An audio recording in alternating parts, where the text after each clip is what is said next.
From the tree-lined avenue of the capital of the new Elven Empire to the filthy alleys of the ever-looming troll United Kingdom, through the industrial haze of the dwarven metropolis, under the watchful gaze of dragons, the interdimensional travelers, alongside the elite of the Third Human Republic, bore witness to the rigorous interrogations of goblins, entered the magical surveillance vehicles of gnomes, and engaged in a battle of wits against the disguisers of the insectoid race, all while safeguarding the secrets of two worlds amidst the thrilling and tumultuous tides. Pray tell, do you fear death? That is merely part of the job. Chapter 1. The Sleeper. The fragrant incense produced by trolls curled upward in wisps of smoke. Through this haze, Piamro's eyes were fixated on the luminous screen before him, his 10 fingers dancing over the cool, composite crystal keyboard. With each keystroke and swipe of his fingers, images flickered across the screen. Citizen assurance cards, magical network payment receipts, summons from the tribunal, and tuition. Bills from children's academies, eventually settling on a certificate of dissolution of marriage. After fixing the certificate on the right side of the screen, Piamro glanced at the names and the 2 faces displayed, then looked at the sorrowful woman seated at his desk, with 2 children perched on her lap. He touched the identification badge hanging around his neck. Beyond its utility for opening doors, computers, and restrooms, it served another purpose. A swift press would activate an emergency alarm, summoning the 2 Halford security guards stationed at the entrance. This client proved to be a challenging case. Piamro adjusted the alarm device, gathered his thoughts, and spoke slowly. Cough, MS. Quintes, regarding your application for single-parent assistance, housing subsidies, and winter heating allowances, I have reviewed your materials.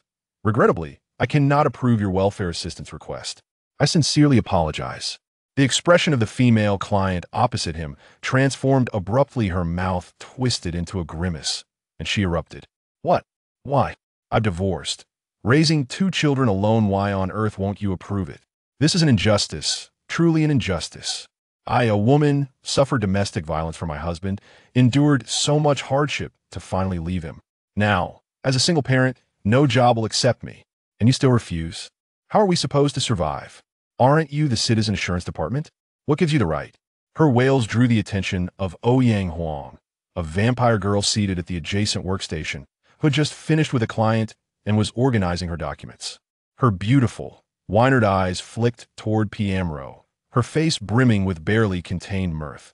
The laughter of his vampiric colleague was undeniably charming, akin to the memory of the plump little hamster he once cared for. Yet, from this delightful smile, Piamro could only discern a hint of schadenfreude. This client was troublesome, not solely due to the complexity of her case, but also because of her race. Among the numerous minority groups in the human realm, the mantis folk of the insectoid lineage were notoriously difficult. Their prowess in close combat was formidable. Piamro noted the bulging musculature on the client's arm and the twitching antennae behind her ears, sighing as he prepared to explain. Ms. Quintes, the primary reason for denying your application for single-parent benefits is... Before he could finish, the mantis woman interrupted again. Are you racially discriminating against me? I will file a complaint for your racial discrimination. No, madam. I understand that your kind has ceased the practice of marital homicide since the establishment of the Third Republic due to improved living standards. I am certainly not prejudiced. Piamro waved his hand dismissively, refusing to entertain any baseless accusations. He then turned a screen toward her. The reason I must deny your single-parent assistance request is that you might enlighten me about the gentleman who dropped you off this morning near the tea shop beyond the 8th station and shared a kiss with you.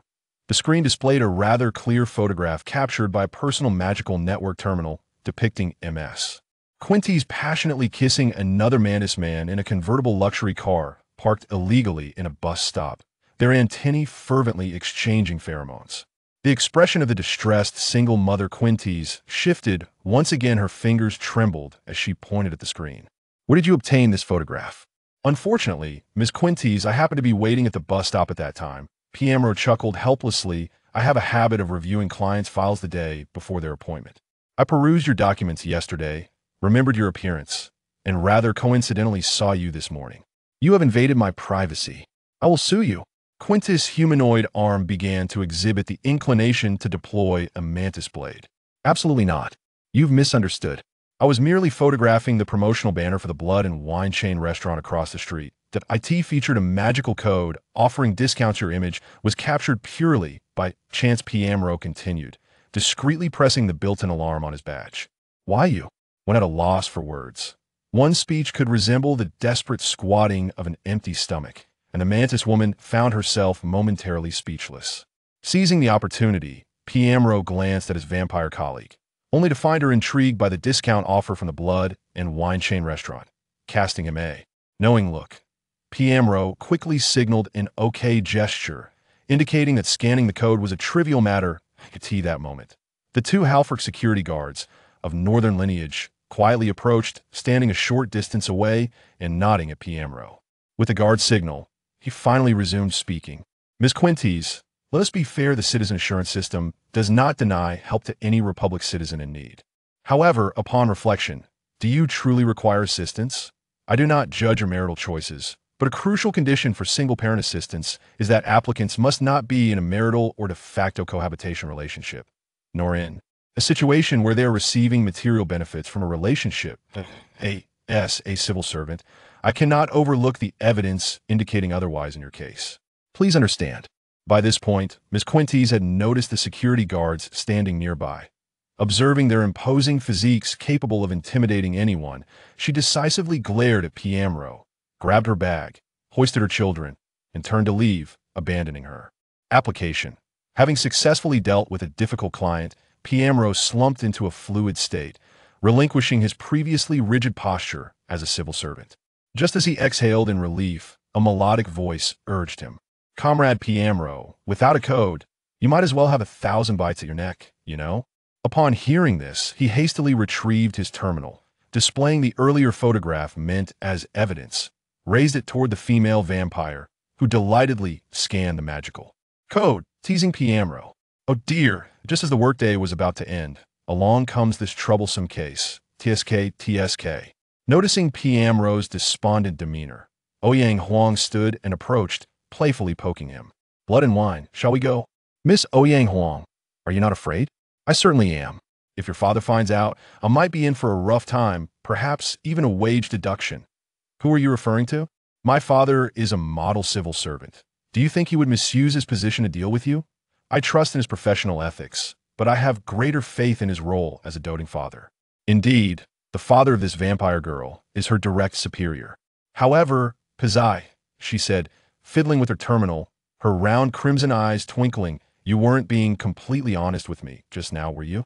Are you suggesting that you want to go out with me? Ouyang Huang asked, her cheeks flushing. When did you start entertaining such thoughts? Piyuan Luo looked at her in surprise.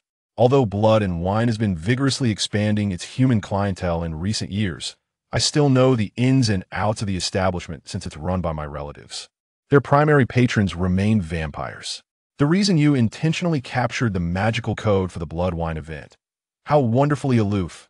Ouyang Huang chuckled, covering her mouth, and decided not to pursue the matter any further. As the vampire girl's attention shifted, Piyuan Luo silently exhaled in relief. He had certainly not intended to capture that magical code. He was disinterested in Blood and Wine, and he held no particular interest in his kind-hearted colleague. As for why he had taken that photograph, observing the security guard's retreating figure, Piyuan Luo felt a wave of reassurance wash over him. This security guard, surnamed Huang, was undoubtedly one of the peak fighters in the community service center and its surrounding area, not counting his vampire superior. Here, the term vampire is used as a noun, not as an adjective. With such a formidable figure guarding the premises, Piyuan Luo felt invulnerable to the local underworld forces and could focus on his work with peace of mind. The next client, an elderly dwarf, had already taken a seat before Piyuan Luo, prompting him to compose himself and display a standard civil servant smile. Mr. Lister, here is your transportation subsidy card. I prepared the funds for you 300 universal coins. Make sure to do your job all this time and avoid any conflicts with your employer or colleagues. I don't provoke others, and I expect not to be provoked. But if someone does cross me, the elderly dwarf's neck stiffened and his beard quivered, ready to retaliate. All right, if someone crosses you, shall we call for the enforcers then? Piyuan Luo shouted, pointing at the sign hanging on the wall behind him. On that large sign, it read, "We do not tolerate any unreasonable behavior towards service personnel. If necessary, we will promptly summon the enforcers." Beneath this sign, among 37 employees and over 200 clients being served or awaiting service at the Community Service Center, the air resonated with voices like Pun Louis Gentle, echoing voices of gratitude, indifference, or simmering anger, all vividly displayed within this bustling community center. As time passed, nearly half an hour later, Pun Luo, parched and weary, finally saw Mr. Lister depart. This dwarf had already applied for his third job within 6 months this time. Due to personal hardships and the distance of his new job, he sought transportation assistance. Initially, Pun Luo had no intention of approving his request, but after persistent pleas from a colleague responsible for job placements, he reluctantly granted the 300 coins. Naturally accompanied by a lengthy admonition to avoid further conflicts with his colleagues and employer, as the clock struck 5 p.m., Pun Luo, who had been on duty since 8 a.m., was finally free to leave. The bus, propelled by a combination of magical arrays and fuel, glided smoothly forward, surrounded by the chatter of daily life and gossip, creating a sense of peace. Relishing this tranquility, Pun Luo sighed contentedly, squinting against the setting sun as he gazed towards his destination, the third residence he had occupied since arriving. In this world, a rental he had secured after starting work. Chapter 2. Extra Mundane Memory. The bus number 25, which traverses a total of 8 stops, brings Pun Luo to his residential community, taking nearly 30 minutes each day. 30, a number that also signifies the years since he arrived in this world, both familiar and strange. Indeed, Pun Luo has been traversing for 30 years. As a soul who came to this alternate realm after death, he is now 30 years old, having been born and raised in a world that he once vehemently resisted. Yet now he questions whether the memories of another world in his mind are merely a fleeting dream, akin to Zhuangzhou's butterfly or the ephemeral beauty of flowers reflected in water. The reason for his doubt lies in the striking similarities between his current existence and the world he vaguely remembers. There are humans, and astonishingly, they speak the same language. At least, the language that resonates in his mind is consistent. Even the name given to him by his father remains unchanged, Pun Luo. His father, while smoking at the hospital entrance, named him after the smoke curling upward. However, this world is undeniably different. The distribution of continents and oceans is distinct, and there exist races unknown to his original memories. From the Orcish tribes in the north who have established their own nation, to the elven settlers who crossed oceans during the continental revolutions, or even the mantis folk who troubled him at work today, none of these existed in his former life. This world boasts technology akin to computers, a network, flying vehicles, and ground transports reminiscent of automobiles. It adheres to the laws of physics and basic forces. Yet it is also saturated with magic, crystals of incredible power, and realms inhabited by deities and spirits, things he would never have believed in prior to his transition. In the early years of his arrival, Pun Luo observed the world with caution and discretion, gradually lowering his guard. He sought to fulfill the unaccomplished desires of his past life, namely, to live a good, free, and tranquil existence, which often felt as elusive as a dream. Come to my place. Uncle Sarah, ever so quick-witted, attempted to lure him into business. Hearing this, Pun Luo couldn't help but chuckle. As a goblin residing in the Third Republic of Humanity, Uncle Sarah, like many of his kind who had only recently established their nation through collaboration with the Elven Alliance, was undeniably fond of wealth. The performance of your terminal cannot compare to the personal terminal I just assembled, and the speed of the magic network is inferior as well. Why would I come here? Pun Luo rolled his eyes. The atmosphere here is delightful, and there are companions for games, Uncle Sarah retorted with a laugh. Moreover, you have no girlfriend. Why not come by and take a chance? Perhaps a lovely companion will fall for you at first sight. With that remark, Pun Luo intended to leave, but was halted by Uncle Sarah's voice. Wait. I have something to tell you. A new tenant has moved into your unit today, a fox person, a stunning young lady. You should put in some effort. Upon hearing this, Pun Luo did indeed slow his pace. It wasn't that he had any peculiar fascination with a fox woman. Rather, it was quite rare to encounter a fox person residing in such a modest community. Why so? When deities or mystical beasts project their power into the material world, the physical forms of some beings that receive this power undergo transformation. Those who have been part of the human race since ancient times, influenced by the powers of the Tushan clan, became the ancestors of the fox people. The fox people's adaptability to magic and their enchanting abilities are quite formidable.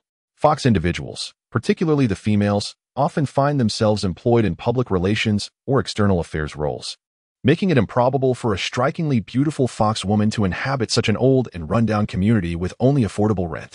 Something feels amiss, Pa Yinluo thought.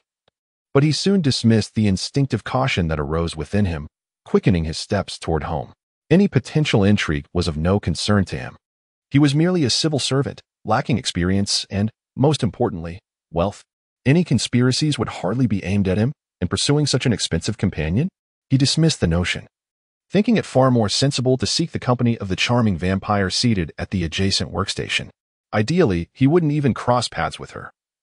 Pa Yinluo mused as he approached his building, only to spot the distinctly fox-like features of a young fox woman, her tail flicking irritably.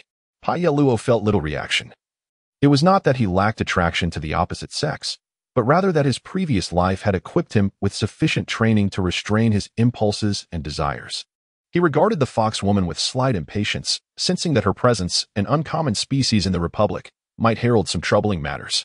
Yet, as he pondered this, the fox woman's gaze fell upon him as he walked toward the hallway door behind her. "Hello. I heard you're the new resident here. Welcome." As the fox girl's attention shifted to him, Pa Yinluo's expression of impatience was replaced by a friendly smile. He extended his hand. "I am Pa Yinluo. What should I call you?" "Jujio." The young fox woman was evidently an adult, and despite her agitation, she extended her hand to shake his gently. "Jujio?" Pa Yinluo paused, surprised at the name, thinking, how could that possibly be a girl's name? It sounds like a discarded magic rifle from the Republic. "It is Jio." With the Wong radical, the fox woman chuckled at his reaction and added, "Jujio." With that, Pa Yinluo offered an awkward smile. After he chuckled, Jujio remarked, "If you find my name unappealing, you can call me Fuhu Damajuing, my religious name." "No, Jio is lovely. By the way, are you all right?" "All is well. I just arrived late due to moving, and my personal terminal hasn't been delivered yet. I've been waiting for over an hour," she replied, her fluffy tail beginning to twitch irritably once more. "Ah, well, I can't assist you with that. I'll head upstairs now. If you find yourself unable to procure a meal, feel free to come and ask me. I cook a lot," he offered with feigned courtesy as he started to ascend. "Thanks. If I can't find food, I'll come to you for a meal. I'm in 1004. 1102, upstairs." Upon reaching his door, Pa Yinluo retrieved a key and inserted it into the lock. After a few turns, instead of opening the door, he activated a peephole that revealed another lock. He inserted a round key from around his neck, turning it with force. The door emitted a soft click as the exterior metal coating of the handle cracked, exposing a password lock within. Pa Yinluo gently turned the handle. The lock emitted a barely perceptible sound, followed by the mechanical whir of the door unlocking. He swiftly entered, quickly securing the door behind him. Once inside, he exhaled deeply, glancing at the small cage atop the shoe rack, where a small creature resided. "Everything normal?" Pa Yinluo muttered to himself. The small creature, resembling a mouse with red eyes, nodded slightly. "Good boy," Pa Yinluo remarked as he tossed some food from a box beside the cage into it. This seemingly unremarkable creature was, in fact, the latest biotechnological product for civilian use developed by the Republic. Its eyes were actually connected to a sophisticated array of composite sensors, capable of recording any biological entity entering Pa Yinluo's unit and activating a silent alarm. Once he confirmed that everything was in order, Pa Yinluo exhaled deeply, set down his briefcase, and approached the window. He drew the curtains and checked the concealed cords behind them, nodding in satisfaction. After completing these tasks, he suddenly froze, as if turned to stone, remaining motionless for an extended period. After a while, he let out a resigned sigh. 30 years have passed, and he was acutely aware that this world was no longer the same. There were no superiors, no commands or missions, and even the ultimate goals for which he had once strived had vanished. In such circumstances, he stubbornly continued engaging in activities reminiscent of the past, not out of compulsion, but rather let us consider it a hobby, he mused, shaking his head before heading to the kitchen to prepare dinner. After dinner was ready, Pa Yinluo activated his home terminal, connecting to the magic network with practiced ease. He navigated through major news portals, absorbing the day's headlines and committing those he deemed significant to memory. Subsequently, he opened several scientific journals in various research fields, perusing the latest technological advancements from around the globe. Pa Yinluo's bed was spacious enough to accommodate at least 4 people, yet it was predominantly occupied not by another's presence, but by neatly arranged books. Settling onto the bed, he skimmed through an entertainment weekly, mentally noting some content for conversation before setting it aside to pick up a hefty volume titled The Future of the Extraordinary in Technology, which he read while reclining. At precisely 11 o'clock p.m., Pai Yanluo closed the book and succumbed to slumber, just as he had done countless nights over the years.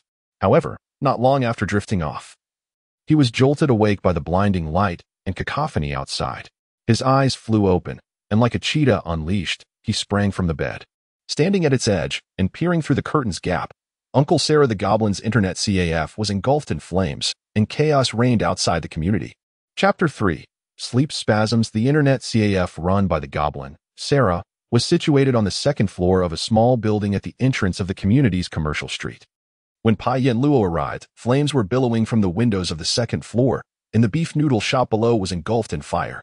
Witnessing this chaos, Pai Yanluo pondered briefly before hastily throwing on his clothes and rushing out. He shared a cordial relationship with Uncle Sarah and wished to ascertain his well-being. If Uncle Sarah was unharmed, perhaps he could stay overnight, knowing that Uncle Sarah also resided in the CAF. However, by the time he reached the ground floor, the highly efficient law enforcement and firefighting units of Huandu had already arrived. The fire trucks, equipped with flight arrays, had deployed their suction arrays on the second floor of the CAF, while paramedics illuminated the scene with divine light as they attended to the injured. The night patrol officers had set up a perimeter, isolating Pai Yanluo and a throng of concerned neighbors outside the cordon. Some parents were lamenting, fearing for their children who were inside the CAF, but they were soon reassured that the children were safe. Unlike his distant relatives, who were often unscrupulous, Uncle Sarah, as a businessman raised in the Republic, was conscientious. His CAF was equipped with comprehensive emergency escape routes, fully compliant with Huandu's fire safety regulations. When the flames erupted, Uncle Sarah had activated the explosion-proof windows, allowing the patrons to escape through the emergency exits near the windows. Was Uncle Sarah's CAF set ablaze by magic? The night passed in silence. The next morning, Pai Yanluo rose from his slumber, had breakfast, and was about to leave for work when he opened the door to find two law enforcement officers standing outside. The human officer in front, Zhang Dabins, greeted him. "Good morning, Mr. Pai Yanluo. I am Zhang Dabins from the Supernatural Crimes Division. This is my partner, Xiao Luhua. We have some inquiries regarding last night's fire at the CAF. Here are our badges. Please call your workplace. You may need to arrive late." As he spoke, both officers presented their badges. Pai Yanluo glanced at them, nodded, and retrieved his phone to inform his superior, the ancient vampire Ouyang Feng, that he would be late due to the incident, after which he received a series of reminders. He hung up and motioned for the officers to enter. Once seated, Pai Yanluo poured water for the two officers while scrutinizing them. Zhang Dabins appeared to be in his 30s, of average build and looks, yet his eyes shimmered with intelligence, suggesting he was no ordinary officer.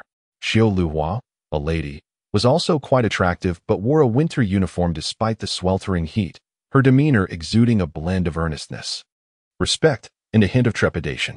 Noticing Pai Yanluo's respectful attitude, Zhang Dabins chuckled. They had already reviewed the profiles of everyone they intended to question, aware of Pai Yanluo's diligent background as a civil servant. "Relax," Zhang Dabins urged. "You are not a suspect. Otherwise, we would not have approached you. To be forthright, we have already escorted a suspect from the community. We are here solely to inquire about your interactions with her." Pai Yanluo was taken aback, pointing to himself. The source of the fire had been magical flames, specifically, foxfire. The officers had determined the type of flame, and it turned out that Tu Jiujiu, a fox person, had been at the CAF due to her recent relocation, which left her without internet access. She had engaged in a minor dispute with the CAF's owner, Sarah, before the flames ignited. "We have brought Ms. Tu in for questioning and are here to ask what she might have discussed with you last night," Zhang Dabins continued. "Is that so? Did Ms. Tu mention why she moved here?" Pai Yanluo inquired, expressing his own curiosity. Generally, fox people did not inhabit such communities. He nodded sincerely. "I too find it puzzling, but in this vast world, there are countless mysteries. Why she chose to come here is her private matter. I did not pry further." "Understood," Zhang Dabins acknowledged, rising from his seat. "Thank you for your time. We shall..." Before he could finish, Xiao Liuhua's terminal rang abruptly. She glanced at the caller ID and dashed out, while Zhang Dabins formally took his leave. Initially, he had only intended to follow protocol. Having seen Pai Yanluo converse with the fox person for less than a minute on community surveillance footage, expecting little useful information. As Pai Yanluo watched the duo depart, he wisely refrained from following them. Instead, he waited a minute, observing as the officers entered the elevator before he grabbed his bag and prepared to leave for work. The call they received clearly bore significance. Only a fool would pursue them. Once the elevator doors closed, Xiao Luhua spoke a few words on the phone. Her expression grave as she hung up. We have clarified the background of that fox person. No, rather, someone approached Ms. Tu before we could investigate. She is associated with the Ministry of Commerce's Foreign Trade Division. I thought so. With such a scant population of fox people, each is highly sought after. Why would one suddenly reside in such a desolate community? Ms. Tu seemed to have encountered an issue during a business negotiation where her fox charm abilities spiraled out of control, particularly when dealing with the Barbarian Federation's trade envoy, Pavlovsky. This Pavlovsky, a pure barbarian with high magical resistance, was unaffected by her charm, but it did provoke his ire. The details are unnecessary, but in short, Ms. Tu has been temporarily suspended and placed in seclusion by her department. This indeed presents a predicament, Zhang Dabins remarked. Hey, I'm heading to work now. Pai Yanluo called out as he turned back, only to see Zhang Dabins noticing him approaching with his bag. Zhang waved his hand and turned to retrieve his keys. But suddenly, a pained groan emanated from behind. Turning around, he found Pai Yanluo kneeling on the ground, clutching his abdomen in agony. Pai Yanluo had merely intended to greet the officers before crossing the street to catch the bus when an excruciating pain shot through his abdomen, robbing him of strength and collapsing him to the ground. The intensity of the pain brought forth cold sweat, leaving him dizzy and disoriented. What is wrong? Zhang Dabins rushed to Pai Yanluo's side, supporting him as he inquired. He pulled out his phone to call for an ambulance but halted abruptly at the sight before him. Through his spiritual vision, he perceived an unusually pale spirit drifting from the ruins of the CAF, heading towards their location. Good heavens, weren't there no casualties yesterday? Where did this spirit come from? Xiao Luhua, summon the spirit department. Xiao Luhua, what is wrong? As the specters began to manifest, Zhang Dabin, while supporting Pai Yanluo, attempted to call for assistance from his colleagues. However, upon turning around, he noticed that his colleague, Lu Hua, was also behaving strangely. The uniform on her right arm had completely torn apart, revealing a tattooed arm beneath. At that moment, the tattoo emitted a gentle radiance. It depicted a ferocious beast, resembling both a tiger and a leopard, yet adorned with a dragon's tail, and boasting a pair of folded wings on its shoulders, crowned with a singular horn. Pai is reacting. There's a Pai nearby. What a joke. All Pai and Xiao were meticulously registered. The only one in the vicinity was 1. This word lingered unspoken on Zhang Dabin's lips, for the civil servant he was supporting also began to emit light, emanating from his agonizing abdomen. A soft glow radiated from his midsection, tracing the fierce outline of a mythical creature upon the ground. Pai, Lu Hua exclaimed in astonishment. Gazing at the civil servant he was aiding and then at the attracted spirits, Zhang Dabin suddenly recalled the individual's name, Pai Yanluo. In that moment, he felt an overwhelming urge to curse. Chapter 4. Shallow Sleep. The law enforcer, Zhang Dabin, through his education, understood that scholars had long established the existence of 8 dimensions that constitute the world: length, width, height, time, speed, temperature, electromagnetism, and gravity repulsion. However, through foundational education, he also learned of a space existing beyond the 8-dimensional universe, a space devoid of area and height, where the laws governing the 8-dimensional world do not apply. This realm is a pure energy space, and the source of its energy is the 8-dimensional space in which he resides. The energy from that space interacts with the 8-dimensional realm inhabited by beings like Zhang Dabin. The energy emanates from the emotional, cognitive, and belief fluctuations of the biological entities in the material universe. These fluctuations converge in that mysterious space, manifesting as deities or other enigmatic beings worshipped by the inhabitants of the material universe. The Pai Xiao, a creature residing in that mysterious space, has a male form known as Pai and a female form known as Xiao. The ancient beliefs of humanity in the Republic serve as the foundation for the existence of Pai Xiao in the mysterious space. Those who attract the attention of Pai Xiao would also possess some of its powers. For instance, due to the belief that Pai Xiao wards off evil, it has the capacity to intimidate malevolent entities formed by the wicked thoughts of beings which reside in the mysterious space. However, the most perilous ability bestowed upon those infused with the power of Pai Xiao is their capacity to exude a scent. This energy, acting upon consciousness, compels affected beings to feel an irresistible allure, drawing them uncontrollably toward the bearer of Pai Xiu's power. Zhang Dabin's colleague, Xiu Luhua, attained the power of Pai Xiu through her devout worship, becoming a transcendent being. Thus, when Zhang Dabin observed the emergence of Pai Xiu as power, he felt no surprise. Rather, he was perplexed by the absence of any recorded information regarding the entity known as Pai Yanluo being a transcendent being imbued with power from the mysterious space. In this day and age, the existence of a transcendent being unrecorded is unfathomable. The mysterious space is home to divine beasts and deities. Yet it also harbors evil gods and malevolent spirits born from the dark thoughts of beings. In ancient times, individuals who sensed but could not comprehend the energy exchange between the mysterious space and the material universe were often termed cultivators or sorcerers. These individuals, due to erroneous prayers or wavering resolve, could inadvertently summon malevolent deities, leading to disastrous consequences. For example, an elven artist, rejected from an art academy, succumbed to resentment in prayer, resulting in the possession by a malevolent deity and inciting a great war led by the ruler of the Black Forest Elven Kingdom. Consequently, in the contemporary era, including advancements in magical technology, the Central Academy of Sciences developed monitors to detect the flow of energy with the mysterious space, ensuring that all interactions with it are properly regulated. Thus, the appearance of an unregistered transcendent being within his jurisdiction was one of the reasons Zhang Dabin felt a surge of dread. The second reason was his utter ignorance of the fatal allure attributed to Pai Xiu, which could attract spiritual entities. To his knowledge, Pai Xiu did not possess such capabilities. Were there transcendent powers capable of attracting spiritual entities? Indeed, those working in fields related to the deceased, such as the funeral industry or criminal investigations, possess the ability to attract spirits, such as the black and white impermanents or the ferrymen of the River of the Dead. At that moment, Zhang Dabin found himself on the verge of exasperation. Pai Yanluo, by the heavens, are you stacking buffs with your name? The allure of Pai Xiu combined with Yanluo's dominion over souls. Moreover, no one died yesterday. The internet CAF fire resulted in no fatalities. How could a spirit suddenly manifest? For a moment, Zhang Dabin felt his mind teetering on the brink of malfunction. Yet, as an experienced enforcer, clarity soon returned. Spotting the pale-faced spirit approaching them, he realized it was no longer the time for contemplation. He swiftly drew his firearm, ejected a round, and loaded a special cartridge. Firing at the spirit, the bullet, crafted by a transcendent being infused with Yanluo's power, struck the spirit and opened a portal, drawing the entity into the mysterious space, subsequently transporting it to the Spirit Detention Center for Spiritual Offenders. Luhua?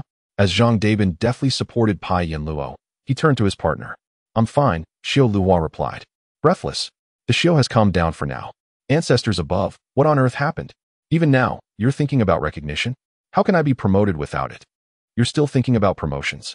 Once you give birth to triplets, you'll understand the importance of position and salary. A man who can provide for me, who knows where he is. Xiu Luhua rolled her eyes, standing up and covering her torn shoulder with her hand. Call for help. This is beyond our resolution. I've already signaled for assistance. They are on their way, Zhang Dabin said, setting Pai Yanluo against a nearby tree to rest while conducting a basic inspection. By the way, what just happened? Why did the Xiu suddenly explode? Was it hungry? Did it not eat enough? Or did it encounter a Pai and seek to mate? No, it was tea hunger. Xiu Luhua shook her head. It was tea even the allure between Pai Xiu. The feeling I received from the Xiu was anger? Can Pai and Xiu feel anger toward each other? You must be jesting. Zhang Dabin gazed incredulously at his partner. The existence of deities and divine beasts in the mysterious space is based on the faith and emotional fluctuations of beings in the material universe. Hence, it could be said that the beings of the material universe bestow them with attributes. For instance, if the inhabitants of the material universe imagine Pai Xiu as a pair, the Pai Xiu formed in the mysterious space would embody the traits of companionship and partnership. In other words, it is exceedingly improbable for Pai Xiu to express anger upon encountering one another. How would I know? The emotion transmitted by the Xiu was one of anger. Marital discord? Zhang Dabin cautiously inquired. I said, how would I know? At that moment, within the depths of the mysterious space, at the stronghold known as the Nine Heavens, a woman gazed fiercely into the distance. Though she possessed a human form, wings sprouted from her shoulders and horns arched backward from her head. With flowing white hair and clad in a robe of gold and jade, she stared into the distance for an extended period before sighing in life. She did not want me. Now she has become the king of Yanluo. Alas! With that, the woman vanished, transforming into a mythical beast resembling a tiger or leopard, with dragon-like features, soaring into the sky. Unbeknownst to Pai Yin Luo, as he regained consciousness, he found himself ensnared in a hospital bed, beside which stood a blonde woman clad in a white coat. Upon seeing Pai Yin Luo awaken, the woman, with one eye resembling cataracts and the other pitch black, fixed her eerie gaze upon him and gently asked, "What do you remember just before waking?" Anger, uncontrollable anger, and hunger, boundless hunger. Wait, who are you? Where am I? An open identification document was presented before Mr. Pai Yin Luo. He focused intently on it, noting the name Lucifer Morningstar alongside a series of information that indeed resembled an official work credential. However, what captivated him was the identification number of this Morningstar lady, 000011. If his memory served him correctly, the Minister of the Extraordinary Affairs Bureau, who had appeared in the news just the previous night, bore the identification number 000013. I joined the service even before the current minister, Pai Yin Luo, mused. As if reading his thoughts, Morningstar continued, "Mr. Pai Yin Luo, there are certain matters that require your cooperation from the Extraordinary Affairs Bureau." Wait a moment, the Extraordinary Affairs Bureau? Pai Yin Luo finally came to a full realization. I am not an extraordinary individual, as recorded. Citizens of the Republic undergo an annual examination for extraordinary abilities, while civil servants are tested biannually. Pai Yin Luo recalled that he had never been classified as extraordinary. What leads you to believe otherwise? Lucifer Morningstar inquired with a sly smile. In a moment of daze, Pai Yin Luo caught sight of the halo hovering above her head and the tail that swayed incessantly behind her. Chapter 5. The Pretender while Lucifer. The Morningstar conversed with Pai Yin Luo 8 floors above them, through several layers and magical barriers, in a heavily guarded room. The Minister of the Department of Extraordinary Affairs, Gu Luin, was furrowing his brow as he observed the two on the monitor, his expression troubled. At the age of 45, Gu Luin was in the prime of his life. This man, who exuded an air of scholarly intellect, had become something of a legend within the Department of Extraordinary Affairs. He joined the Bureau at the age of 22 and ascended to the position of minister in just 2 decades, all without a whisper of dissent. A true embodiment of capability and diligence. However, in the presence of Pai Yin Luo, this formidable official found himself somewhat vexed because, with a resounding thud, a hefty folder was slammed onto Gu Luin's desk, slightly easing the tension in his brow. Turning to look, he was greeted by one of his most capable subordinates. This tall figure, though not robust, possessed a graceful physique. Her cascading golden hair flowed down to her waist, and her enchanting eyes sparkled with a hint of starlight, capable of ensnaring one's very soul. In terms of beauty, figure, and demeanor, most women would be elated to excel in just one of these aspects. Yet the woman before Gu Luin was remarkable in every regard, stirring desires even in the most ascetic of males. Nevertheless, Gu Luin paid little heed to her astonishing beauty. Having partnered with this rare desert elf, who was genuinely loyal to the Republic, for many years, he was accustomed to her allure and to the strength and temper that lay beneath it. After all, he had witnessed her single-handedly snap the neck of an orc warrior and pierce another's skull with a blade of sand conjured by divine power, all while maintaining an unflinching demeanor, her heart rate steady and blood pressure unchanged. She was as merciless as the desert from which she hailed. Anyone who underestimated the desert would find themselves lost within it, and those who belittled Ray Leomanidas would likely meet a similar fate. Thus, Gu Luin, facing his stunning colleague, felt no inclination whatsoever. So, what does the investigation reveal? Gu Luin inquired, blinking. Nothing at all, Rayleigh sighed, extracting a pack of cigarettes from her pocket adjacent to her sidearm. With her slender fingers, she flicked the bottom of the pack, producing a cigarette, which she lit and inhaled deeply before continuing. We scoured through every record of this individual. He has indeed not lied. A diligent civil servant in the Department of Social Security, his life's records show no trace of any extraordinary examinations, no fervent beliefs, no criminal history, and not even a single reprimand in his academic or professional life. He is the type you could find aplenty on the streets. A person of such ordinariness. Yet he has been infused with the powers of both the Pai and Yin Luo. Do you know? The personnel from Xingyu Ting and the Qintian Bureau seem to have been driven to madness over this. Their instruments only captured a fleeting response, Gu Luin remarked, taking a cigarette from Ray Leah's pack and lighting it. Indeed, the surveillance footage does indicate that this individual, observe this. The radiance of the Pai, the Yin Luo's affinity for spiritual entities, was not recorded at all, Ray Leah stated. shaking her head as she flicked ash into the tray. What do you think the probability is of the department completely overlooking such a powerful extraordinary being due to an error? 0%. I am inclined to believe this represents an unobserved extraordinary force, perhaps some form of unique power transmission? Yet, he has no beliefs, she added. Her words rendered Guluin speechless. Indeed, without faith, how could entities from the mysterious realm so readily bestow power upon him? While instances of individuals suddenly acquiring extraordinary abilities were not unheard of in history, these typically occurred under urgent circumstances, where intense emotional states attracted the attention of beings from the mysterious realm. For instance, a mother's fierce love for her endangered child might draw the notice of the divine in moments of desperation. So, what did he experience that led to the simultaneous infusion of two powers? Guluin pressed, rubbing his temples in discomfort. I have meticulously reviewed all his recent experiences. And there is nothing amiss, Raylia shrugged. His daily life consists of eating, drinking, working, and sleeping, devoid of any spontaneous events that could activate extraordinary abilities. Oh, that fire incident was indeed unusual, the elven deputy minister continued, smoking as she explained. It involved a fox spirit who, under normal circumstances, should not have been capable of releasing fire of that magnitude. Incidentally, this fox spirit has connections to the foreign trade department. I understand. Have you clarified the connection between the fox spirit and the fire? My investigation was halted, Raylia replied, raising her shoulders in resignation. What do you mean?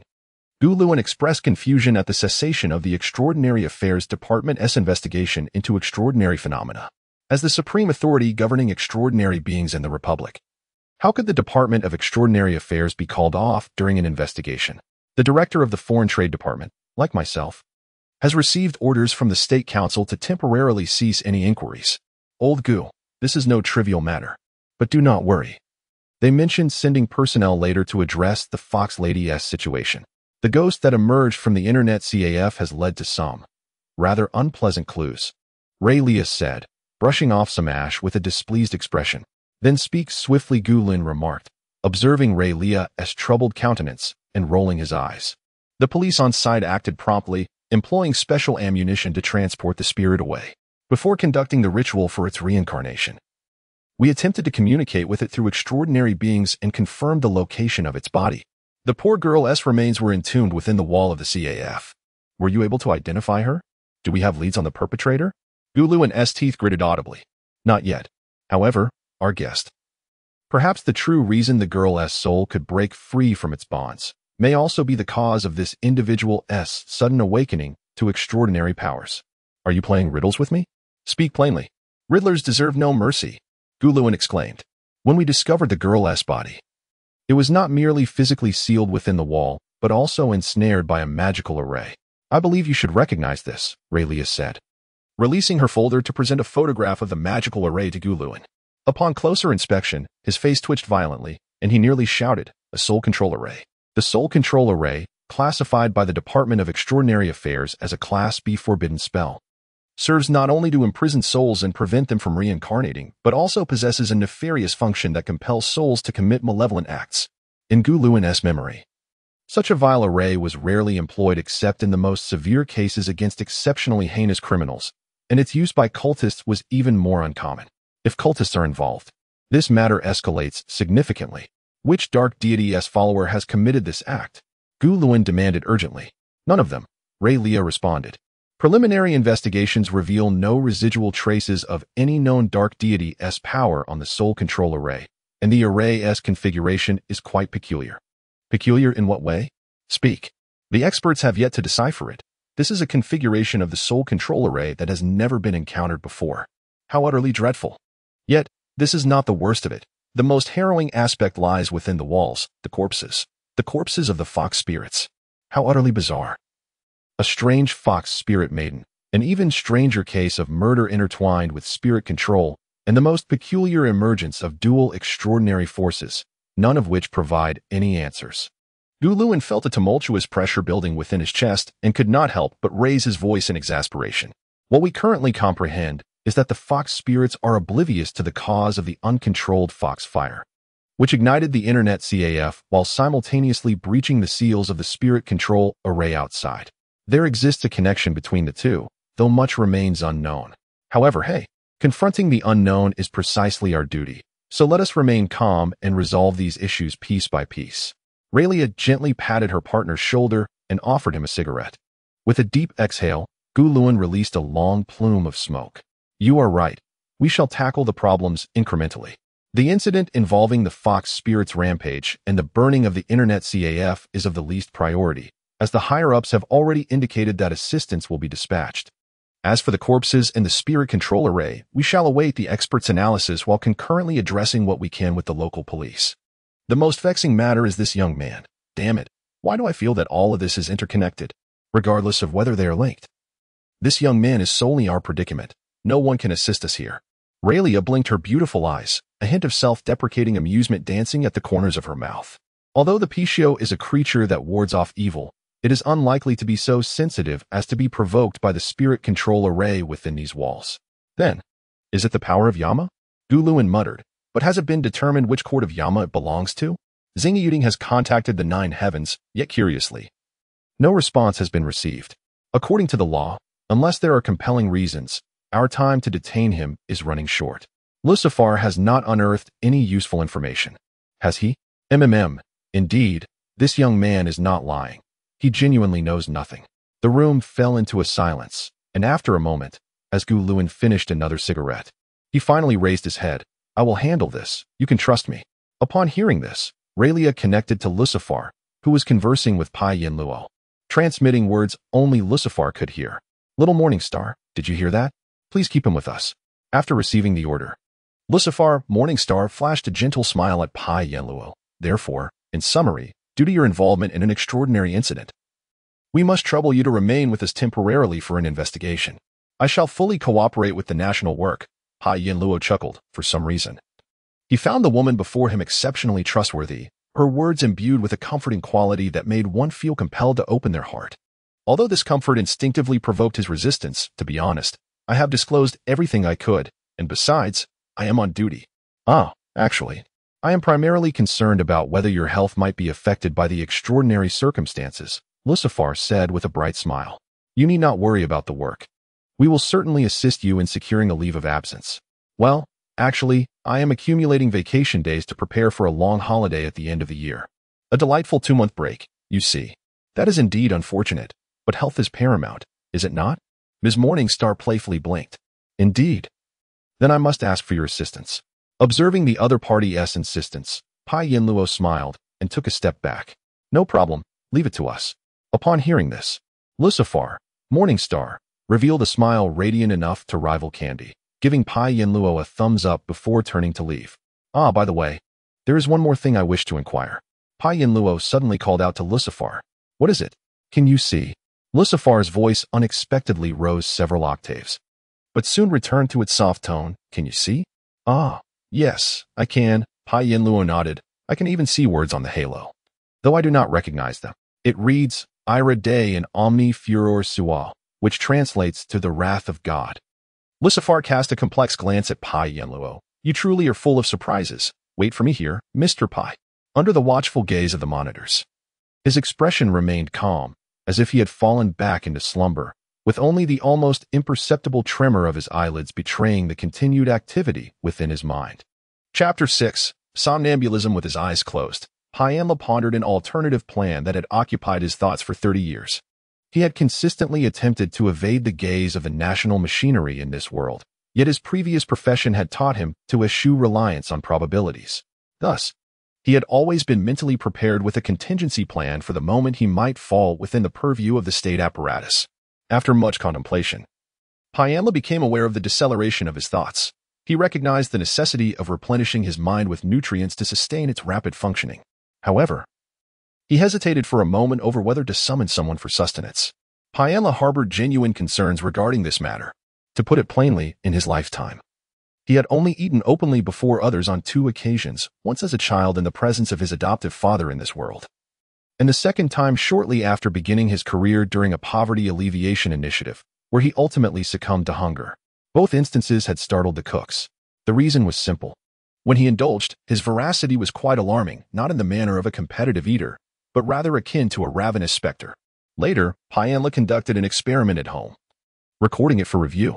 Upon watching the footage, he realized that his manner of consumption far exceeded that of any horror film antagonist. Thus, every meal in the company of others was a trial of his willpower. It was excruciatingly difficult for him to restrain himself. Were it not for his formidable resolve, he might have long been considered mentally unfit. He was determined not to reveal even the slightest crack in his faade before others. Yet, abstaining from food was not an option. His mind required sustenance. What is he doing? Is he massaging the button? Gu Luan inquired. Observing Pianla's right index finger hovering over the call button, moving back and forth in a perplexed manner. Perhaps this could be exploited, Pianla thought to himself, and pressed the button. Moments later, a guard from the Research Institute entered, politely inquiring what Pianla required. Excuse me, do you provide meals? I'm a bit hungry. Pianlu feigned a hint of trepidation. Yes, sir. The guard chuckled at Pianlu's nervous demeanor. Do not worry. We will not treat you as a national adversary.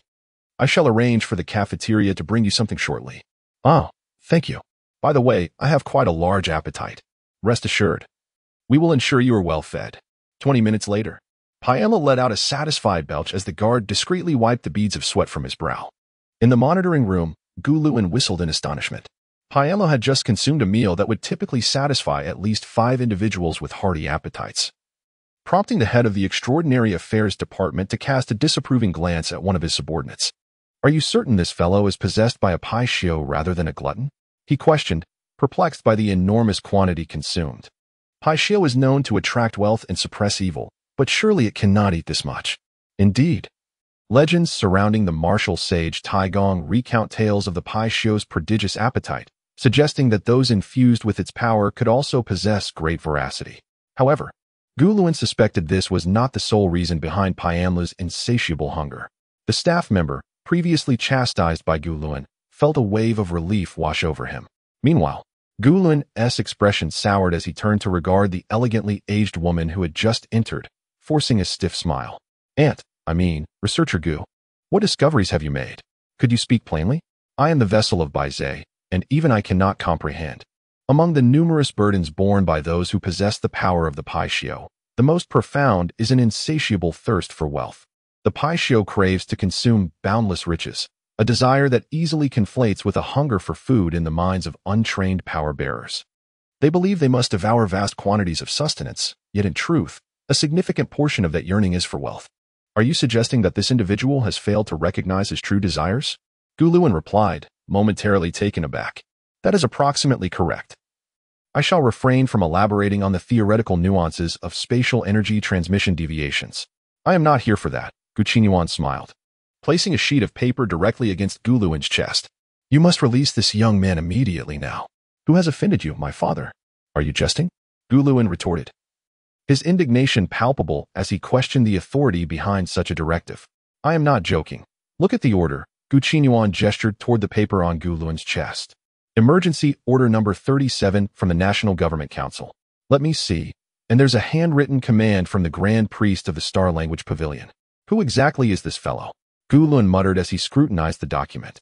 Immediate release. The Military Intelligence Bureau is taking over? Wait. What does the military have to do with this? Is this fellow affiliated with them? No. Very well. What is the unraveling incident? And what of the Enwa project? What on earth are these? No, it cannot be. If this pertains to a research initiative on extraordinary events, as a first-tier civil servant of the Republic, I should be privy to this information. Gu Luan was far from calm. The civil service of the Third Republic is divided into 36 ranks, and he occupied the esteemed position of the highest tier. In other words, within the realm of extraordinary affairs, there should be no secrets kept from him. Little Luan. There are matters you are still unqualified to comprehend, Gu Qinyuan remarked, her lips curling into an enchanting smile, barely concealing her amusement. Her nephew, having recently ascended to the rank of minister, seemed to have become complacent, and she seized this opportunity to provoke him, given that he was the vessel of Baizé. For the host of the divine beast Baizé, no curiosity could surpass the allure of undisclosed secrets. You are scheming against me, Gu Luan exclaimed. His face flushed as he glared at the gleeful expression on his aunt's face. Do not take it too personally. The Republic knows little of the Enwa project. Once the next phase begins, you and many others within the Extraordinary Affairs Department will gradually be introduced to it. But for now, you must release him promptly. Gu Qinyuan patted Gu Luan on the shoulder. The personnel from the Extraordinary Affairs Department sincerely apologized, claiming they had made an error in detaining Payanlu. And after a lengthy discourse filled with incomprehensible jargon, they handed him a shopping cart as compensation before parting ways at the entrance to his rented apartment complex. Departing in a swift manner, Payanlu understood that this was no genuine mistake. Only a fool would truly believe it was an error. A more astute individual might suspect ulterior motives, yet Payanlu clearly discerned the concealed message behind this release. It was a veiled notification. However, what exactly are they apprehensive about? With this thought lingering in his mind, as Payanlu approached the internet CAF owned by Uncle Sarah, he discovered that the vicinity had been cordoned off with police tape. The small building housing the CAF was enveloped in a structure resembling a grand coffin, constructed entirely from boards. Outside the tape stood police assistants, while a group of neighbors gathered further away, discussing the situation and comforting the elderly goblin, who was weeping uncontrollably. The old goblin's cries were heart-wrenching.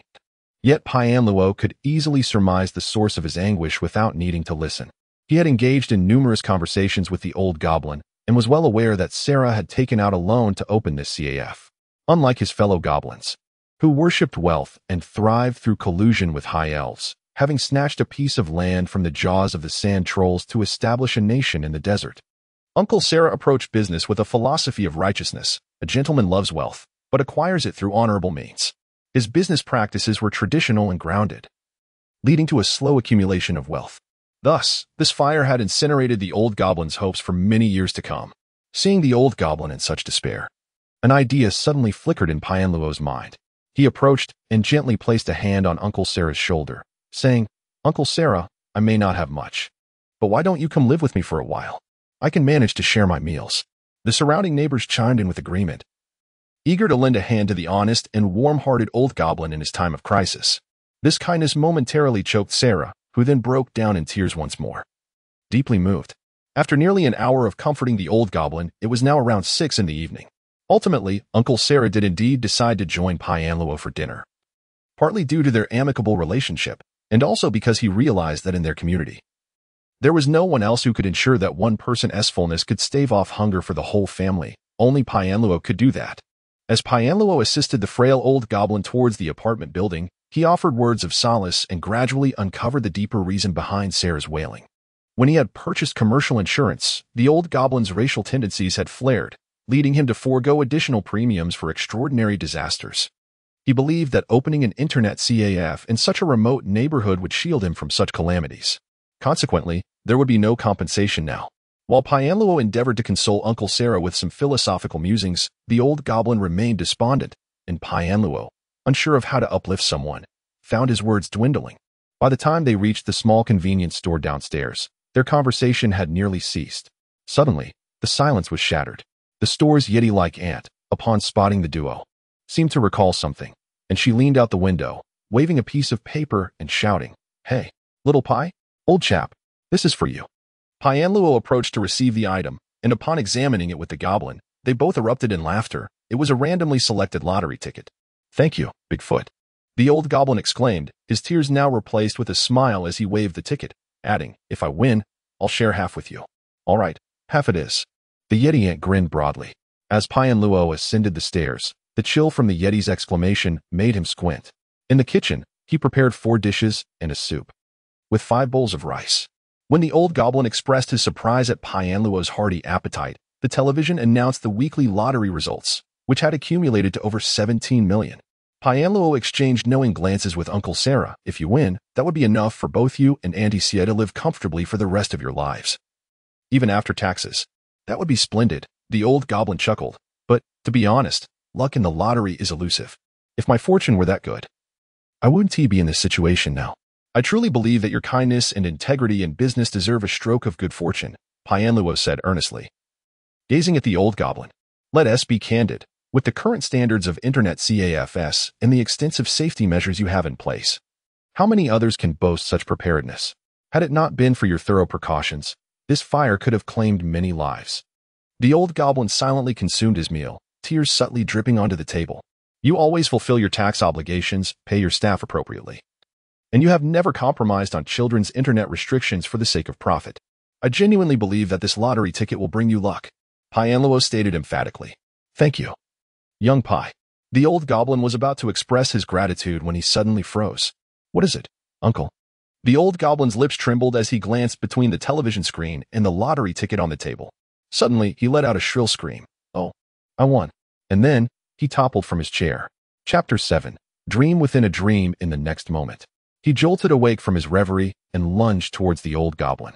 Fortunately, as the elderly goblin fell backward from his high chair, he landed on a soft cushion in the residence of Pai Yin Luo, avoiding a disastrous collision with the tiled floor. After reaching the side of the old goblin, Pai Yin Luo swiftly retrieved a portable magical network terminal from his waist to call for emergency assistance while simultaneously checking the goblin's pulse and heartbeat. Once he confirmed that help was on the way, he proceeded to take some urgent measurements using instruments from the first aid kit. Finally, he seized a pin from the table nearby and inscribed the goblin's vital signs, such as pulse and blood pressure, onto the goblin's forehead. As Pai Yin Luo busied himself, outside his window, a figure shrouded in faint black mist clung to the wall of the building like a shadow. The events unfolding within Pai Yin Luo's apartment were being reconstructed in the mind of the cloaked figure, subsequently relayed to the confidential research center of the Extraordinary Affairs Department. This center served as the nerve hub for managing the extraordinary powers of the entire Republic. Here, Minister Gu Luan of the Extraordinary Affairs Department fixated on the scrolling data projected by magic, a profound silence enveloping the command room. The personnel of the department observed the movements of extraordinary forces across the Republic as if they were deities, with these powers manifesting as brilliant data points. Registered allies appeared as green, unregistered neutrals as yellow, while hostile infiltrators from enemy nations and extraordinary criminals were marked in red upon detection. The data updated, illustrating the interplay between targets and the mysterious realm. Gu Luan commanded, repeating this order every minute for the past 15 minutes. Behind the swirling vortex lay the enigmatic space. Gu Luan scrutinized the data transmission, his eyes sparkling with starlight, his hair transformed into a snowy white, a side effect of activating his power, by Zay.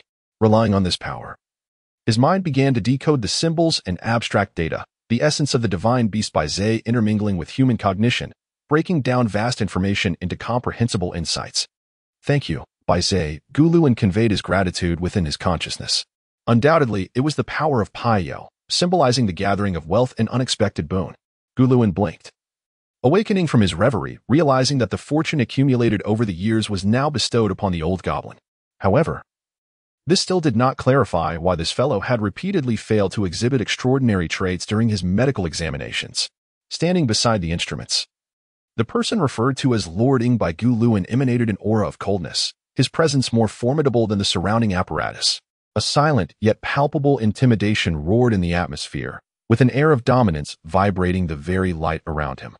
This was the high priest of the Star Language Court, a man of seemingly unremarkable appearance, yet he stood as an insurmountable wall against the malevolent beasts of the mysterious realm for the billions of lives in the Republic.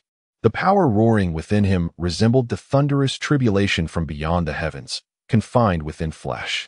Around him, the priests of the Star Language Court and the staff of the Extraordinary Affairs Department were acutely focused on their duties, compelled by his imposing presence. Everything was dedicated to serving humanity and the Republic. Gu Luan nodded, dismissing any notion of being distressed over secrets unknown to him. Just as he finished speaking, the shadow outside Pai Yin Luo's residence vanished in an instant. The next moment, an individual abruptly appeared in the expansive hall. Had Pai Yin Luo been present, he would have recognized the newcomer as Lucifer, whom he had conversed with earlier in the day. However, at this moment, Lucifer, the morning star, was clad in resplendent golden armor that reflected the light, as if it were solidified radiance. Yet it remained gentle on the eyes due to his soft shadow swirling around it, creating a harmonious ambience of light and dark. Etched upon this remarkable armor were inscriptions that translated into human language as, "The wrath of the divine comes swiftly," annihilating evil reflected in the eyes of the virtuous and the righteous.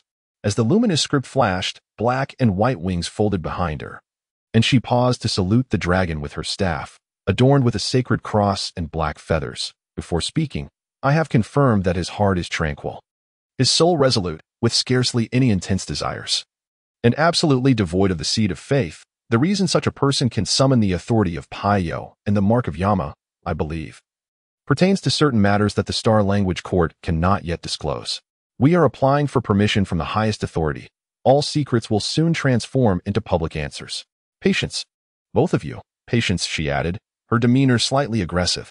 Unfazed, Inglong chuckled softly, "We will secure the permissions from the Administrative Council to release him because at some point, or rather, when a threshold is reached, certain necessary events will indeed unfold, and answers will soon follow.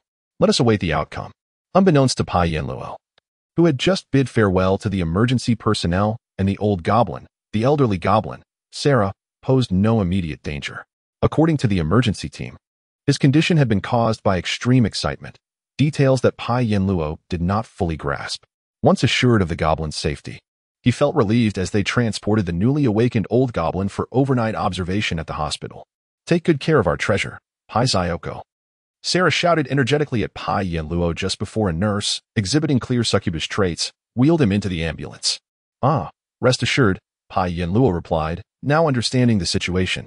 The old goblin had regained consciousness before the arrival of the emergency team, and the first thing he had shared with Pai Yanluo was that he had won the lottery. Upon checking the ticket, Pai Yanluo confirmed. Indeed, all the numbers matched perfectly, a grand prize of 17 million. He immediately comprehended why Sarah had been so exuberant, realizing that if it had been him, he would likely react similarly. However, since it was not his fortune, it hardly concerned him. Observing all of this, Guluan suddenly recalled something, muttering to himself, "His actions remind me of my time in the military." "You served in the military?" Guluan was aware that his aunt had been a medical personnel in the Republic's defense army before becoming a researcher. On the battlefield, medics would inscribe the critical vital signs and the nature of emergency treatments on the faces of the wounded, facilitating subsequent care in frontline hospitals. A calm yet serious expression adorned Gu Qinyuan's face, indicating his familiarity with the process, which piqued interest. "Are you suggesting that he was once a medic? But we have no military records for him." "Wait, could it be?" "Not as you think. Hold on, the decryption permissions will arrive shortly." Gu Qinyuan waved his hand dismissively. Guluan shrugged and rolled his eyes in exasperation, while Gu Qinyuan, indifferent to his display, pondered, apart from medics. She knew there were others in the military who also acquired such life-saving knowledge, those individuals who invariably plunged into the most perilous situations, undertaking exceedingly risky and sensitive missions, and who needed to possess a variety of skills. However, this young fellow, Gu Qinyuan's expression grew increasingly somber. Pai Yanluo remained oblivious to all of this. After tidying up the chaos left in his home from the emergency, he prepared to finish his meal. Yet, as he sat down at the dining table, an unfamiliar sensation washed over him while gazing at the spread before him. He found himself devoid of hunger. Could this be related to the events of the day? Puzzled by this anomaly, Pai Yanluo furrowed his brow and murmured to himself. At that moment, he suddenly noticed the lottery ticket he had pressed beneath his bowl. Extracting it, he intended to find a safer place to store it for the old goblin. However, he soon observed something peculiar above the ticket. Tiny particles resembling the dust visible in sunlight seemed to float, moving in a manner that formed a slowly intertwining vortex. Electric sparks flickered within the whirlpool, with currents resembling small serpents leaping among the particles, causing the entire vortex to shimmer in hues that shifted from golden sunlight to rainbow colors, and then to a deep, blood-like red. What could that be? Captivated by this strange phenomenon, Pai Yanluo instinctively squinted and extended his hand toward the miniature vortex. He then noticed a pair of bloodshot eyes fixated on him from the void, accompanied by a furious roar echoing in his ears. "It's all mine." Troubled, Pai Yanluo blinked and refocused on the lottery ticket, but the bizarre occurrence did not resume. Like a statue, he scrutinized the ticket for a while, remaining on high alert. After realizing that nothing further transpired, he placed the ticket into a box that was comparatively safer than the dining table before proceeding to wash up and retire for the night. Once Pai Yanluo switched off the lights, the ticket suddenly radiated a flickering glow. A tiny luminous vortex reformed above it. After a moment of distortion, the ticket vanished into the whirlpool, as if it had never existed. Some time later, enveloped in darkness, a roar echoed from somewhere within the community. "Mine, all mine." "Ha ha ha, damn it. How can anyone sleep with that noise? The old Sief family's cursed dog. My child has school tomorrow, and I have an early shift. If you keep this up, I'll come over and settle the score." A neighbor's furious tirade resonated in the stairwell, followed by another roar, after which the community briefly fell silent. In the convenience store operated by the snow monster, 2 crimson lights flashed abruptly, yet the surveillance equipment of the Extraordinary Affairs Department hovering above the community remained unresponsive. In the stillness of the darkness, time gradually slipped away. Chapter 8. Awakening on the morning of August 19th, year 123 of the Republic. Within the office of the Extraordinary Crimes Division of the Enforcement Agency in the enchanted city of Huandu, a haze enveloped the room. Reminiscent of a cloud spell cast by a sorcerer. Tobacco, initially discovered by trolls for sacrificial ceremonies, later mass-produced by elves as a means of economic exploitation against humans, trolls, and barbarians, had nearly vanished from the Republic during the victorious liberation war of the first year of the Third Republic. However, by the 123rd year of the Republic, with humans mastering the cultivation of tobacco leaves and cigarette production, smoking had once again re-emerged.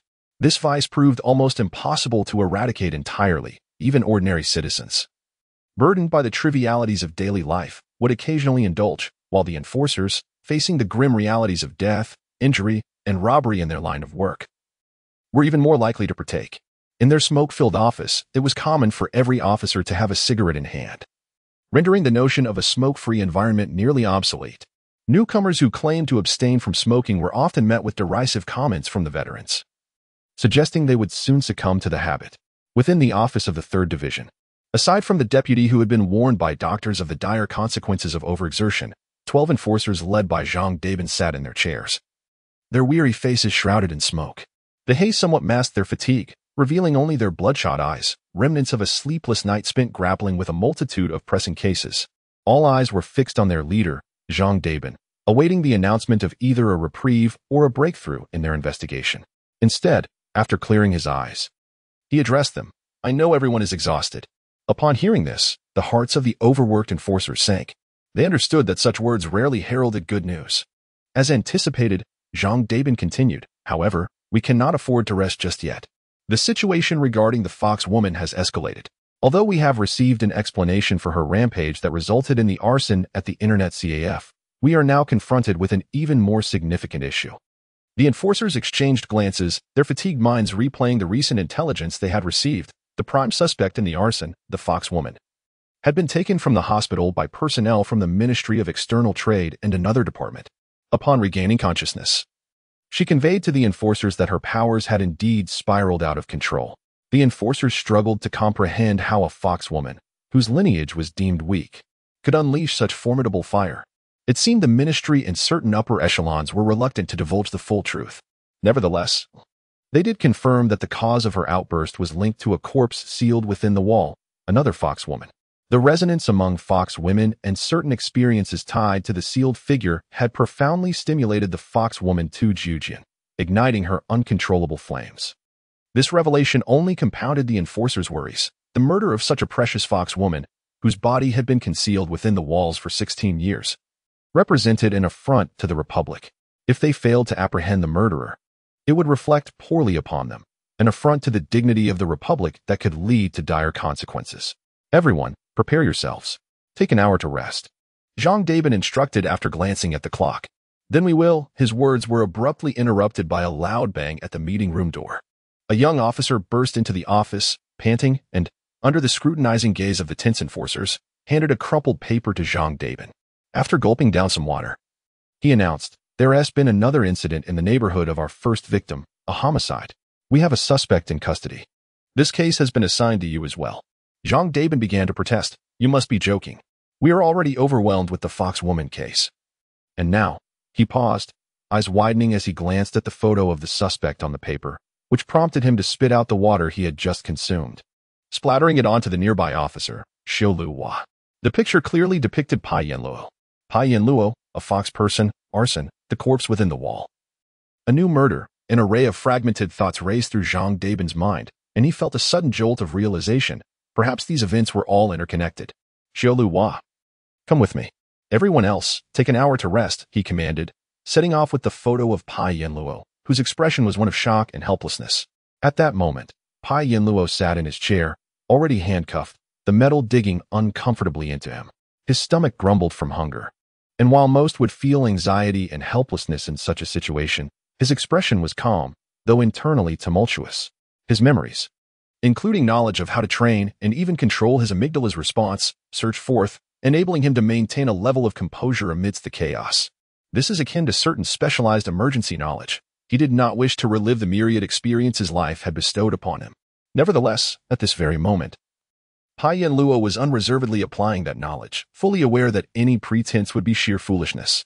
Upon awakening, after brushing his teeth and washing his face, Pai Luo intended to check the lottery ticket that was crucial to the old gnome.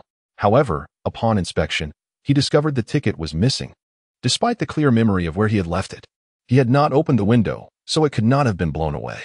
After searching thoroughly around his home several times, he was reluctantly compelled to accept the unsettling reality that the ticket had indeed vanished. This strange and frightening occurrence left him somewhat agitated. The old gnome had placed such trust in him, and yet he had lost the ticket. However, Pai Luo soon regained his composure and began to devise a solution. He seized the magic web terminal, skillfully accessed the search engine, and inquired about the procedure for a lost lottery ticket. Swiftly, he found the answer. Praise be to Mistral and the information age. With newfound clarity, he promptly followed the official guidelines provided for lost tickets and set off for the place where he had purchased the ticket, which was none other than the local convenience store run by the abominable snowwoman, Annie Bigfoot. A gentle knock on the door yielded no resistance. It opened with ease. Pai Luo pondered briefly, suspecting that a family member had forgotten to lock the door, and decided against intruding. He intended to secure the door and then inquire at other community outlets. At that moment, a peculiar phenomenon halted his steps. A pungent, rust-like odor surged into his consciousness, so overpowering that it nearly induced nausea. He quickly steadied himself against the doorframe, regaining composure after a moment of dizziness subsided. Prior to this, he had only encountered such a scent twice, once in a dark jungle when he inadvertently drank from a blood-soaked pit, and again in the face of intense radiation. The taste of radioactive iodine lingering in his memory. Now he experienced this strange scent for a third time. Generally speaking, tastes and smells lack the directional precision of sounds. Yet Pai Luo inexplicably perceived the source of this potent aroma emanating from Annie Bigfoot's abode. As he raised his gaze towards the direction of the scent, another wave of dizziness assailed him, and he found his vision obscured by a crimson haze, as if the world had been drenched in blood. Just as Pai Luo was grappling with disbelief, the sanguine illusion vanished in an instant. Yet, for reasons unknown, a sense of insecurity enveloped him, prompting an instinctive alertness throughout his being. Following the scent, he rushed into the modest master bedroom of the unit, only to discover Annie Bigfoot's towering figure sprawled in a pool of blood. Before he could summon the police and medical assistance, a voice outside bellowed, "Don't move. Raise your hands." Pai Luo complied, raising his hands steadily, only to be tackled to the ground by the officers bursting in, who promptly handcuffed him. As he was led away, he quickly noted the scene, catching sight of Auntie Bigfoot's son, the subject of neighborhood gossip for his reliance on his mother, weeping uncontrollably at the door. In that moment of reflection, the door to the holding cell swung open, revealing a familiar face. "We meet again," Zhang Dabin remarked, his expression a complex interplay of emotions. "If anything has happened to Auntie, it has nothing to do with me," Pai Luo replied coolly, delivering his retort like a dagger to the victim's plight. "But your fingerprints are all over the knife found at the scene," Zhang Dabin countered sharply. "I borrowed a cleaver from Annie to chop some ribs. She had just given me 2 pounds of frozen ribs 2 days ago, and I had no cleaver at home. Furthermore, my magic web terminal's password is 889-9174. Unlock it, and you will see that I was in the process of dialing the police and medical services. Additionally, the terminal's camera was recording, capturing my entry into the premises. I have further evidence that can convincingly establish my innocence." Zhang Dabin regarded the young staff member before him, a strange feeling surging within him. Just moments ago, he had conversed with this cautious, unassuming individual who had even seemed somewhat timid. Yet now, the aura radiating from him felt entirely transformed. Chapter 9. My special interest. This individual, portrayed in all records as merely an ordinary civil servant, displayed an extraordinary calmness in the face of an unexpected event that would spell doom for the average person. Zhang Dabin, having read novels that liken such composure to that of a mountain, had never encountered a person exhibiting such tranquility. He had once found this description rather cool and imagined that perhaps one day he would meet a serene suspect who would inspire him to describe them in a similar manner. However, after witnessing the calm demeanor of Pai Luo, he felt that like a mountain was an inadequate description for Pai's serenity. Mountains convey a sense of rigidity, whereas Pai did not. Zhang Dabin perceived him not as a suspect awaiting judgment in an interrogation room, but rather as an elderly gentleman in a park, prepared to engage him in a game of chess, basking in the gentle breeze of a weekend morning, unburdened by life's concerns. His eyes exhibited no signs of distraction. His muscles relaxed, emanating an unusual aura of both ease and confidence. For a brief moment, Jean Dabin felt somewhat dazed, but he quickly regained his composure. Being an experienced law enforcer, then why did you do it? Jean Dabin asked, tossing the case file onto the table and sitting across from Pai Yin-luo. Every individual seated in this room had uttered similar words. Jean Dabin fixated on Pai's eyes, hoping to catch even a flicker of uncertainty. Yet, Pai remained unperturbed. Not a novice himself, Jean Dabin pressed on. If it wasn't you, what were you doing there? Last night. The aunt gave Grandpa Sarah at the internet CAF a lottery ticket. Pai Yin-luo methodically recounted the events that transpired. You lost the ticket and went to report it and see if you could remedy the situation? Yes. Then, you discovered the door was ajar, felt a bit concerned, and decided to check inside? Jean Dabin mimicked the motion of pushing open a door. Yes. The interrogation room fell into a brief silence. With Jean Dabin's fingers flipping through the case file on the table, occasionally glancing at Pai Yin-luo, who remained unyielding. The silence lingered for quite some time. Eventually, the law enforcer broke the stillness. I have another theory. Jean Dabin leaned forward, adopting a confrontational stance. You wanted to keep that lottery ticket for yourself. Just as Pai Yin-luo was about to respond, the door to the interrogation room swung open, and another law enforcer gestured for Jean Dabin to step outside. After closing the door behind them, the enforcer, with a complex expression, shook his head. We just checked the surveillance cameras in the neighborhood. Unfortunately, the equipment malfunctioned last night, and the footage was corrupted. However, this guy, he actually installed cameras in his home. According to the footage from his cameras, he hasn't gone anywhere, providing him with an alibi. Combined with the recordings from his terminal, we no longer have sufficient grounds to continue holding him. Who installs cameras in their own home? For security? Was there any evidence of tampering with the footage? What about the victim's son? Jean Dabin recalled the person who reported the incident, the son of the victim. A hybrid born of a human and a snow monster. According to neighbors, the son had always had a tumultuous relationship with his mother and expressed extreme discontent regarding his estranged father, an explorer who had chosen to live with a Yeti. From a certain perspective, he had a motive for the crime. Regrettably, experts examined the footage and found no signs of tampering. At the time of the incident, the son was at home having breakfast. As for the victim's son, he had just had a fight with the victim the night before and spent the night at the internet CAF, with witnesses and video evidence to corroborate this. Damn it, Jean Dabin couldn't help but curse. In truth, it wasn't that there were no useful leads at all. Take a look at this. The enforcer handed Jean Dabin a piece of paper. From the technical department? Let me see. Shoe prints, human-sized. There are no signs of forced entry at the front door? None whatsoever? Initial examination, the victim showed no signs of resistance. A familiar perpetrator? It's peculiar. We scrutinized the door and found no signs of forced entry or tampering. The extraordinary forces have investigated, leaving no traces. And the victim was a genuine snow monster. Even though he underwent shrinking and transformation to live among us, his strength remained intact. Furthermore, the knife was inserted directly into the back of the victim's head. The enforcer delivering the preliminary report shook his head with a furrowed brow. This situation is becoming increasingly troublesome, Jean Dabin mused, pinching the bridge of his nose. What about fingerprints? Hair? Bodily fluids? Skin flakes? We're still working on it. But I must be frank, there hasn't been much progress. Regardless of who the perpetrator is, they clearly came prepared. The internet CAF caught fire, which coincidentally damaged the nearby magical network hub and the circuit system's transformer. During repairs, the workers mistakenly miswired the system. We've contacted the repair company, and the only suspicious aspect is that they dismissed the temporary worker who was on duty at the time. According to them, the responsible temporary worker had already been paid and sent away. After speaking, Jean Dabin re-entered the interrogation room, gazing at the composed Pai Yin-luo. He felt an inexplicable oddity wash over him once more. Just as he was about to speak, Pai Yin-luo interjected, and the first words he uttered nearly caused Jean Dabin to lose his balance.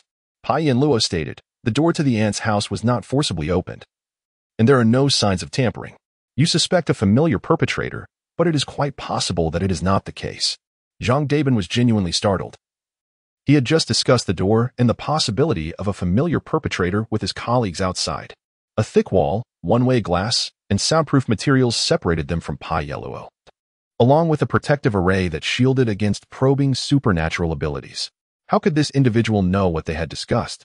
Observing the astonished expression on the law enforcer's face, Pai Yanluo sighed softly. He had encountered too many similar reactions in his past. People often equated rapid and meticulous reasoning with a form of mind-reading magic. This was the case even in his world devoid of magic, and in this realm filled with the supernatural, individuals were more inclined to attribute unusual phenomena to the extraordinary. He hadn't intended to enlighten the law enforcers, believing that even without his prompting, these capable guardians would eventually uncover the truth. However, all his subsequent actions were predicated on a singular conclusion. Based on various signs, Pai Yanluo deduced that he could no longer escape trouble through disguise. The prospect of continuing his tranquil, or at least relatively peaceful, existence was essentially unattainable. Thus, in accordance with Pai Yanluo's strategic plan, he resolved to take certain actions, aiming to seize a modicum of initiative in the impending contest with the state apparatus. Resolute, Pai Yanluo lifted his gaze to meet Zhang Dabin's astonished expression and calmly stated, "Stop overthinking. I wasn't eavesdropping on your conversation. However, it appears I may have guessed correctly. Listen to me, and you will understand why I said that. First, I once had a hobby of studying various locks, which is how I noticed the peculiarities of the lock at the aunt's house. I have an immature theory about how her door was opened. May I share it with you?" Pai Yanluo appeared tranquil, adorned with a subtle, almost elusive smile that momentarily eased Zhang Dabin's tension. He inquired, "Was your hobby once the art of lock manipulation?" Pai Yanluo chuckled softly. "It was merely a fleeting interest. A phase that lasted only a brief 3 minutes. At that time, having just moved, I felt somewhat insecure, so I delved into it for a while. You can check the locks on my door. They are not the standard fittings of the community, but rather custom-made by someone I hired. You may verify this with my colleagues."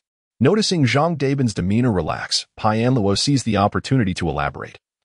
"One of the primary reasons I replaced the locks was due to a critical vulnerability in the community's standardized electronic password locks. The electronic locks employed here are from Popway Corporation. Although they appear sophisticated, allowing for a 12-digit code and capable of triggering a silent alarm after a certain number of incorrect entries, the reality is that, like many fingerprint and magical locks, they can be easily compromised with the right equipment, as their operational principles are fundamentally similar." Zhang Dabin's curiosity piqued as he sought clarification. "So, what kind of magnet is required?" He admitted his unfamiliarity with the intricacies of such matters. "A strong magnet. Specifically one infused with rare magical conductive elements that are now essential in many high-tech magical components," Pai Yanluo replied, his eyes glinting with a sharp insight. "When I entered, I noticed the electronic clock hanging on the door was incorrect. I have visited the aunt's house numerous times and am aware that her clock is powered both by electricity and a backup battery, so power failure isn't an issue. However, this type of strong magnet, created using magical conductive elements, can disrupt electronic devices."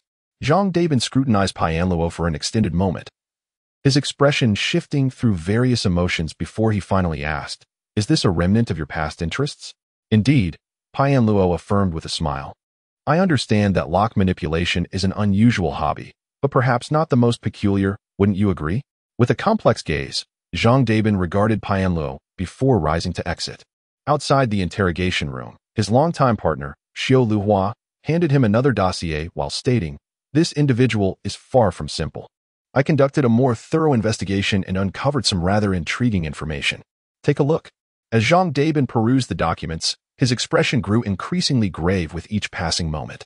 Chapter 10. The ghosts in the system previously, due to the fire at the Internet CAF in the neighborhood, which involved the Fox woman. The law enforcement had conducted a superficial investigation into Pai Yanluo.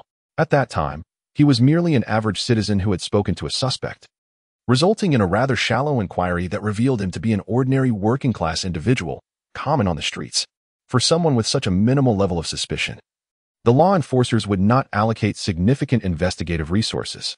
However, when it comes to murder, especially with Pai Yanluo being among the first to arrive at the crime scene and subsequently detained, the intensity of the investigation naturally escalated.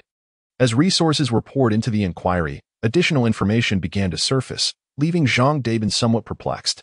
Some of this information he was already aware of, such as the fact that Pai Yanluo had installed cameras in his home and had replaced his door with one that was nearly impossible to breach. Zhang Dabin had encountered drivers who installed cameras in their cars, but he had not seen anyone install cameras in their homes, save for a few deviants he had apprehended. However, aside from that, there were new revelations that Zhang Dabin found puzzling, such as the discovery of a rope installed by the window. enabling Pai Yinluo to descend directly from the 11th floor to the ground below. Zhang Dabin had never seen such a contraption nor knew anyone who had one in their home. Yet, could this rope be deemed illegal? Not in the slightest.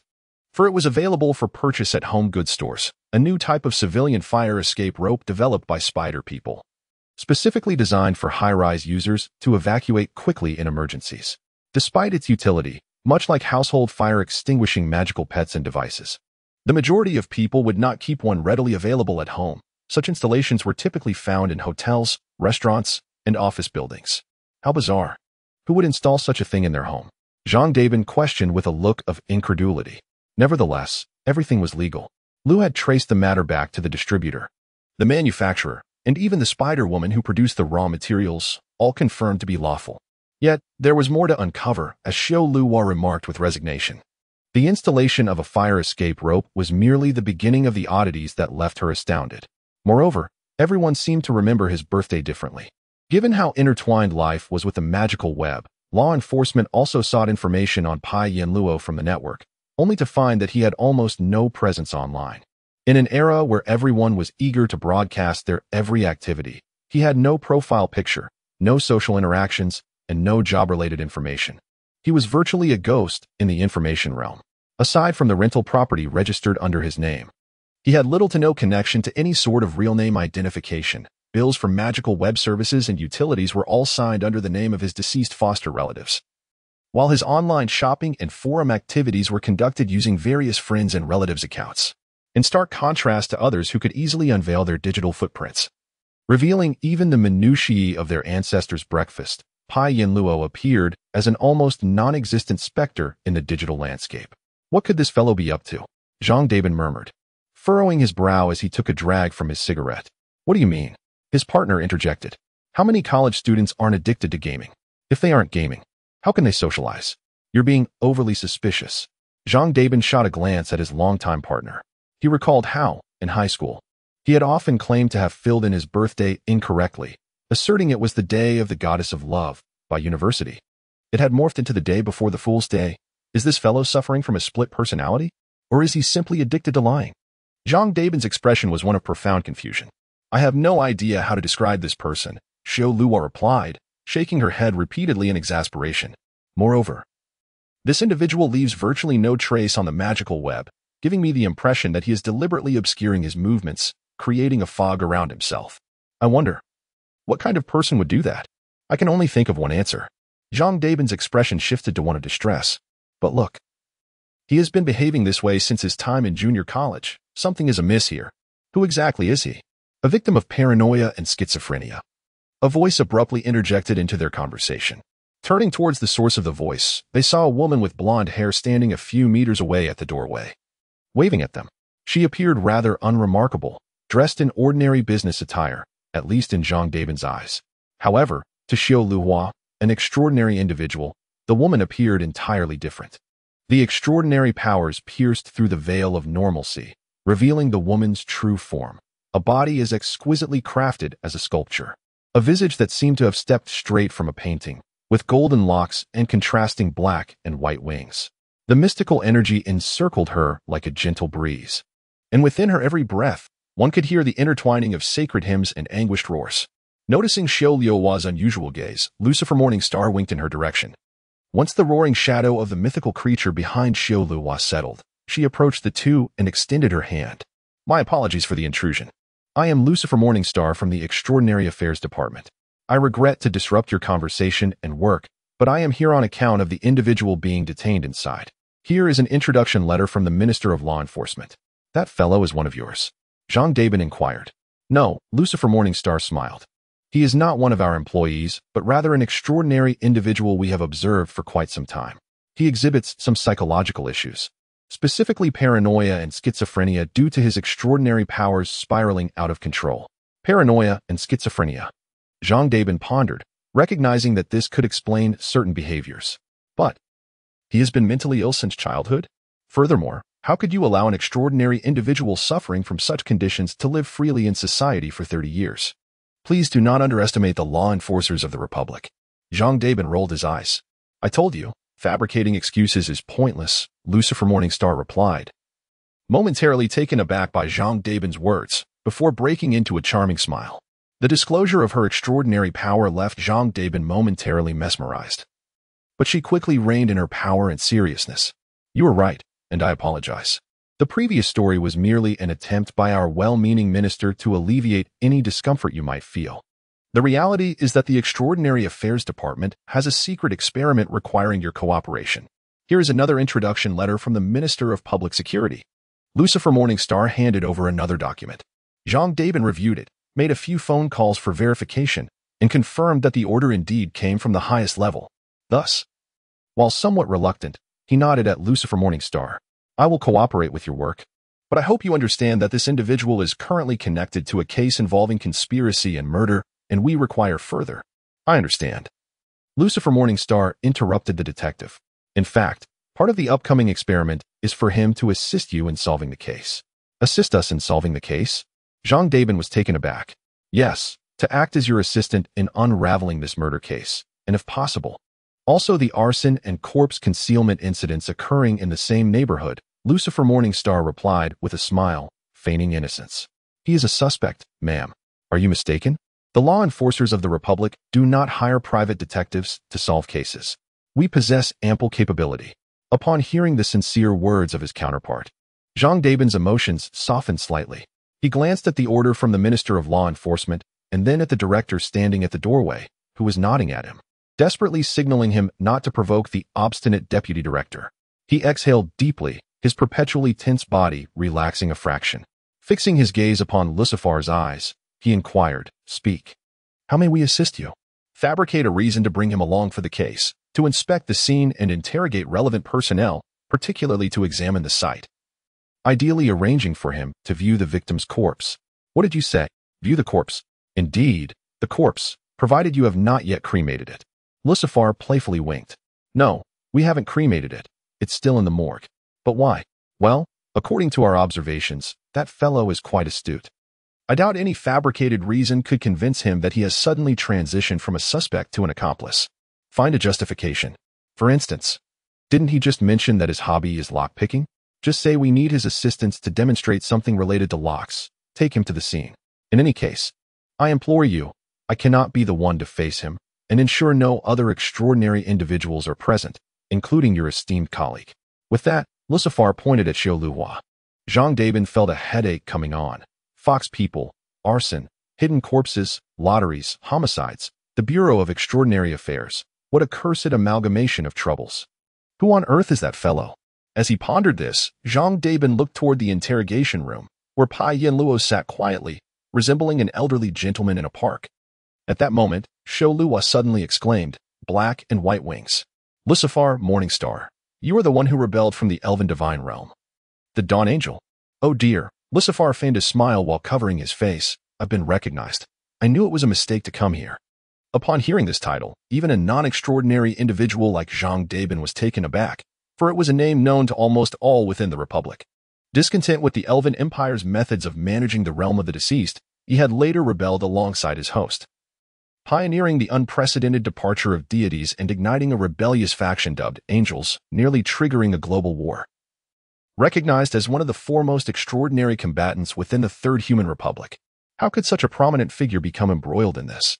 Zhang Dabin felt a throbbing ache at his temples. Chapter 11. Sound in the interrogation room adjacent to a conversation among several individuals. Piang Luo sat motionless, his hands resting on the table, eyes closed, resembling a statue. He was deep in thought. After years of cautious observation of this world, he had meticulously distanced himself from anything that might incite conflict, striving to remain inconspicuous while savoring a tranquil life he had long cherished. Moreover, he understood that he could not deceive himself. If he were to be honest, he would have to acknowledge that, despite his desire for a peaceful existence, he was addicted to certain pursuits.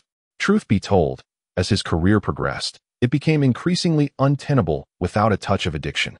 Yet, he seldom afforded himself honesty. For the ability to deceive himself, to become another person without revealing any cracks, had once been an inseparable part of his existence. However, now, those past habits might transform into a source of trouble. If he wished to fight for the life he desired in the forthcoming events, he needed to contemplate.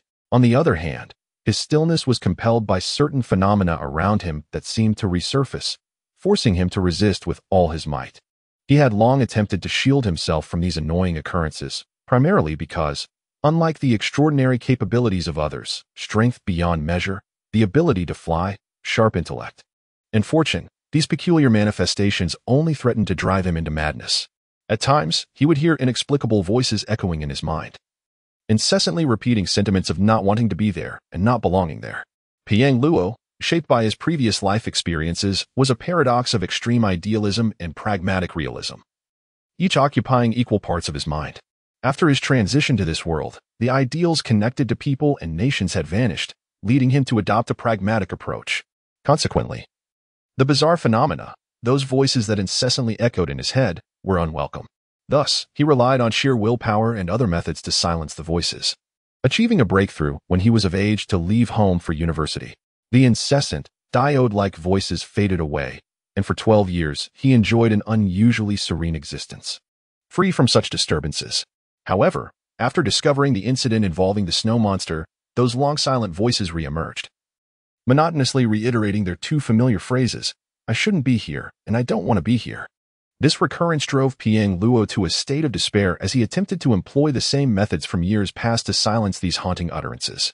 Strangely, the techniques that had once mitigated the voices now proved ineffective. Instead of diminishing, the cacophony grew louder and more intrusive, pushing him to the brink of madness despite his resolute spirit. As he silently recited the materialistic worldview from his previous life, striving to calm his thoughts, the door to the interrogation room opened once more. He opened his eyes to see the enforcer enter, a complex expression on his face as he slammed a 4-digit combination lock onto the table, an item easily found in any storage locker. "You claimed unlocking was once your hobby? Try opening this." Piang Luo glanced at Zhang Dabin and then picked up the lock. He hung it on the edge of the table and applied pressure downward, methodically turning the 4 dials, acutely aware of which one offered the most resistance. After identifying the dial with the greatest resistance, he slowly turned it, and after a few seconds, he heard a faint click, barely perceptible to the average ear. Satisfied that his skills had not diminished too much, he refocused and proceeded to the next dial, employing the same technique. Within less than 2 minutes of receiving the task, Piang Luo unlocked the mechanism and slid it toward Zhang Dabin. "If this is the lock you officers use, I suggest you replace it. It can be opened in under 2 minutes without any tools." "No, we certainly do not use this lock," Zhang Dabin replied, his head throbbing at the thought of his assignment. He restrained his emotions and carefully chose his words. "The officer most knowledgeable about locks is unwell today. We cannot verify your claims regarding the lock. If what you say is true, it could significantly impact our next steps. So we hope you can assist us on-site to validate your hypothesis." Piang Luo regarded Zhang Dabin with a hint of barely perceptible surprise, which quickly vanished as he nodded. "The snow monster is a good person. I do not wish for her demise to remain ambiguous. I will help you, but you must prepare a special magnet infused with magical elements." With that, Piang Luo specified a model of the special magnet. "Thank you," Zhang Dabin said, rising to shake Piang Luo's hand. "We have already dispatched someone to procure it. It should be ready by the time you arrive."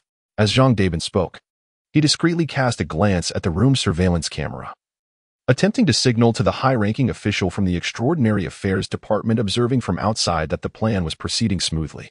Unaware that Piang Luo had noted his actions and was suppressing a bemused smile. Upon receiving the directive, Zhang Dabin and Shou Luhua promptly resumed their roles in the unfolding drama. Just as they stepped through the door, Shou Luhua rushed forward, feigning a bit of urgency. "We have news from the coroner's office. There are some peculiarities regarding the victim. The cause of death may not be what we initially thought. Coroner Reggie Han Dong requires your presence." Upon hearing this, Zhang Dabin feigned reluctance, glancing at Piang Luo. Piang Luo observed the 2 detectives' theatrical performances with a mix of exasperation and amusement. However, he already had a plan in mind and decided to give them a gentle push to see what would unfold next. "May I accompany you to see the snow monster?" Piang Luo asked softly. His words contained both truth and deception. He genuinely wished to see the snow monster, who had treated him kindly over the years, one last time. Yet he did not yearn to go as desperately as he pretended. This was the essence of a successful lie, to weave genuine emotion into the fabric of deceit. It was a delicate and enigmatic process, one that many might struggle to master, but Piang Luo, in his previous life, had been a master of both discerning and crafting lies. Thus, the three made their way toward the coroner's office, enveloped in silence. The detectives were unsure of what to say, while Piang Luo found himself unable to articulate anything as the closer they drew to the coroner's office. The louder the voices in his head became, demanding all his strength to resist, leaving him little room for anything else. Upon reaching the coroner's office, they opened the door, and a collective shiver ran through them as they were met with an icy chill. "Ah, old Zhang is here. The coat is hanging over there. Help yourself." A voice resonated like the crisp sound of ice pearls cascading upon a jade plate, and at that very moment, inexplicably, Pai Luo felt as if many voices within his mind had abruptly fallen silent, bestowing upon him a profound sense of tranquility. He lifted his gaze and was taken aback to witness a skeletal figure, garbed in a robe and emanating a chilling aura, suspended in midair before the corpse. Its eyes aglow with a cerulean light. A lich. The head of your forensic department is a lich. Wait, why is a lich here? Despite Pai Yinluo's steadfast resolve, he could not suppress the rising pitch of his voice. The reason was simple: a lich, by defying the natural cycle and refusing to relinquish its soul, is a being birthed from the malevolent ambitions of the Lich King, who, through the distortion of life, catalyzed the emergence of such monstrosities. In other words, bereft of the Lich King's sinister power, a lich should, in theory, be incapable of existing. Yet, how could an undead creature imbued with the dark powers of the malevolent deity be employed within the Republic's law enforcement? There was even an officer's badge on that white robe. It was utterly bizarre. "Ah, did I frighten you? Just a moment. Let me don a guise," said the lich, her words accompanied by a flicker of magic at her fingertips. A nearby artificial skin suit soared towards her, transforming her into a strikingly beautiful figure with golden hair styled in twin ponytails, floating gracefully before Pai Yanluo. "I've never seen a face like yours before. Wait. How peculiar. I sense a familiar essence within your soul." With that, she commenced to sniff around him like a dog. Pai Yanluo, observing the lich behaving like a canine, found himself at a loss for words. "Leiji," Zhang Dabin bellowed, feeling his pride slightly wounded. "Forgive me," the lich, named Leiji, trembled slightly at her superior's reprimand. "I was indeed once a minion of the Lich King, but during my mischief in the Republic, I was utterly defeated by the combined might of the Zhong Kue and Morning Star Angel, reduced to a mere shadow of my former self. When I was escorted to the ninth heaven for judgment, the King of Hell in the fifth court, moved by my tragic origins and unyielding spirit, softened his heart and allowed me to enter into a plea bargain. Thus, I have devoted my expertise to serve the Republic for 175 years. So fear not. I am harmless." Concluding her words, the lich, now adorned in the guise of a golden-haired beauty, playfully made a peace sign. "Very well, a plea bargain." Pai Yinluo nodded, his expression inscrutable. "Now, regarding the deceased." Zhang Dabin interrupted the lich's attempt at cuteness. "Oh, right, the deceased. You should take a look." Leiji floated over to the operating table, which featured small openings for cleansing corpses, and pointed at the body of the snow monster. "Today, you are fortunate that I am on duty. I have examined her, and it is highly probable that she did not perish from a knife wound to the back of her head, but rather from poison." Pai Yinluo's countenance darkened. "Yes, indeed, poison. Wait, how do you know this? Who are you?" The lich, who had been reveling in her impending success at acting coy, now stared at Pai Yinluo in astonishment, as if a rooster had been silenced mid-crow. Chapter 12. Tears of the Black Forest. Miss Lich Leiji, known as the Winter Witch, is 283 years old, having once belonged to the human race. As a young lich, she considers herself quite erudite, especially when compared to the average lifespan of a typical human, which rarely exceeds 150 years. The additional years she has lived are not without merit, particularly in the realm of knowledge concerning death and corpses, where she has always held a considerable degree of confidence, having encountered few rivals over the years. For Leiji, who has long been severed from any corporeal pleasures, the pursuit of knowledge and the moments of revelation she shares with her colleagues are rare joys. Indeed, the satisfaction of her soul is profoundly significant to her, and the abrupt interruption of her thoughts now leaves her both annoyed and surprised. Observing the serious demeanor of Pai Wanluo, whose expression is less than pleasant, she curiously inquires, "How did you come to know this?" Pai Wanluo initially remained silent, his gaze fixed on the corpse of the snow monster ant, his emotions complex. This ant had treated him well over the years, often assisting him with the meager salary he earned as a lowly civil servant. Despite having to spend most of his earnings on rent and lacking parental support, she frequently offered him help. even if the food she provided was usually close to its expiration date. Nevertheless, he felt immense gratitude, as the merchants he knew would rather discard unsold goods than share them, fearing potential repercussions should someone fall ill from consuming them. The snow monster ant, however, harbored no such concerns, fully trusting him and believing he would not engage in any repugnant actions. In fact, this snow monster, who had embraced humanity and adopted transformation magic to integrate into human society, maintained good relationships with nearly everyone in the community, as she possessed a soul as precious as a gemstone. Yet, regardless of how radiant that soul once was, it has now crossed the threshold of the underworld, destined for the mystical river of souls to cleanse its memories, preparing to revert to its primal essence for reincarnation. Perhaps it has already been reborn. What remains is merely this broken shell. Paiwanluo, acutely aware of this reality, took a deep breath and pointed at the corpse of the snow monster ant. Her ears, particularly the lobes, exhibit an unusual redness. Her lips are discolored. A blow to the back of the head would not account for this condition. I have a casual understanding of the anatomy of snow monsters. They were once humans who inhabited the snowy mountains and experienced mutations after venerating their deities. However, their fundamental structure remains human, and a blow to the back of the head would not result in such a death. Upon hearing this, Miss Litch's face displayed a hint of approval, although she felt somewhat irked at losing an opportunity to showcase her knowledge. She delighted in encountering someone equally well-versed in the study of corpses. Nodding, she remarked, "Despite my ignorance of when you joined the department, it appears they have recruited some talented individuals." Indeed, her cause of death was not due to a blow to the head, but rather poisoning. As for the poison, if it weren't for my intervention, you might never have discovered the evidence, for she was poisoned by the tears of the Black Forest, Paiwanluo mumbled. Miss Litch's expression of pride instantly crumbled, transforming from that of a proud peacock to a hen caught in the grip of fate. With a face filled with anger and disbelief, she turned to Zhang Dabin, exclaiming, "Captain Zhang, this is rather inconsiderate of you. Did you bring in a poison expert to undermine my authority? If you feel I am lacking, you could have directly expressed it. Is this how you extend courtesy? How could I possibly do such a thing?" Zhang Dabin, flustered, waved his hands to indicate that he had no part in the matter. After all, Leiji was a valuable asset to them, having solved numerous cases over the years with her expertise in spiritual communication and toxicology. He certainly did not wish to provoke her.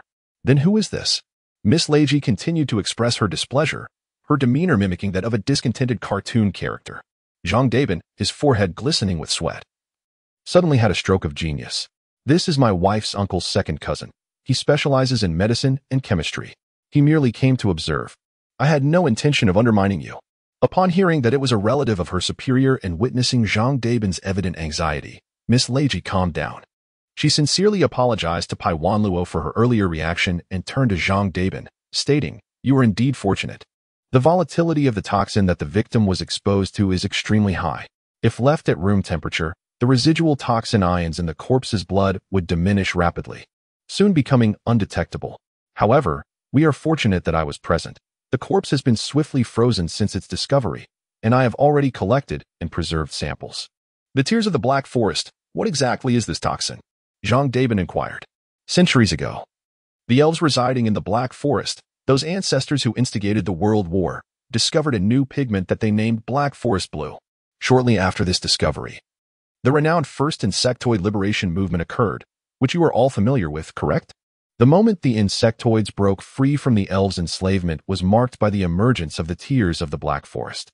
Indeed," she continued, "this chemical substance derived from the blue pigment has been proven to possess astounding lethality against insectoids, due to their respiratory methods and cellular structure. This chemical can easily reach concentrations that lead to suffocation in less than a minute, causing their nervous systems to fail and resulting in death. From what you describe, this toxin seems ill-suited for a murder case, much more akin to something one would encounter in a horror film," Su Luo remarked, shivering at the Lich-S account. "Oh no, this substance is very much real. When it was first invented, the Black Forest elves employed it to retaliate against the insectoids, nearly leading to their extinction. Later, as they parted ways with the goblins, they used it to slaughter their former allies in vast numbers. It certainly resembles the material of a horror film, however." Miss Lich shrugged. "Unfortunately, in this era, it is no longer confined to the fanciful realms of cinema. This toxin, which once nearly eradicated the insectoid race, is now widely utilized in mining, pest control, and medicine, even facilitating rapid plant germination. Thus, while its toxicity is immense, it is commonly produced, albeit under strict scrutiny of every batch manufactured. Therefore, someone with access to the tears of the Black Forest has committed the murder? Jean Daben's eyes brightened. Given the detailed production records, tracking down the source should pose little difficulty. Yes, theoretically it should be easy to trace. However, as I mentioned, this toxin dissipates at an alarming rate. Strangely, even with the urgent freezing, the toxins within the deceased's body have dissipated far more rapidly than anticipated. Leaving insufficient samples for further examination and tracing, Miss Litch scratched her head, perplexed. I believe I might have some inkling, yet I must visit the crime scene. Upon arriving beside the Lich, the voices in my mind inexplicably faded, leaving Pai Yinlu feeling remarkably refreshed. After examining the corpse of the snow monster ant, a hypothesis began to form in his mind, though he was uncertain to what extent the police would permit his inquiries. Thus, he cautiously asked, I'm not sure. Suddenly, with a resounding slap, Lucifer Morningstar, an official from the Supernatural Affairs Department observing the scene through a monitor, covered her face in exasperation. The veteran enforcer's blatant display of frustration was rather disheartening. However, her expression quickly morphed into one of amusement as she regarded Pai Yinlu, murmuring, You possess the ability to pick locks, a profound understanding of corpses, and a remarkable knowledge of toxins. How intriguing. What were you engaged in prior to your arrival here? And what compelled you to break your long-standing silence and step forward? Mr. Zhang, please inquire as to why he has chosen to do this. By the time she uttered the last sentence, Lucifer had switched to Zhang Daben's communication channel. Momentarily taken aback by the directive, Zhang Daben's, his expression a mixture of complexity, posed a question to Pai Yinlu. Speaking of which, why are you doing this? Why are you assisting us? Isn't this merely inviting trouble upon yourself? Upon hearing this inquiry, Pai Yinlu paused slightly, casting a glance at Zhang Daben's before lowering his gaze to focus on the police badge adorning Zhang's chest, and smiled. I understand your concerns, but truly, there is no need. And is a good person, always treating me well. During times of financial strain when my salary was stagnant, she would provide me with frozen goods, ensuring my meals weren't too embarrassing. She is kind to all her neighbors. A genuinely good soul. I merely wish for her murderer to be brought to justice as swiftly as possible. Once this matter is resolved, if you wish to discuss further, we may do so. That is all. Pai Yinlu's gaze lingered on the location of the miniature camera on Zhang Daben's. His scrutiny elicited a broader smile from Lucifer Morningstar, who could not suppress a chuckle. How delightful, truly delightful. As her laughter subsided, she seized the microphone from an operator and adjusted it, addressing it with enthusiasm. You are quite fascinating. Given your intelligence, concealing yourself further would be pointless. I believe you have surmised correctly, indeed. I am Lucifer Morningstar from the Supernatural Affairs Department. We have met before. The Republic of Humanity's Supernatural Affairs Department formally invites you to assist us, aiding the Republic's enforcers in resolving this murder case. Once this incident is successfully addressed, I assure you we will have an open and earnest discussion. Ms. Morningstar. Pai Yinlu replied, smiling into the air. I accept your invitation and hope we can engage in a meaningful conversation once this matter is resolved. Certainly, came the voice of Lucifer from the corner speaker. To demonstrate our sincerity, allow me to share some good news regarding the voices in your head. If you wish to avoid succumbing to madness from those voices, do not stray too far from Miss Litch. Upon hearing this, Pai Yinlu smiled knowingly, recognizing that the offer was not merely a gesture of goodwill but rather a testament to their understanding of him. The notion that the nation's supernatural agency was so well acquainted with his situation brought him a sense of relief. Had they lacked such insight, he would have been compelled to worry. With the course of action determined, the group swiftly boarded the enforcement team's hovercraft, activating the levitation array in preparation for departure.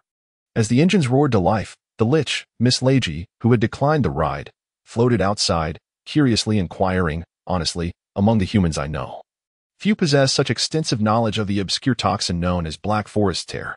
Moreover, you demonstrate an aptitude for corpse examination and even understand why the toxin dissipated so swiftly. What exactly are you? Are you truly just a medical student's relative? It's complicated, Pai Yinlu responded before closing his eyes. Why now? You have lived silently for so many years. Why do you choose to step forward now? Inquired Shou Hua, unable to restrain her curiosity. Because it is peaceful here, so peaceful that only now have I encountered a situation that allows me to utilize certain knowledge. Upon finishing, Pai Yinlu fell into silence, no longer speaking. Chapter 13 to 14. speaking nonsense with eyes wide open as the magical crystal and electromagnetic hybrid engine began to roar. The Republic's enforcer's official vehicle swiftly ascended to a safe altitude predetermined by the onboard computer, engaging in a stable flight after locking onto the aerial route. Jean Dabin gazed at the virtual display in front of the driver's seat, where the air corridors were delineated by dotted lines. After making a few adjustments on the instruments, he pressed the autopilot button and, upon confirming its activation, let out a long sigh of relief. Logically, enforcers were prohibited from utilizing the autopilot function. However, Jean Dabin was exceedingly fatigued and deemed the risk of driving himself to be greater. Moreover, he reasoned, there would be little danger within the confines of the city. Thus, with a practiced motion, he retrieved a pack of cigarettes from his pocket. Deftly flicking the bottom of the box to dislodge 2 cigarettes, one placed between his lips, while he extended the other toward the figure in the back seat, Pai Yinluo, offering, "Care for a smoke?" In the next moment, Pai Yinluo opened his eyes, and Jean Dabin felt a fleeting disorientation as he caught a glimpse of the resolute and calm gaze in Pai Yinluo's eyes, tinged with a hint of menace, reminiscent of the look from an extremely dangerous criminal he had apprehended previously. However, that threatening demeanor dissipated almost instantaneously, returning to a more amiable demeanor. Accepting the cigarette, Pai Yinluo inhaled deeply, scrutinizing the logo with mild astonishment before remarking, "High-end product from the Elven United Tobacco Company? You have an eye for quality." Jean Dabin grinned, striking a match and extending the flame to Pai Yinluo to light his cigarette. With the government having recently increased tobacco taxes and amid a trade war with the Elven Empire, the price of that pack likely exceeded 50 Republic coins. After taking a drag and exhaling slowly, Pai Yinluo turned to Jean Dabin, a teasing tone in his voice. "So, are you unmarried or childless? Or perhaps both?" Last month, during a wave of smuggling arrests, Pai Yinluo had teased Jean Dabin, who merely smiled in response. "We seized 200,000 packs, kept 2 for ourselves. And I got 2 boxes, one of which is already gone." Pai Yinluo said nothing further, chuckling as he raised the burning cigarette in a toast-like gesture toward Jean Dabin, then lapsed into silence. Jean Dabin hesitated several times, ultimately choosing to remain silent as he began to smoke, a rather taciturn individual by nature. Yet, his silence did not extend to the Lich lady, Lei Ji, who accompanied their rapid journey in the vehicle. This Lich, clad in leather, telepathically relayed her voice directly into Pai Yinluo's consciousness. "So, who exactly are you? Upon reflection, it seems improbable that you are a relative of Team Zhang." Stop. Stop. Please halt for a moment. Who are you really, and which intelligence agency sent you to assist us? Does this snow beast involve a significant case? Pai Yinluo remained reticent, leaving Lei Ji somewhat disheartened. However, having lived for so long, she quickly regained her composure and continued, "Could you disclose your monthly salary? It's likely not very high in Huan City." Lei Ji's eyes gleamed momentarily. "Would you be interested in some extra income, perhaps a side gig?" "Of course, entirely legal." "Do you have connections?" Pai Yinluo shot her a knowing glance, half smiling. "Come, let me study you. How does 300 per hour sound? I assure you, I'm not deceiving you. It's been ages since I've encountered someone so knowledgeable about the tiers of the Black Forest. Your intellect is quite impressive." "I must tell you." "No, I have enough money," Pai Yinluo replied. "Don't you want more?" Lei Ji inquired, her curiosity piqued. Pai Yinluo shrugged non-committally and chose to ignore her. Thus, the group continued their journey amidst the thunderous snores of Xiu Luhua. Arriving at the scene of the incident in a somber atmosphere. Team Zhang, we have procured what you requested. Gather all electronic devices on you 3, especially those with magical components, and stand back." "Why?" Xiu Luhua asked, bewildered. "A rare magical element-infused magnet will obliterate the electronic components on your persons in no time. If you don't wish to spend extra on replacements, take those items and step aside, little Luhua." So Lu Shiqi, I mean the one over there with." Jean Dabin interjected, casting a sympathetic glance toward the young enforcer who had nearly reached them. "There's no saving him," Pai Yinluo said with a resigned shake of his head. "How do you know all this? You can't possibly have studied medicine. Are you a physics or chemical engineering major? Or perhaps a graduate from the magical engineering department?" Lei Ji inquired, her curiosity unabated. However, Lei Ji proudly declared that she needed no assistance, waving her hands to cast air purification and toxin filtration spells, assuring everyone that as long as they wore gloves and goggles, they would be fine. "Hey, you there. I need to borrow your short-sleeved shirt." After donning gloves, Pai Yinluo called out to an undercover enforcer nearby. The questioned enforcer appeared confused. Take it off. It's for the investigation, Jean Dabin shouted. The named enforcer, still bewildered, removed his short-sleeved shirt, revealing a physique of muscles, and handed over the sweat-soaked garment to Pai Yinluo, who expressed his gratitude. After Lei Ji renewed her levitation spell, the trio, accompanied by the skeletal figure in leather, approached the door's edge. Pai Yinluo gently tugged on the door, revealing an electronic clock behind it. They discovered that the clock was indeed malfunctioning, while still powered. The displayed time was a chaotic jumble, occasionally distorting like a television with poor reception. Damn it, how did nobody notice this? Zhang Dabin muttered, somewhat frustrated that his colleagues had overlooked such a crucial detail. It was not necessarily the fault of the investigators. They likely had noticed, but did not connect the clock's malfunction to the door, Pai Yinluo explained. Stepping back, he secured the door, wrapping the powerful magnet in the shirt. If I'm correct, the murderer must have entered this way. Wait, you borrowed old Gao's shirt just to wrap that magnet? Zhang Dabin asked, incredulous. Indeed. Otherwise, it would be challenging to remove the magnet once it adhered. Wrapping it allows us to slide it off, Pai Yinluo replied, applying the enchanted magnet to the iron door. As he carefully maneuvered the wrapped clothing, a faint, almost imperceptible clicking sound echoed in their ears. Pai Yinluo twisted the doorknob. And to Zhang Dabin's astonishment, the door, originally believed to be locked with a complex password, opened effortlessly. Unbelievable. The old enforcer exclaimed, his jaw agape.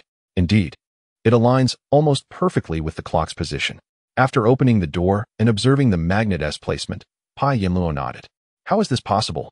Isn't this door supposed to require a lengthy password or access card to open? How did it become so easy to unlock?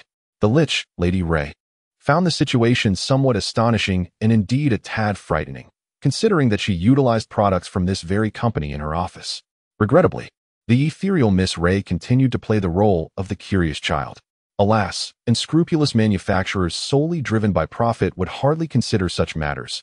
Zhang Dabin gritted his teeth, expressing that they merely led the public to believe their locks were secure, when in truth, they were mere facades. You truly did not deceive us. The door can indeed be open like this. I have no reason to deceive you.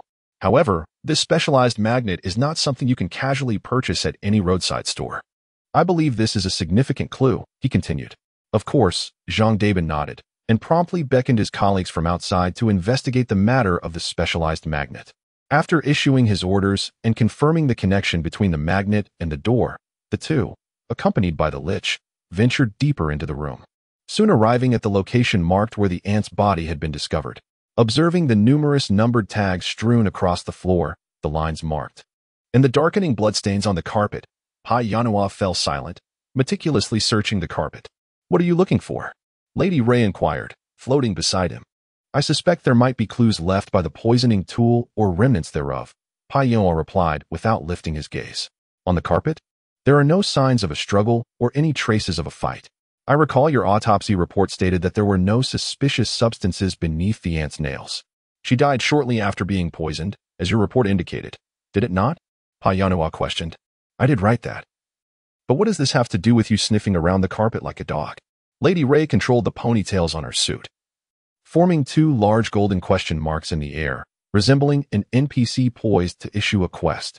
Black forest tear, whether solid or dissolved in water, possesses a uniquely detectable bitter taste. I believe no normal creature would keep it down after taking a large mouthful. It takes only a minuscule amount of black forest tear to poison an ordinary human, yet to swiftly incapacitate a snow monster, even one transformed by magic. What a dosage that would require. Huh. With so much poison, who could possibly consume it? Even pigs would refuse. Indeed. Lady Ray nodded in agreement, acknowledging Pai Yinluo's observations as a lich. Any poison, when discussing lethality without considering dosage, is mere nonsense. If it pertains to black forest tear, the required dosage to poison a snow monster and that needed to swiftly incapacitate one differ significantly. As you mentioned, under high doses, normal organisms would not retain it. You imply that. Zhang Dabin interjected cautiously between the two poison aficionados. The ant did not ingest the poison. She was poisoned in another manner, by inhaling a substantial amount of the toxin in a brief period, incapacitating her and causing rapid death within 1 to 2 minutes. To be frank, without resistance, it is implausible that someone pierced a snow monster's thick hide with a needle, as you are aware. The hide of a snow monster is akin to armored plating, Pai Yinluo muttered, continuing his meticulous search on the carpet. Wait. Aside from dissolving in water or being mixed into food, are there other methods of poisoning? The Lich's eyes sparkled with intrigue. Although she had forsaken darkness for light, her fascination with toxins remained undiminished. Previously, she had taken lives, but now she sought to save and vindicate the deceased. Poison remained poison, and Lady Ray still held an affinity for it. This bore no relation to the dichotomy of justice and evil. Initially, black forest tear was indeed used to poison the water sources and food supplies of the Arachne army. However, the Arachne later discerned its peculiar bitter flavor. Otherwise, the Black Forest Arachne would have been entirely exterminated, and there would have been no further developments, nor would there have been any guiding Arachne liberation movements. Payanua stated slowly. Yes, it is documented in history, the Lich replied impatiently, her twin ponytails reaching out to poke Payanua's face. Can you impart something I do not already know? Given your familiarity with history, you must be aware that the Black Forest elves later attempted to refine their toxins, such as extracting the Black Forest blue from Black Forest tear. This acidic pigment, when vaporized, produced an inescapable poisonous mist. Payanua continued his search on the carpet, appearing much like a loyal hound. The origins of the modern V8.3 version of poison cloud technique. Why would you think a Lich would be unaware of such things? Lady Ray inquired with pride. However, they failed, did they not? If memory serves, historical records indicate that the toxic gas they produced had two significant flaws. First, it would violently explode when the concentration reached about 5 in a confined space, rendering it impossible to store safely. Second, the density of the gas was much lighter than air, causing it to disperse rapidly and disappear without a trace, thus rendering it ineffective as a weapon. I know. So, can you refrain from regurgitating historical texts like a parrot and share something I do not know? Lady Ray exclaimed, exasperated by Payanua's slow manner of speech. However, if sufficient proximity is maintained and a substantial quantity of this gas is released in a short time frame, allowing the victim to inhale it, it could indeed reach a lethal dosage quickly. Moreover, due to its gaseous nature, it would swiftly dissipate into the air. Nearly undetectable hours later, Payanua paused, carefully scrutinizing a section of the carpet, squinting as if discerning something. Are you suggesting that the victim inhaled a large volume of highly concentrated lethal gas in a short span? But how could that be achieved? Zhang Dabin asked, feeling a surge of urgency.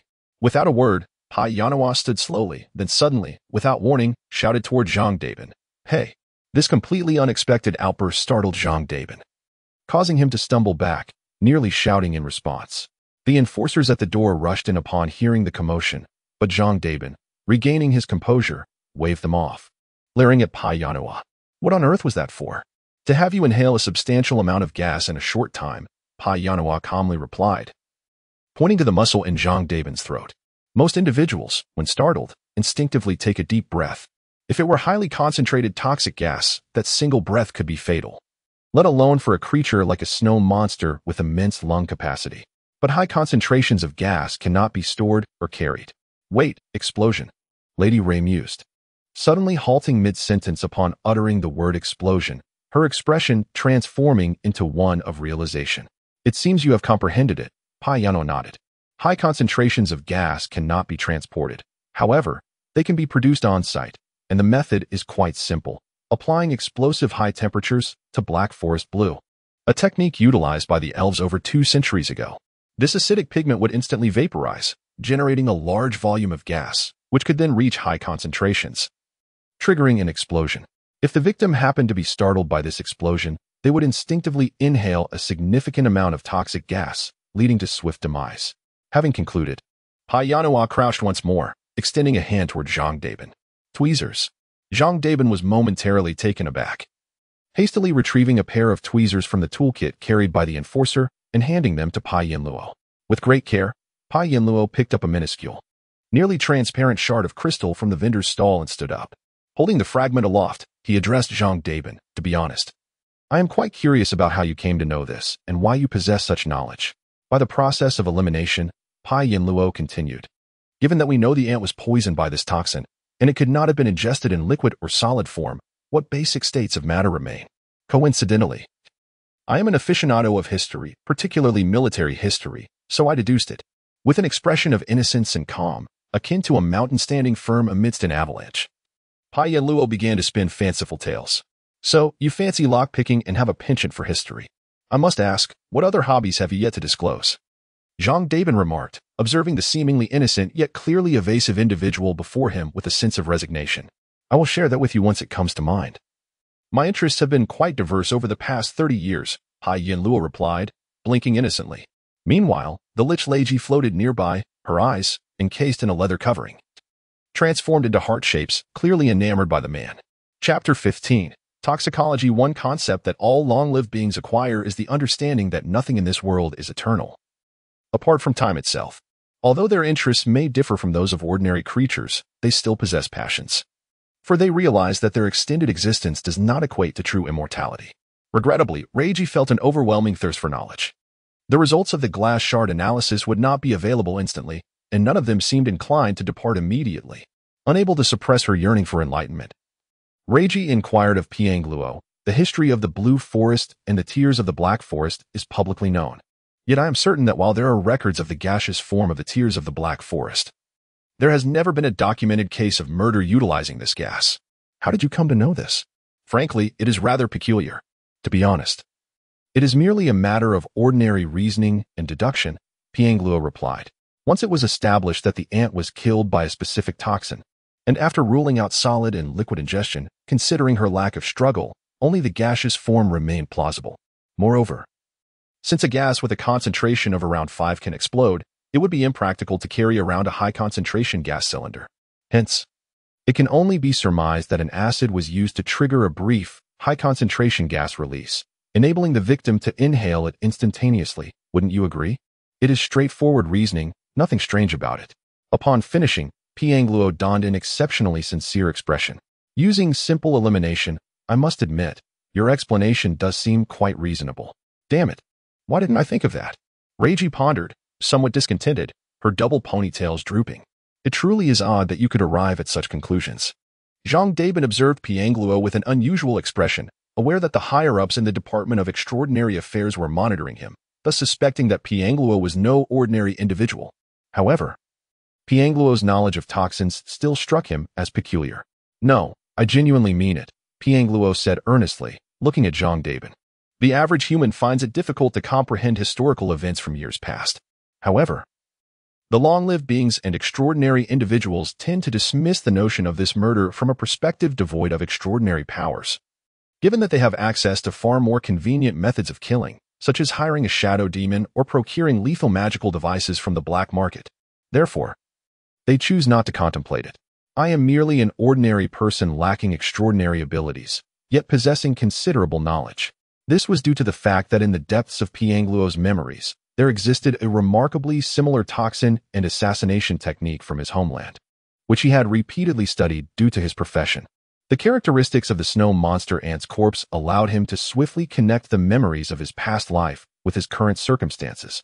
Speaking of the extraordinary, upon hearing Piang Luo claim that he had no connection to the extraordinary, Zhang Dabin immediately thought of the relationship between Piang Luo and the Pai. Just as he was about to say something, a stern warning from Lucifer Morningstar in his earpiece interrupted him. Do not speak of it. Under no circumstances mention anything regarding his extraordinary abilities. Extraordinary? What about extraordinary? Zhang Dabin quickly changed his wording. Why do you think there is no involvement of extraordinary powers in this matter? Why do you ask me that? Haven't the police yet determined whether there is any extraordinary involvement? Piang Luo replied, his expression strange as he glanced at Zhang Dabin's badge, already surmising the latter's earlier peculiar reaction. We have investigated and found no evidence of extraordinary powers at play. However, given your knowledge, have you identified anything unusual? I have not discovered anything extraordinary. Yet regarding non-extraordinary elements, Piang Luo suddenly raised his hand, pointing towards an object in the corner of the bedroom. Have you examined what is inside there? Zhang Dabin looked and saw a safe. After calling over an on-duty enforcer and inquiring, he shook his head at Piang Luo. No, this safe is quite challenging. We investigated with the manufacturer and found that this model is secured to the wall with expansion bolts, rendering it immovable. It features dual locks of both password and fingerprint, and additionally has a heat-resistant layer to prevent cutting with welding torches. We are currently awaiting a locksmith to handle it. Would you mind if I give it a try? I cannot guarantee anything, but if you have already taken fingerprints from the surface, I would like to attempt it, Piang Luo said, bending down to examine the safe. Oh, a magnet, is it? Wait a moment. Upon hearing Piangluo's intention to open the safe, Zhang Dabin recalled the magnet from earlier and began to call for assistance. Realizing that the specialized magnet had already been removed after they opened the door. "May I ask what you intend to do with that clothes hanger?" Zhang Dabin asked, observing Piangluo wielding the flimsy object in front of the safe with a perplexed expression. "To open this safe," Piangluo replied, straightening the bent hook of the clothes hanger into a shallow arc. As he poked at the 3 small status indicator lights, he added, "To be honest, I hope I can't open it, for if I can, it would mean, damn, it really is the case." Hearing Piangluo curse, Zhang Dabin and Reiji watched as Piangluo pressed the soft metal wire against the yellow indicator light among the red and green ones that signified the locked status of the safe, causing it to depress and reveal a dark hole. Sighing in resignation, Piangluo retracted the front end of the clothes hanger and explained, "The status indicator lights of the safe should, in theory, be welded to a fixed component, firmly integrated into the structure of the safe itself.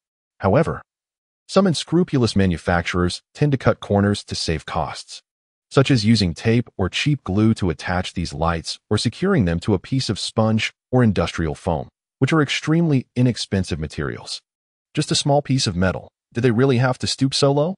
Zhang Dabin, as a police officer, felt a surge of frustration. If truly nefarious criminals were aware of this vulnerability in these techniques, countless unsuspecting citizens who purchased these products could suffer the consequences. A piece of metal, along with the cost of welding, still amounts to a fair sum. After all, in pursuit of profit, unscrupulous manufacturers will resort to any means, Piangluo continued, gradually bending the wire into a clever arc. However, therein lies a clever trap.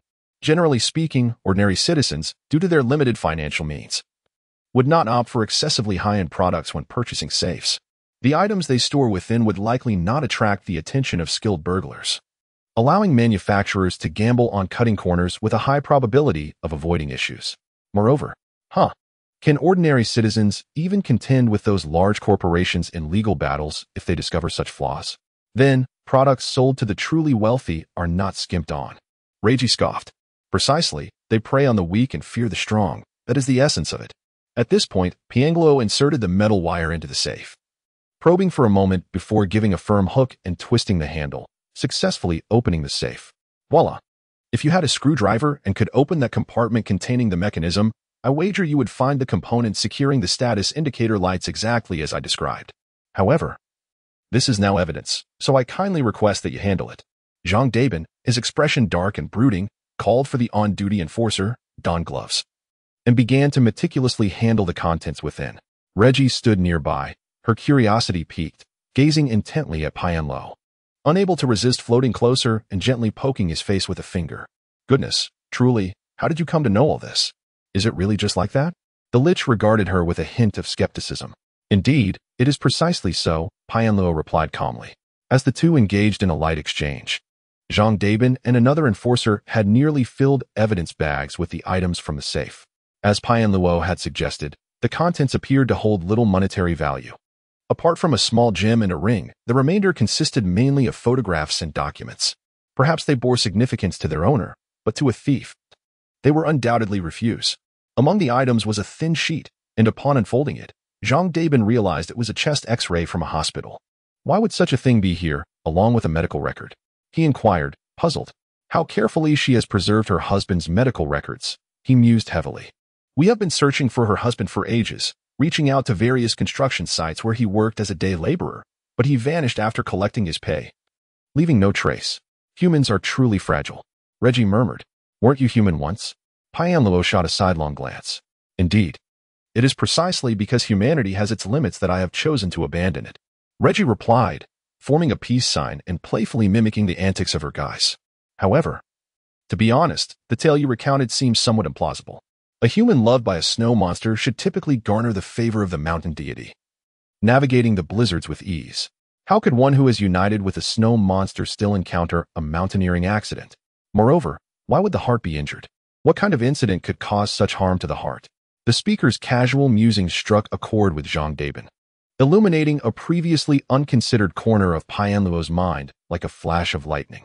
Injuries to the heart, as per the historical knowledge he possessed, could indeed stem from a particular type of accident, albeit one so bizarre and unimaginable that he had nearly overlooked it. Could it be that way? Piangluo pondered quietly. Chapter 16. Undercurrents: most things in the world possess an expiration date, and while many may believe that knowledge is exempt from such limitations, in truth, knowledge too has its shelf life. Sometimes, past knowledge, even truths, are subjected to scrutiny and challenge over time. New discoveries may emerge, and at times, truths may be vilified as lies after the passage of time. For instance, certain foolish individuals have begun to once again espouse the belief that the world is flat. Upon hearing of the heart damage sustained by the husband of the missing Yeti ant and glancing at the imaging results, Pai Yinluo was struck by a fleeting recollection akin to that of a shooting star, an obscure piece of knowledge, now largely forgotten and even dismissed as a fabrication by many. This was a fact he had noted while delving into the ancient history of this world. A specific ritual of a certain race could result in scars resembling those inflicted by multiple serrated suction cups upon the heart. However, the association of such peculiar scars with an otherwise unremarkable human explorer seemed quite counterintuitive. Yet, Pai Yinluo's previous profession often required him to adopt an unconventional perspective, as those who sought to thwart him, confound him with riddles, or even eliminate him frequently acted contrary to what one would consider common sense. After discerning the heart's condition revealed in the hospital's imaging, he instinctively linked the appearance of the injured heart to an image he had seen in a document deemed false by numerous professionals, which had been circulated on the dark web. Intuition, a term both familiar and alien to Pai Yinluo, was at odds with his former vocation. His work demanded strict adherence to protocol, leaving no room for the randomness or probabilistic nature of intuition. Yet, to establish himself in his field, he often found it necessary to rely on instinct in situations devoid of adequate analytical resources. Intuition had saved his life more than once, yet it had also led him perilously close to ruin. In a fleeting moment, a flash of intuition compelled him to inquire, when was the last recorded sighting of her husband? Zhang Dabin looked at Pai Yinluo in surprise before shaking his head. Are you aware that you are requesting police investigation information? We need to verify this with our superiors. After a brief, feigned consultation through remote communication, Zhang Dabin extended 3 fingers towards Pai Yinluo and stated, the colleagues who support the victim's family attempted to contact her husband, but the last record we could trace in our system is from 3 years ago. Upon hearing the number 3 years, Pai Yinluo's brow furrowed. He observed the seasoned law enforcer's eyes, which mirrored his own concern over the abnormality of the situation. In centuries past, it would have been commonplace for someone to vanish for decades. However, in this age of pervasive magical networks, intelligent virtual familiars, and surveillance devices, where every action necessitated identity registration, it was indeed astonishing that an individual could go unaccounted for in a nation's official system for 3 years. Just as both men contemplated speaking, a young law enforcer, Lu Shiqi, who had previously suffered the loss of his electronic devices while purchasing magnets, rushed over, shouting, Captain Zhang! Captain Zhang! After catching his breath beside the two, he leaned on his knees and exclaimed, Captain Zhang, we received news from headquarters. Is your terminal out of power? They couldn't reach you and contacted me instead. The headquarters reported that a large lottery ticket was just redeemed, the very one reported missing. Have they secured the area? Zhang Dabin asked anxiously. The disappearance of a winning lottery ticket, potentially linked to a murder case, warranted immediate surveillance. They had already contacted the lottery agency to apprehend the individual attempting to redeem the ticket and alert law enforcement. To be candid, no law enforcer, including fresh graduates, ever truly anticipated that a suspect would be foolish enough to redeem the ticket the very next day. Nonetheless, the lottery center proceeded as instructed, and indeed, an unusual event transpired when a somewhat downcast middle-aged man entered the center to claim the winning ticket. The staff detained him and discreetly notified the enforcers, who quickly identified him as a match for the victim's husband, the former explorer Xie Changting. It appears we may have captured the scoundrel, Zhang Dabin remarked with a hint of satisfaction. Though it felt somewhat awkward, now that the suspect was in custody, all secrets could gradually be unraveled. The weary enforcer felt an unexpected sense of relief wash over him. It may truly be so, Pai Yinluo replied with a smile, refraining from further comment. After Zhang Dabin had spoken, he turned to leave for the hovercar outside, only to notice that Pai Yinluo had not followed. Just as he was about to call out to him, Pai Yinluo spoke first, the moment he departed from the lich. The haunting voices in his mind, I should not be here, and I do not wish to come here, resurfaced, filling his once clear thoughts with a cacophony that nearly rendered him immobile. Drawing upon his formidable willpower, Pai Yinluo endeavored to silence the voices as he made his way home. Although all departments within the Republic were supposed to collaborate for national security, he still appeared to be a suspect from any angle. We have protocols to adhere to, regardless of your motivations for interfering in these matters. I sincerely hope your undisclosed reasons are compelling enough. I apologize for any discomfort this may have caused you, Captain Zhang. Lucifer Morningstar spoke in a soft yet resolute tone. I assure you that this will not interfere with your work, and that everything is justified in the interest of the Republic's security. On the other end of the communication line, Lucifer removed her communicator and let out a resigned sigh. Smiling at her companion Guluin, who stood beside her. It seems we've made this loyal enforcer somewhat displeased, but I don't believe he will act out of line. We should be able to observe our guest closely from here on. In truth, he has been living here for 30 years. Are you truly certain he is still a guest? Guluin scrutinized the screen, which displayed real-time images captured by all the cameras surrounding Pai Yeluo. Lucifer shrugged, her wings fluttering with the movement.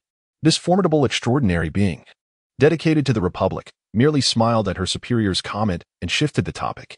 By the way, as a minister, is it truly wise for you to remain here like a nail driven into wood all day? Do you not have other duties to attend to? Spare me.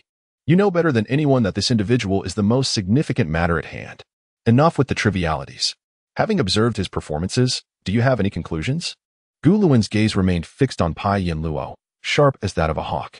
Madness, insanity, or perhaps an even less agreeable answer, which you have already surmised.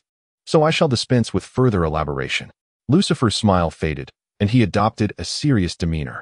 The only solace we can find is that the individual before us is unlikely to be a harbinger sent from an alternate realm, for if that were the case, I doubt he would choose to reveal himself at this juncture. Or perhaps he is unaware of it himself. We cannot dismiss that possibility. In this matter, we must not take risks. Galen shook his head. While that may be true, the probability assigned by the analysis team to such a possibility is minimal. The more pressing concern lies with the extraordinary abilities possessed by the individual. One type poses no significant threat, easily manageable. However, the other. As a former warden of the Inferno, I can unequivocally state that such power is perilous.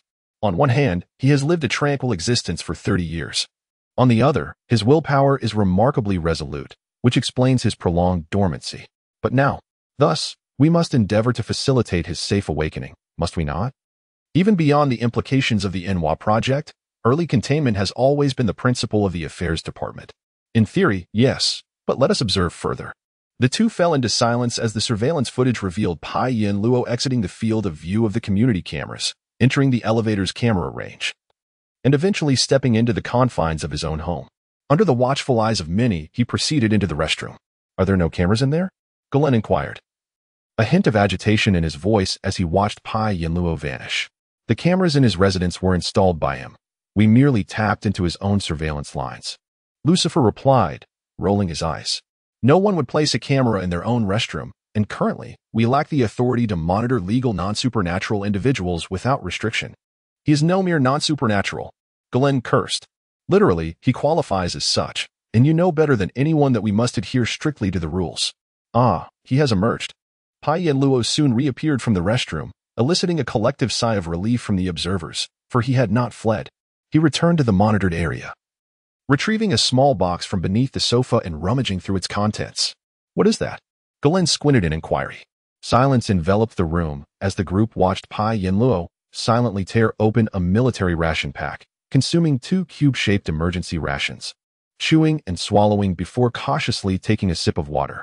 He then procured a pill bottle from beneath the sofa, twisted off the cap, and poured out 2 tablets, glancing at the time before swallowing them whole. Finally, he unearthed what appeared to be a tool belt, wrapping it around his waist.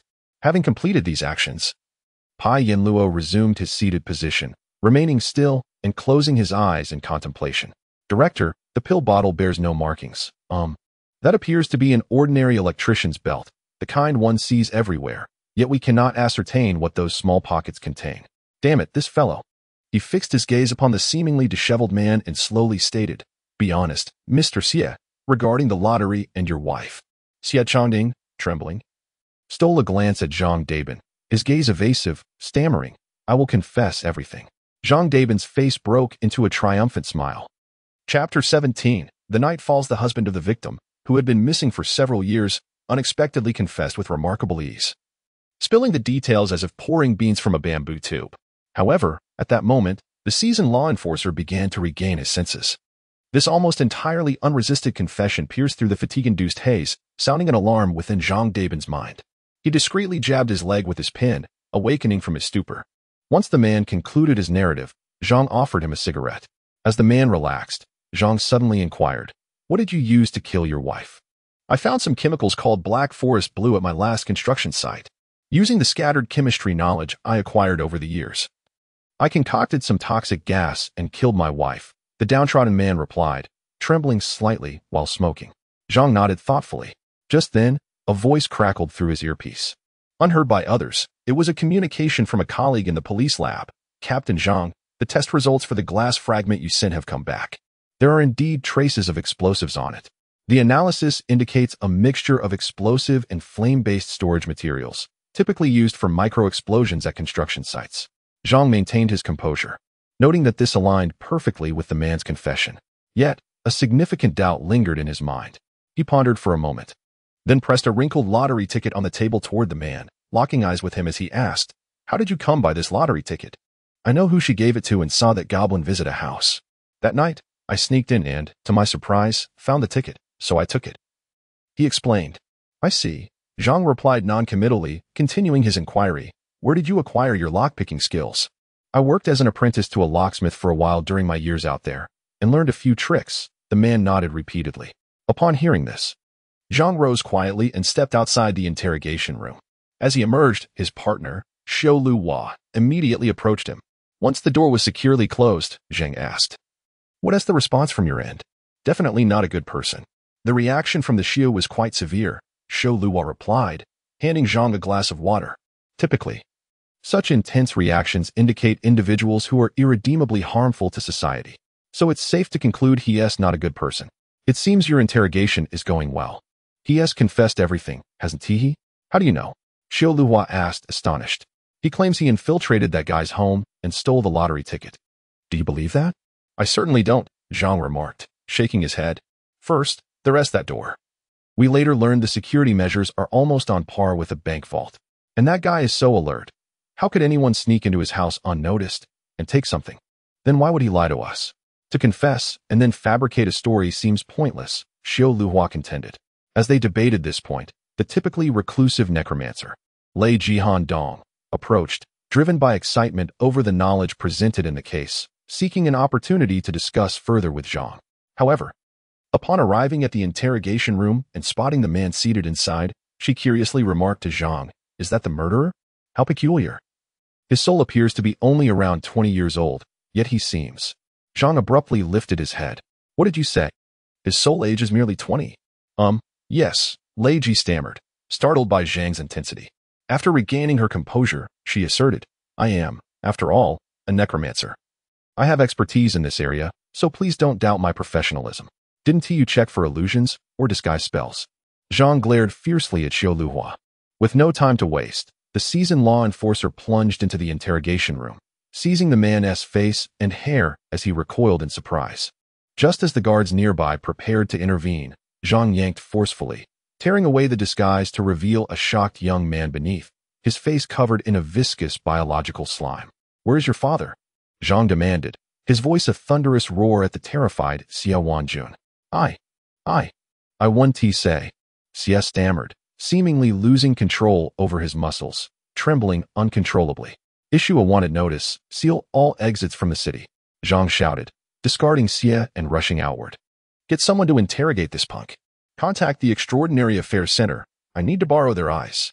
As night enveloped the earth, Zhang felt a weight descend upon him. The actions of the suspect had completely exceeded his expectations. For the first time since joining the force, he felt uncertain about the criminal's psychology.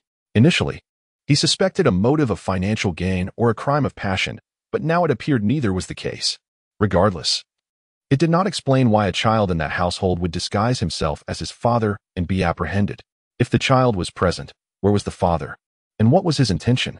In that moment, the only course of action Zhang could conceive was to cast an invisible net, determined to apprehend the long-missing former mountaineer explorer, regardless of his motives. "Ms. Morningstar, you must be aware of the current situation," Zhang murmured to himself. "Yes, I am well informed," came the voice of Lucifer Morningstar. "Our personnel have already begun their operations." "You found him already?" That's astonishingly efficient. Zhang exclaimed. Please continue your work. Ensure a double layer of security. However, I will notify you immediately of any progress on our end. With that, Lucifer ended the communication, her expression darkening as she realized she had yet to locate the missing husband. Unbeknownst to her, one of the screens before her displayed footage from a surveillance camera at the entrance of the apartment complex where Pai Yanlua resided. In the frame, an inconspicuous, shuffling elderly man was making his way toward the entrance of an internet CAF. Stooped with age, he leaned on a cane, his face marked by a large birthmark, rendering him difficult for passers-by to scrutinize for long. Those few who found him unfamiliar quickly forgot his visage. Just before he entered the camera's view, he casually paused to adjust his cane, releasing an invisible shockwave that disrupted nearby surveillance cameras and various electronic devices, causing many magical network-dependent gadgets to suffer severe signal interference. Multiple screens before Lucifer Morningstar abruptly went dark. Chaos erupted at the entrance of the complex. Amidst the turmoil, seizing the opportunity during the shift change at the internet CAF, which had been affected by a recent fire, the elderly man swiftly slipped into the CAF's ruins like a ghost.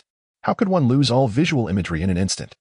In the monitoring center of the Extraordinary Affairs Department, Lucifer Morningstar inquired with a stern countenance. What has happened to the community's cameras? Some signal buried within the circuitry. And wait, one camera has resumed operation. Lucifer turned to look and was astonished to find that the image from Piangluo's room had miraculously returned. She could not help but exclaim, what is happening?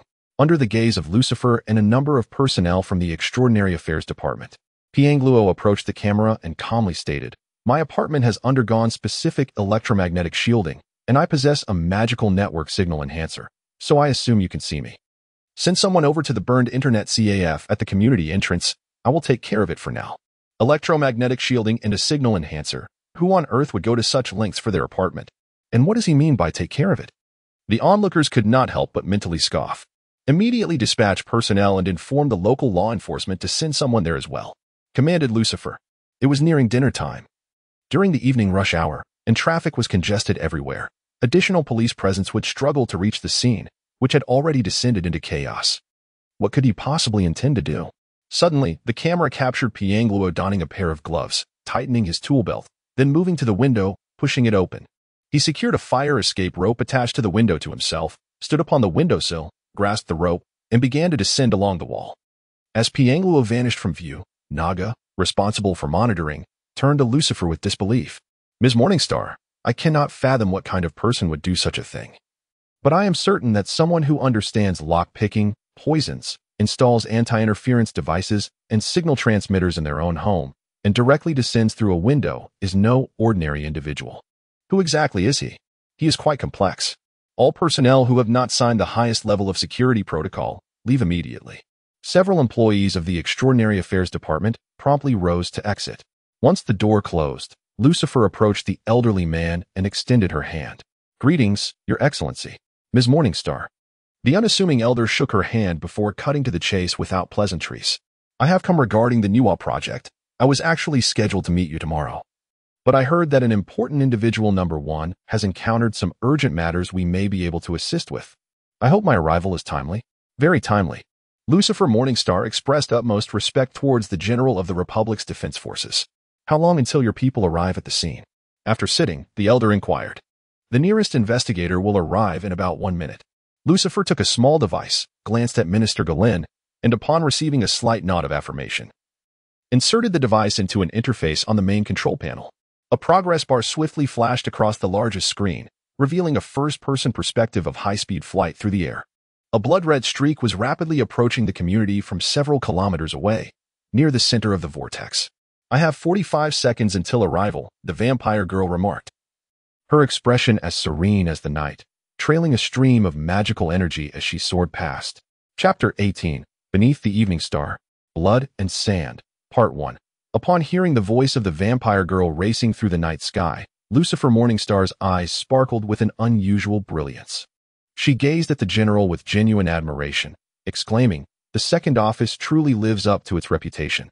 Your operatives are indeed omnipresent. Despite holding a high-ranking position as a deputy minister, where many officials respectfully addressed her as Lady Morningstar, she was only aware that the second office served as the military intelligence agency of the National Defense Army. primarily catering to military-related institutions such as the Defense Army and military-industrial groups. Their mission involved gathering military intelligence on the enemies of the Republic, including the new Elven Empire, the old Elven United Kingdom, the Great Troll Republic, and the Northern Orc Federation, among others. Beyond this knowledge, Lucifer was left in the dark. However, she was aware that the vampire named Ouyang Huang was a colleague of Piangluo, and she was utterly unprepared for the revelation that this enigmatic second office had infiltrated Piangluo's circle. This realization compelled her to sincerely admire the covert operatives who, despite appearing as ordinary individuals, operated on the hidden front lines. With 35 decoy targets, each surrounded by personnel, it was evident that the true 36th target could not escape notice.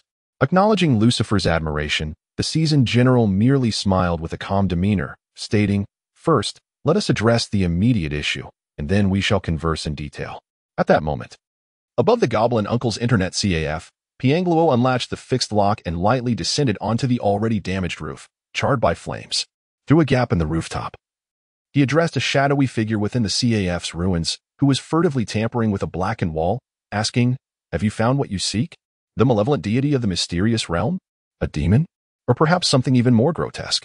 Observing the eerie state of the figure, even Piangluo, with his resilient nerves, could not suppress a slight retreat.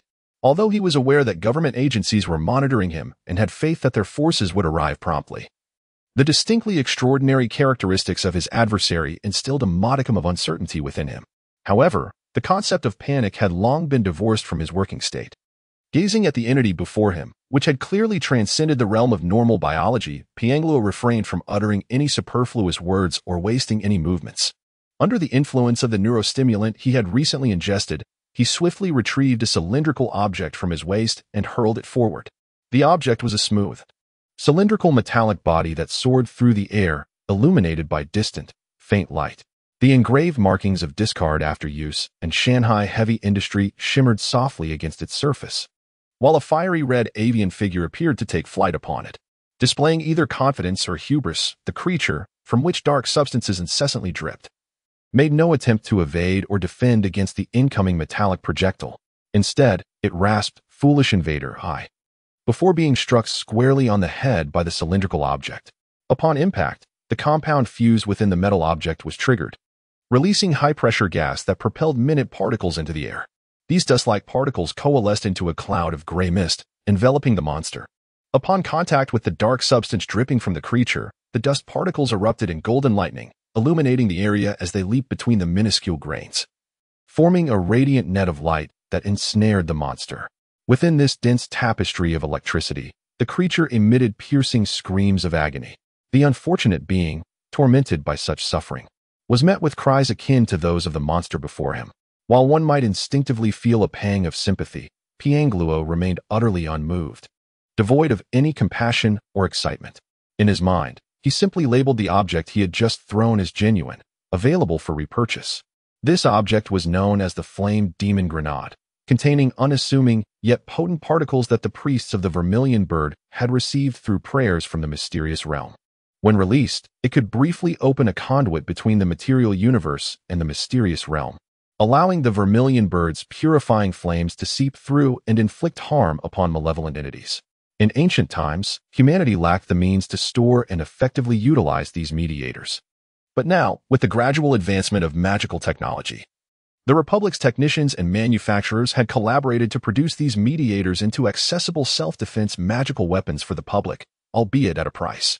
Despite being budget-friendly, the cost remained substantial, with each grenade priced at 3,999 Republic coins. Piangluo's modest salary had only afforded him 2 grenades since their release, which he kept as reserves. Thus, at that moment, the grenade pouch he utilized to carry ammunition still contained 1 more grenade. Observing the effectiveness of his initial attack, Piangluo, embodying the spirit of not seeking fame through reputation, produced a second grenade and hurled it forth. The second grenade, filled with the ashes of the Vermilion Bird, detonated, once again enveloping the monster in a dense cascade of golden lightning, causing it to emit more black smoke and cries of despair. Piangluo frowned slightly, while the creature cackled in triumph, brandishing a spherical object that continuously emanated dark mist, exclaiming, "I have obtained what the master desires. You are all too late." With that proclamation, shadows rose from beneath the creature, coiling like a giant serpent winding around a tree, threatening to ensnare it. In the blink of an eye, approximately 0.26 seconds elapsed, while Piangluo could execute a 3-round burst within 0.4 seconds. Thus, as the shadows began to spread beneath the creature, he swiftly retrieved another item from his tactical pack and hurled it. This spherical object burst open mid-air, rapidly reshaping and reconfiguring until it morphed into a miniature ancient chariot as it landed upon the monster's head.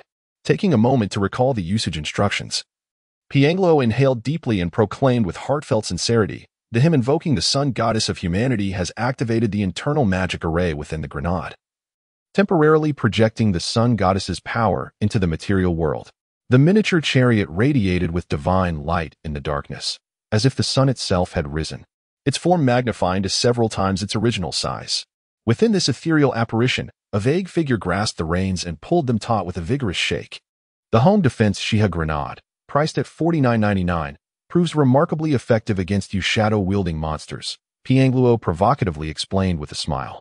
You invaders, this fallen era, and your wretched toys. Yet, the stolen power will not transform you into deities. The monster roared defiantly, as the power bestowed by the sun goddess waned. The shadows around it coalesced once more. You are but shameless thieves. You cannot halt our progress. Before Piangluo could finish his retort, the previously hovering red light in the night sky, which had resisted gravity, suddenly altered its trajectory, plummeting like a meteor. As it neared the monster's head, a blade seemingly fashioned from flowing blood erupted from the light, plunging directly into the creature's skull. The creature emitted a mournful wail once more. This time, it could no longer maintain its form. The body, composed of shadows, collapsed and transformed into countless writhing silhouettes, which recombined not far away. However, this time its shape was no longer as grotesque as before. Its face was no longer a mass of squirming darkness, but rather revealed the visage of a human, specifically that of Aunt Shue's long-lost husband, Uncle Xie. Piangluo sighed heavily, then glanced with mild astonishment at the descending vampire girl. After a moment of contemplation, he nodded in approval. He felt no surprise at the presence of someone lurking nearby, nor did he harbor any anger of betrayal. When both parties were not adversarial, he felt only admiration. You are remarkable. Piangluo exhibited a rare, sincere smile. The vampire intelligence agent, using the alias Ouyang Huang, regarded her colleague with a somewhat complex emotion. She had been informed of the final tracking results of the Enwa project, which revealed a total of 36 potential targets. To her astonishment, the kindly, affable old man beside her turned out to be one of them, having completely deceived her over the past few years. The praise from him now took on a slightly ironic tone in her eyes. However, the monster's howl shattered the brief silence between them, and the creature, having regained its human visage, roared, "You little girl from Ashama, how dare you oppose the sovereign?" In the surveillance room, Lucifer Morningstar, upon hearing the mention of Ashama, could not help but glance at the old general beside him. The clan of the Bloodsucking 13. We have not been fortunate enough to possess a clan of assassins like the Ashama among our vampires.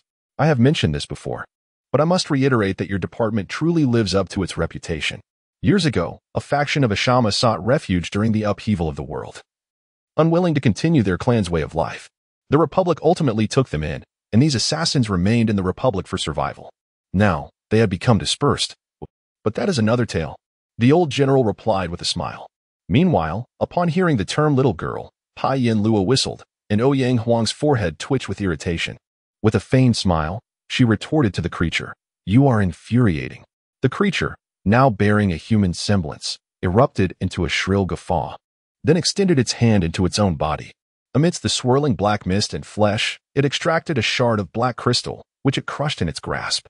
A spirit with spherical eyes emerged from within, opening its mouth wide, and began reciting in unison with the creature, "The sovereign grants us guidance, leading us toward the light of truth. The slumbering lord of the planet shall be reborn." In the next moment, 8 phantoms appeared beside the creature, representing the 8 great races of the planet: humans, elves, orc barbarians, dwarves, trolls, goblins, gnomes, and dragons. These figures were then impaled to the ground by enormous spikes, igniting like candles and swiftly transforming into pools of ash-like shadows. Their charred bones fell to the ground, becoming shadows absorbed by the creature's body. Seeing this, Piangluo reached for something at his waist, but was halted by the vampire operating under the alias Ouyang Huang. The vampire assassin shook her head. "The civilian exorcism devices are ineffective. You have done remarkably well. Leave the rest to us. We? Pa Yanluo questioned that power. I cannot thwart it alone. The blade of death from a Shama can destabilize its soul's foundation, yet cannot impede the teleportation spell. However, having delayed for sufficient time, I have bought us a moment. Now is the time. Al. Sarah. A foreign, unintelligible cry resonated from above. And Pa Yanluo looked up to see the night sky abruptly turning a brilliant yellow, as if a storm of sand and dust were descending from the heavens. The sandstorm's vortex swiftly enveloped the creature. Chapter 19 Beneath the Evening Star. Blood and sand. Logically, the night had completely enveloped the landscape, the sky adorned with twinkling stars. If there were sands in the air, visibility should have been diminished, let alone the brilliant yellow sandstorm that appeared like daylight. However, in the eyes of Pa Yanluo, the storm in the night sky radiated a vivid yellow, resembling the sudden emergence of the sun, casting its light upon the desert, without the sensation of wind. An oppressive sandstorm descended from above. The starry sky and the darkness faded as if an ink-stained canvas was abruptly washed away by yellow fuel. In an instant, the desert engulfed the world seen by Pa Yanluo. Everything around transformed into a searing, arid landscape, as if time itself had come to a standstill. Pa Yanluo, somewhat bewildered, raised his arm, gazing at the sunlight illuminating his skin, only to feel a sharp sting of heat. He observed the shimmering heat waves rising from the desert, noticing two tall figures standing amidst the distorted air. As he reached out towards them, they vanished, along with the desert mirage, leaving behind a barrier of yellow sand that trapped the monstrous entity within the storm. What had transpired left Pa Yanluo in a state of shock. From your expression, I gather you can see those sands, correct? The vampire, while assessing the battlefield, inquired, then produced a small vial of secret potion and consumed it with urgency. I can. Wait, you know what is happening to me, don't you? Pa Yanluo shook his head, realizing the sands in the night sky remained glaringly fierce. Though it was a bit late, this was the awakening. Once the current matters were settled, surely someone would explain it to you. For now, stand firm beside me. The vampire assassin quickly articulated, then rejoined the fray. She extended her hand forcefully towards the creature attempting to breach the sandstorm barrier. And the spot where the creature had been struck by her blood dagger glimmered with crimson light, defying the pull of gravity as it slowly ascended. At that moment, Pa Yanluo heard the beast-like growl emanating from Ouyang Huang. My true name is Hanani Saba, scion of Hazim, descendant of the Elder of the Mountains, bestower of the merciful death of the doomed, the blood blade emerging from the peaks of Alamut. I call upon the power of my ancestors, Queen Ilkera, the blood's coffin. Grant the prey an inescapable curse. The crimson light, akin to fireflies, erupted from the creature's wound, igniting in chaos, transforming into countless scarlet runes that soared into the sky. These runes morphed into serpentine chains, plunging downwards, embedding themselves into the earth, binding the creature firmly to the ground. Simultaneously, under Pa Yanluo's watchful gaze, the sandstorm began to shift its form. The scorching, luminous sands swiftly coalesced into a massive structure. Upon witnessing this object, Pa Yanluo could not help but exclaim, a pyramid? The sudden emergence of this edifice was none other than the grand tomb of the desert lords throughout the ages. Atop the pyramid stood the sorceress Liliamonais, clad in a flowing robe that revealed her dark skin, indicative of a being accustomed to the harsh desert sun. Above her pointed ears, a circlet resembling solidified sunlight, sand, and flames adorned her head. This stunning desert elf stood upon the pinnacle of the pyramid, and as the structure fully materialized, she forcefully thrust her staff downward. Suddenly, the pyramid plummeted towards the earth like a meteor, the enormous sandy structure crashing upon the creature, and as Pa Yanluo beheld this, a colossal silhouette emerged from the desert mirage behind the pyramid. This figure possessed a human body and the head of a jackal, yet bore square ears and a long, curved snout. With a massive staff in hand, it mimicked the actions of the second-in-command of the Supernatural Affairs Department. After the pyramid landed, pinning the creature beneath it, the giant mirrored Lilia's motion, fiercely bringing the staff down. As this divine being enacted this movement, Pa Yanluo's consciousness resonated with an ancient yet solemn declaration. Like the malevolent Apophis, you, dark creature, shall never harm the children of light who thrive under the sun. Apophis? The children of light? Pa Yanluo found himself in a state of bewilderment, while Pa Yanluo struggled to comprehend. The senior officials monitoring the battlefield from the Supernatural Affairs Department headquarters grasped the situation. An elderly leader of the National Defense Force raised an eyebrow. Addressing Giran, you have a desert elf who venerates Set, and at the level of a pharaoh no less. Who sanctioned this? Set is a malevolent deity. Is he not? Gurren chuckled. Indeed, in modern times, most of Set's followers are somewhat misguided. However, you are well aware of the nature of the deities in the realm of mystery. They are, in essence, the worshippers of the material plane which we bestow upon them. Set, in his origins, was not a malevolent deity. Are you implying that Set was never associated with malevolence? He is the god of strength, the god of the desert, the guardian of the pyramids, and most importantly, he once stood beside the sun god, battling the dark serpent Apophis, ultimately slaying him. He has always been a protector of life, a truth that persisted until his worshippers, the gnomes, and desert elves fell under the corruption of the Kyra insect tribe, beginning to spread the notion that Set was the slayer of his brother and thus an evil god. A divided deity? The old leader nodded. Yes, most beings perceive Set as a malevolent entity, leading to his gradual transformation into one.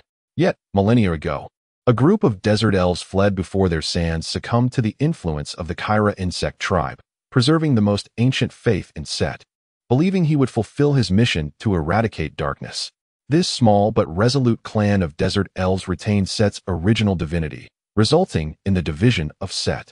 The one you see now is a descendant of that lineage. A deity that slays the dark serpent Apophis, thus granting a natural bonus against beings of darkness? The old leader mused. Not only that, Gurren continued, in the most ancient beliefs of these elven descendants, Set is also regarded as the god of the earth.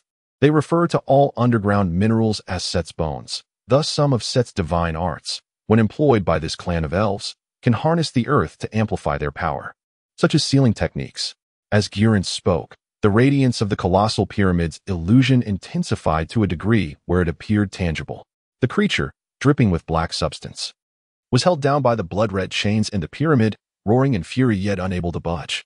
Paiyaluo gazed at the creature suppressed beneath the pyramid, and a sudden image of the great sage trapped beneath the five elements mountain flashed through his mind. Indeed, the sovereign reigns above, Kyra is supreme. I shall relish all of this, unafraid. With that, he mustered all his strength, fiercely crushing a piece of black substance he had unearthed from the ruins, holding it in his other hand. At the moment when this dark entity shattered, the humanoid form of the monster disintegrated completely. The shell that barely maintained its human guise peeled away, resembling black mist or tar, revealing a writhing body akin to that of an insect. It clawed at the ground, its mandibles splitting open, emitting a hostile shriek into the world. Indeed, it was the curl insectoid. Observing the creature before him, Gurren furrowed his brow. The entity, known as the disaster of the world, has been a harbinger of calamity in numerous myths, and even in modern times, it is relentlessly hunted by all nations, including those insectoid states that have regained their sanity and freedom from the curl rule. This ancient race, which nearly consumed the world, has left such an indelible mark on the collective consciousness that even after being subdued, the nations have preserved an ancient accord regarding the curl insectoid, which many refer to as the proof that the world has not been completely consumed by folly. The essence of this accord can be succinctly summarized. Whenever the curl insectoid appears, regardless of any conflicts, all grievances must be set aside, and efforts must be unified to obliterate the insects. Now, a swarm of curl insects had inexplicably penetrated the Republic's extraordinary detection and defenses, manifesting in the largest magical city of the Republic, a revelation sufficient to give the Minister of Extraordinary Affairs a severe headache. This is a dereliction of duty, murmured the aged leader of the 2nd Division, his expression grave. The enormous insect writhed, still immobilized. Yet the fragments it had just crushed seemed unaffected by the confines of the pyramid and blood chain, stirring to life. Dark, ominous wisps of smoke surged rapidly from the shattered pieces, as if imbued with life, swirling through the air like serpents, quickly coalescing into the form of a fox with 3 substantial tails. Once the ethereal image of the 3-tailed fox solidified, it briefly displayed a look of confusion, which swiftly morphed into ferocity as the dark mist enveloped its face. The sight of this fierce 3-tailed fox apparition caused the countenances of several high-ranking officials in the Extraordinary Affairs Department to change dramatically. Even the previously unperturbed expression of the aged leader of the National Defense Army grew grim. Tushan. Legend has it that the ancient human sage, Du, encountered the 9-tailed fox atop Tushan and married a maiden of the Tushan clan. Thus, the Tushan 9-tailed fox became the guardian spirit of human love and a divine beast symbolizing royal authority. The myths and beliefs transcended into the realm of the mysterious, giving birth to the true Tushan 9-tailed fox, a powerful deity that in turn safeguarded human relationships and the path of kingship. Under the influence of the 9-tailed fox's power, The Tushan clan has historically exhibited fox-like traits. However, in comparison to the Tushan fox maiden's popularity among young men, the Tushan women who emerge from the clan possess even more formidable abilities. These formidable powers stem from the very souls of the fox maidens.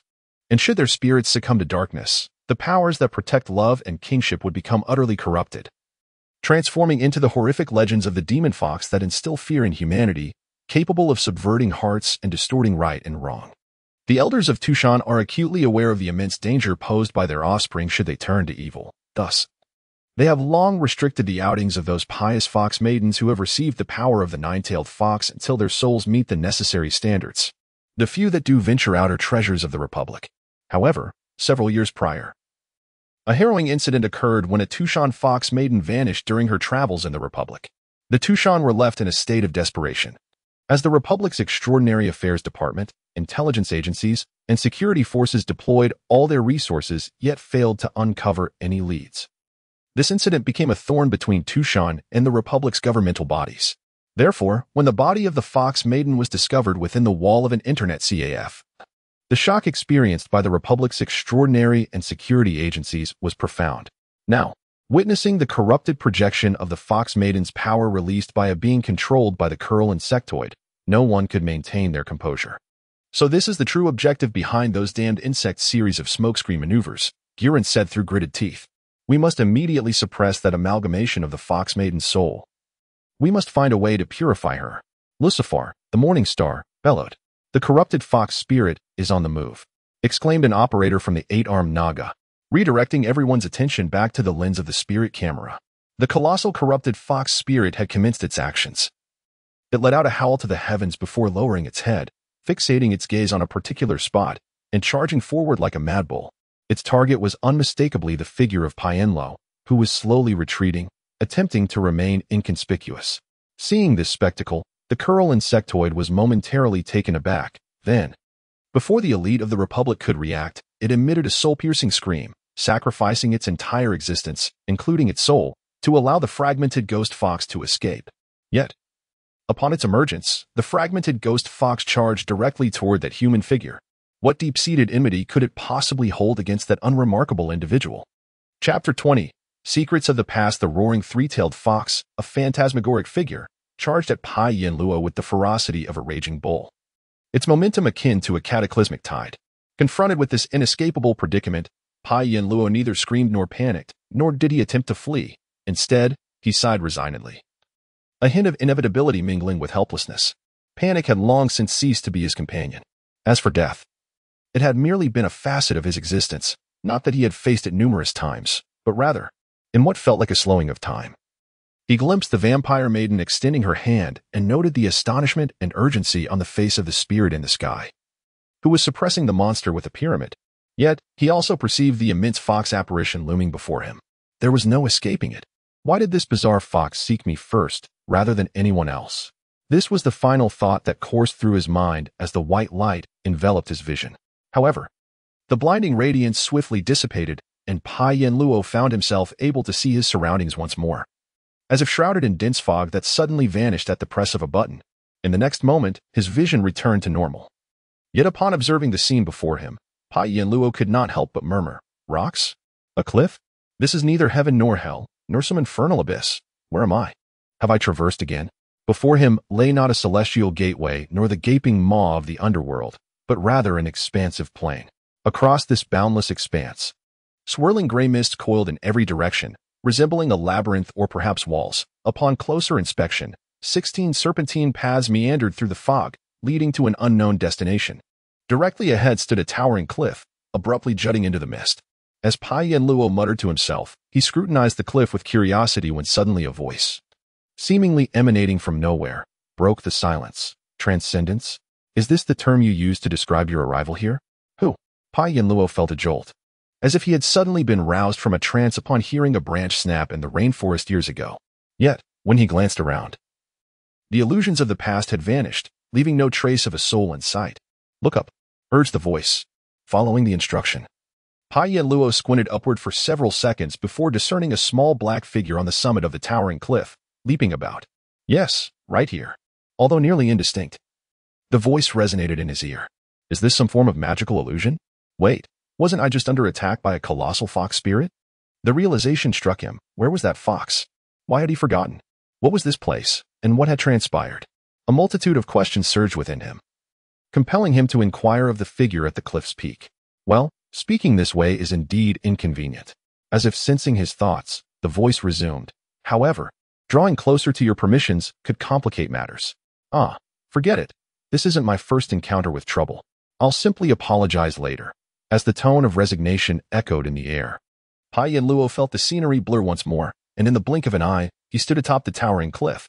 The figure before him, previously just a black dot, prompted an involuntary exclamation. Father? Before him stood the very man who had existed solely in photographs since Pai Yin-luo's traversal, a father he had believed to be long deceased. Now clad in the attire from those images, standing right before him. This paternal figure, only present in memories and tales recounted by his adoptive father, bore a square jaw, striking eyebrows, and a countenance that radiated authority and warmth. However, the man in Pai Yin-luo's memory seemed altered, his once black hair now streaked with gray, and his complexion exhibited a blend of gold and jade. I knew it. I must have died, Pai Yin-luo mused, momentarily taken aback. Sorry to interrupt your reverie, my child, but no, you have not perished, though you are perilously close, you are still alive. The man from Pai Yin-luo's memories flashed a sly grin, stating, in human terms, you are in a state of near death. It is precisely because of this that I can meet you here via the nostalgia platform connected to your mother. Nostalgia platform? Pai Yin-luo felt an inkling of familiarity regarding the term. After a moment's contemplation, he recalled that it was a place mentioned in his textbooks, the realm where departed souls gazed upon their homeland and loved ones. So, I have indeed. Wait, did he just say your mother's nostalgia platform? Come now, son. I know you are not that dim-witted. Pai Shio patted Pai Yin-luo's shoulder. I've laid it all out for you. If you still do not comprehend what your mother is currently involved in, that would be rather foolish. My mother is the king of hell? Wait, how can that be? Pai Yin-luo felt a surge of confusion. To be precise, she is the current ruler of the 5 halls of hell. Pai Shio corrected him with a serious demeanor, shaking his hand with 5 fingers raised. The tale of your mother and me is quite lengthy, and when combined with your story, it becomes even longer. He chuckled. Now, as for our current location, it transcends the dimensions of time. Time, in a sense, holds little significance here. Before we must attend to certain matters, we have a bit of leisure. So let me share a few words with you about all of this. Where to begin? Yes.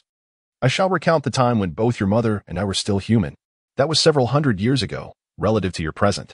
At that time, your mother and I held roles as enforcers and judges, respectively, working together to uphold the fragile order of the nascent republic.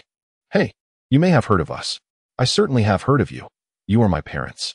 No, foolish child, I do not refer to the pseudonyms you know, but rather the true names we left in history. 2 names slipped quietly into Pai Yin-luo's consciousness, causing his eyes to widen in astonishment. The second Chief Justice of the Republic? Wait, who is the other? Although your mother is quite renowned as the second Chief Justice, am I truly that obscure? Pai Shio scratched his head, a look of defeat on his face. Though my death was shrouded in secrecy, I was, at least, a celebrated hero in law enforcement, a national benefactor. Think again, will you? Thus, he recalled. But the identity of the second name eluded him entirely. Admitting ignorance is the first step to honesty, Pai Yin-luo confessed candidly. Very well, Pai Shio grumbled. Akin to a deflated balloon, I may not be as famous as your mother, but I was also a hero in law enforcement and a national benefactor. Now, setting aside my tale, you must know how your mother met her end, correct? Pai Yin-luo nodded. This was a lesson every child learned from history books. Centuries ago, the world underwent a great war. This world, this planet has never been devoid of war, whether it be the bloody and brutal swarm wars, the civil wars tearing apart the realm of the elves, or the dwarven conflicts that began as trade disputes but escalated into fierce battles. War has always persisted. However, that particular grand conflict holds a unique significance, especially for humanity. It was after this war that humankind gained a thorough and genuine opportunity to rise as a great power, and many years later, through extraordinary efforts, stood tall among the races of the world as one of the great nations, no longer subjugated or exploited by the elves, nor manipulated by the dwarves. Humankind established and flourished as an independent and proud Third Republic. Yet, this glorious and bloody war for humanity did not begin with humankind firing the first shot. It was the elves who instigated this conflict. As the self-proclaimed master race and original race, the proud, long-lived elves had indeed once dominated the world and even saved it. However, as time passed and the world changed, the sparks of rebellion, long suppressed by the elves, began to ignite among the humans whom the elves had trampled underfoot. Over the long years, the human liberators, operating in secrecy, gathered enough momentum to allow the seeds of rebellion to sprout in the shadows, unseen by the haughty elves. The seeds of resistance grew rapidly. Several races, firmly suppressed by the elves and their allies, began to conspire in secret, preparing for war under the watchful eye of the already decaying Elven Empire. They sought to diminish the Elven Empire's influence from various directions while forging alliances and sowing discord among the elves and their allies. However, the elves had been perched upon their throne of supremacy for far too long, their eyes blind to the crises surrounding them, even ignoring the warnings from their gods. Exerting their last reserves of strength, the elves pushed their war machines into a state of overdrive, amassing an unprecedented military force to wage war against all adversaries. They fought valiantly, only to inevitably face defeat, their glory shattered. The impact of this battle upon the world was immense, yet for humanity, it signified complete independence. Lands that had once been reduced to colonies of other major races were finally freed, allowing humankind to rise once more. However, this time, the new Elven Empire had learned its lesson. It cunningly concealed its true intentions behind the deceptive facade of citizen democracy, using its cultural depth and economic prowess to corrode and weaken the entire world without shedding blood. The first target of the elves was the leader of the Resistance Coalition, the most prosperous human republic. The resurgent Third Republic was young and imperfect, its emerging technologies still in their infancy, with the integration of magic and technology just beginning to take shape. The inexperienced leadership struggled to navigate the complexities of international affairs in the face of the Elven Empire's insidious tactics, paying a heavy price for their naivety. From the highest ranks of the Third Republic to ordinary citizens, from compassionate doctors to righteous enforcers, many fell in the struggle against the Elven conspiracies. These heroes, who sacrificed everything for the Republic, were immortalized in textbooks and enshrined in the temples of the Republic, becoming guardians of humanity. One of whom was the second Chief Justice of the Republic, currently serving as Yama. Never forget your parents, ancestors, and those heroes who sacrificed everything for your present and future. Honor every morsel of food you consume, every piece of clothing you wear, every mile you traverse, and every deed you perform. This principle forms the core of the historical education within the Third Republic.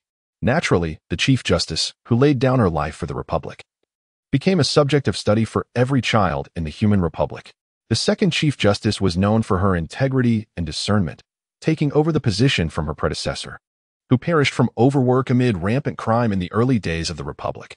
She toiled tirelessly until, out of her steadfastness and refusal to be corrupted, she sentenced an elven prince, disguised as a wealthy merchant, to death for trafficking soul poison within the Republic. What is soul poison? It was a tool designed by the defeated elves to undermine the steadfast and united human republic. At that time, the magical network had yet to be established, and the propaganda campaigns that would later flood the magical internet, derisively termed mental toxins by many in the Republic, were still in their infancy. Instead, the elves resorted to tangible poisons that inflicted real harm upon human bodies. The fledgling Republic lacked many resources, one of which was the mystical dust, later recognized as the cornerstone of magical technology. This dust, appearing at the intersection of the mystical realm and the material world, was found to be crucial in stabilizing the mental state of clergy communicating with deities, safeguarding their souls. It also served as a habitat for malevolent beings. Any attempt to bridge the gap between the spiritual and the divine could attract the attention of ill-intentioned entities, making the communicator's mental state paramount, requiring utmost stability while protecting themselves from being tracked by these dark forces. This stability stemmed primarily from the communicator's unwavering faith and continuous practice. But during the delicate process of spiritual communion, tools were often employed, one of which was the mystical dust, acting as a stabilizer. In the nascent Republic, where reverence for ancestors was paramount, many sought the assistance of their forebears. Yet, at that time, human magical technology was still relatively primitive, and the magical technology that would eventually allow humans to leap forward had not yet materialized, preventing the large-scale production of containers capable of storing mystical dust for extended periods. Even the allied dragon race lacked the cost-effective mass production techniques necessary for this purpose, leaving them reliant on the elves, a race with relevant magical expertise.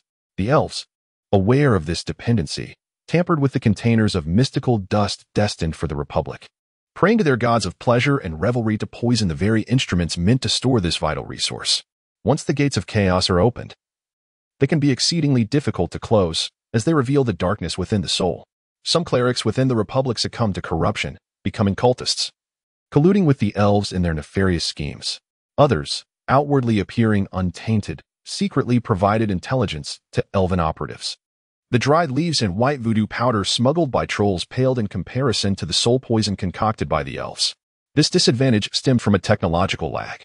The elves possessed advanced technology, and while humanity suspected the elves' foul play, they lacked the means to prove it and were perpetually unable to catch the elves in the act. In the aftermath of the war, the world lay in ruins, yearning for revival. Although the elves could no longer threaten humanity through military might, the original Resistance alliance had crumbled, resulting in a standoff where guns were drawn but no one dared to fire the first shot, fearing retaliation from others.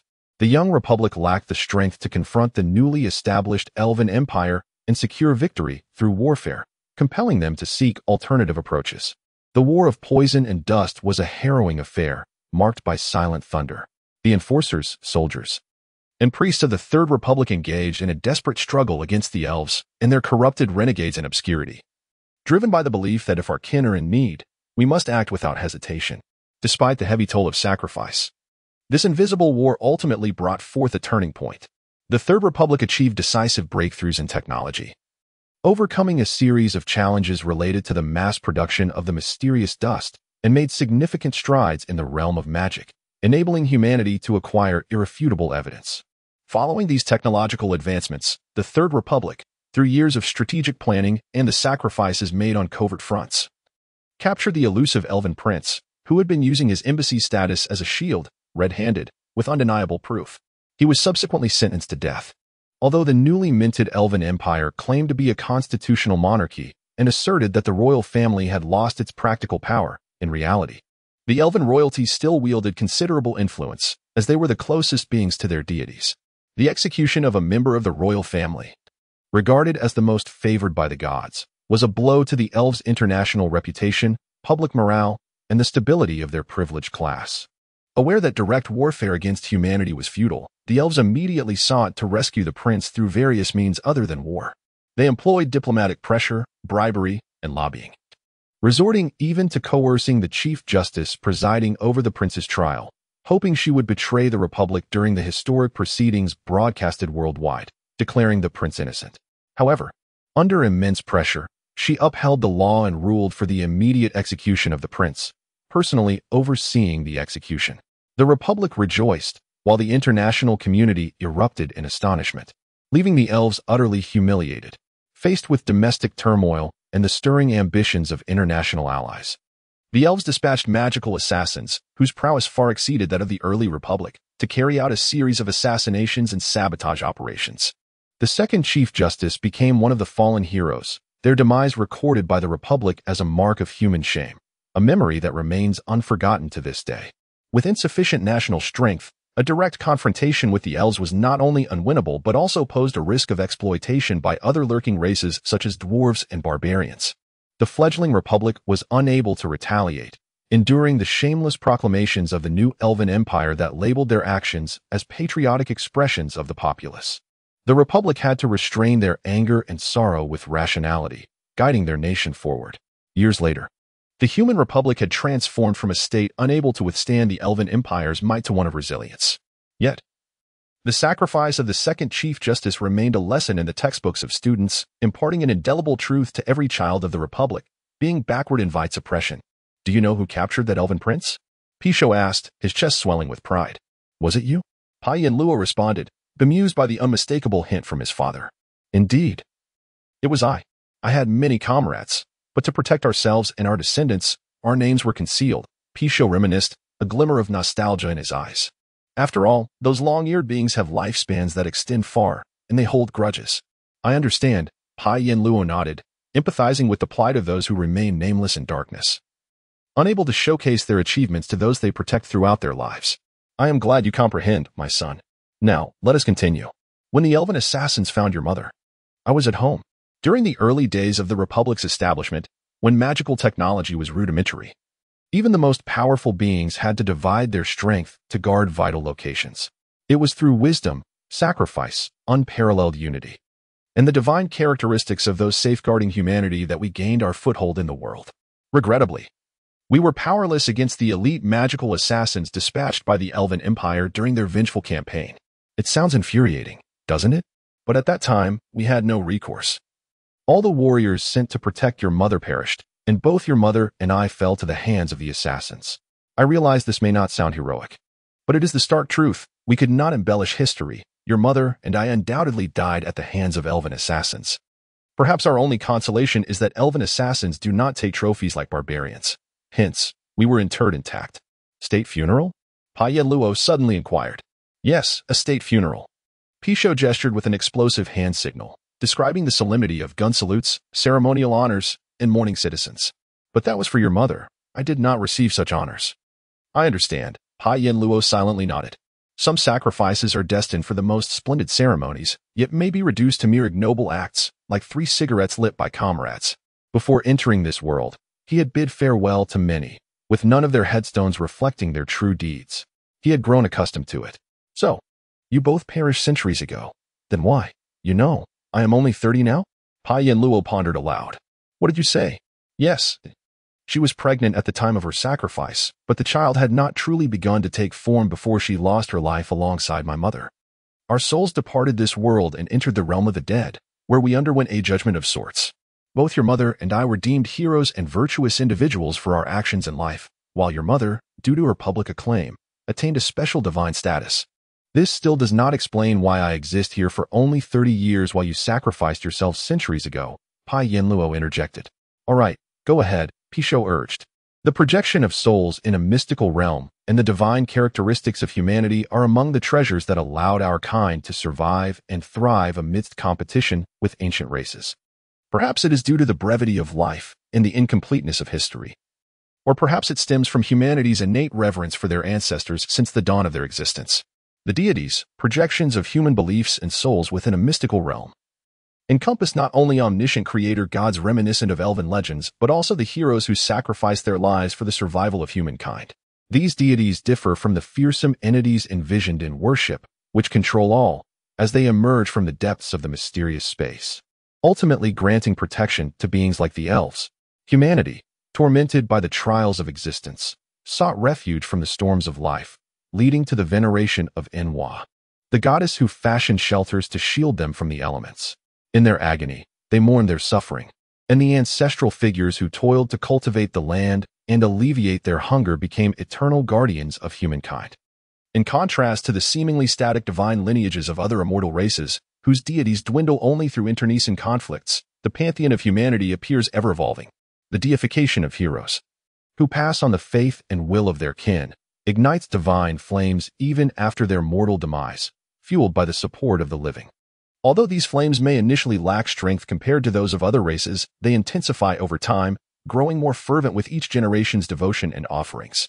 Thus, many years ago, before the elves and other immortal beings began to reflect upon and revise their belief systems, they found themselves in a cycle of warfare that only weakened their gods, unable to fathom how to elevate their kind to divine status. Meanwhile, humanity grew increasingly potent in the realms of divinity and the extraordinary, with faith and strength being passed down through generations, accumulating in weightiness. Apologies, I was about to elaborate. When she perished, she was already with child. The deities of the 9 heavens inquired if she had any unfulfilled earthly desires before assuming the role of the king of the 5 halls. She expressed her sorrow for her unborn child, who had yet to truly live, pleading for an opportunity for the child to exist normally. After deliberation, the current Wheel King, the Heavenly Emperor, and the Dragon clans Inglong all agreed. Thus, our child was destined to be reincarnated into the mortal realm 30 years ago. Wait, you passed away hundreds of years ago, yet the child was reborn 30 years ago. How many years did this negotiation take? Child, you must understand that the mystical space you refer to is, in fact, our current existence, situated above the 8 dimensions of your world, which includes the dimension of time. In our realm, your concept of time holds little significance. A moment may span years, or years may condense into a moment. Very well. However, Despite the agreement of the Wheel King and the Heavenly Emperor, there was a crucial issue. The child's soul had not fully formed when it crossed the boundary of life and death alongside its mother, thus losing the chance to develop into a complete being and unable to be wholly reincarnated into the mortal world. Yet, at that moment, a significant event transpired. The mystical space experienced violent tremors, an occurrence referred to by mortals as the reappearance of the unstable. For those living in the mortal realm, it was a near loss of control over the power of the mystical space, but for us, it signified the intrusion of a foreign soul into our world. My arrival.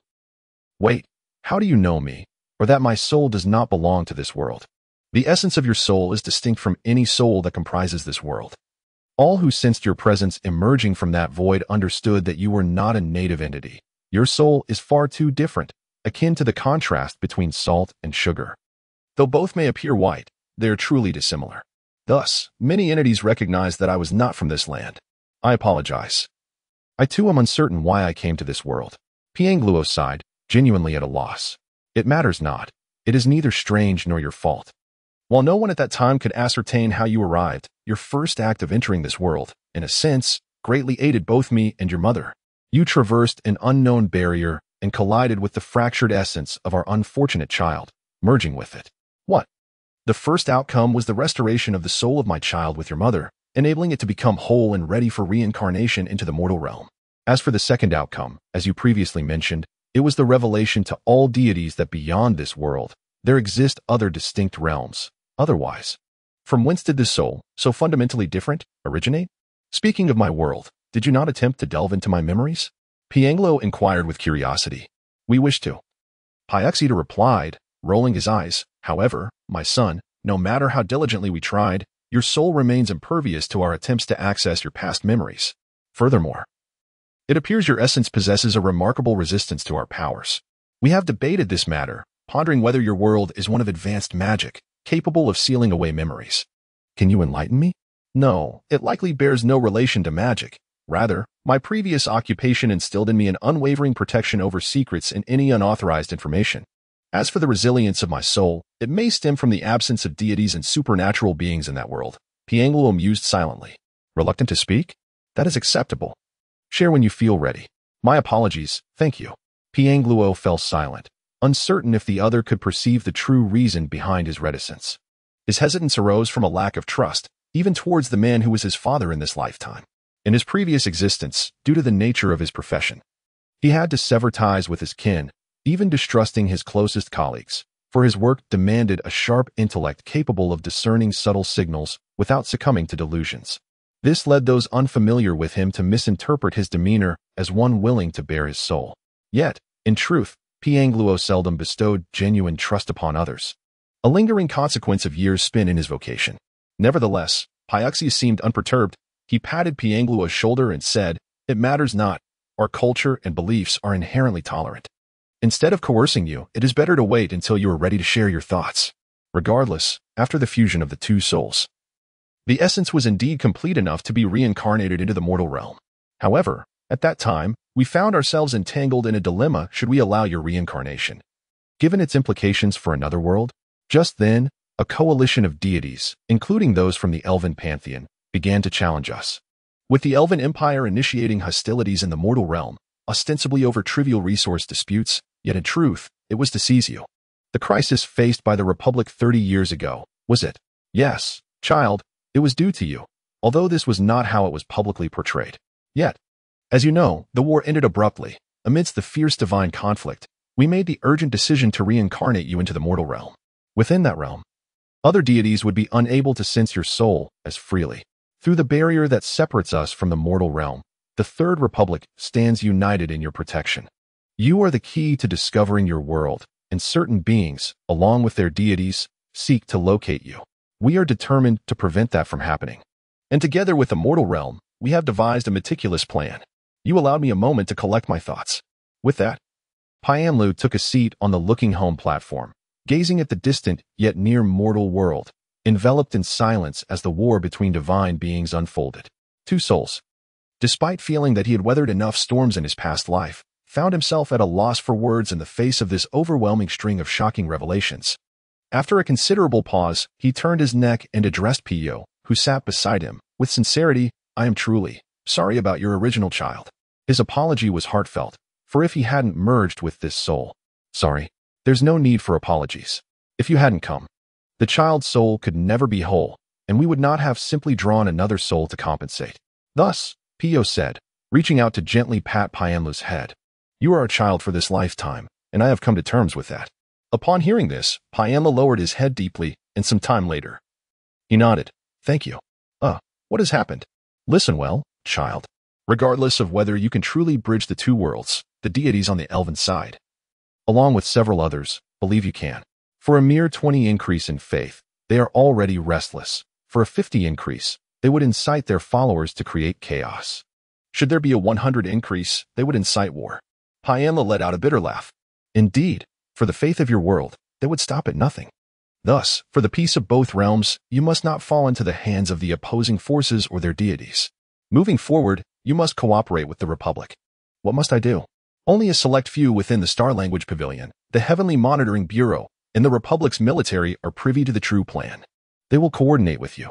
Some other agencies within the Republic are now also aware of your existence, so we will ensure everything is in order. You may discuss this further later. You can also directly contact us through the Star Language Pavilion. The deities of humanity will continue to shield your whereabouts here, while the Republic's covert operatives will assist you in hiding within the mortal realm. However, for now, you face a more urgent issue. What issue? Pio remained silent, waving his hand, and a colossal phantom of a fox appeared before Piamlu. Oh, this creature. Piamlu groaned. We are currently uncertain whether that foolish deity of the insects has learned something, or if it's merely a coincidence that our oversight led them to your vicinity, resulting in this situation. However, we are certain of one thing, that monster and the fragmented fox spirit must not be allowed to leave, nor should any information be transmitted. Therefore, cleanse the scene, eliminate all witnesses, and conduct a thorough dry cleaning of the entire affair. Piamlu calmly interjected. Son, what exactly did you do in your previous life to be so adept at this?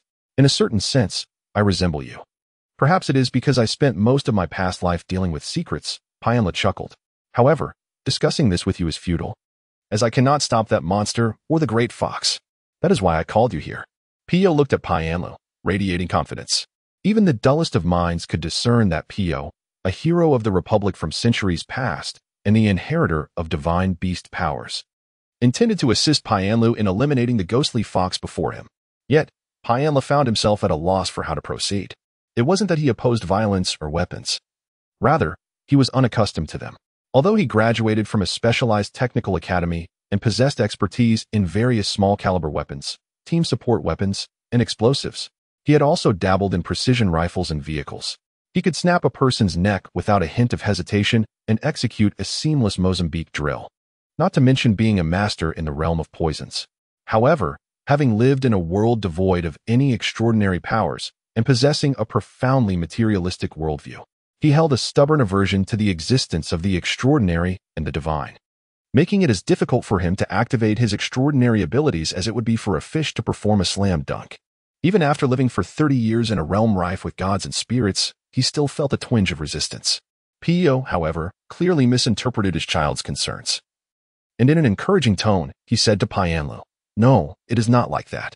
A glimmer of contemplation flickered in Piamlu's eyes as he shook his head, gazing earnestly at his father. I am considering that perhaps I should sacrifice myself, if you seal my powers to conceal my existence. Then unsealing them now would render all previous efforts in vain. Moreover, that is the Kila insect clan, right? I am aware of the insect clan's protocols. If any hint of information were to leak, other nations could send agents to investigate under the agreement. If I were to be exposed, is there not a better way? You would rather. Pio looked at Piamlu with a touch of astonishment. Death is part of the job, Piamlu said calmly. If my existence jeopardizes the safety of both realms, then sacrificing myself to preserve the secret is the choice I would make. Death is part of the job. Upon hearing this, Pio gazed at his somewhat unfamiliar child for a long time. He could sense neither fervent determination nor cold resignation in those words, but rather a serene sense of duty. Having once worked on the secret front lines as a narcotics officer, he understood the source of that tranquility. With that thought, Pio suddenly broke into a smile, feeling reassured. With such resolve, he could entrust significant matters to him. Good child, Pio said, patting Piamla's shoulder. However, in the course of your life ahead, you must do everything in your power to avoid death. Listen closely. When you die, your soul will completely merge into this mysterious space. At the moment you cross the material barrier, we will be unable to prevent the elves and other greedy deities from sensing your unique soul's resonance. At that point, it would be a divine war. I cannot die. You must not, at least not until we find a safe method. That is why I have descended to assist you. You must survive in the material realm. Hide yourself. We and the Republic will help you. And you must find a way to live. Unexpectedly, in this life, it is once again like this. Piamla smiled with a hint of resignation. He nodded. This was familiar to him. Complete the dry cleaning before the interference dissipated, eliminate everything, cleanse everything, and then set up a maze. Eliminate that monster, subdue the ghostly fox, and then leave the subsequent cleanup to the professionals. Pio indicated the still image of the scene and said, That insect monster has already been subdued by our desert spirits and that little girl from Ashamai. The might of the desert god Set and the ancestral authority invoked by the bloodline assassins proved effective against the insects. But it has little impact on the spirit of the separated ghostly fox. That task rests with you. Upon hearing this question from Piamla, Pio became serious. I still do not quite understand. I know this. A portion of the extraordinary beings, upon receiving the projection of power, undergo transformations in their soul projections within the mystical realm, mirroring the changes in their physical forms. In the material world, an individual who has accepted the power of the nine-tailed fox may develop certain fox-like attributes, and their souls will similarly evolve alongside their bodies. Upon the death of such an extraordinary being, their soul, upon entering the mysterious space, may very well transform into the deity or divine beast they once revered. Are you suggesting ascension? Quite close. Yet currently, the insectoid race appears to be investigating a particular ritual that could induce a schism in the soul, segregating a pure human essence while extracting the divine aspects that have manifested or neared divinity. The corrupted divine fragment of this foxwoman is precisely what you are to contend with. Why would the insectoid race pursue such a course? From my prior observations, that creature, Pai Yinluo gestured towards the firmly suppressed monster beneath the pyramid and blood chains, seems capable of communicating with its superiors. They are evidently aware of the experimental outcomes here. Understood, but why can't you take action directly? Why do you require my assistance? Divinity, I mean to say. We wish to project our power into the lower realm and necessitate a corporeal being as a vessel. My dear son, please, Extraordinary 101. The most fundamental knowledge of the extraordinary. What do you need me to do? Become the one of the five halls, the vessel for your mother's power, and capture that ghostly fox to the underworld. When did you develop the delusion that I know how to operate this? I shall explain further on your journey back to life. Wait, what do you mean by your journey back to life? Before Pai Yinluo could finish his words, Pai Xiao had stealthily maneuvered behind him, delivering a kick that sent Pai Yinluo tumbling from the platform of longing. As he descended, the scenery of the mystical space grew increasingly obscure, while the clarity of the material world intensified. At the blurred intersection of both realms, Pai Yinluo discerned a vague figure clad in a black robe, long hair cascading down, reaching out toward him. Although the face remained indistinct, Pai Yinluo could feel a profound sense of affection and reluctance emanating from the depths of his soul. Those hands gently propelled him downward. Pai Yinluo accelerated his descent toward the mortal realm below the platform of longing. Chapter 23. The Roar of the King of Hell. Do not worry. You have practiced the ritual countless times, and you certainly remember the incantation. The voice of his father echoed in Pai Yinluo's mind, leaving him with only one thought. Have I truly mastered the ritual? Am I absolutely familiar with the incantation? When did you ever teach me the ceremony and spells to summon the King of Hell? As he plummeted, Pai Yinluo's first reaction was confusion, followed by disbelief. His memory was exceptionally sharp. He was certain that throughout his life, he had never engaged in any extraordinary rituals, let alone practiced them as his father claimed. Up until this day, he had remained untouched by the supernatural. Where could he have practiced? Those who had even the slightest awakening received training from professional institutions and sections. He, however, had never even set foot in a local supernatural training class. In this era, many nations, including the Republic, had developed comprehensive systems for the cultivation of extraordinary individuals. Various sects had modernized, beginning their training at a young age. Consequently, the most painful memories for the children of the Republic were likely the numerous supernatural enlightenment classes offered by various sects and organizations. Parents typically followed the protocol to send their children for basic enlightenment, hoping to discover early signs of awakening and begin their training, while also imposing regulations. The truth is, the corruption wrought by malevolent gods does not discriminate by age. There have been instances where children, having bypassed the established protocols, committed acts that drew the ire of heaven and humanity alike. Yet Pai Luo had never encountered such enlightenment classes in his youth, nor had he attended any extracurricular activities. According to his adoptive father who raised him, such things are merely stepping stones. As the name suggests, one must be able to reach the door first. Focus on becoming a good person, a person of sound character. Otherwise, if you cannot even reach the door, what is the point of knocking? Thus, Pai Luo had been fated to remain distant from the extraordinary, utterly devoid of any training, regardless of the reasons. However, as he pondered this, a voice from his father resonated within his consciousness. My son, do you not recall the joyful moments we shared when your adoptive father took you to various events? Reveling in the world of film and animation, and the delightful time we spent assembling models together? Surely, you have not forgotten? Wait, this strange assertion, your so-called adoptive father. Could it be you? Correct. It is indeed my soul that has accompanied you, cloaked in this guise for many years, protecting you until you turned 18. But that is a subject for another time. What matters now is to remind you of the many things we enjoyed together during your childhood, right? Upon hearing this, Pai Luo felt utterly bewildered. If he had eyes in this ethereal state, they would undoubtedly be wide with astonishment. He certainly remembered those so-called father-son moments. While most families might share simple activities like playing sports, chess, visiting amusement parks, or gaming together, his childhood experiences were so peculiar that he often felt embarrassed. Wishing to shed his youthful fade and flee, his adoptive father, or rather, the spirit of his father concealed within that guise, appeared to be an ardent enthusiast of model making and cosplay.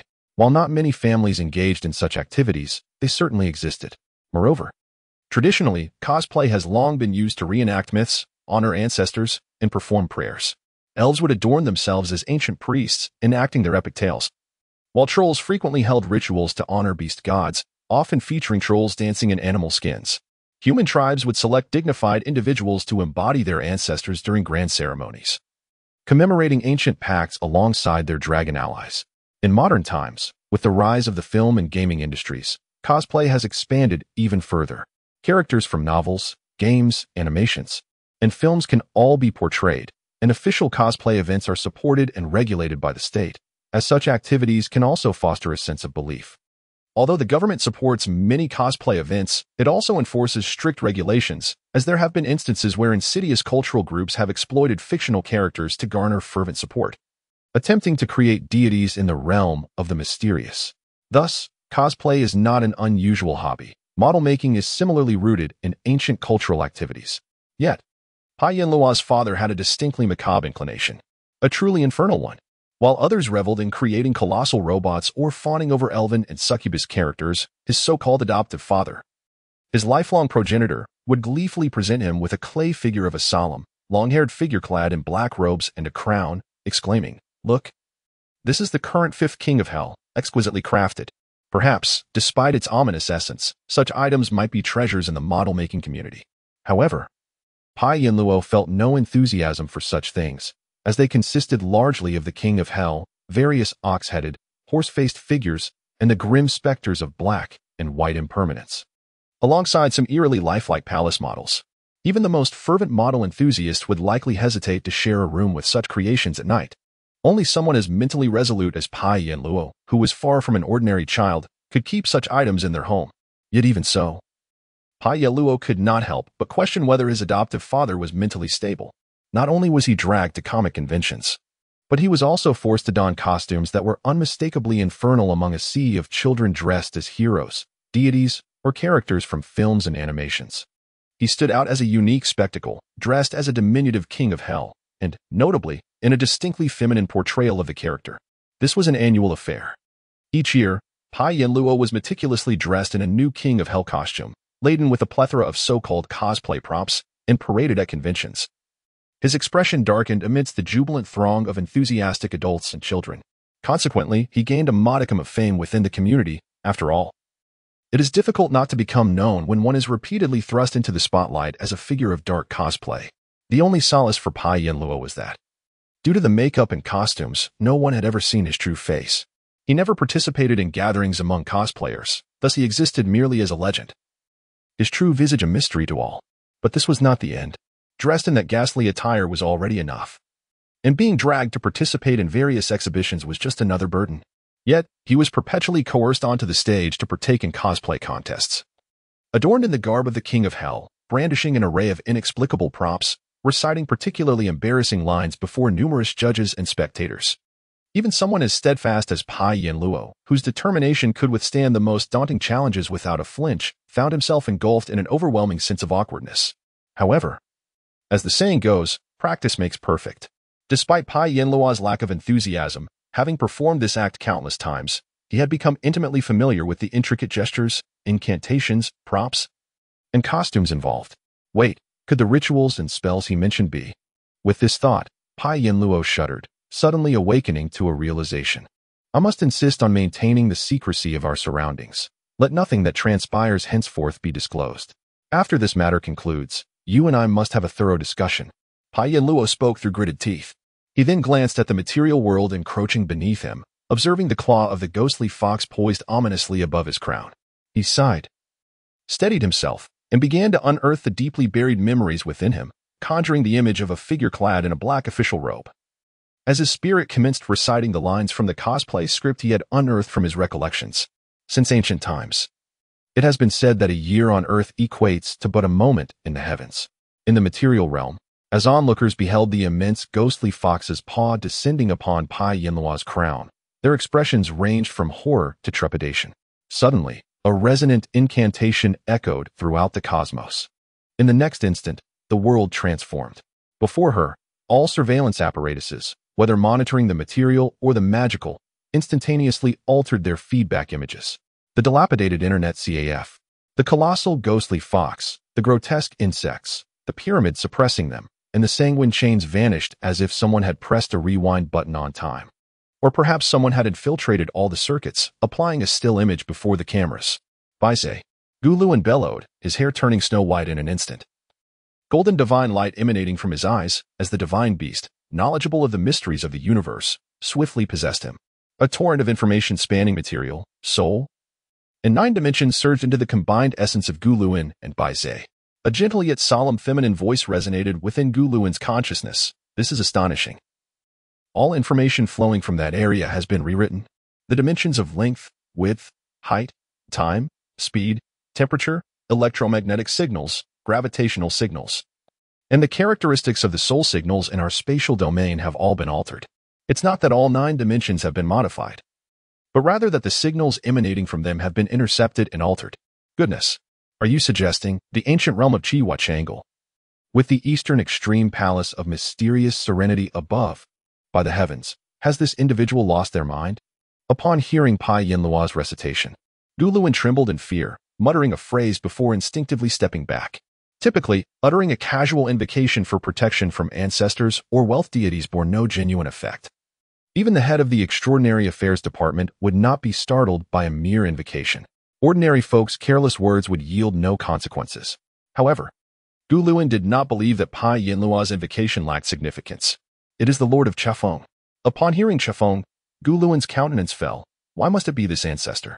Very well, let us contact Lord Chafeng to investigate and discern what has transpired. At once, the gnome adeptly pressed a few buttons, then lowered the microphone from his ear. The vibrations in the air caused by sound transformed into electronic signals, which flowed through the circuits and were then converted into magical energy streams, ultimately reaching a sundial-like transmission array atop the Extraordinary Affairs Department office building, where they were captured by the horns of a creature frolicking joyously in the skies above. This creature was a majestic divine dragon, adorned with the typical scales, horns, elongated body, and sharp claws of its kin, yet it possessed wings strikingly similar to those of a phoenix. This was Chafeng, a dragon with an insatiable thirst for adventure and exploration. Among the many progeny of the Dragon King, Chafeng was the first to join the Third Republic's Cosmic Exploration Initiative. Upon capturing the signal with his horns, Chafeng was soaring at a height of 1,800 kilometers in low Earth orbit, exuberantly flapping his wings, having reduced a 120-minute journey around the planet to mere minutes. Yippee! Chao Feng exclaimed in the mental link shared with his siblings. This is life. Feeling the solar winds unimpeded against my face, darting among the stardust, racing past the little projectiles launched by the gnomes. This is living. Chao Feng. Your ascent is to serve as a signal relay for our father and the others. Such reckless antics are unbecoming. They should be soaring towards Tai-Bai by now. What will you do if you miss them? Came the booming roar of Bashia through the dragon's mental link. But I just finished our scheduled communication, so what if I fly around a bit? How could they possibly want to communicate at this moment? Chao Feng retorted, his wings quivering slightly. Suddenly, his dragon horn sparkled, and with a physics-defying halt, he came to an abrupt stop, realizing the truth. There was indeed communication, but it originated from the ground. Request from the Extraordinary Affairs Department. Sent forth by the cowardly vessel of Baizé. A surface observation request? Aren't there satellites for that? Hey, this is Chao Feng. With that, Guluan's subordinate transmitted a series of coordinates directly into Chao Feng's consciousness. Feeling the weight of Bashia's gaze in the mental link, Chao Feng swiftly directed his focus to the designated coordinates. In ancient times, the original dragon of the name Chao Feng was an outright adventurer and troublemaker. To temper his nature and harness his talents, the dragon commander ordered the first Chao Feng to keep watch from a high vantage point, overseeing enemy movements, natural disasters, and safeguarding tranquility in the region. Through the long passage of time, the faith that condensed within the mysterious realm endowed the successive Chao Feng dragons with the power to pierce through the veils of distance, enabling them to simultaneously observe a single location across the material universe in the mysterious space. Few could elude the scrutiny of Chao Feng. Yet this time, what is it that you wish for me to observe? Chao Feng mused, scrutinizing the designated coordinates from his low Earth orbit, only to discover nothing but a tranquil, slumbering urban landscape shrouded in night. Perhaps the only anomaly was the charred remains of a building that had clearly suffered a fire. What is there to see? Just a burned-out shell of a small building? Must I, Chao Feng, oversee fire safety as well? With this thought, Chao Feng's whiskers twitched. No anomalies detected? Very well, thank you. Lord Chao Feng, please continue with your mission. You all are simply perplexing. As the communication severed, Guluan turned to regard the aged general standing behind him. The fact that even Chao Feng cannot penetrate the mists of that region is, in a way, fortuitous. If even Chao Feng cannot see through the obscuration, it stands to reason that those with ulterior motives cannot discern what is transpiring within. Indeed, we still need to comprehend the unfolding events. The old general nodded, a flicker of displeasure crossing his face. The uncertainty of the situation posed a significant danger. If that ghostly fox were to harm the primary target, chaos would ensue. Xing was diligently investigating, and as for whether the primary target might be injured, GLN chuckled softly. Personally, I harbor little concern, for if I am not mistaken, the power he is summoning is beyond the capabilities of a mere corrupted TSH in Ghost Fox. What exactly is he invoking? The old general furrowed his brow. Let us hope so. It will be fine. In this regard, I am quite the expert. However, it is intriguing that the first successful invocation of divine power possesses such a concealing effect. His inner world must be quite fascinating. GLN wore a playful expression, gazing at the mysterious area that had entirely vanished from the instruments, murmuring to himself. Standing behind GLN, the old general's face was ashen, silent, aware of what the foremost figure in the Extraordinary Affairs Department was alluding to. The first successful invocation of the divine typically leads to a loss of control over the summoned soul, revealing one's deepest desires, the true essence of what one instinctively seeks. For him, what he genuinely desires is the safety of his family, rather than wealth. It is this concern for his family that has enabled the invocation's success. What could he be yearning for to render that area utterly invisible to all sensors, both to the naked eye and spiritual sight? Presently, it is unclear. Perhaps when all is said and done, we may inquire of him. While the old general and GLN conversed, an area now entirely sealed by a certain authority appeared tranquil from the outside, yet within, it was in a state of complete turmoil. In ancient times, there was the realm of Chiwa Changle, above which lay the wondrous palace of Dongji Miaoyan. As this incantation concluded, just before the ghost fox's destructive claws descended upon Pynlo's crown, a ripple spread through the space, creating a wave that distorted reality, accompanied by a thunderous roar emanating from the void. This roar was so fierce and violent that it repelled the ghost fox's assault, akin to a baseball struck by a bat, sending it hurtling away. Even the pyramid's ethereal form of the desert god Set trembled. as if an earthquake capable of rending the earth had arrived. Faced with the violent tremors, everything within this realm, now imperceptible from the outside, quivered like the reflection of the moon upon water, with cracks beginning to appear in the walls of the buildings, responding to the waves emanating from the passage. Witnessing this, the second-in-command of the Extraordinary Affairs Department, LILY, abruptly swung her staff. The desert staff stirred the illusory sands of time, forming a sacred script resembling a wolf in the air before bursting forth. The pyramid's light surged, further suppressing the struggling creature while stabilizing the surroundings. With said above, "The earth is your bone, and all upon this land shall find your protection," LILY recited loudly the eulogy of the desert god. O deities above, what could he be summoning? Often jestingly referred to as the old woman within the department, LILY had indeed lived a long life, witnessing much in her over 3 centuries. Prior to this day, she had only once witnessed a mysterious space within the material world destabilizing the 8 dimensions of that realm. An event sparked by the High Priest of Xingting, the previous dragon god, evoking the wrath of the dragon. This young man, LILY, still shaken as she gazed at PYNLO, suddenly felt the tremors cease. She exhaled, momentarily halting her invocation of Set's divine power. Yet the next moment, a heavy, rhythmic sound emanated from the passage between the material world and the mysterious space. Thud, thud, the sound reverberated through the earth. Did you hear that? What could it be? The vampire assassin, focusing intently, mused, "It sounds akin to a 4-legged creature, like a horse." Have you ever encountered a horse capable of causing vibrations across 8-dimensional space? LILY quipped instinctively, tightening her grip on Set's staff. Then, they witnessed the source of the earth-shaking gallop, a lion with 9 heads charging from the other side, each head spouting flames. With each stride, 9 colors of divine light radiated from the passage behind the lion, swiftly enveloping the entire sky, banishing the night and casting a bizarre array of colors across the space. Beneath this luminous canopy, the material world began to tremble anew. AHMI, LILY continued to channel Set's divine power, shouting to the nearby vampire assassin, HNN, SBH, or Oying Huing, cast a glance at PYNLO, gritting her teeth, and plunged her hand into her chest, forcefully pulling outward, as if a life-giving essence surged forth from her heart. Blood is life, blood is power. The blood transformed into a mist, merging into the space, stabilizing the material dimensions once more. While the vampire cast her spell, behind the 9-headed lion, a throne emanating divine light descended slowly, the 9-colored divine radiance enveloping the earth. This young man, astonishingly, within the mysterious fortress of humanity, 9 heavens. P11 stared, dumbfounded, at PYNLO as she chanted, murmuring to himself, "I should have told him to call for his mother instead. Not to invoke a clone, but to summon an ancestor. Wait, did I teach him this? No, it cannot be that I taught him this."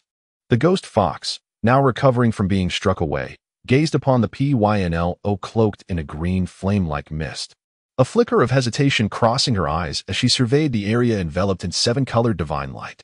Her expression hardened with resolve. This time, it must succeed. Yet at this moment, PYNLO, once again shrouded in a green substance reminiscent of both flame and smoke, began to chant anew. 7 treasures fragrant forest, 9-color lotus seat, within the embrace of myriad truths, amidst hundreds of millions of auspicious lights, there exists a great compassionate Savior, the celestial Lord of salvation. The Lord manifests in numbers as countless as the sands, transforming into the celestial lords of the 10 directions.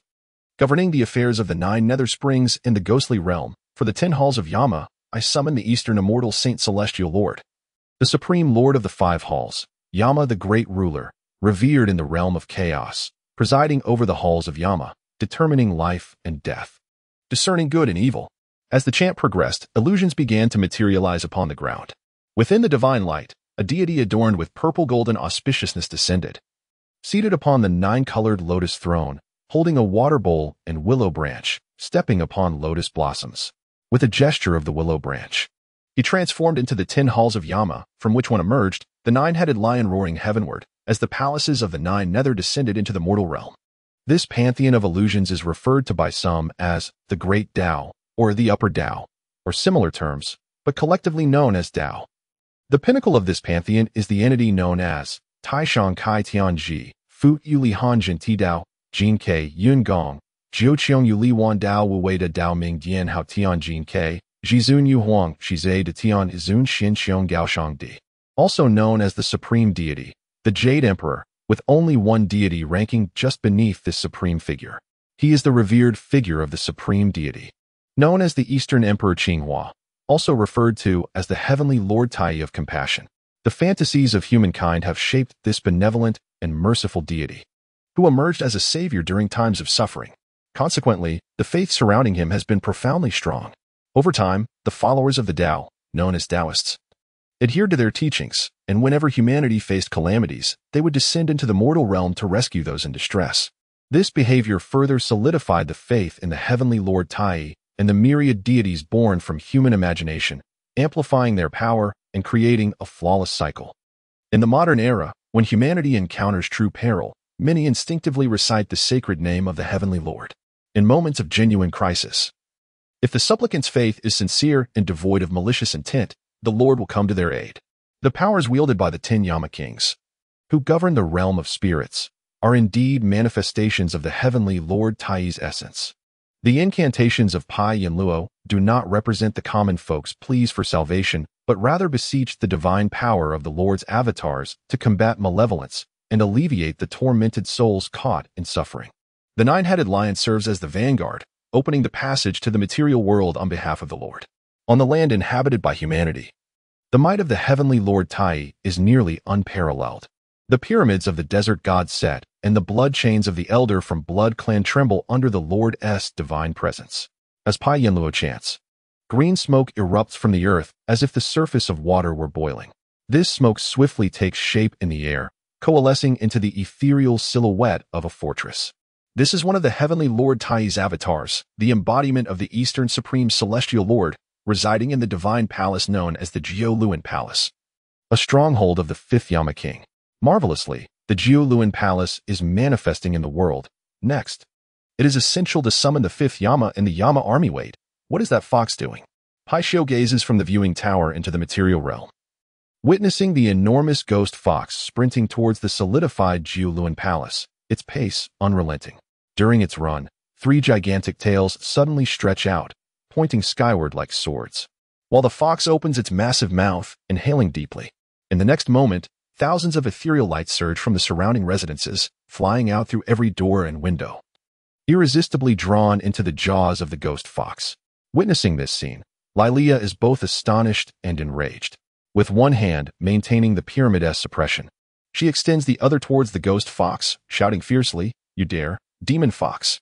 The Pharaoh of Set perceives the ghost fox's actions, recognizing that it is siphoning the souls from the nearby inhabitants.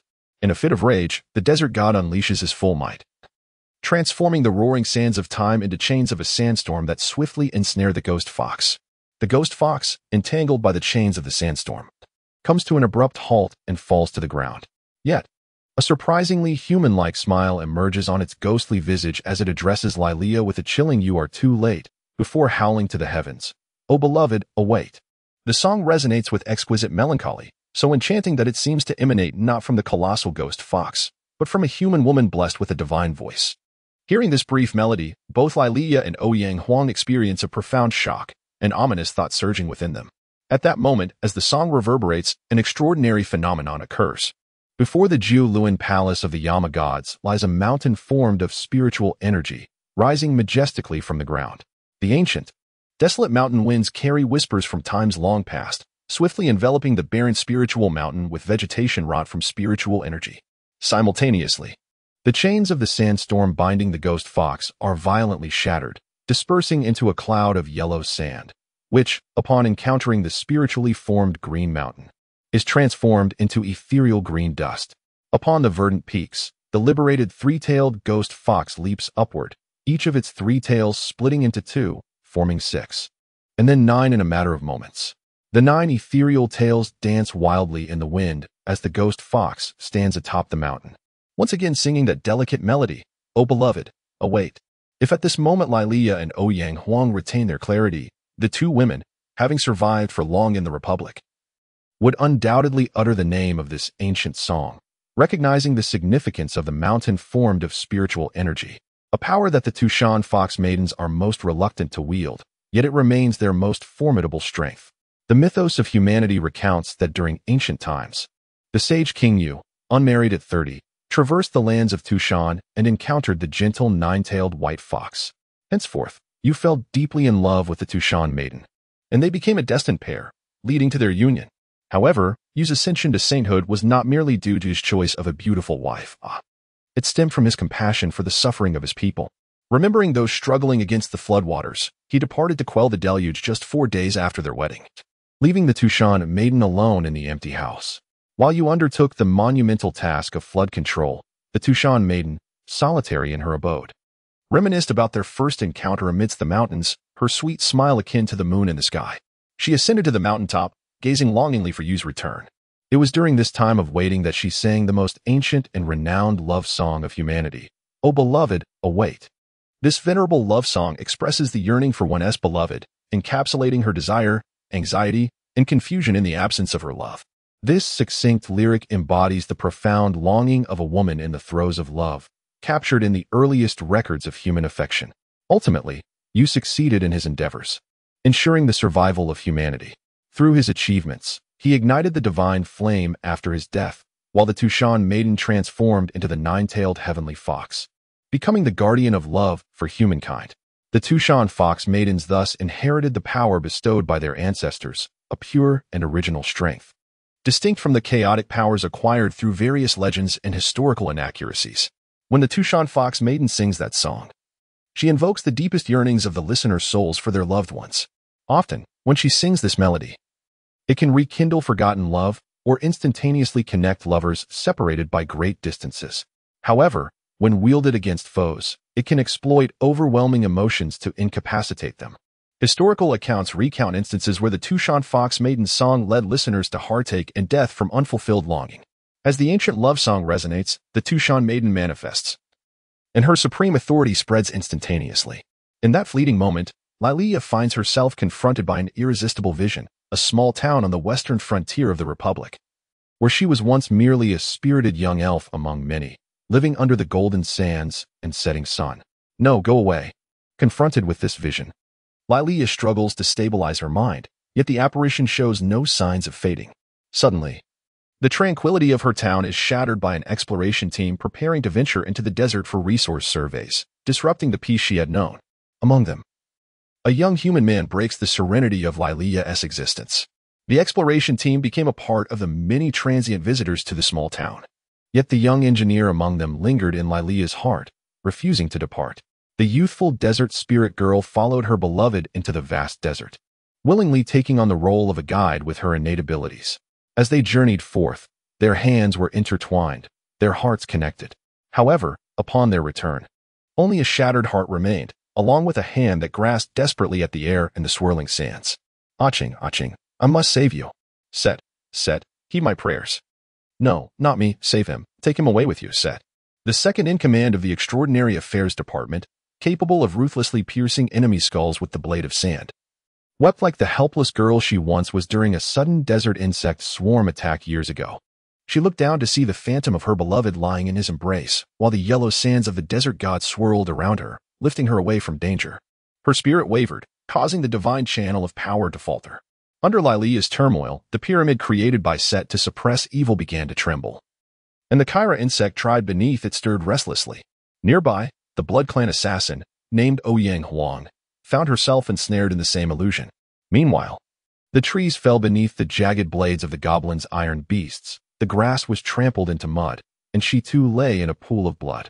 It was then that this pale hand, desperately trying to stem the flow of blood, emerged.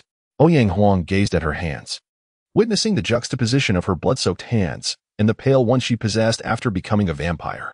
It is said that a man's heart is as hard as iron, yet the heart of a woman who has lost hope may be even more unyielding.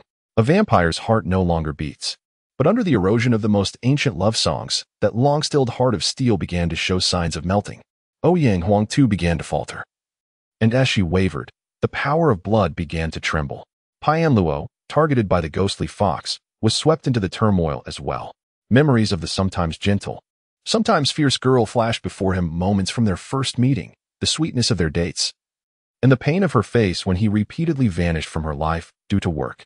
The Gullen Palace, which was on the verge of materialization, began to shake violently under Pianluo's uncertainty, the walls that had almost solidified becoming elusive once more. The nine-headed lion roared, yet could not awaken Pianluo, who was ensnared within the dominion of the nine-tailed fox. Through the observation tower, Pio watched in urgent desperation but was powerless against this ancient authority. Pianluo, Lilia, and Ouyang Huang all struggled in the illusion, while the ghostly fox leaped down from the ethereal Mount 2, launching toward Pianluo. As the Kyra insect tribe, wielding soul-capturing devices, engaged Pianluo in combat, she had been peering out from her soul prison, sensing danger from him and instinctively attacking as soon as she escaped that confinement. Now, upon seeing the Gullen Palace, she understood that she must eliminate this being capable of summoning the King of Hell to ensure her own escape. To finally allow that coward to meet Chachang. Once more, the ghostly fox lunged at Pianluo. "Child, awaken!" Pio cried out in distress. Pianluo could not hear. His soul wandered deep within the labyrinth of the illusion, strolling through a modest home of merely 76 square meters. For a young couple without children, it was sufficient. The furnishings were warm, with a cabinet at the entrance, upon which rested a pair of carved wooden hands. She had said they were obtained from the Bodhisattva for safety before departing on business. To the left, their small kitchen awaited, the refrigerator chosen together, and above, in the material world, Pianluo's pupils quivered violently. On the refrigerator was a photo torn in half. The remaining piece displayed a beautiful girl smiling sweetly, seemingly leaning against someone, while the other half had been taken away. Suddenly, that remaining half of the photo seemed to come alive, flying towards him. Pianluo clearly saw the delicate script on the back. "Your 7-foot frame has been pledged to the nation, thus I cannot claim you. Do not blame me. Do not mourn." That was her final message to him before departing from their little home, a remnant of tenderness left behind for the years that followed. From that moment on, they had not met again. He had believed that years of work had fortified his mind and soul like rock. Yet the memories invoked by the ancient love song revealed the fissures within his spirit. He had sealed those cracks well, but now, as they tore open, he recognized that all his efforts to fill the void left by her departure had not entirely closed the passage to the inferno of longing. Yet awareness alone could not extricate him. Pianluo caressed the torn photograph within the abyss of his memories. As the fallen nine-tailed fox authority transformed into the surging black waters emanating from the image, engulfing him, the incantation of the King of Hell faltered. While the pharaoh and the Blood Clan assassin were equally ensnared in a disorienting illusion, the ghostly fox leaped from the ethereal Mount 2, aiming her claws of soul toward Pianluo, driven by an uncontrollable urge to annihilate his very essence.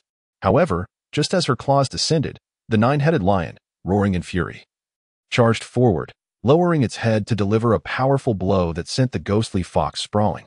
Though the incantation remained unfinished, part of the nine-headed lion's strength had already manifested in the mortal realm. Observing the chaos wrought by the fox as it rushed toward the King of Hell's beacon, the clever nine-headed lion understood its role. Yet, having consumed souls and wielded the authority of the nine-tailed fox, even in its weakened state, it was not the same as before. That singular roar would not suffice to shatter the ghostly fox. Understanding this, the nine-headed lion rammed into the fox and, after issuing a thunderous roar, lowered its body to guard Pianluo, adopting a threatening posture towards the frenzied fox. "Stand back!" The ghostly fox roared, charging forth. The flames of the two mountain fox and the nine-headed lion clashed, illuminating the night sky as the two ethereal beasts engaged in combat, their claws colliding. The malevolent fox flames, driven by obsession, clashed violently with the weakened divine flames of the nine-headed lion, sending shockwaves through the air that shattered the atmosphere and tore the earth apart. A fissure from their battle extended towards the feet of the desert spirit, Set, and Lilia. "Aching." Lilia murmured like a puppet. In the moment of clarity brought by the overlap of nightmare and vision, a handsome face appeared in her blurred vision. Instinctively, she reached out to touch the beloved visage from her memories, but in the next moment, that face sharpened into one of urgency and anger, followed by a roar. "Old woman, wake up. Old woman. Old woman." No, Aching would never call me that. The only one bold enough to address me so is that rascal.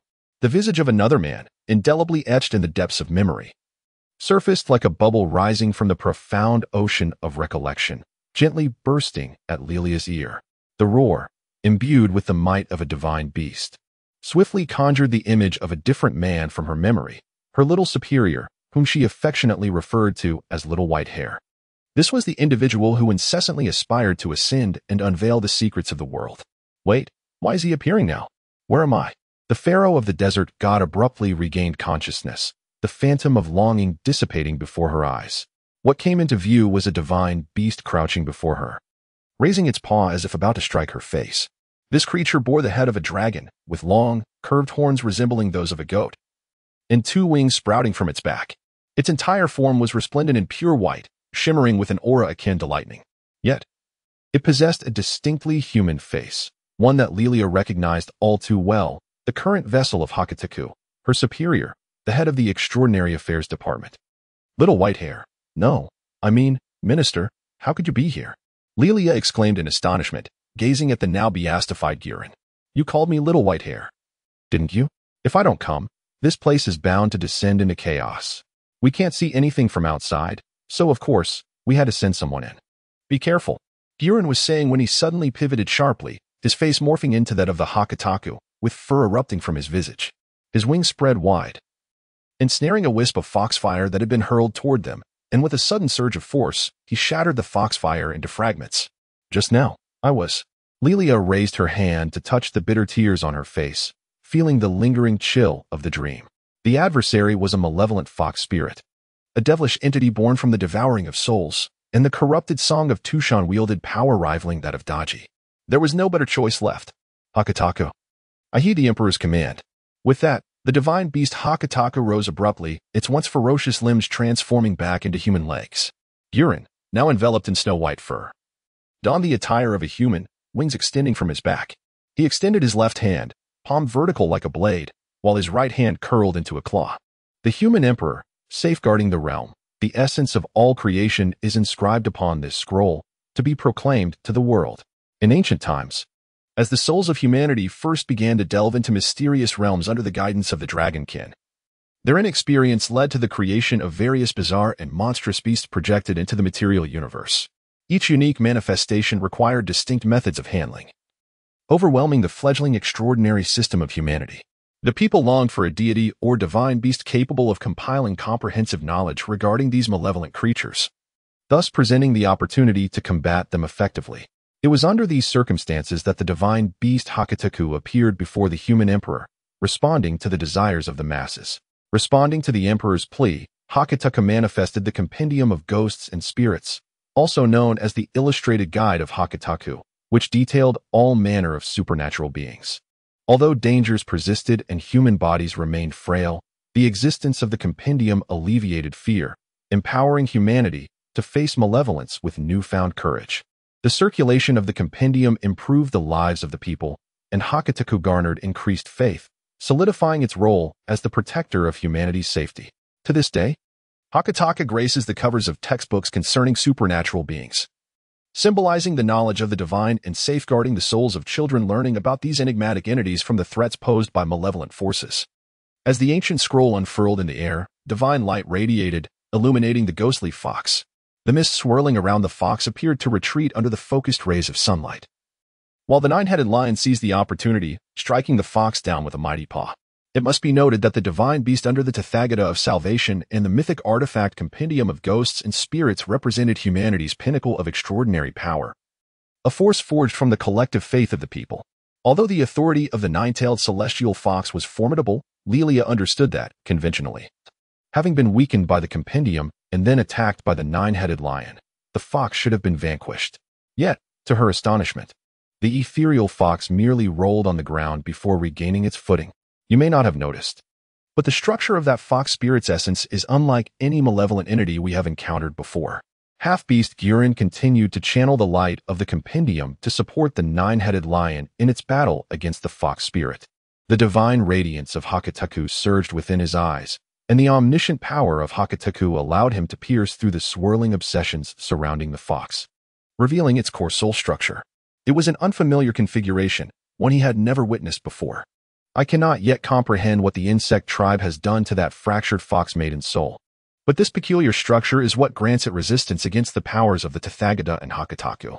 The human aspect of its soul has nearly been severed, leaving only the twisted beastly and divine essences.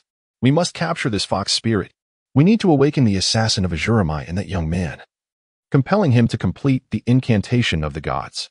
We require the complete authority of Yama to drag the entity into the underworld for thorough examination. With that, Guren ceased his words, channeling all his focus, illuminating the fox spirit with the compendium. Lilia, while maintaining her suppression over the struggling insect below, sent forth 2 strands of temporal sand to entangle Ouyang Huang and Pai Yanluo, both still entrapped in nightmares. Within Ouyang Huang's dream, her hands soaked in the blood of her beloved, she gazed upon the remains of her dearly departed, ensnared in an abyss of regret, sorrow, and fury. As the dust of the ground began to swirl and coalesce into a diminutive figure of Set, the miniature desert god raised its staff, which emanated the sun's radiant glow. With a commanding voice, it struck at Ouyang Huang's essence. Awake from the dark nightmares of Apophis beneath the sun's brilliance, praise the sun. In the next instant, the black mist entwined around Ouyang Huang's soul reacted as if threatened, slithering toward the tip of the soul staff, only to begin evaporating under the sun's illuminating rays. Ouyang Huang's corporeal form trembled violently, her blood-red spirit light enveloping the eyes of the Blood Clan assassin. With Lilia's assistance, Ouyang Huang awakened. Ismail.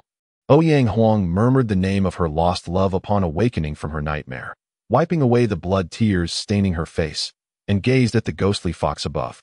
Gritting her teeth, "You wretched fox, you deserve nothing less than death. Perhaps we cannot kill the fox spirit now." Lilia quickly relayed the current information to the furious vampire assassin. "What do you want me to do?" Ouyang Huang demanded, suppressing her wrath as memories of her past nightmares surfaced. "I just inquired of Little Whitehair. None of the signals can penetrate this place.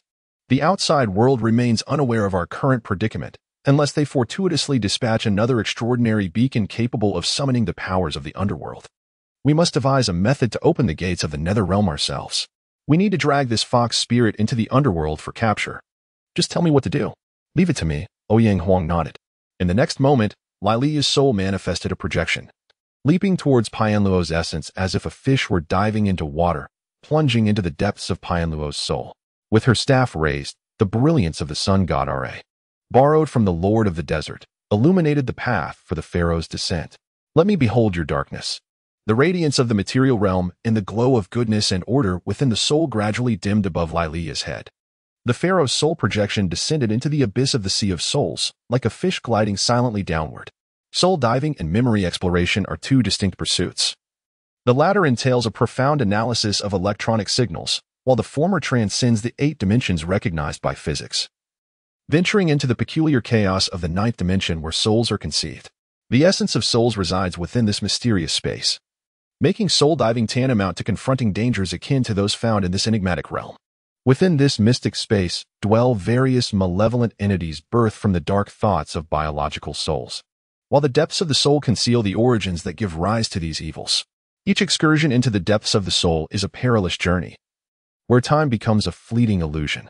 The diver must tenaciously hold onto their light, namely, their faith and belief in order and goodness. Lilia had undertaken many such dives, witnessing the darkness lurking in the depths of souls, shielded by Set and the sun god Ra. She had beheld the essence of a ruler, where darkness transformed into a forest, black trunks reaching toward the light above the abyss, roots twisting deeper into the shadows to draw sustenance.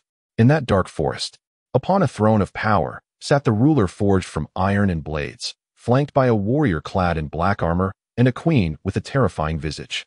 As Lilia approached, everything morphed into chaotic lines, leaving only the ruler's maniacal laughter, a void engulfing her.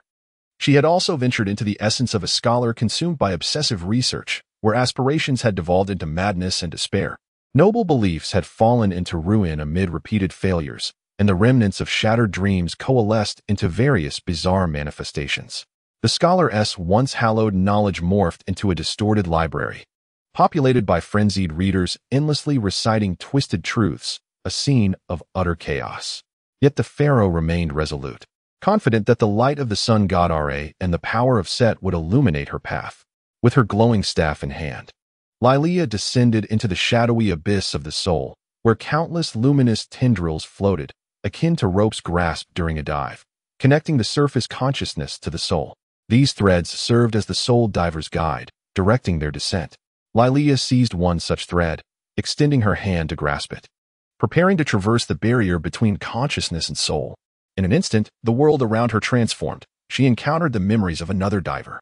The black sea of souls vanished, replaced by the familiar sun-drenched landscape of a desert.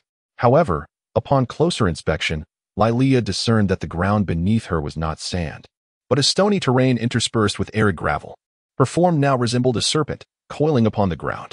She could perceive the steady yet labored breaths of the memory's owner, feel the hot wind swirling around her, and hear a piercing whistle akin to the sound of gunfire. A metallic taste, reminiscent of rust, lingered in her mouth. Is it blood? Lilia pondered when she noticed the memory's owner raise a hand, a camouflaged arm, its patterns and colors eerily similar to the desert below, gloved at the end. She watched as the memory's owner quickly probed their mouth, seemingly checking for blood. Just then, she heard a voice. You weren't shot, but you might be worse off. Damn it, it's the taste of radioactive iodine. Cursed be those guys for carrying waste. The memory's perspective lifted slightly, and amid the scorching winds and the whistling of something speeding overhead, Lilia glimpsed a human figure, clad in unfamiliar attire adorned with patterns that made the wearer nearly indistinguishable from the desert. The figure wielded an object that reminded Lilia of the standard-issue rifle of the Third Republic Army. Was that a weapon from his world? Was he a soldier? What was he doing? What was radioactive iodine? Why was there a metallic taste? Who were they fighting? Hey, stop dawdling. How's the communication with the forward command? The equipment was completely destroyed by the shrapnel from the recent explosion. Lilia heard the memory's owner, a male voice, tinged with guilt and urgency, respond. Listen. Someone inside 731 is colluding with extreme elements, stealing 2 kilograms of waste. You've tasted that rusty flavor too. We must not let them take those materials. They cannot be spread throughout the city. We must stop them and notify the forward command to prepare for interception. You need to find a way to contact me. Rod. You useless piece of junk, Grenade. Suppress that RX gay on the opposite side. 731. What was that code? Waste. It must not be spread into the city. Was it some kind of toxic substance? Cover. With that shout, Lilia's vision jolted violently. Amidst the blinding flashes and turmoil, the memory-induced illusion shattered. In the next moment, as the dive continued, fragments reassembled into another memory. Lilia looked down to find herself within a structure, the memory's owner fixated on a narrow metal door before them, which bore a row of digits. Soon, the number 10 illuminated, and the narrow door swung open, revealing a figure. The individual wore rough, patchy clothing, adorned with a variety of colors, and a similarly vibrant scarf wrapped around their forehead, holding a large barrel with 2 brushes hanging from its side. I understand. Now, identification. A man said, placing the barrel on the ground and reaching for what seemed to be his credentials. Yet in the next moment, a dart gun barrel emerged from a hand covered by waterproof canvas. Instantly, Lilia felt the memory owner pivot with lightning speed, lunging forward to seize the assailant's arm before they could fire.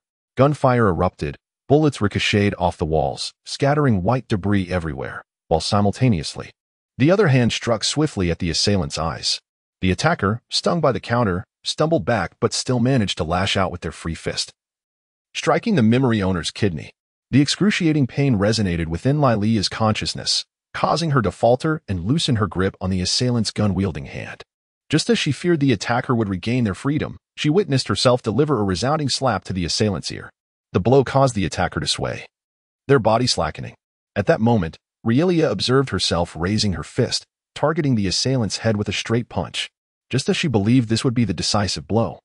The attacker, appearing somewhat unsteady as if jolted by the earlier slap to the ear, suddenly twisted his body with remarkable agility. The punch landed squarely against the wall instead. Following this miscalculation, the assailant's grip faltered, causing his gun to clatter to the ground. However, he swiftly drew a sharp dagger, slashing towards her. In the face of such proximity, Rielia realized she could not fully evade the attack. A searing pain shot through her as the dagger sliced a deep gash across her waist. Yet, the agony was subdued by her indomitable will. She retaliated with a low, fierce kick to the assailant's calf, followed by a powerful strike aimed at his temple. The attacker staggered and fell to the ground. And Rielia heard a voice whispering in her ear, I warned you to wear cut-resistant clothing, did I not? The voice carried a teasing tone. You are indeed quite aloof. They have already descended and will arrive shortly. By the way, that wound on your waist looks excruciating. Is it X or do X sting? Diazepam. Oh, you haven't quit yet? I was fine until you spoke. Now I need it again. I do enjoy your sweet words. The courier has set off as planned, but seriously, could you refrain from being so ferocious in the future? I fail to comprehend your meaning. I mean, do you not fear death? Is that not a part of the job? Death is part of the job? What kind of work is this? A soul reaper? A grey keeper? Or perhaps a guardian of the undead? As Rielia pondered these questions, the illusion before her shattered once more. And she felt a familiar sensation, a chaotic calm that resembled the deepest ocean, dark, silent, yet teeming with unseen monsters. Rielia realized she had arrived. Though she was astonished at how swiftly she had reached the core of the soul, based on her experience. The previous two illusory encounters typically required numerous trials to arrive at the soul's core. Ordinarily, this process was exceedingly protracted, as the diver must traverse a multitude of memory environments that had previously stimulated the soul before finally reaching the core. Thus, this process was termed deep diving, not merely plunging. Despite her astonishment, the familiar sensation assured Rielia that she had indeed reached the essence of the soul. A stark yet unusually bright light pierced through the darkness, illuminating the surrounding illusion and revealing the environment. A modest room illuminated by harsh white bulbs. In the center, a metallic table shimmered, affixed to the ground, with a chair on either end, one immobile, occupied by the soul's owner. He was a man of the human race. Unfamiliar to Rielia, with sharply defined features that exuded a cold, austere aura. Dressed in simple white attire reminiscent of a hospital gown or prison uniform. His hands were shackled to the table, and chains bound his feet to the ground. His calm and resolute eyes regarded Rielia intently. Was this some form of interrogation? Had he mistaken her for something else? Observing the surroundings and the man before her, Rielia felt an oddity. She had encountered souls who perceived her as a wife, a teacher, and various other roles. This scene represented the most primal and instinctive reaction to the concept of being questioned. An interrogation room. What an unusual response. Just as Rielia's curiosity piqued, the man spoke. I do not know who you are or how you obtained information about my ex-wife. However, since you are aware of using her to threaten me, I shall not mince words. Remember this, I will not cooperate with you. Rielia was taken aback. Feeling a headache rise at his immediate refusal, an unprecedented level of hostility. Nevertheless, the mention of an ex-wife. Could he have interpreted the recent memories stirred by the corrupted Tushan love song as someone who could ascend to the second-in-command of the Supernatural Affairs Department and lead the Desert Elf nomadic tribe? Rielia was no fool. She quickly connected the dots. Thus, she pulled out the chair opposite the man and sat down, saying, Do not speak so definitively. Let us get acquainted first. Tell me your true name. She suspected it would not be so simple to awaken him. Unbeknownst to Rielia, she did not grasp the nature of the relationship between this man and his ex-wife. But she understood the effects of the corrupted Tushan love song. If the untainted version rekindled the beautiful memories of genuine love within the soul, the corrupted version awakened negative memories associated with love, possession, suspicion, jealousy, unending desire, and the hatred born of love, among others. The soul before her did not appear to be the type that willingly abandoned his wife. Thus, based on this deduction, she addressed the soul. It is all right if you do not wish to disclose your name. After all, I know many stories about you and your ex-wife, including how she left you. With that, she began to observe the soul's reactions, anticipating a breakthrough, but her hopes were dashed as the man's expression remained inscrutable. In other words, this soul was entirely closed off. Impenetrable. Had her assumptions been incorrect? No, it was clear that he had sealed himself away completely. Had the earlier corrupted Tushan love song triggered some form of protective mechanism? Feeling a sense of helplessness in the face of this impenetrable soul, Rielia wondered how long it would take to unravel his defenses. She could only hope her actions would be swift enough or that her colleagues, situated outside this peculiar yet intensely restrictive information barrier, might expedite the dispatch of another extraordinary being capable of invoking the authority of the underworld to swiftly drag this ghostly fox into the netherworld. Alternatively, perhaps the true nine-tailed celestial fox, the Tushan lady, might intervene promptly. Meanwhile, within the command center of the Supernatural Affairs Department, someone had indeed made the judgment Rielia had hoped for. The decision-maker was the seasoned general who had previously visited the department. At this moment, his eyes displayed two orbs, one human, the other composed purely of spiritual energy, resembling the eye of a bird. However, summoning the Tushan lady was not something that could be accomplished instantaneously. If such an action were to be taken, the Star Language Court would need to prepare for the ritual to call her down, requiring time to gather the priest's faith into a cohesive force for the ceremony. Should we contact the Star Language Court to prepare the summoning ritual? A human female responsible for external communications inquired, looking quizzically at the old general. Yet, the eight-armed Naga hesitated. Execute the orders. I trust that your minister and deputy minister can resolve the issue before Zhong Kuei truly arrives. The seasoned general's countenance remained composed, his voice steady, instilling a sense of reassurance among the staff present in the affairs department. The presence of a superior making decisions alleviated, to some extent, their anxiety about potential repercussions should anything go awry. They were acutely aware that their leaders had, since assuming office, adeptly resolved countless extraordinary issues for the Third Republic, demonstrating formidable capability. However, at that moment, just as the affairs personnel began to regain their composure, the two ministers mentioned by the general, by Zay's original form and Set's pharaoh, found themselves truly embroiled in trouble. By Zay's combat prowess, when compared to other primary deities and divine beasts, was not particularly strong.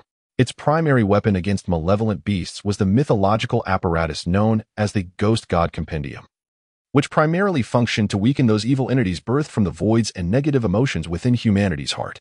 The Ghost God Compendium bestowed upon the ancient human race the courage to confront the malevolence dwelling within mysterious realms, revealing that even the most terrifying of evil beasts possessed vulnerabilities. Thus, through the accumulation of faith over the ages, this mythological apparatus could weaken its targets by severing the fundamental source of their power, fear. However, the two Shan Fox spirit had, for the most part of history, been devoted to the Fox people, with instances of corruption being exceedingly rare. The singular case of a nine-tailed fox's downfall was a distant memory in human history, leading to a general lack of fear surrounding fallen fox spirits.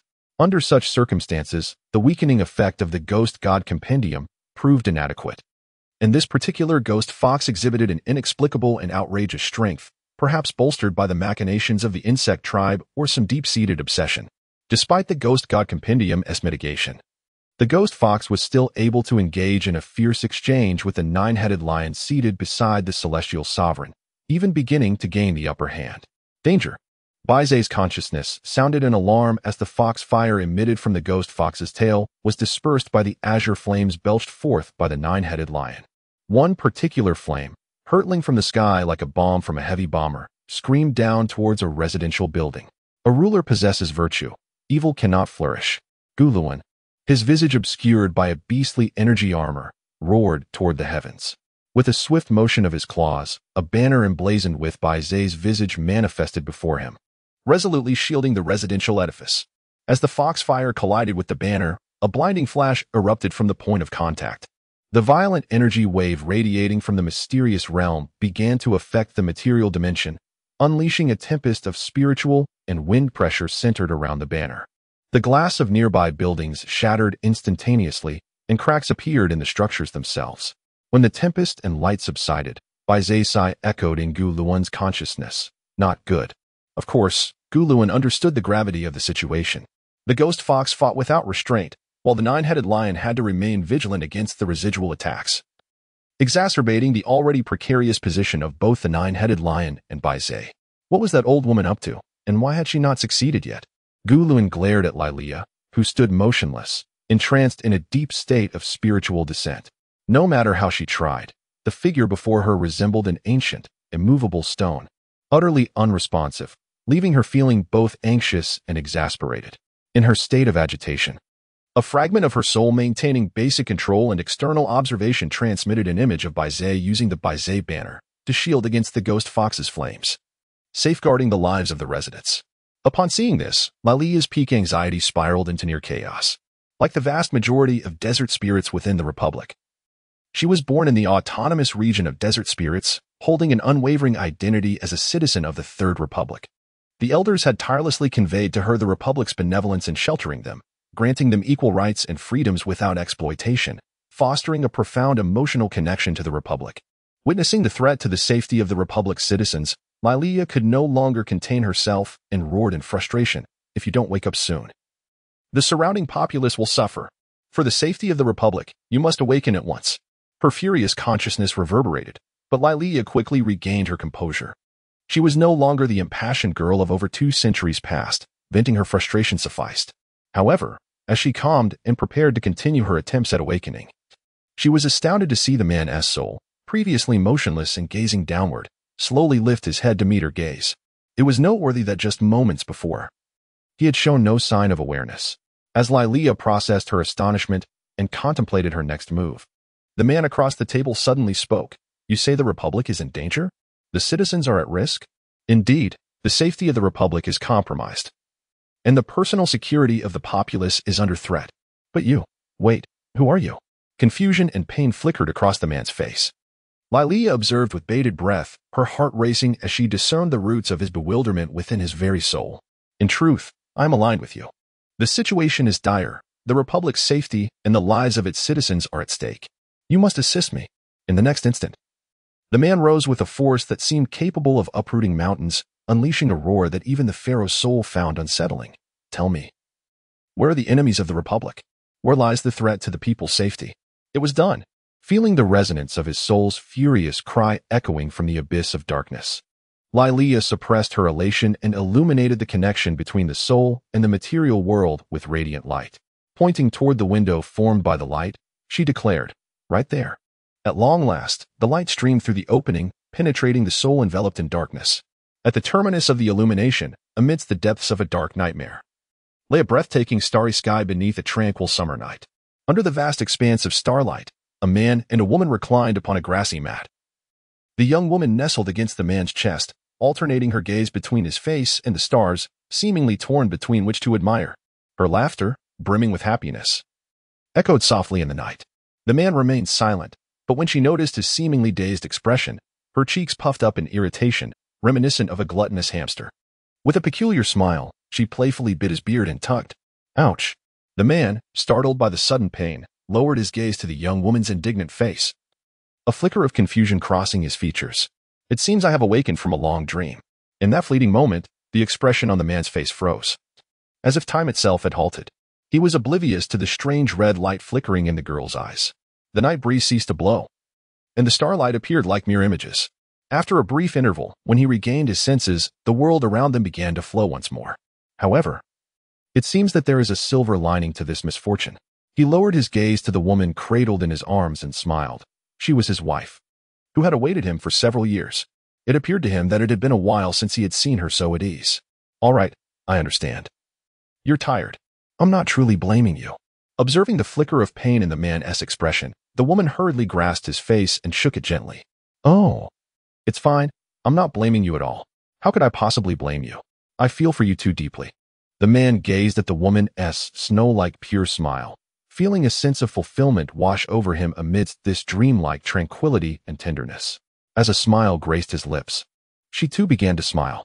She reached for the picnic basket beside them, retrieving a plump, vibrant apple, which she handed to him with a smile, saying, Look at how happy you are. As he accepted the luscious fruit, he admired his wife's joyful expression, taking a deep breath of the cool night air. He was just about to take a bite when he heard the dull thud of the apple dropping to the ground. Looking up slightly, he saw a look of fear and confusion spread across his wife's face. He turned to see a figure standing not far from them, beneath the dim starlight. There stood Lilia, enveloped in the deepest shadows of the man's memories, her emotions swirling within her. In the next moment, a deep masculine voice escaped her lips. Why didn't you tell her? Lying is wrong. Instantly, the woman's expression darkened, and she sprang to her feet, glancing between her husband and the distant figure. Tears of sorrow suddenly streamed down her cheeks, and she cried out in desperation, What have you done? What have you done? For she knew that this was not the answer she wished to hear. She longed for him to completely distance himself from danger and remain by her side. His choice, while leading him away from previous peril, would plunge him into another kind of danger. Yet, why did everything before him feel so familiar? Had he experienced it somewhere before? In the tranquil depths of the night, where stars twinkled silently, unexpressed sentiments morphed into frantic cries. Escaping from the woman's lips and reverberating through the heavens and earth, light cascaded from the night sky, and her snow-like smile faded like wisps of smoke. The enchanting dream transformed into a terrifying black mist, enveloping her and contorting her into a monstrous form. The creature continued to roar at Piangluo. Am I not the one you love? Is there anything in this world more important than protecting those you cherish? What is it that you truly desire? What kind of dream do you seek? Piangluo stood silently, clutching the decaying fruit. He sensed that if he were to release this rotting fruit, this illusory world would come to an end, unraveling the intertwined, sweet yet venomous dream. To protect one's homeland is the sacred duty of a soldier. Had I not reached that pivotal moment, that height, or witnessed the dangers faced by my country in the shadows, perhaps I would have chosen to retire. Yet, having seen those horrors, I could not remain an outsider. I possess the ability, my country needs me, and I must rise to the occasion. This is not only for the sake of safeguarding my homeland, but also for your protection. As a man of stature, I have pledged my life to the nation. Do not blame me. Do not mourn for me. Qingwan, I am sorry. I am truly sorry, but the Republic is calling me. The false celestial dome collapsed with a resounding crash. In the material realm, Piangluo's eyes suddenly regained their luster, murky tears streaming down his cheeks. As he awakened from darkness, his gaze swept over everything around him, releasing a long sigh. So it was this Republic, and not. They are both gone. She and the Republic are no more. He looked down at the land he had inhabited for 30 years, observing the entwined nine-headed lion and ghost fox, and gazing at the cracked residential buildings in the distance. Piangluo raised his hand, wiping away the 2 trails of tears, then turned to see Lilia, who had also regained control of her body. He nodded. Thank you for awakening me. Indeed, this is a good country. Having been born and raised here, I should do something for this land. With that, he abruptly raised his gaze towards the ghost fox in the sky, just as Lilia was about to correct him, saying, No. That is not the incantation required for the ritual. She witnessed countless firefly-like lights burst forth from every household, soaring from the earth. These sparks converged into a conflagration, igniting behind the man, transforming into the palace of Yinluo King, the ominous gates of the ghostly palace swinging open. The earth trembled as countless ghost soldiers surged forth, forming a battle array, all weapons aimed at the ghost fox above. Like a mirage, the palace soared into the sky, its ghostly aura radiating as if a colossal dragon emerged from the horizon. Countless malevolent spirits remained bound within the palace by unbreakable chains, roaring and struggling but unable to escape. As the palace descended, disregarding the laws of physics, time, and even causality, the desert spirit, Blood Clan assassin, and the white fox host felt overwhelmed by the anguished wails of myriad souls, the scent of boundless blood filling the air. Once the palace gates opened, a legion of ghost soldiers poured out, forming a military formation, weapons trained on the distant ghost fox. Their attire varied, some donned ancient warrior armor, others modern military uniforms, and some wore enforcer's garb. Their expressions and movements were equally diverse. Some were focused ahead, others bore expressions of rage, while some gazed intently into the distance, as if searching for weaknesses in their foes. Each ghostly soldier wielded different weapons. Some ancient warriors brandished massive shields, others held bows and arrows, while some gripped modern firearms, and a few bore weapons shimmering with magical energy. This chaotic yet fascinating army, composed entirely of spirits from another dimension, appeared disorderly at first glance. Yet the 3 onlookers felt a sense of awe. Their presence was formidable. Ouyang Huang, a battle-hardened Blood Clan assassin, stared at the ghost soldiers in dazed reverence, murmuring, What an overwhelming aura. What are they? When did the ghost soldiers of the underworld acquire such might? In the Blood Clan assassin's spiritual vision, the powers emanating from these ghost soldiers surged and roared. Ouyang Huang sensed that each soldier exuded a spiritual energy more potent than that of a Blood Clan viscount. Though seemingly chaotic, their powers harmoniously formed a collective, silently intimidating the ghost fox above. They were not the roaring thunder, nor the tempestuous sea, nor the searing lava. They were silent, composed, yet a force far exceeding the fury of thunder and waves brewed within them, poised to unleash their might and invoking a sense of reverence in Ouyang Huang. At this moment, Guluan paused briefly, as the white fox projection perched on his shoulder waved its paw, unfurling a virtual scroll before Ouyang Huang and Lilia. Ouyang Huang saw colorful papers fluttering like snowflakes in the air, blanketing the sky and cascading down. The jubilant crowd was so numerous that their cheers spiraled into a vortex, lifting the colorful papers skyward in a dazzling display. Lilia observed a small child clutching a military flag, as well as an elderly man, still upright despite his age, saluting with a straightened back, and a woman waving her arms in celebration. Responding to the crowd's cheers, proud soldiers formed a neat line and marched past them. Some individuals, renowned among the populace for their acceptance of public faith offerings, ignite divine flames to ascend to the Nine Heavens fortress and join the celestial army, continuing their valiant struggle in a mystical realm to protect the domain of souls. However, there are others, as Guluan continued, whose achievements in life remain unknown. They bled and sacrificed in the shadows, unseen by the masses, for the sake of this nation and its people. Yet, due to the absence of explicit faith offerings from the public, they are unable to ignite the divine flames and join the celestial army. As he spoke, the scene before the two shifted once more. Ouyang Huang's gaze traversed the jubilant crowd that had celebrated the warrior's triumphant return. Soaring over the city to the cemetery nestled among the mountains at the city's edge. There, she witnessed a law enforcer, having lost an arm, kneeling before a nameless tombstone. Bowing deeply in reverence, some ascend to the heavens, while others descend to the earth. These heroes may not be venerated by millions, but the faith of the common folk in this land serves as their silent tribute, infusing their souls with immortality. Though they do not rise to the highest heavens, they continue their silent service beneath the 9 springs, on the banks of the Yellow Springs, amidst 100,000 banners, the Legion of Yama.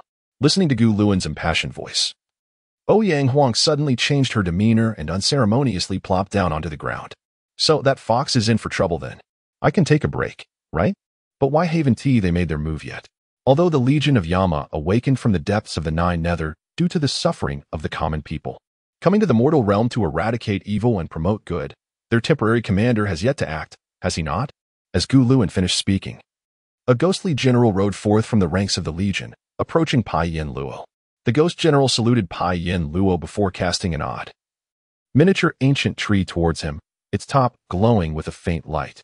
In the 9 Nether prison, a place of darkness and long nights, devoid of the 3 lights, the presence of the ghostly lamp offers illumination. The command authority of the Legion of Yama, the first part of the armed Yama King, Gu Luan murmured to himself, suddenly taken aback. But what is that? Wait, why does that thing look like a flashlight? In Gu Luan's view, as the authority that illuminates hell coalesced into spiritual power in Pai Yin Luo's hands, it transformed from an oddly shaped ancient tree, one that would cause anyone to lose their sanity upon sight, into a cylindrical object that strikingly resembled a powerful military flashlight. The authority continued to activate, and the ghost general threw a flag towards Pai Yin Luo. Ghostly treasure banner, all sins eradicated. Gu Luan observed the object now in Pai Yin Luo's grasp, noting that it had changed form to reflect the subconscious desires of its wielder. To Gu Luan, it bore an uncanny resemblance to an automatic rifle used by the Republic's army. A powerful flashlight, an automatic rifle. What could the paper and ink of the ancients, recited to transcend the souls of the departed, possibly transform into? Gu Luan speculated as he continued to observe the manifestation of authority. While Gu Luan was engrossed in his musings, the ghostly fox in the sky was far less at ease. Since the emergence of the Legion of Yama, it had been desperately seeking to shake off the clutches of the 9-headed lion, which refused to relent, extensively offering cold refuge, aiding the impoverished, ascending to pure lands, fulfilling wishes. As Pai Yin Luo finished reciting the last 2 words of the incantation, ghostly energy transformed into countless shimmering green bullets, flying into the assault rifle in his hands. With a firm grip, Pai Yin Luo aimed the rifle, adjusting the fire rate from S to A. Stand clear. Upon hearing Pai Yin Luo's command, the 9-headed lion, engaged in a fierce struggle with the ghostly fox, unleashed a mighty roar that forced the fox back, swiftly darting aside. With the lion's maneuver, Pai Yin Luo seized the moment and pulled the trigger. Legion of Yama, advance. Swords, spears, arrows, and bullets rained down from the ground to the heavens, crashing upon the ghostly fox, while ghostly soldiers surged forth, their weapons raised in a fierce assault. Among them, a swordsman clad in a short robe led the charge, raising his sword high to cleave at the fox's tail. The tail, agile as it was, narrowly evaded the strike. Yet the swordsman swiftly altered the trajectory of his sword, carving an arc that severed the fox's tail, scattering its essence into the ether. The force of that strike was remarkable, and Ouyang Huang, skilled in swordsmanship herself, recognized that the swordsman's technique rivaled even the finest assassins trained by Alamut. So, the Legion of Yama is indeed filled with such formidable talents? While the Legion undoubtedly boasts many skilled warriors, one in particular stood out. Gu Luan, peering through the divine gaze of Bai Zhe, identified the ghostly swordsman as Wu Yi, a disciple of the drunken sword immortal, Qing Lian, from the celestial army. Though his swordsmanship may not reach the ethereal heights of his master, he is nonetheless a formidable expert. I must say, you two are rather relaxed, Leolia remarked, pressing down on a now listless insect as she observed the two seated on the ground in an unusually laid-back manner. The ghostly fox is still aloft, and you've already slipped into spectator mode? Old woman, you should learn to unwind a bit during your downtime. The fatigued minister waved his hand languidly after recently dispelling a joint spell, entering a state of weakness. The Legion of Yama has manifested, and the authority of the Yama King brought by the Celestial Sovereign has fully unfolded. That fox, now significantly weakened, won't pose any further trouble. You can relax. I'm still suppressing this bug. Oh, then there's no issue. Just hold it steady, Guluin replied dismissively. You insufferable white-haired rascal, Leelia retorted through gritted teeth. While it is delightful to rest, is it truly all right? The vampire felt a twinge of unease. Huh. Allow me to assure you, Guluin shrugged nonchalantly. That fox won't dare to stir up any mischief. You all should seize this opportunity to gather yourselves. Once this ruckus settles, we'll be inundated with work. With the insect tribe, the unresolved soul fragmentation, and the visitors from other realms, it will be chaos once the fighting ceases. Trust me, take a breather now, for we will soon be overwhelmed. Don't worry about that fox. It isn't as if it's in some Glitchy movie that features a last-minute transformation or anything. As Guluin spoke, the battle in the skies swiftly approached a decisive conclusion, under the relentless assault of the thousands from the Legion of Yama and Pai Yin Luo.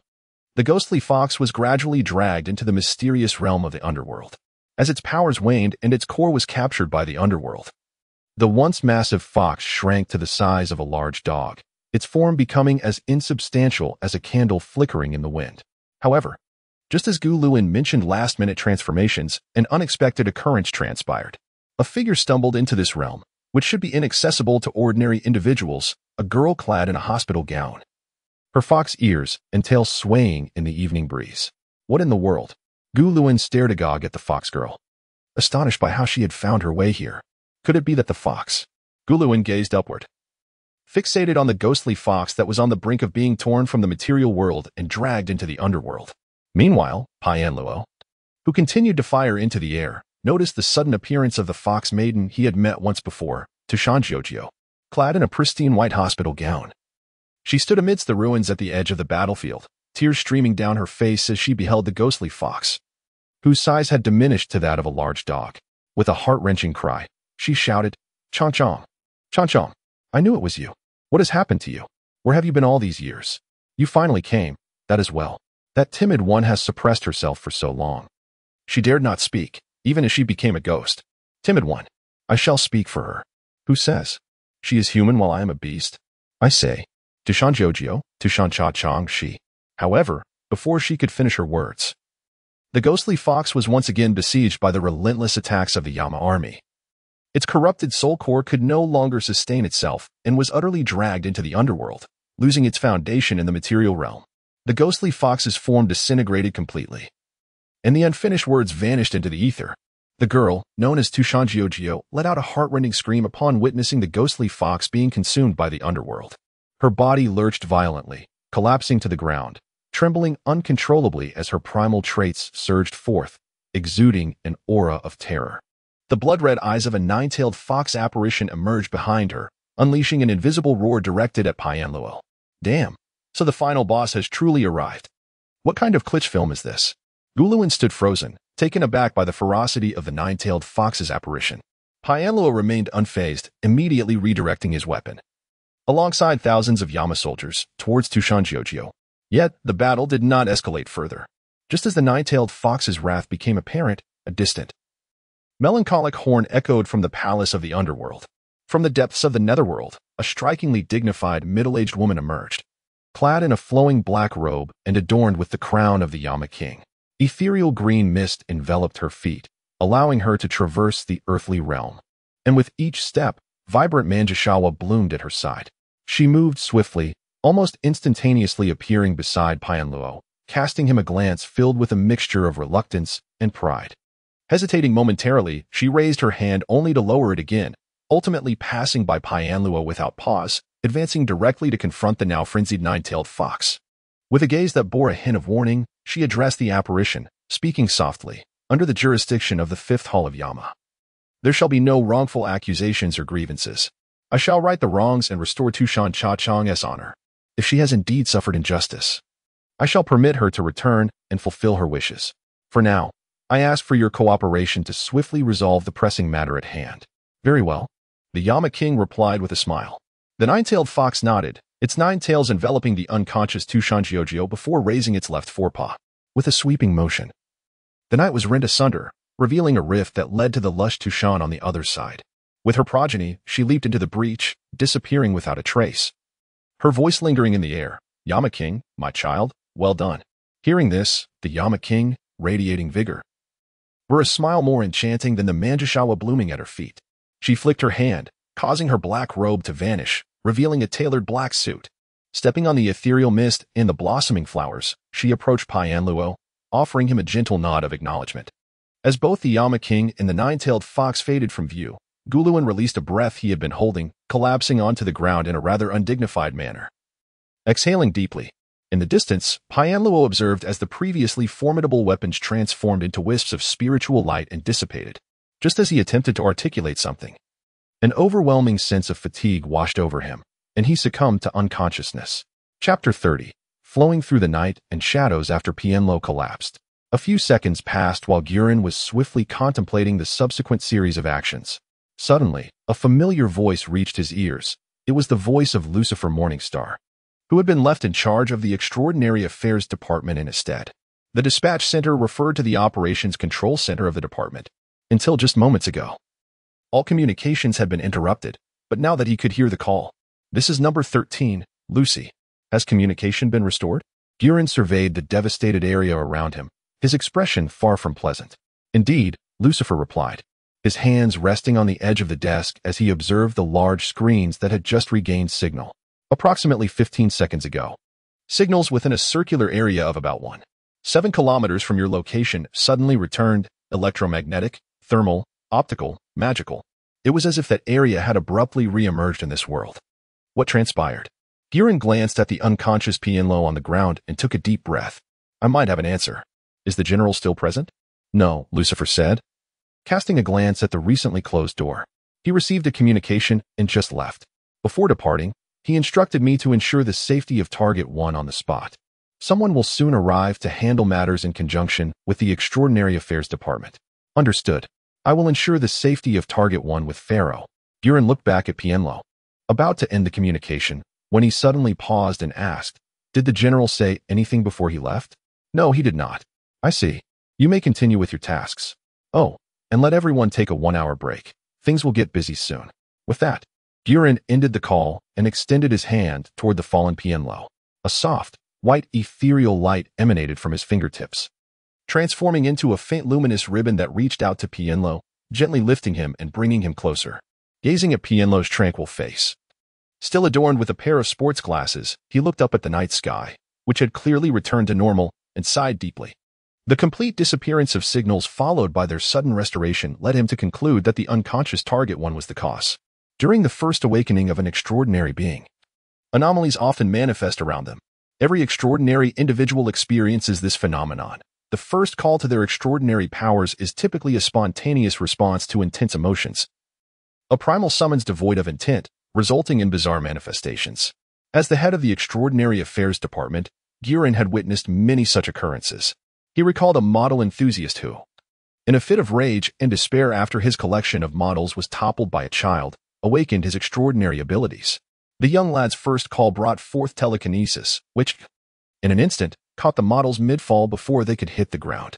On a larger scale, there was the extraordinary individual known as Count Zero, whose first awakening unleashed a localized time freeze and sensory sealing effect. While the powers summoned during such intense emotional awakenings are indeed formidable, they are often limited in scope and duration due to the absence of systematic training. The model enthusiast's telekinesis lasted barely a second, resulting in the destruction of his cabinet, while Count Zero's power endured for a mere 12 seconds, affecting only one individual. But what of this individual? How expansive was his power? Approximately 1.7 kilometers? Such a range was unprecedented, and the duration. Gurin whistled softly, realizing it lasted at least 20 to 30 minutes. The classified information he had encountered regarding the Enwa project sent a shiver down his spine, causing beads of cold sweat to form. What kind of world did his adversary inhabit? What experiences had forged him into such a formidable warrior? Moreover, the general's brevity with Lucifer suggested that the Enwa project would not allow for deeper probing, indicating that the waters surrounding this plan ran perilously deep. As Giran pondered this, the old general had silently departed the Extraordinary Affairs Department. Once seated in his vehicle, he loosened his collar and spoke to the empty passenger seat. "What do you think of that, lad?" A sound of leather compressing filled the air as if something had taken a seat. A magical crystal card for starting the vehicle levitated and inserted itself into the ignition slot, causing the car to roar to life. Then, a gentle male voice resonated within the vehicle. "To speak candidly, I believe he could be regarded as a peer in some respects. It is rare to encounter someone proficient in lockpicking, poisons, firearms, and adept at counter-surveillance. I understand you may not wish to hear such conjecture, but we must consider the possibility that another world has sent a reconnaissance agent, which is a chilling thought. However, if he were indeed a hostile scout, he would not act this way. A sleeper? No. A sleeper would not reveal themselves due to recent events. It is also possible that he was awakened as a sleeper. But I trust the deities would not deceive us regarding the arrival of only one soul from an unknown realm. For the past 30 years, we have been discreetly monitoring his external communications, unless the technology of the unknown world has reached a level beyond our detection. No. He has made no attempts at external contact in these 30 years. The general shook his head. Indeed, regardless, he is a terrifying individual. While we cannot comment on matters of weaponry from our world, in terms of personal qualities, he is audacious, meticulous, composed, resolute, and most importantly, unambiguous in action. Frankly, if he were my colleague, I would eagerly take a drink with him. Perhaps he will soon become your colleague? The old general mused with a knowing smile. Mr. Giran, the head of the Extraordinary Affairs Department, is the vessel for the divine beast by Zay. He is astute. I cannot fathom why he would allow anyone to go free. Take it slow. There is much for us to address ahead. By the way, I am certain I will miss my granddaughter's birthday gathering again. Could you manage to procure a gift for me? You are aware that the consequences of such actions can be severe, yes? The air trembled with a teasing undertone. I know, just don't wake me until we arrive. I need 5 minutes of sleep. With that, the old general slowly closed his eyes. The air stilled. And the vehicle, trailing neon lights, seamlessly merged into the flow of traffic under the night sky.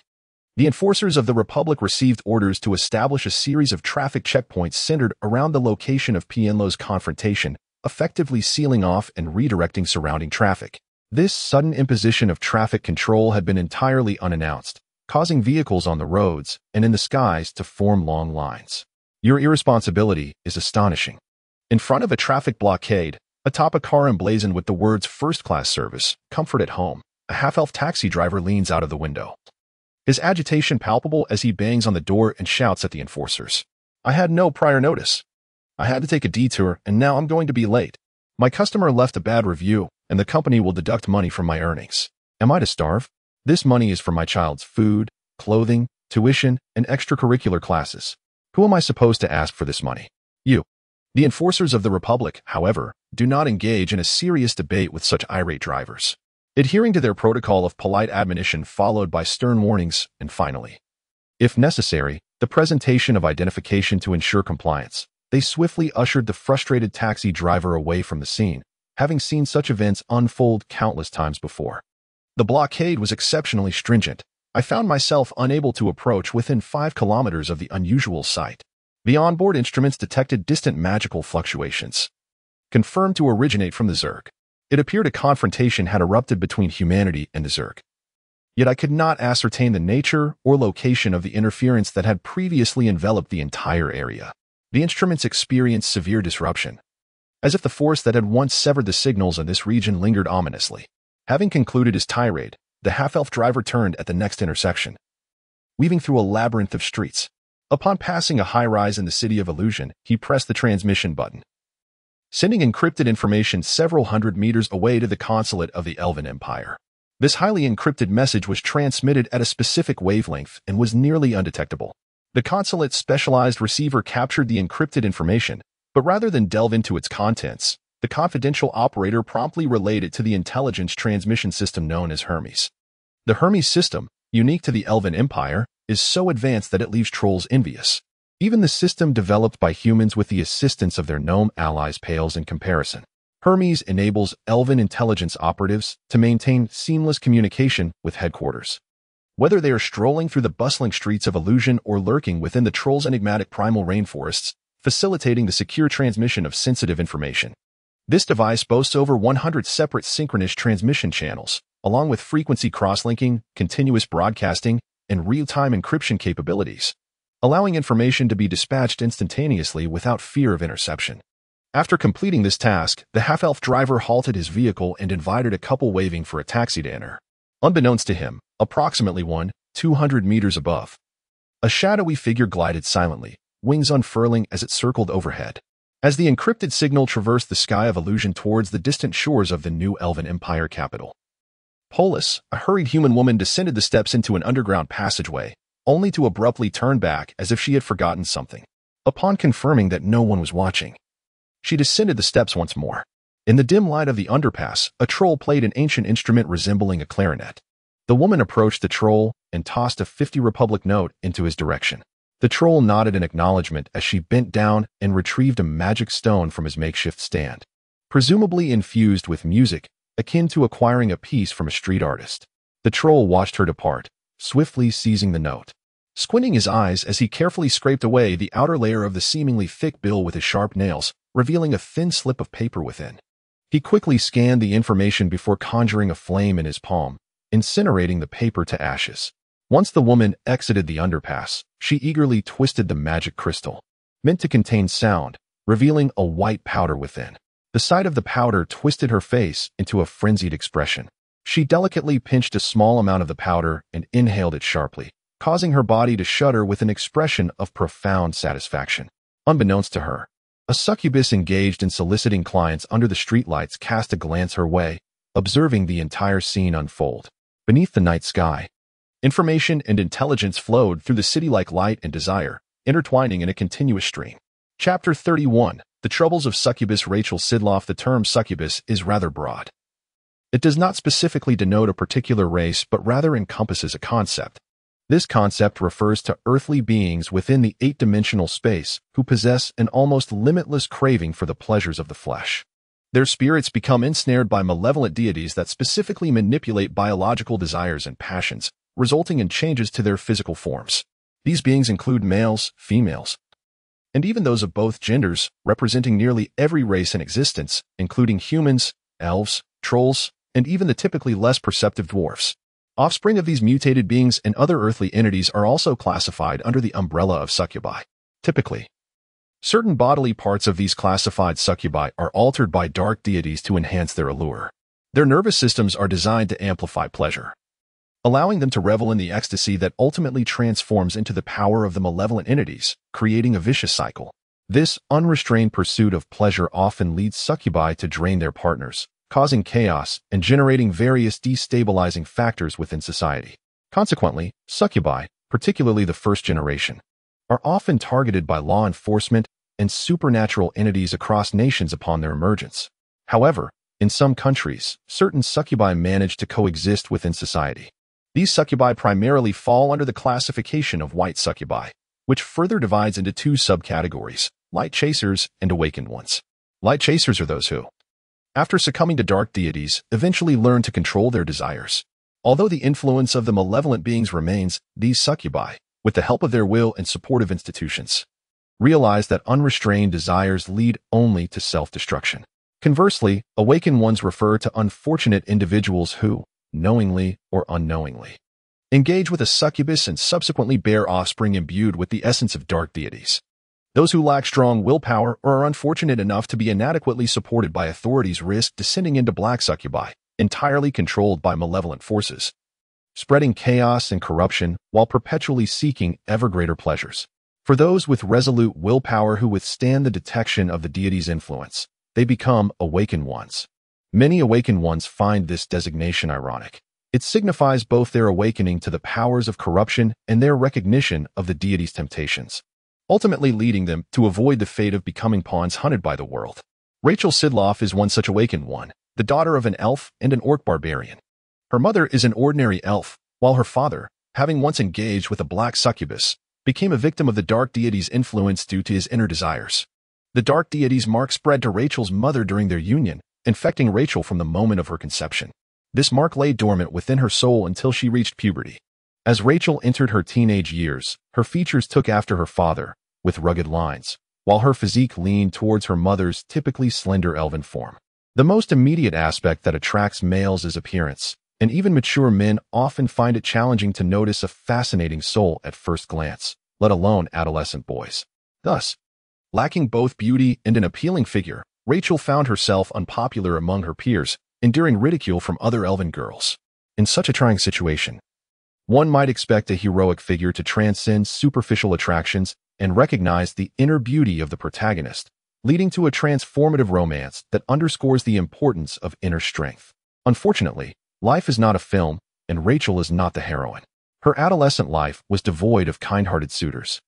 Surrounded instead by elven boys vying for the attention of conventionally attractive girls or, at worst, those who wouldn't consider her even on weekends. Faced with this disheartening reality, Rachel secretly yearned for some power to enhance her beauty and grant her a figure that would silence all critics. Initially, she contemplated elven cosmetic surgery, but the exorbitant costs posed a significant barrier, compelling her to save diligently. However, before she could gather sufficient funds, the dormant mark within her soul drew the attention of the dark deity, Chesia. Chesia, enticed by Rachel's almost uncontrollable desires, utilized her powers to gradually alter Rachel's appearance, leading both Rachel and those around her to mistakenly believe that she was simply maturing. As Rachel grew increasingly attractive and her figure became more alluring, she began to garner the attention of boys. If Chesia's plan unfolded as intended, Rachel would become ensnared in a quagmire of desire, ultimately leading her soul into the dark embrace of corruption. In a nation that venerates strength and views procreation as a duty rather than a pleasure, the orc barbarians despise indulgence in bodily pleasures, believing that muscle, iron, sweat, and battle cries embody true virtue. They consider cosmetics and superficial enhancements to be heretical. The orc barbarians generally have two methods for dealing with such corruption. Rachel's father, lacking resolve, was sent to a reformatory farm named Glegu to cultivate crops, while Rachel, as a mixed blood with deep corruption, was outright expelled. The Republic's policy towards settlers has always been to set aside disputes and pursue coexistence. As long as newcomers respect the Republic's culture, learn its language, adhere to its laws, and serve the nation when needed, they may reside there. The Third Republic even established a special quota for unfortunate descendants like Rachel who had been ensnared by dark deities, naming it the Demon Encountering Clan. The reception of this policy within the Republic is a matter for future discussion. But Rachel succeeded in securing her right to reside in the Republic after signing a series of agreements. The Third Republic arranged for elders of the Demon Encountering Clan to care for Rachel, providing her with psychological counseling, medication support, and ritualistic healing. Through a multifaceted approach involving cultural education, medicinal aid, and direct intervention from deities to sever the dark deities' gaze upon Rachel, she gradually freed herself from the malevolent influence, becoming an awakened one among the white succubi. Nonetheless, the seed of corruption and the decay induced by the dark deity's influence remain largely untreatable. Years of exposure have led Rachel to confront certain desires that still exceed normal thresholds. Rachel once felt an overwhelming sense of anguish and helplessness. However, the priests and elders who aided her guided her to confront the existence of her desires. They encouraged her to harness the knowledge left by the malevolent deity within her mind, along with some residual instincts embedded in her soul, transforming these desires into a service beneficial to the Republic. Currently, Rachel is officially registered as a practitioner serving the Republic's therapeutic institutions. One of the gifts bestowed upon her by the dark entity is her extraordinary ability to detect the burgeoning desires within the souls of living beings, particularly those of a corrupted nature on the brink of chaos, rather than typical desires. Upon identifying such souls, Rachel would draw these individuals in, employing her succubus powers to conjure illusions that facilitate the release and guidance of their desires. Subsequently, during the brief moments of clarity that follow their release, she would assist them in accepting the next steps towards further guidance. This constitutes her public role, while an additional clandestine position exists in confidential records, where she serves the Republic's Department of Homeland Security. Much of Rachel's time is dedicated to providing mental resilience training and evaluations for the agency's personnel, utilizing her succubus illusionary magic to train operatives in resisting various temptations or identifying those who may have been compromised by the malevolent deity or other enemies of the Republic. Occasionally, Rachel takes advantage of her role within the therapeutic institution's mobile operations, along with her position as a mobile treatment point supervisor, to conduct covert surveillance missions for the agency. On the night when the awakening of Pyemero incited chaos, Rachel was engaged in such a surveillance task, utilizing her occupational advantages. She discreetly secured her mobile treatment station at a location designated by the agency and meticulously focused on her target, a troll masquerading as a wandering musician who was, in truth, a nefarious individual gathering intelligence for the Troll Intelligence Agency based in the capital of the Grand Troll Union, Cascara. "Hey, Chief," greeted a strikingly beautiful and alluring succubus named Vivian as she inhaled smoke with an air of melancholy upon seeing Rachel enter. "What's the matter, Vivian? That glum expression. Are you going for the sorrowful beauty angle?" Rachel teased her subordinate. "Dreamow has already claimed that aesthetic. If you pursue it too, our efficiency will plummet." "No, Chief, I just feel that our work is becoming increasingly challenging," Vivian replied, exhaling a cloud of smoke, her weariness evident. "The malevolent entity has grown more cunning over the years. Just look at the damn fetishes it has spawned. Tentacles? Feet? Furry? You know how these cursed temptations complicate our tasks. I just guided a furry enthusiast to the priest for further treatment the workload. Oh, spare me."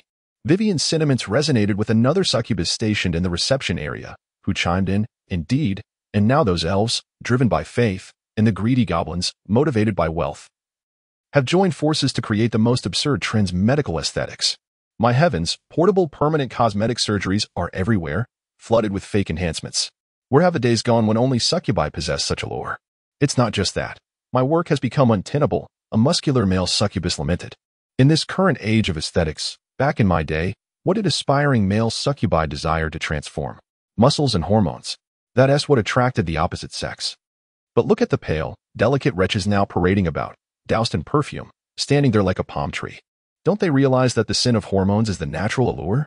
Now, inexplicably, a legion of young women is enamored with them. This work is impossible. All right.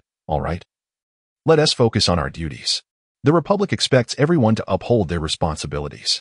Tomorrow, on our day off, I'll take you fishing." "Yes. I personally verified that the intelligence exchange was completed in person. I understand. Unless a major incident occurs, those trolls will not activate that dormant network. If something significant arises, I am aware, and I shall remain on standby. Please, maintain vigilance. The Republic anticipates that all will fulfill their duties." In the far northern fortress city of Yujing, a human elder at the headquarters of the Department of Homeland Security concluded his conversation with Rachel, falling into a deep contemplation. What, indeed, had transpired? Chapter 32. Shadows over Yujing. The elderly figure of 89 years, Yu Guangqi, holds the esteemed title of Director of the Homeland Security Bureau of the Third Republic. This formidable institution boasts a workforce of 230,000 individuals, with 110,000 of them being full-time employees, and approximately 57,000 possessing classified status as secret personnel. The Homeland Security Bureau functions like an immense web, enveloping the vast expanse of the Republic, dedicated to a singular mission, safeguarding the nation's territory while conducting counter-espionage and anti-terror operations. Unlike other central governmental agencies situated in the Republic's political hub of Holy Capital, the Bureau's headquarters is located in the vicinity of the northern frontier, in the fortress city of Yujing. In stark contrast to the magical and entertainment-laden metropolis of Huandu, Yujing is a bastion of industry and military fortifications. Humorously referred to as the forest by its inhabitants due to its dense arrangement of factories and strongholds. This heavily industrialized and militarized city bears the critical responsibility of defending the northern borders of the Republic. Primarily, Yujing stands vigilant against the neighboring Uk barbarians, who, despite a period of relative tranquility, pose a potential threat of conflict. Furthermore, Yujing extends its protective reach to the northeast, safeguarding vital mining districts and agricultural bases critical to the Republic's heavy industry and food production. Most crucially, Yujing is tasked with monitoring one of the planet's 4 insect nests located to the north, as well as the perilous realm of the undead that has occupied this desolate area since the last insect swarm counteroffensive. With the dual responsibility of guarding against treacherous neighbors and protecting key northern strongholds, while remaining ever alert to the lurking threats of cataclysmic insect swarms and the enigmatic undead, Yujing presents a markedly different atmosphere from the Republic's interior cities, given that the primary insect nests are situated underground. The city's architecture is predominantly composed of towering structures fortified with robust anti-infiltration foundations. These edifices feature bases resistant to the corrosive acids and high-frequency vibrations of insect excavation claws, with layers of automated defensive mechanisms stationed within.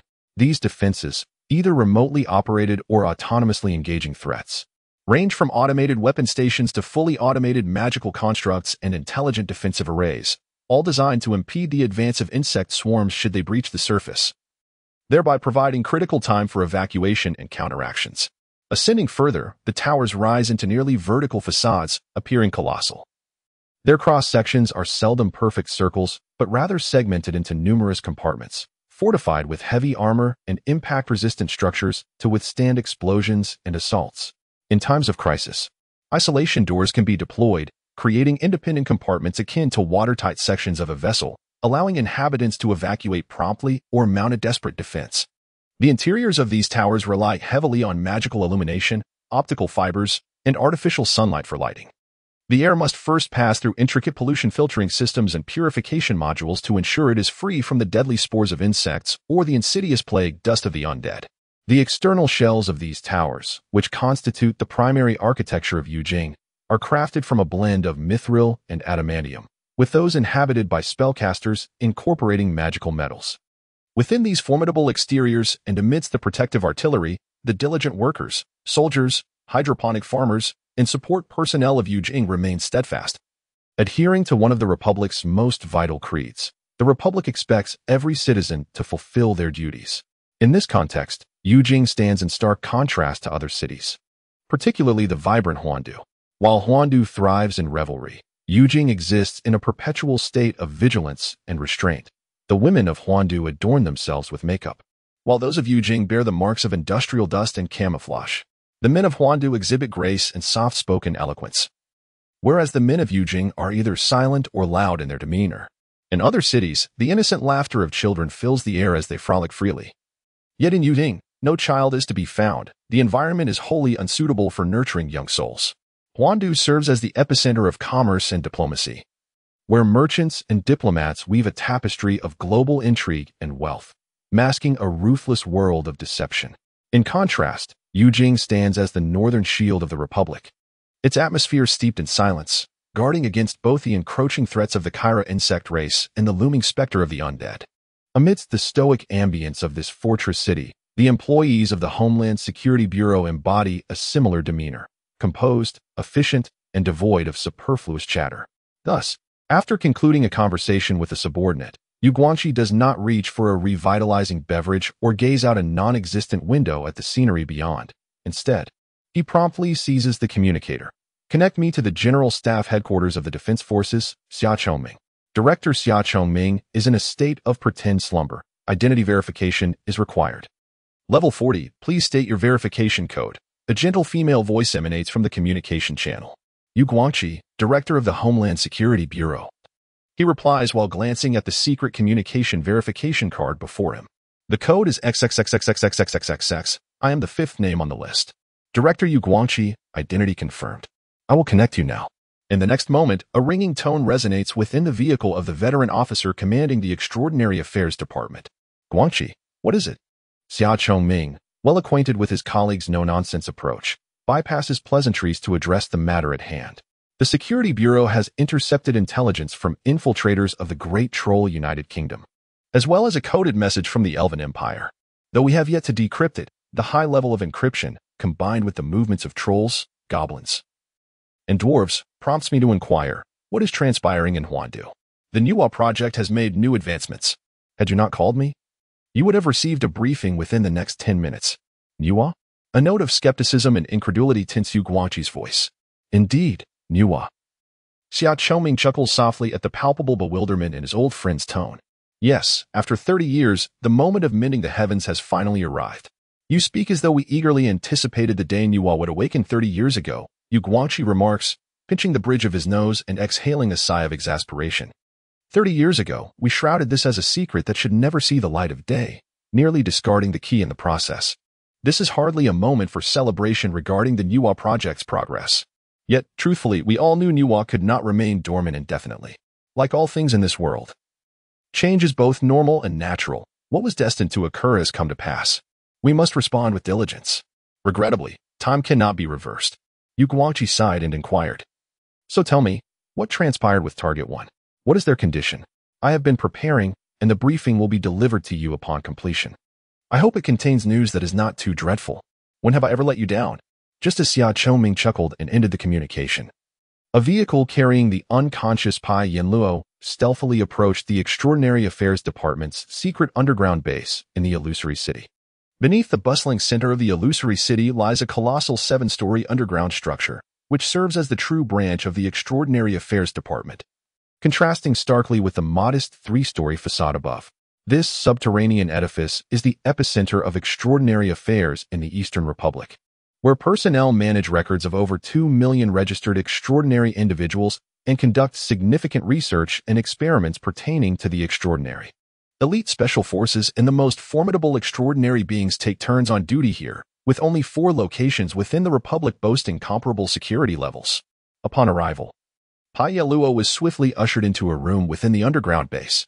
Was this individual truly so special as to warrant the highest level of security detail? Do not inquire about what should remain unasked. Do not feign indifference while probing. Lucifer cast a sidelong glance at the White Tiger. Be vigilant with your finest White Tiger guards. I must attend to other matters, so ensure the individual is well cared for. Should any trouble arise, I will hold you accountable alongside the minister. With that, the wings behind Lucifer radiated light, and she vanished. The White Tiger, seemingly embarrassed by the revelation of its concealed thoughts, stuck out its tongue and began to diligently execute its duties.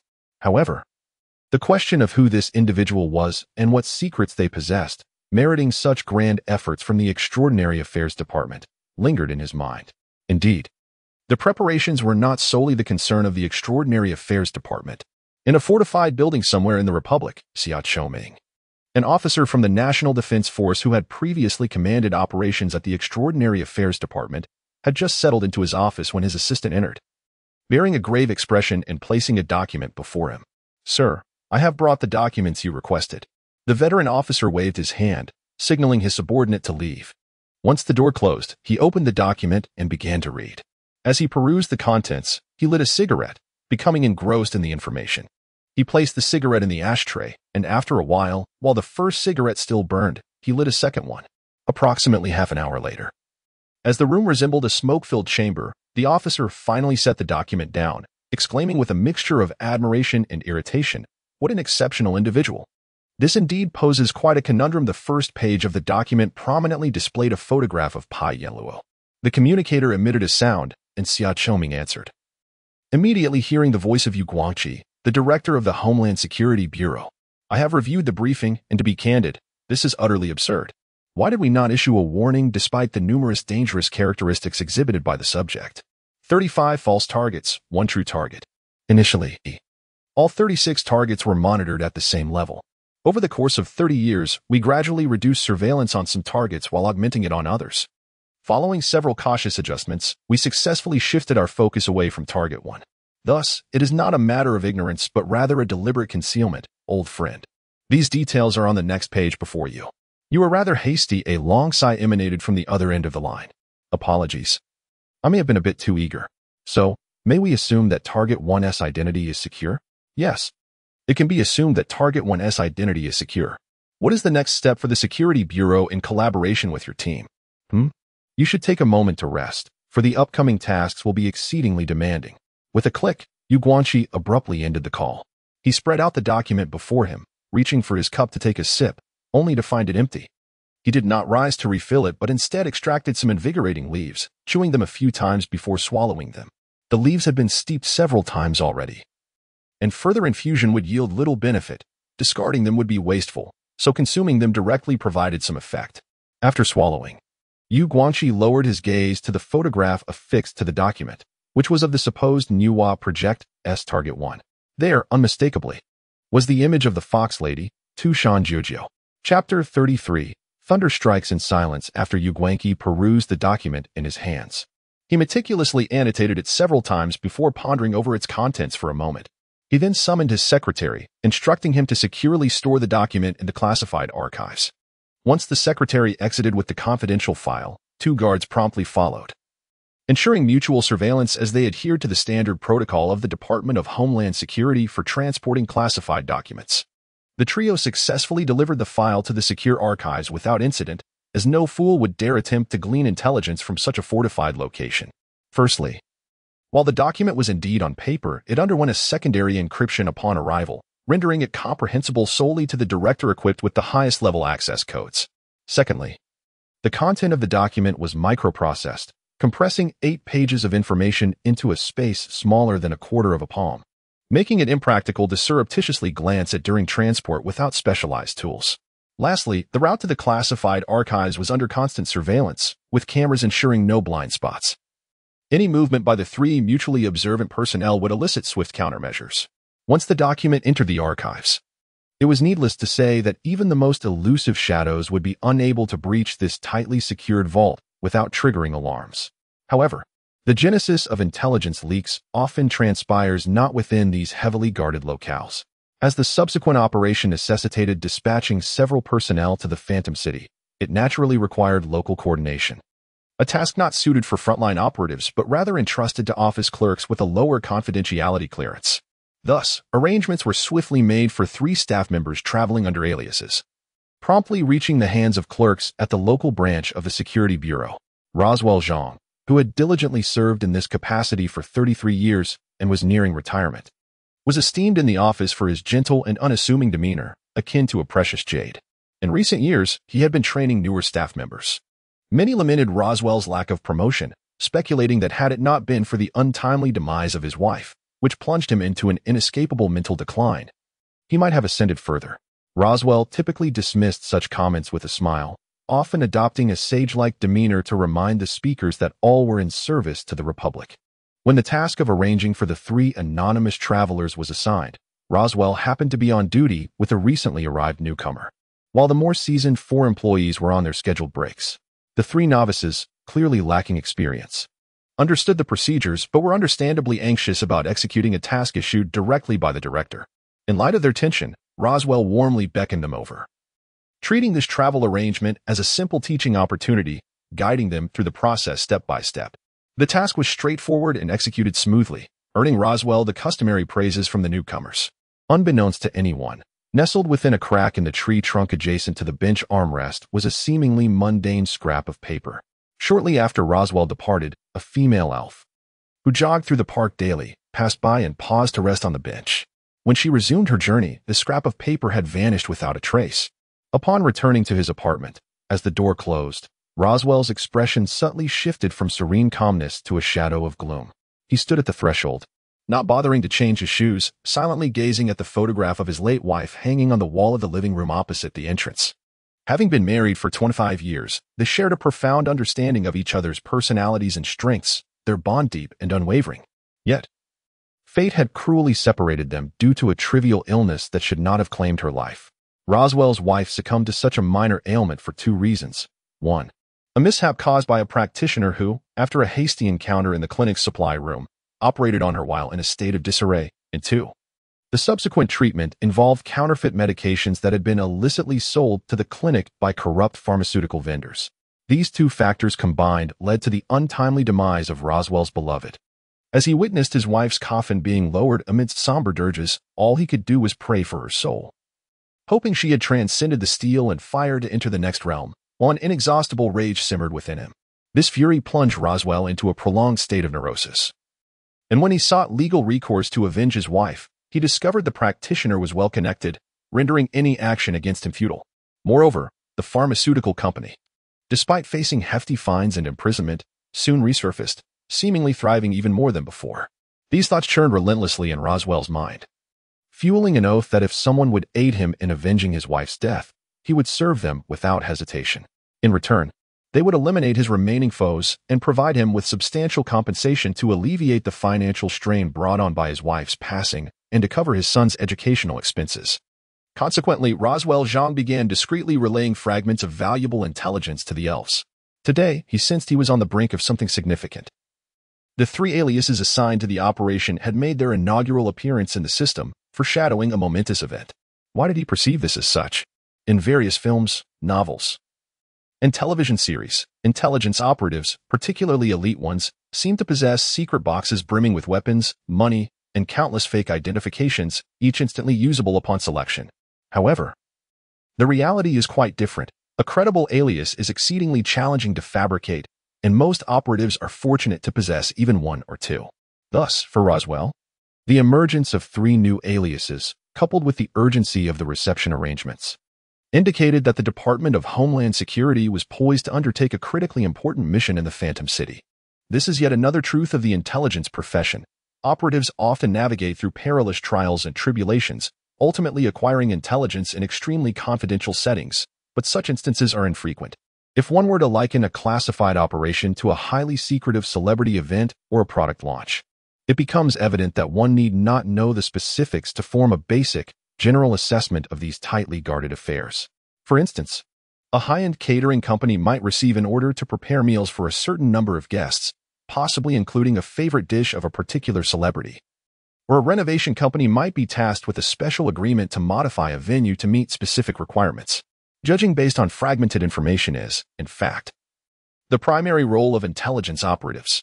Roswell, through the lens of these newly introduced aliases and the urgency of the reception task, deduced that the Department of Homeland Security was indeed gearing up for a significant operation in the Phantom City. Upon this reflection, Roswell changed his shoes, donned casual attire, and retrieved his fishing gear, exuding an air of readiness for an outing by the water. Before departing, he gently clasped a necklace before the portrait of his late wife, tucking it beneath the collar of his clothing. It was well known that his wife had cherished fishing during her lifetime. After her passing, Roswell found solace in bringing along her necklace while fishing, as if she were still by his side. This sentiment was common knowledge, and no one questioned it. However, unbeknownst to all, the interior of the necklace, much like Roswell's heart, had undergone a profound transformation. Ingeniously modified, it had been converted into a passive signal detector, capable of identifying the presence of surveillance devices utilizing electromagnetic waves within a certain vicinity, as well as detecting directional or ambient sound detection magic. Should the necklace react, it would signify that Roswell was being monitored or followed. While this did not necessarily indicate that Roswell's cover had been compromised, it could merely be a routine check by the Security Bureau on its internal personnel. He would abandon his mission at the first sign of a response. Yet, the necklace remained silent. Driving to a small river on the outskirts of the city, Roswell noted that while the water was not particularly swift, it ran deep. The municipal government had erected signs prohibiting swimming and fishing, but what is a fisherman if not fearless? The riverbank was still bustling with fellow anglers. Greeting a few familiar faces, Roswell skillfully set up his small chair, arranged his fishing tackle, prepared the bait, and, once his hook was submerged, settled back in his chair, opening a can of malt liquor to sip leisurely while engaging in light-hearted banter with another acquaintance. Anything new lately, old Sia? New? Nothing fresh, just barely made it here. No idea what's happening in the city. Traffic is a nightmare. You should buy a flying car, but you won't. Old bones like mine. The roads up there are far too perilous for me. If you want a high-spec model with autopilot, it costs a fortune. Enough of that. Are you here just to vex me, old Jean? Thus, 2 middle-aged men, in a camaraderie of drink and idle chatter, went about their day, oblivious to the fact that Roswell's hand was rhythmically pressing a certain spot on the handle of his fishing rod. Each press of Roswell's finger was intended to send electrical currents from the battery powering his electric fishing rod, translating into sound signals transmitted from the submerged hook. Approximately 2 kilometers away, at another fishing spot, a half-elf intelligence agent, disguised as a fisherman, held his rod, utilizing a miniature hydrophone within the hook and line to intercept the sound wave codes emitted by Roswell. Soon, the rhythmic sounds emanating from the water ceased. And after lingering for a moment, the half-elf agent gathered his gear and departed quietly. The decision to mobilize 3 newly created identities previously dormant for 3 agents of their Homeland Security to the city was significant, especially with the human defense forces raising their alert level for military exercises. What could be the purpose of this? Curse be it, are the bugs crawling out again? The Elven intelligence chief muttered under his breath, glancing at the intel in his hands.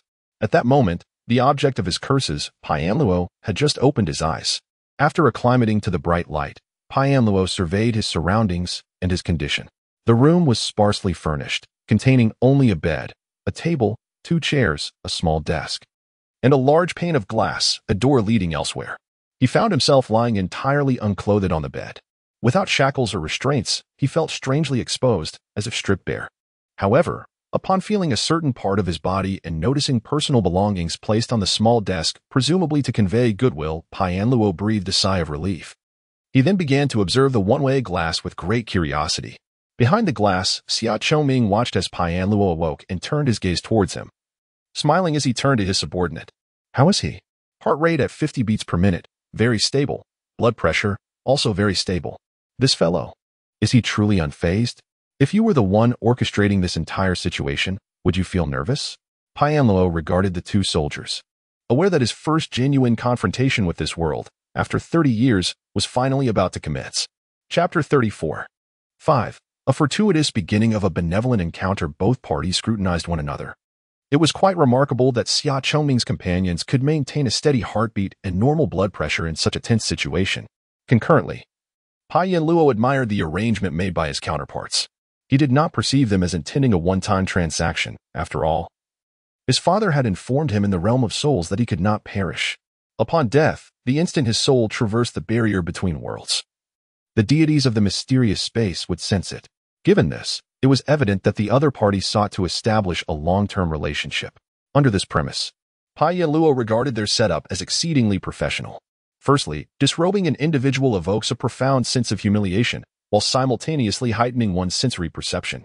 Typically, when interrogating nefarious individuals, one would completely blindfold the subject, yet leave the ears unobstructed, amplifying the subject's dread of what the interrogator might do.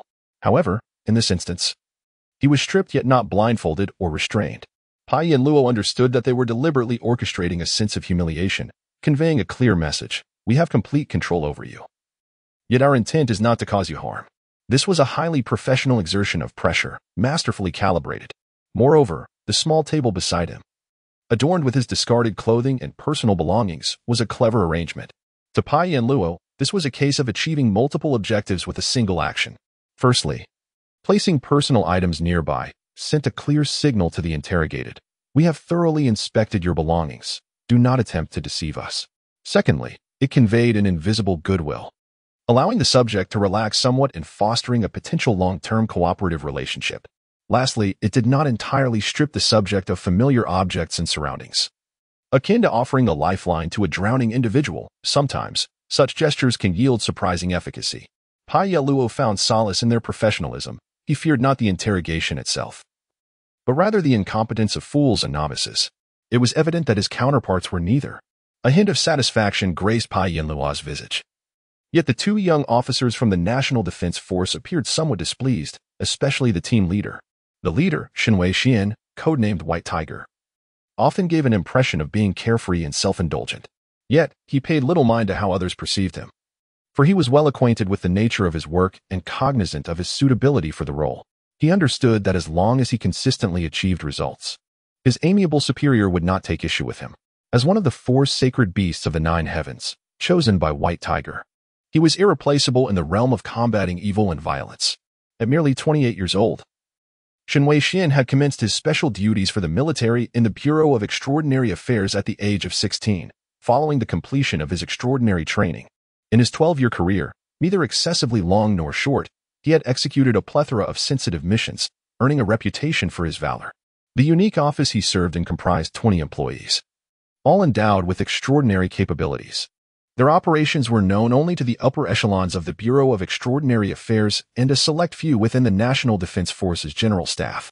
Typically, this office operated in groups of 4, targeting extraordinary individuals posing significant threats to the Republic. Thus, Shen Weixian harbored a degree of arrogance. When tasked with assisting in the interrogation of Payan Luo, he felt somewhat perturbed, viewing it as an overreaction. After all, the last extraordinary individual he had to contend with was one of the 4 malevolent knights under the Lich King. While this current subject seemed no different from an ordinary person, nonetheless, his professional demeanor compelled him to remain vigilant, particularly since the dossier on Payan Luo indicated that he might not exhibit any extraordinary energy fluctuations due to a lack of training, making it impossible for him to consciously channel his powers, only able to react in a half-automatic manner when provoked. While Shun Weishuan's discontent lingered, the counterintelligence officer beside him, recently transferred from the Department of Homeland Security, appeared somewhat anxious. This unease stemmed from his participation in the body search conducted while Payan Luo was in slumber, and he had genuinely been taken aback. Primarily, the tool pouch tied to Payan Luo's waist contained not only expended anti-magic grenades but also 3 rounds of civilian-grade anti-magic ammunition. along with 2 items that caused them to break into a cold sweat, explosives housed within ordinary men's cosmetic containers. Upon examination, it was discovered that the contents were derived from items readily available at cosmetic stores, pharmacies, and agricultural supply shops, ingeniously combined to create formidable incendiary devices. They detonated one, incinerating everything within a 3-meter radius. The tool pouch also revealed a makeshift dagger crafted from high-end culinary steel and a civilian signal flare launcher purchased from an outdoor activity store. Following this, the seemingly innocuous clothing, upon inspection, unveiled an array of hand-sewn ballistic and stab-resistant materials. These basic components, easily obtainable in the civilian market, had been skillfully assembled, yielding astonishing results. Even the blades of their elite Manus assassins were impeded in their strikes, while the standard-issue 14mm bullets of the National Defense Force, although capable of penetrating the unassuming garment, expended significant kinetic energy, civilian weaponry would likely fail to breach it. After inspecting the clothing, the already astonished counterintelligence officer further discovered anomalies in Pai Yinluo's shoes. The heavy outdoor hiking boots concealed a lining of mithril, rendering them both excessively weighty and remarkably resilient, with blades and a flat, intense flashlight hidden in the soles. However, upon Pai Yinluo's disrobing, their blood pressure surged once more, on his thigh and pelvic area. They discovered deceptively realistic faux birthmarks, which contained a small metallic spring and a universal handcuff key. At that moment, the personnel conducting the examination felt a sense of unease, and their vigilance intensified. They meticulously scrutinized every item on him, from his sports glasses to his socks, from his teeth to every inch of his body, until they were assured that he posed no further danger before they finally allowed him into the observation room. Now, standing in the room opposite this individual, the counterintelligence officer from the Department of Homeland Security felt an indescribable sense of oppression. Even though Pai Yinluo stood completely naked, having been searched thoroughly, discomfort lingered in the air. Nevertheless, the necessary formalities must be observed. Under Shen Weishuan's protection, the temporarily uniformed counterintelligence officer addressed Pai Yinluo. Mr. Pai, it is a pleasure to see you awake. If you are prepared, we hope to commence our formal discussion. I am ready, Pai Yinluo nodded. However, before we proceed, we would like to confirm once more, do you possess any items that could pose a threat or be used for self-harm? I assumed you had already searched me thoroughly. Pai Yinluo blinked. We wish to offer you one final opportunity to express goodwill. I trust you have already sensed our benevolence. If you possess any hazardous items, I hope you will reciprocate this goodwill by surrendering them. At this juncture, the representatives from the Department of Homeland Security found themselves somewhat perplexed, as they had indeed conducted a thorough examination, stripped bare, meticulously inspected, and subjected to magical scans. They could not fathom why the commanding officer of the defense forces insisted on a final check before they could proceed with the meeting. The Neza plan for visitors from alternate realms was known to only a select few, and this counterintelligence officer was not among them. Thus, he remained unaware that this was to ensure the otherworldly guest had no concealed weapons or magic that defied the fundamental laws of their universe. Nonetheless, he vaguely sensed that the individual before him was unlike any adversary he had previously encountered. He had faced goblin counterparts who wielded seemingly innocuous materials, yet could conjure explosive devices in an instant through alchemy. However, he had never confronted someone capable of assembling high-explosive incendiaries from cosmetics and agricultural chemicals. He had disarmed the minute protective spells of elves, but had never witnessed such an unusual method of crafting armored garments. Where did this person acquire these remarkable and perilous techniques? Moreover, there was not a hint of magical essence about him. In this day and age, could there truly be individuals so detached from the arcane? Who was this person, lurking in some primitive cave? The intelligence officer suppressed his growing curiosity and inquired.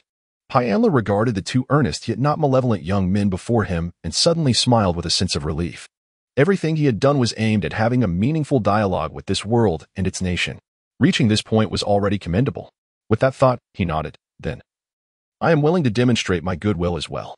There is indeed something you overlooked. Ah, very well. Thank you for your goodwill, the counterintelligence officer began, only to abruptly halt, his eyes widening in astonishment. Wait, you truly have something hidden that we failed to detect. He had assumed this was merely a formality. Yet here he was, confronted with the possibility of oversight in his duties. He scrutinized Pai Yinluo's bare form. His teeth, stomach, throat, excretion passages, and skin had all been examined. Where could the other party possibly conceal something? Noticing the tension in the officer's gaze, Pai Yinluo raised his hands and spoke in a calming tone. Do not worry. I harbor no malice. Now, To illustrate my goodwill, allow me to reveal to you the sole flaw in your inspection. With the officer's attentive gaze and nod of consent, Pyamlu extended his hand, and with a gentle tug, the faux skin he wore peeled away, revealing a small blade that he tossed onto the ground. Fear not. I mean no harm. Pyamlu seemed to read the officer's thoughts as he chuckled. The skin was merely discarded scraps from a cosmetic clinic, and the hair was collected from a public bath. Now, I am entirely clean. Who in their right mind would create a layer of disguise in such a manner and conceal a blade within? Both officers internally cursed in disbelief. Ha ha ha, splendid. A reminder for these youngsters that there are always greater mountains beyond the ones we see, and more formidable individuals beyond ourselves. How delightful. I shall go meet him. On the other side of the soundproof glass, Xia Chongming laughed heartily, and after finishing his words, he opened the door and, under the protection of guards, proceeded to the adjacent room. Chapter 35. An honest exchange of opinions between both parties. Awkwardness enveloped the room, a profound embarrassment and perhaps a tinge of shame, as the two distinguished individuals from the Third Republic witnessed Pai Yanluo draw a blade from an unexpected position. The development of magic and magical engineering had rendered the world excessively reliant on these forces, overshadowing one of the foundational pillars of magical technology, material science. They pondered whether the other might possess alchemical materials for rapid transmutation, speculated on the spots and blemishes on their skin as potential micro-implanted magical arrays, and employed the most advanced magical instruments, yet overlooked the most fundamental form of scanning, X-ray vision. Moreover, the other had cleverly maneuvered East XC into an area typically avoided by men. With commendable skill, the other party had inadvertently aided them. Reflecting on this, Shen Weixian smiled and handed a set of white hospital attire to Pai Yanluo. After the latter donned the garments and exchanged a nod of acknowledgement with Shen, who viewed him as a capable ally, Shen retreated. As Pai Yanluo observed the departure of the two men, an elderly gentleman entered. The old man walked steadily, not with the imposing gait of a dragon or tiger, nor exuding the so-called aura of dominance often depicted in novels and films. He was remarkably ordinary. So much so that Pai Yanluo had no doubt that if the man were to shed his military uniform and stroll down the street, he would be mistaken for just another commonplace elder. Yet, as a fellow of his kind, Pai Yanluo knew that this man was anything but ordinary. The steadiness he exuded bore the essence reminiscent of his former superior. This aura was unique. War is a cruel teacher. While typical instructors lecture before testing, war tests first and instructs later. Soldiers in peacetime resemble iron ore, subjected to scrutiny, forged in the fiery crucible of military life, infused with purifying agents to emerge as the finest steel. All the scorching brutality is not the end, but merely the beginning.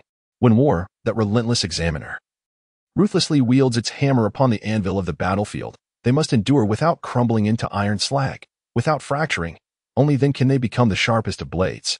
Having survived the trials of war, emerging from the blood-soaked battlefield, they transform into formidable weapons, the sharp blades that intimidate foes, serving as whetstones for other blades, heavy, steady, yet glimmering with latent sharpness.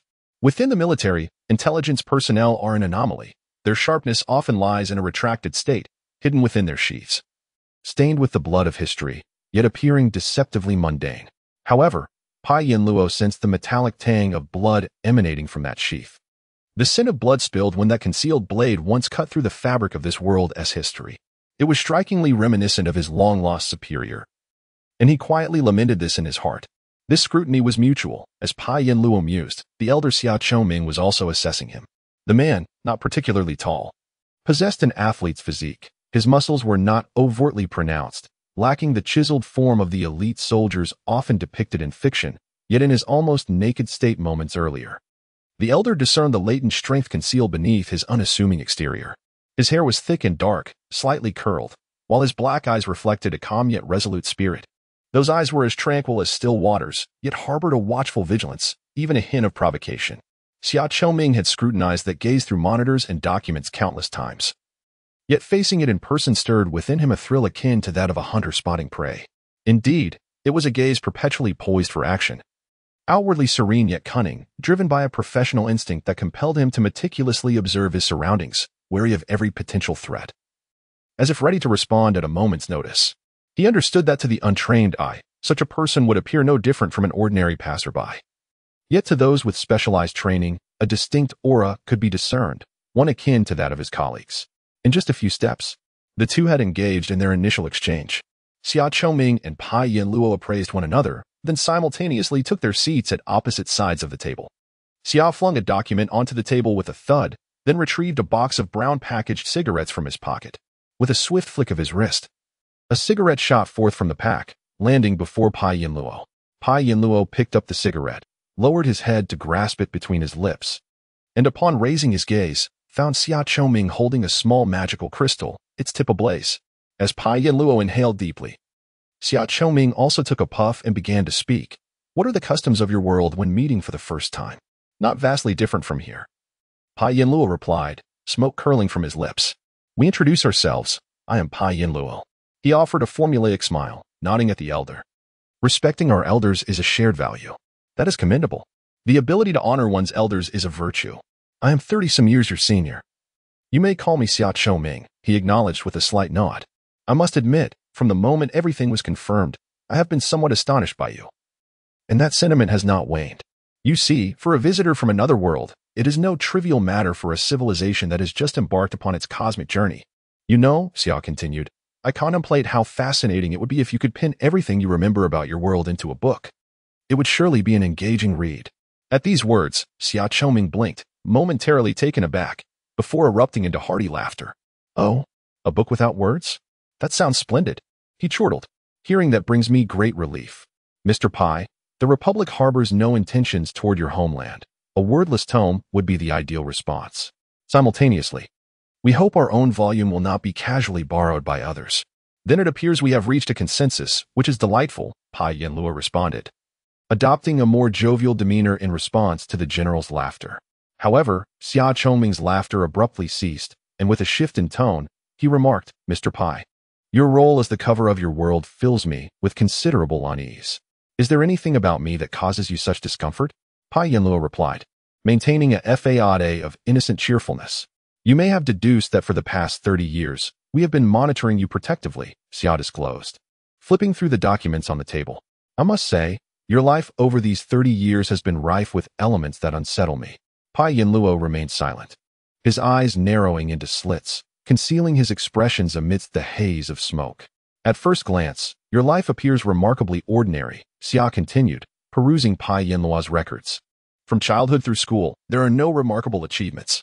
Your choice of major in university history is rather intriguing, and your academic performance was commendable. In your senior year, due to your excellence, you were invited by a professor for further studies and to remain on faculty, yet you declined. Mr. Pai, could you enlighten me as to your motivations for studying history? As a visitor from another realm, I naturally yearn to delve deeper into the history of this world. With a nonchalant gesture, Pai Yanluo beckoned the guard at the door, shaking the cigarette roll in his hand. The guard promptly brought over an ashtray. Ah, I see. Let me take a look at what is inscribed here. Xia Chongming slowly lifted his gaze to observe Pai Yanluo before lowering it again to continue reading. An individual of exceptional physical fitness, having maintained a regimen of 5-kilometer runs every morning for 12 years, a winter swimming enthusiast, and one who consistently engages in high-intensity interval training and strength conditioning at the gym. Might I inquire, Mr. Pai, with such an admirable physique, what is your intention? I adhere to a philosophy of healthy living. Oh, a philosophy of healthy living, Xia Chongming nodded thoughtfully, casting a scrutinizing glance at Pai Yanluo. You appear to have scarcely any close friends. Everything on the magic web is under pseudonyms. Does your philosophy of healthy living also encompass a penchant for solitude? I am not particularly adept at social interactions. You know that term, right? Yes, indeed, quite reclusive. Yet, you have managed to utilize your solitary time exceptionally well. Allow me to see. Xia Chongming lifted the documents and shook them lightly before resuming his perusal. You are a supreme member of the Knowledge Online bookstore, naturally registered under a pseudonym. Since the age of 18, when you began living alone, you have acquired nearly 400 various books over the span of 12 years. Not to mention the subscriptions to several journals. A pastime typical of a homebody, I suppose. Furthermore, having ventured into an unfamiliar world, I wish to expand my knowledge, Pai Yanluo shrugged. As I mentioned, since my arrival here, I have felt immense loneliness and a sense of disconnection. Thus seeking to occupy myself, we discovered a complete virtual reality flight simulator in your residence, a device utilized by airlines and the Air Force for training pilots. As I have stated before, I am quite lonely. We also found your semi-permanently leased container at the port, which has been converted into a chemistry laboratory. So, what exactly are you implying, Mr. Xia? Please, do not feign ignorance. I am not. Pai Yinluo shook his head, leaning forward to fixate on Xia Chongming, tossing the cigarette butt into the ashtray. However, why would you pose a question to which you already possess the answer? You are gathering intelligence about our world, Mr. Pai. And I am not particularly fond of the potential motivations behind your actions. Xia Chongming remained undeterred, leaning slightly forward, akin to a predator poised to pounce. Is this not precisely what you and your kind have been doing to me for the past 30 years? We are here to protect you. My collection of intelligence is merely a pursuit of personal interest. I do not believe you. I feel the same. The atmosphere between them became palpably tense. Xia Chongming scrutinizing Pai Yinluo for a while, and upon finding no discernible flaw, he slightly softened his tone. I have a sense that you and I are akin, Mr. Pai. If you truly are of my ilk, you should comprehend my meaning, as well as the fact that those in our profession harbor a deep aversion to certain things. Hence, you are not a reconnaissance agent dispatched from your world. You are correct. I am not. I do not trust you, Mr. Pai. Therefore, let us conduct a test to ascertain the veracity of your statements. No sooner had Xia Chongming finished speaking than the door swung open, and the two individuals from before entered, pushing a device ahead of them. A lie detector? Pai Yinluo chuckled incredulously. Chapter 36. A comprehensive understanding of each other's perspectives. Upon perceiving the unmistakable mockery in Pai Yinluo's tone, Xia Chongming raised an eyebrow. As he ignited another cigarette with the almost extinguished stub of his previous one, he remarked, "This electronic polygraph has likely been in service for only a few years. If my memory serves me right, it has been in the public domain for less than 2 years. Mr. Pai, you certainly keep a keen eye on this realm." Indeed. Xia Chongming flicked the ash from his cigarette, grinning like a predator eyeing its prey. Yet, Mr. Pai appeared remarkably composed. This was precisely what you wished to validate. Was it not? It is not merely a question of whether I would lie. You seek to ascertain the technological prowess of my world. You wish to confirm whether my homeland possesses similar devices through my reactions, do you not? Therefore, consider this answer a gift. We possess such technology, and it is indeed more advanced than yours. Furthermore, as a gesture of goodwill, let me share another insight. I have employed this device numerous times, and it has been used on me as well. It holds no sway over me. As Pai Yinluo's words faded, Xia Chongming's gaze instinctively darted downward before quickly returning to meet Pai Yinluo's. During Pai Yinluo's discourse, a voice resonated within his auditory canal. Emanating from the Extraordinary Affairs Division's technology expert, Guqi Yuan, in the control room. Indeed, Pai Yinluo's assessment is accurate. The military and the Extraordinary Affairs Division's decision to deploy the domestically produced electronic polygraph is driven by two motivations, one proactive, the other reactive. The proactive approach, as Pai Yinluo indicated, serves as a means of probing, aimed at gaining insights into his home universe. After learning from this father that this nation has surveilled him for 30 years, Pai Yinluo intuitively recognized that once the situation was clarified, the other party would inevitably act in this manner. For he has disclosed virtually no information pertaining to his homeland over the years, now that both sides have laid their cards on the table. If the other party were not to resort to more direct probing, that would be most peculiar. The capabilities of Bayan far exceed those of the electronic polygraph, delivering precise results with remarkable accuracy. However, the question remains, if the other party refrains from utilizing it, is it truly out of disinterest? Or is there an underlying reason preventing its use? The monitor displayed the fluctuations of magical or spiritual energy within the interrogation room. Guqi Yuan could perceive the surging power of the white tiger emanating from Shenwei Xian, as well as the fiery energy of the Chongming divine bird encircling Xia Chongming. Yet, the instruments failed to register Pai Yinluo. Both the optical and spiritual cameras displayed perplexing anomalies. The images captured by the optical camera occasionally flickered, as if the signals were being interfered with, adorned with numerous white specks indicative of poor signal strength and exceedingly dismal sight. Meanwhile, the images from the spiritual camera transformed into an ethereal specter, resembling a ghostly apparition. It appeared as though the entity seated there was not a person but a wisp of smoke, a mysterious force that Guqi Yuan and her fellow researchers could not fully decipher. It was as if a rift had opened between the realms of mystique and materiality, enveloping Pai Yinluo like a gentle breeze, obstructing all signals dispersed within the 9 dimensions of this world. Just as the colossal force field that had previously disrupted all signals on the battlefield had shrunk exponentially, rendering a personal version, those near Pai Yinluo remained unaffected. They could see him clearly, yet on the instruments, He appeared as a wisp of smoke, elusive and ephemeral. Gerben, have your instruments yielded any discoveries? Gu Qiyuan inquired, observing Pai Yin Luo adorned with the polygraph. She turned her gaze to the dwarf scholar standing to her left. Gu Luan, what about you? Have you traced the origin of that enigmatic spiritual energy surrounding this individual? After receiving the dwarf's response, Gu Qiyuan directed her attention to her nephew. Should the process of tracing the source of Gu Luan's power be projected onto an electronic screen, it would invariably converge upon a significant point, akin to tracking a heat source.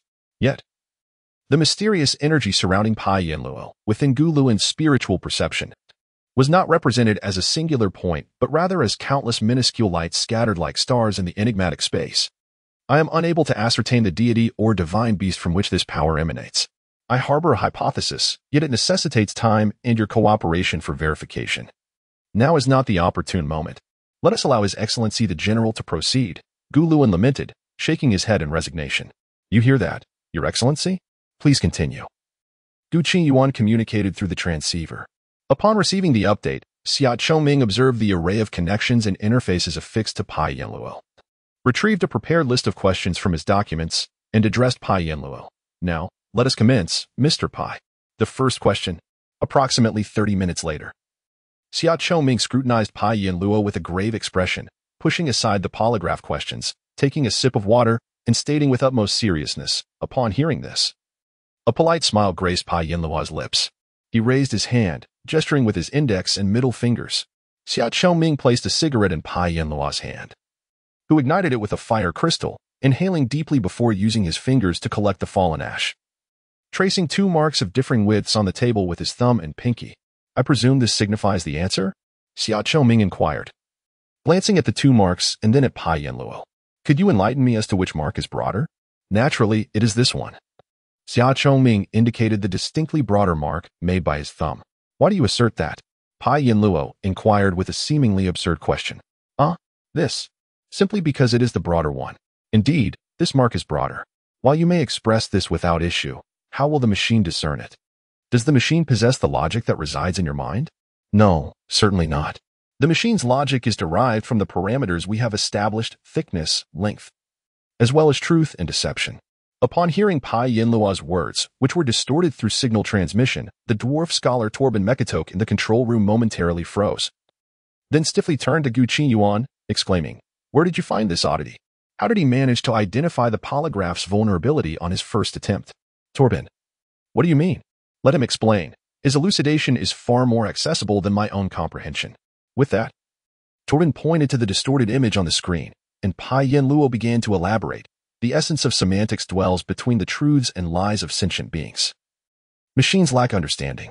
For a machine to determine whether a sentient being is lying, it must rely on biological signals from within the body, heart rate, blood pressure, neural electrical signals.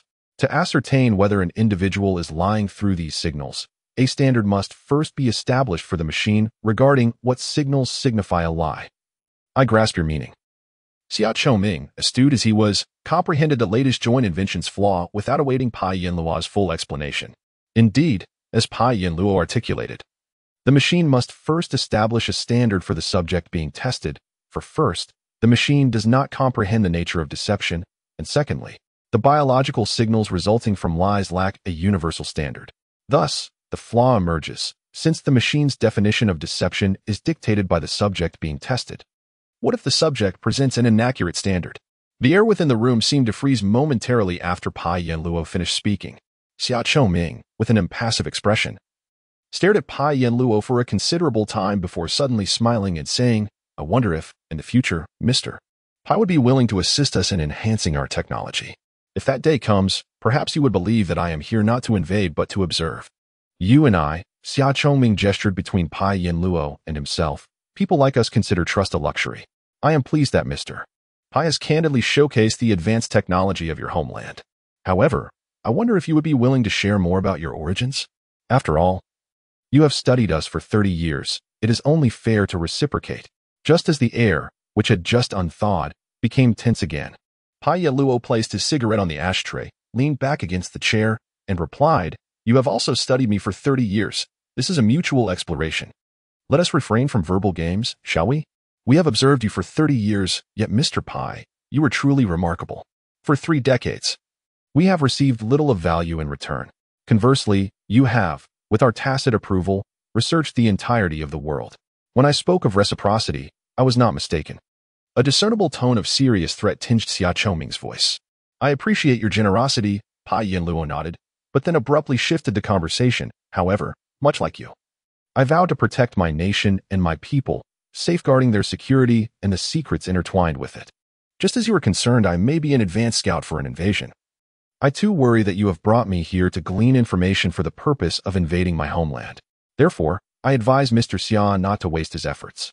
No sooner had he spoken than Xia Chongming's 2 eyes seemed to split into 4, and a searing force descended upon the room. Pai Yeluo felt an almost irresistible burning sensation within his very core, causing him to tumble from his chair, emitting muffled groans of pain under the intense pressure. I hope, Mr. Pai, you can provide both sides with an opportunity to attempt mutual trust. Xia Chongming looked at the fallen Pai Yenluo, feeling a tinge of apprehension.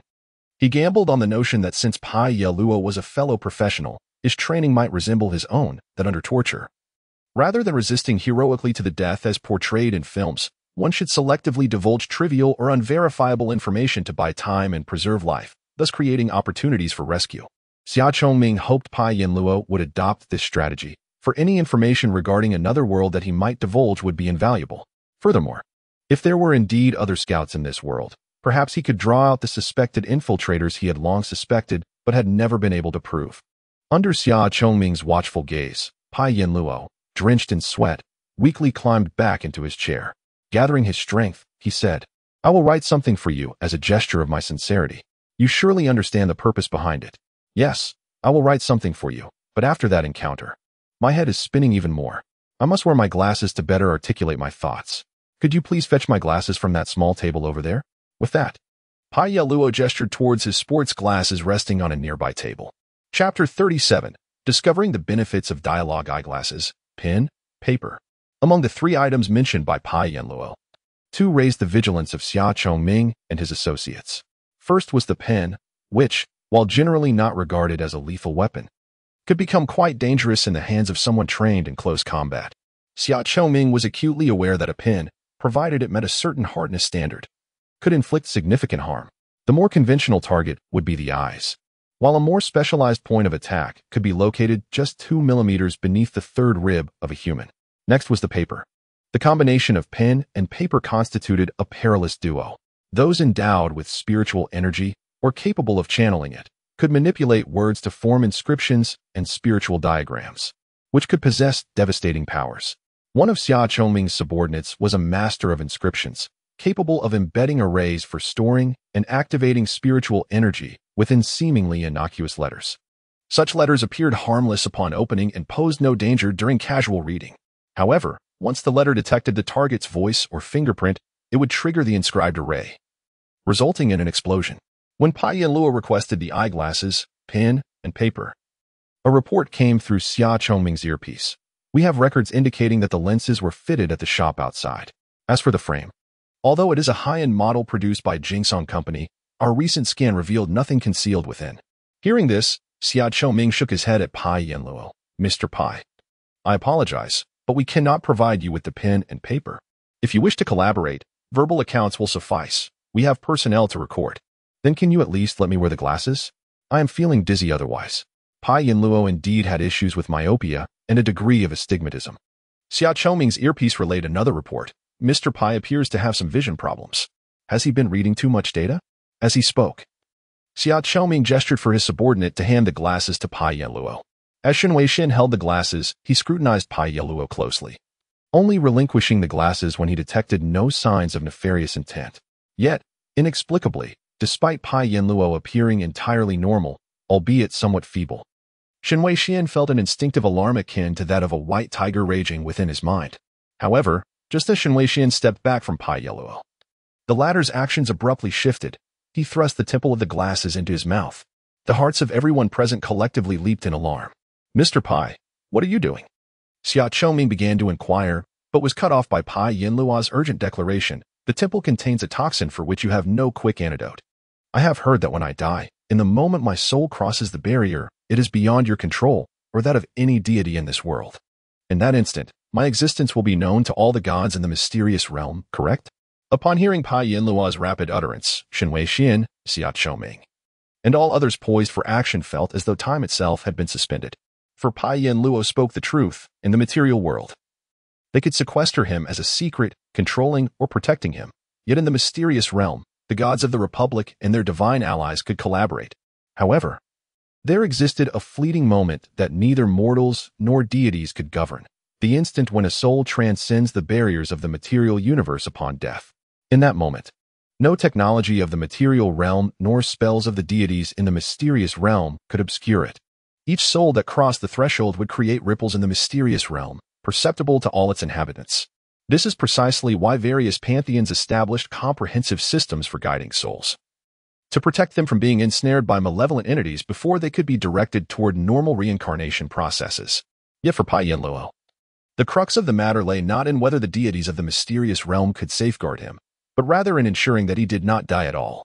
For if he were to perish, and his soul were perceived crossing the barrier, the gods from the elves' pantheon, the trolls' arena of the beast gods, and the orcs' deity would descend upon him, igniting war. After all, 30 years prior, when Pai Yinluo's soul unexpectedly manifested in the mysterious realm, it nearly triggered a cataclysmic war, igniting fervor among the gods and their followers, driven mad by the influx of information from another world. Had it not been for Pai Yinluo's mother, who acted swiftly to cast his fused soul back into the material universe, a world-class divine conflict might have erupted. Since then, the Third Republic had formulated the top-secret Inhua project, establishing layers of intricate barriers around Pai Yinluo, vigilantly monitoring and concealing his true identity from other nations. The Inhua project was exceedingly complex, but one of its core tenets was to ensure that Pai Yinluo could not die, that his soul could never cross the barrier. Should that occur, the situation would spiral beyond control. Thus, everyone hesitated, refraining from any rash actions. Even though the individual responsible for examining Pai Yinluo's belongings nearly fainted, fervently assuring the others that the liquid within the temple was merely a calming essence infused during production, no one dared to take the risk. The scent of the calming essence is unmistakable, is it not? Pai Yinluo remarked, placing the temple near his teeth. The selling point of this eyeglass model from Jingsong Company is that it contains a slowly evaporating calming aroma derived from trolls. However, extracting the liquid essence with a syringe, replacing it with a toxin, and sealing the puncture with adhesive is not particularly difficult. That toxin is inherently faint in aroma and bears a close resemblance to the liquid calming essence, wouldn't you agree? Having overheard this through the communication lines, the examiner was left utterly dazed. He had indeed inspected the glasses under the light and conducted a scan. Yet he had overlooked the possibility of the puncture being resealed and refilled. After all, the glasses had emitted such a distinctive calming aroma. Suddenly, a voice erupted from the monitoring room, startling several individuals. It was Ouyang Huang. This one has certainly been checked. Mr. Pai, you truly are exceptional.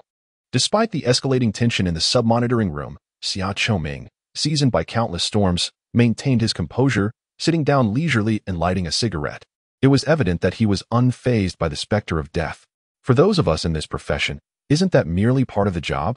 Well said. Xia Choming nodded. The key point is that your death will not be the end. Your soul will be contested by many malevolent deities and beasts, each seeking knowledge of your homeland, each hoping to exploit you to uncover pathways to another realm, to conquer, plunder, and attain greater power. You are correct. Yet I do not believe you do not belong to that group. I cannot ascertain whether you are secretly conducting research to claim my homeland as your own.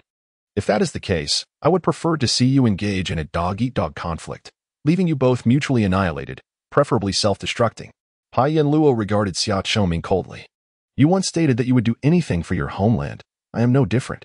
I place my trust in you. Xia Choming fixed his gaze intently upon Pai Yinluo's unwavering and resolute eyes, slowly nodding. You and I are of the same ilk on this matter. For the sake of our nation and its people, we are willing to sacrifice everything. However, I must inquire, after living here for 3 decades, have you truly not felt even a semblance of home? Not at all, Pai Yinluo replied, his hand steady as a rock. You may deceive a lie detector, but you cannot fool me in this regard, Xia Chongming asserted unwaveringly, maintaining eye contact with Pai Yinluo. If you had no attachment to this place, you would not have taken the initiative to involve yourself in the incident surrounding the death of that snow monster sister. That was due to my previous exposure of the extraordinary. Once I deduced that I was to confront you directly, I needed to seize the initiative. And what of that old goblin? Xia Chongming suddenly laughed. Your father, though this generation's pai pays attention to you. Do you comprehend that the power of divine beasts is not so easily wielded? What do you mean? That old goblin, Shisua Sala, won 17 million in the lottery because you channeled the power of the pai. Yet do you understand why you were able to manipulate the causative force of the pai to bestow him such fortune? Do you truly believe that as the current wielder of the pai's power, you can command it as you please? Do you think the guardians of the Republic's past were so easily trifled with? Xia Chongming's voice rose in intensity. I have no connection to the extraordinary. Pai Yanluo maintained his composure, his hands steady from countless encounters with firearms and life-or-death situations. Yet, his heart did indeed flutter momentarily. Ah, little Pai. There is nothing of worth here. Take this blanket and food. Tomorrow, I shall negotiate on your behalf to see if we can reduce the rent. As a civil servant serving the nation, you should not endure such hardships. After all, isn't there a saying about gathering firewood to kindle a fire, ensuring one does not freeze to death? You sincerely wish for that kind old goblin to receive his due rewards. His benevolent deeds and your soul's most genuine prayers must coexist for the blessings of the pai to manifest. Therefore, can we refrain from lying about your concern for the people here? Xia Chongming's words resonated within Pai Yinluo's spirit. For a fleeting moment, he felt his hand might tremble. Yet in the next instant, the vivid imagery of the crimson flag, the cold gravestone, and the solemn oath of confidentiality surged through his consciousness. With a sudden clarity, his hand steadied, and he sighed softly, saying, We must each make our own choices. Indeed, we must all make choices. Xia Chongming nodded gently towards the air beside Pai Yanluo. In the blink of an eye, the poison lens embedded in his mouth was swiftly extricated by an invisible force. As the glasses containing the toxic lens flew away, Xia Chongming raised his hand, a fierce red light emanating forth, incinerating the glasses to ashes. At that moment, Pai Yanluo found himself firmly restrained by an unseen hand, and a warm, calm voice whispered in his ear, As a fellow practitioner, I truly admire you. But I have my duties, so please do not make this difficult for me. Seeing Pai Yanluo subdued and hearing that voice, Xia Chongming let out a sigh of relief. The one who had immobilized Pai Yanluo was his elite subordinate, codenamed Walker. This elite agent had originally served as a guard at a supernormal experimental base for the Republic. In a significant experimental accident, he courageously held the line to rescue precious researchers, inhaling a substantial amount of a modified mysterious dust from the experiment. With these newfound abilities, Walker became a trump card for the military intelligence agency. Since the onset of the Pai Yanluo incident, he had been shadowing Xia Chongming. In the recent confrontation, having confirmed that Pai Yanluo had not detected him, the elite agent decisively subdued him. Mr. Pai, we truly harbor no ill intentions towards your world. We believe that protecting you and your secrets is the best choice for this world. We are colleagues, and I understand that trust is rare in this line of work. However, please grant us an opportunity to engage in a meaningful dialogue, Xia Chongming earnestly implored, gazing at the restrained Pai Yanluo. Please give us this chance. Trust me, you do not wish to bring conflict to your homeland, nor do I. Walker, release Mr. Pai. The force binding Pai Yanluo gradually eased. He stood there, expressionless, while Xia Chongming, Shen Weixin, and all those who observed him, both directly and indirectly, awaited his decision. Chapter 38.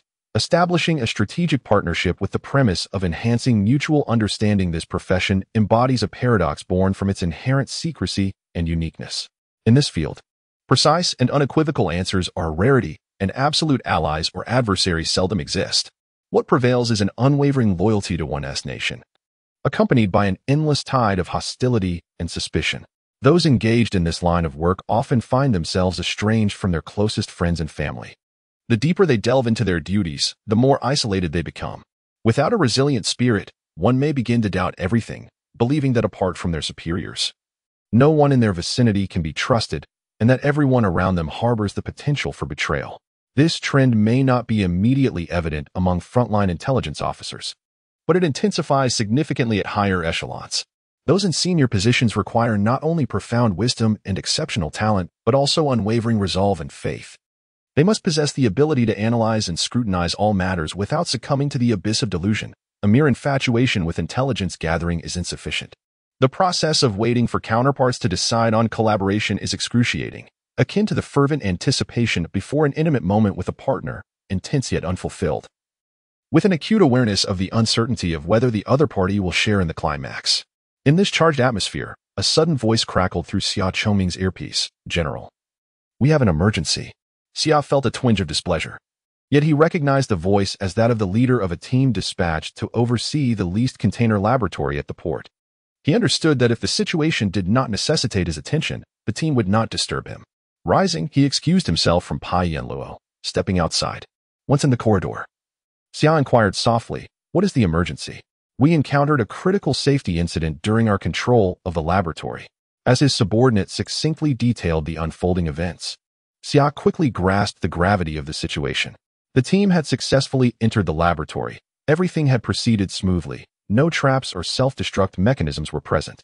However, as they began loading the materials, a member of the team sneezed, inadvertently causing a container to collide with the vehicle's loading platform. To their astonishment, what appeared to be a robust container easily cracked open, releasing a foul-smelling, brownish-yellow liquid. A large droplet landed on the wrist of the agent known as Spider-Man, and chaos ensued. Despite the agent's swift decontamination efforts, he began exhibiting symptoms of poisoning within a minute, uncontrollably sweating and experiencing involuntary spasms. How could such a basic error occur? Xia expressed his frustration. "Report, General. Julio is an adult Spider-Man, immune to toxins, and thus, he wasn't wearing the full protective suit. Who would have known?" Indeed, Julio was not just any adult Spider-Man. He was a descendant of the first-generation spider beings born from the uprising that followed the initial insectoid invasion, not the ancient remnants left from that war. Originally, these spider beings lacked the formidable resistance to toxins, but after the first Black Forest uprising, a portion of their lineage, in desperate invocation of the insect god, evolved an extraordinary immunity to nearly all known poisons. Since then, while the development of toxins has not ceased, various extraordinary and mundane poisons have proven ineffective against those blessed or cursed by the insect god. Due to the need for secrecy, few were aware of Pai Yanluo's true identity. And Julio, tasked with the operation, had not anticipated encountering a toxin even he could not withstand, having neglected to don his protective suit, leading to his dire predicament. As his colleagues called for assistance, Julio, a waker, lay incapacitated on the ground, struggling for breath as his body trembled uncontrollably. Overwhelmed by an uncontainable force that gradually paralyzed him, the biological tissues, inherited from their cursed lineage, fought valiantly against the toxin's encroachment but could only delay its effects. Unable to expel it as they once could, Julio's skin exuded fluids and blood, yet his condition showed no signs of improvement. The accompanying medic and alchemist rushed to administer emergency care. However, their supplies and preloaded spells proved ineffective against the strange toxin coursing through Julio's veins. They could only prepare to summon divine intervention while pleading for Xia's assistance.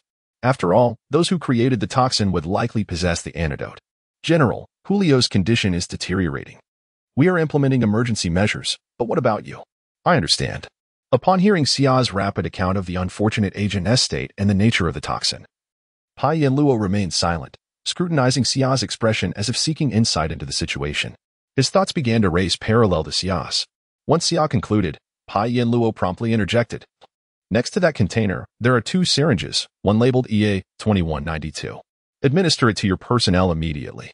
Xia relayed Pai Yanluo's instructions to the field agents. EA 2192. 2192. By the gods, why is it marked in Elvish? When did the elves develop such a terrifying substance? EA. The field agent muttered curses while searching, convinced only the creators of the dreadful Black Forest tears could concoct a toxin potent enough to incapacitate even a waker. The presence of elvish markings on the various containers further solidified his belief that they were in a secret lair of elven infiltrators. However, the worsening condition of his colleague compelled him to set aside his suspicions momentarily, fervently seeking the syringe. Upon finding it, a fleeting joy was quickly overshadowed by confusion. Why was there no trace of the corrupting aura typically associated with such concoctions? The Black Forest tears and their antidote, birthed from the elves' desperate prayers, bore the unmistakable mark of a malevolent curse, yet this so-called antidote lacked such a signature. Nonetheless, the urgency of his colleague's condition forced the agent to abandon his contemplation. Grabbing the syringe, he administered its contents directly into Julio's body. Then, he witnessed a visible stabilization in Julio's condition as the agent expelled more tainted blood. "General, Julio's condition is improving." Upon hearing the joyous voices of his subordinates, Xia Chongming refocused his gaze on Pai Yanluo. He raised an eyebrow and smiled slightly. Expressing gratitude for Mr. Pai's assistance, stating that their agent seemed to have been saved. He could not help but remark that Mr. Pai possessed some truly terrifying knowledge. He had never contemplated unleashing such knowledge upon the world. In response to Xia Chongming's smile, Pai Yinluo nodded impassively, expressing his hope to thwart any schemers from utilizing him before he could achieve self-termination. However, he expressed a desire to learn more about the terrifying toxin that could penetrate the Spider-Man's immunity, inquiring if Mr. Pai could share any insights. In truth, the horror of the toxin was not what it seemed. Pai Yinluo replied with a smile that suggested he was discussing a mere seasoning for food rather than a lethal poison. The so-called blessing or curse of the insect god brought forth an overly simplistic mechanism for immunity. Xia Chongming remained silent, merely gesturing for Pai Yinluo to continue. Indeed, the wisdom bestowed by the malevolent deity gave rise to the terrifying and intricate toxin known as the Tears of the Black Forest, which halted energy conversion within humans or subhumans, rendering cells unable to utilize oxygen to produce energy, ultimately leading to a state of suffocation. Yet, the solution devised by the insect god was remarkably crude, to create a second temporary energy conversion system within the Spider-Man, circumventing the destructive mechanism of the Tears of the Black Forest while simultaneously generating copious amounts of blood to expel the so-called contaminated blood from the body. At this point, Pai Yinluo paused, smiling again. Thus, you see why, despite being immune to the deadly toxin, Spider-Man inevitably falls into a cocoon slumber after self-healing? It is not an antidote. It is a complete replacement of the damaged system, and the energy required to create a new one is simply immense. Therefore, when faced with the toxin I have prepared, there may be some inadequacy, as its destructive mechanism differs. However, Pai Yinluo swiftly shifted the topic, a sly smile gracing his features. This is all thanks to the existence of magic here. Otherwise, I could not have concocted hydrochloric gas in a mere civilian laboratory. Upon hearing this, Xia Chongming's demeanor immediately changed, his earlier seriousness giving way to a more relaxed expression. He astutely caught the key term in Pai Yinluo's statement and pondered his words before saying, "It appears that the world you hailed from, Mr. Pai, did not possess magic. I wish to believe that your intentions in preparing these toxins are not destructive but rather for self-preservation. I also express gratitude for your contributions of antidotes that saved a colleague's life, and I hope you grant us an opportunity to reciprocate." As he observed the cigarette being offered, Pai Yinluo fixed his gaze upon Xia Chongming's eyes. The two cigarettes burned quietly in the air, their glowing tips flickering in rhythm with their breaths, casting alternating shadows and light while Xia Chongming maintained his posture of offering the cigarette. After a moment, Pai Yinluo extended his hand to accept the cigarette, inhaled deeply, and exhaled a cloud of smoke before stating, "I am inclined to establish a strategic partnership with you." Upon hearing this, Xia Chongming momentarily paused, then pushed the ashtray towards Pai Yinluo, saying, "I believe a more comprehensive strategic partnership is certainly feasible. I hold reservations regarding this matter."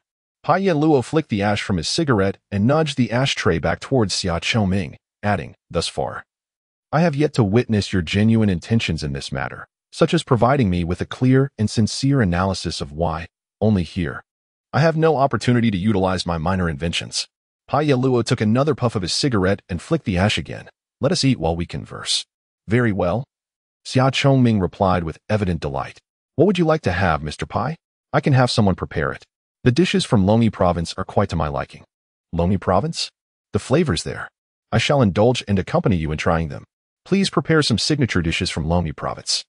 Make sure to include plenty of fatty options. My mind has been working rather hard lately, and I need to replenish." "Certainly, we shall have ample fatty dishes." Xia Chongming responded with a smile, as though a heavy burden had been lifted from his heart. Chapter 39. Once consumed. There is nothing left to fear after sharing a light-hearted moment. Xia Chongming and Pai Yinluo simultaneously extinguished their cigarettes in the ashtray. Xia then gestured for Pai to fetch a set of clothing before stepping to the door, stating, "I shall wait outside for Mr. Pai." With that, he exited to allow Pai Yinluo to change. Watching the scene unfold through the surveillance monitor, Gu Luan, the head of the Extraordinary Affairs Department, wore an expression of mild confusion. He turned to Gu Qingyuan and asked, "How did they come to an agreement? They shared 2 cigarettes, and now everything is fine? A strategic partnership? What does that mean?" "You, my friend, have become too engrossed in the extraordinary," Gu Qingyuan replied, patting Gu Luan on the shoulder. "You seem a bit disconnected from reality, so young, so naive. But I am responsible for extraordinary matters. What is wrong with being focused?" Gu Luan muttered, preparing to leave the monitoring room alongside Gu Qingyuan. "Chief, Look, that peculiar interference seems to have dissipated somewhat, Guqi Yuan remarked, and before Gu Luan could respond, he dashed out of the monitoring room, disappearing down the corridor. The outfit Pai Yin Luo donned featured large metallic buttons that gleamed brightly, reflecting his image. In a fleeting moment, he caught a glimpse of a self from the past, not the present version, but a remnant of an indelible memory buried for nearly 30 years. A uniform and flag he had dared not dream of during restless nights. A flicker of tenderness crossed his face, as if the iron-like facade had melted away, transforming into something as gentle as spring water. Yet, in the next instant, that spring water, stirred by memories, turned once again into solid ice and steel. He hastily donned the clothing and stepped outside. Upon seeing Pai Yin Luo, a complex wave of emotions surged within Xia Chongming, bringing both comfort and a hint of exasperation. The comfort stemmed from the realization that the man before him had seemingly chosen to shed his all-encompassing disguise. Clad in the military uniform, the earlier facade of nonchalance vanished, replaced by a demeanor reminiscent of an old firearm, weathered and stained with the marks of battle, appearing like a pearl dulled by dust. Yet, when scrutinized through a hostile gaze, that firearm would swiftly pivot, revealing a cold, glinting muzzle. The headache arose from the awareness that, although the muzzle was no longer aimed directly at him, its chilling presence was still palpable. It was genuinely troubling to engage with someone who was not entirely an ally. However, Xia Chongming was not a novice. He possessed confidence in his ability to navigate this interaction. Composing himself, he gestured, "Mr. Pai, this way, please." "After you," Pai Yin Luo replied, also inclining his body slightly in polite acknowledgement. The two then walked slowly towards the dining area within the secret facilities office. As they traversed the brightly lit corridor, Xia broke the silence first. "The Republic boasts 34 provinces. Mr. Pai, why did you choose a dish from Lomi province? I recall you have yet to visit there. Am I mistaken? There is a restaurant run by a couple from Lomi province near my home. I occasionally dine there and have grown fond of their cuisine," Pai Yin Luo replied. Lomi province, one of the Republic's major provinces, is symbolized by the dragon flame flower, which thrives against the harshest winter.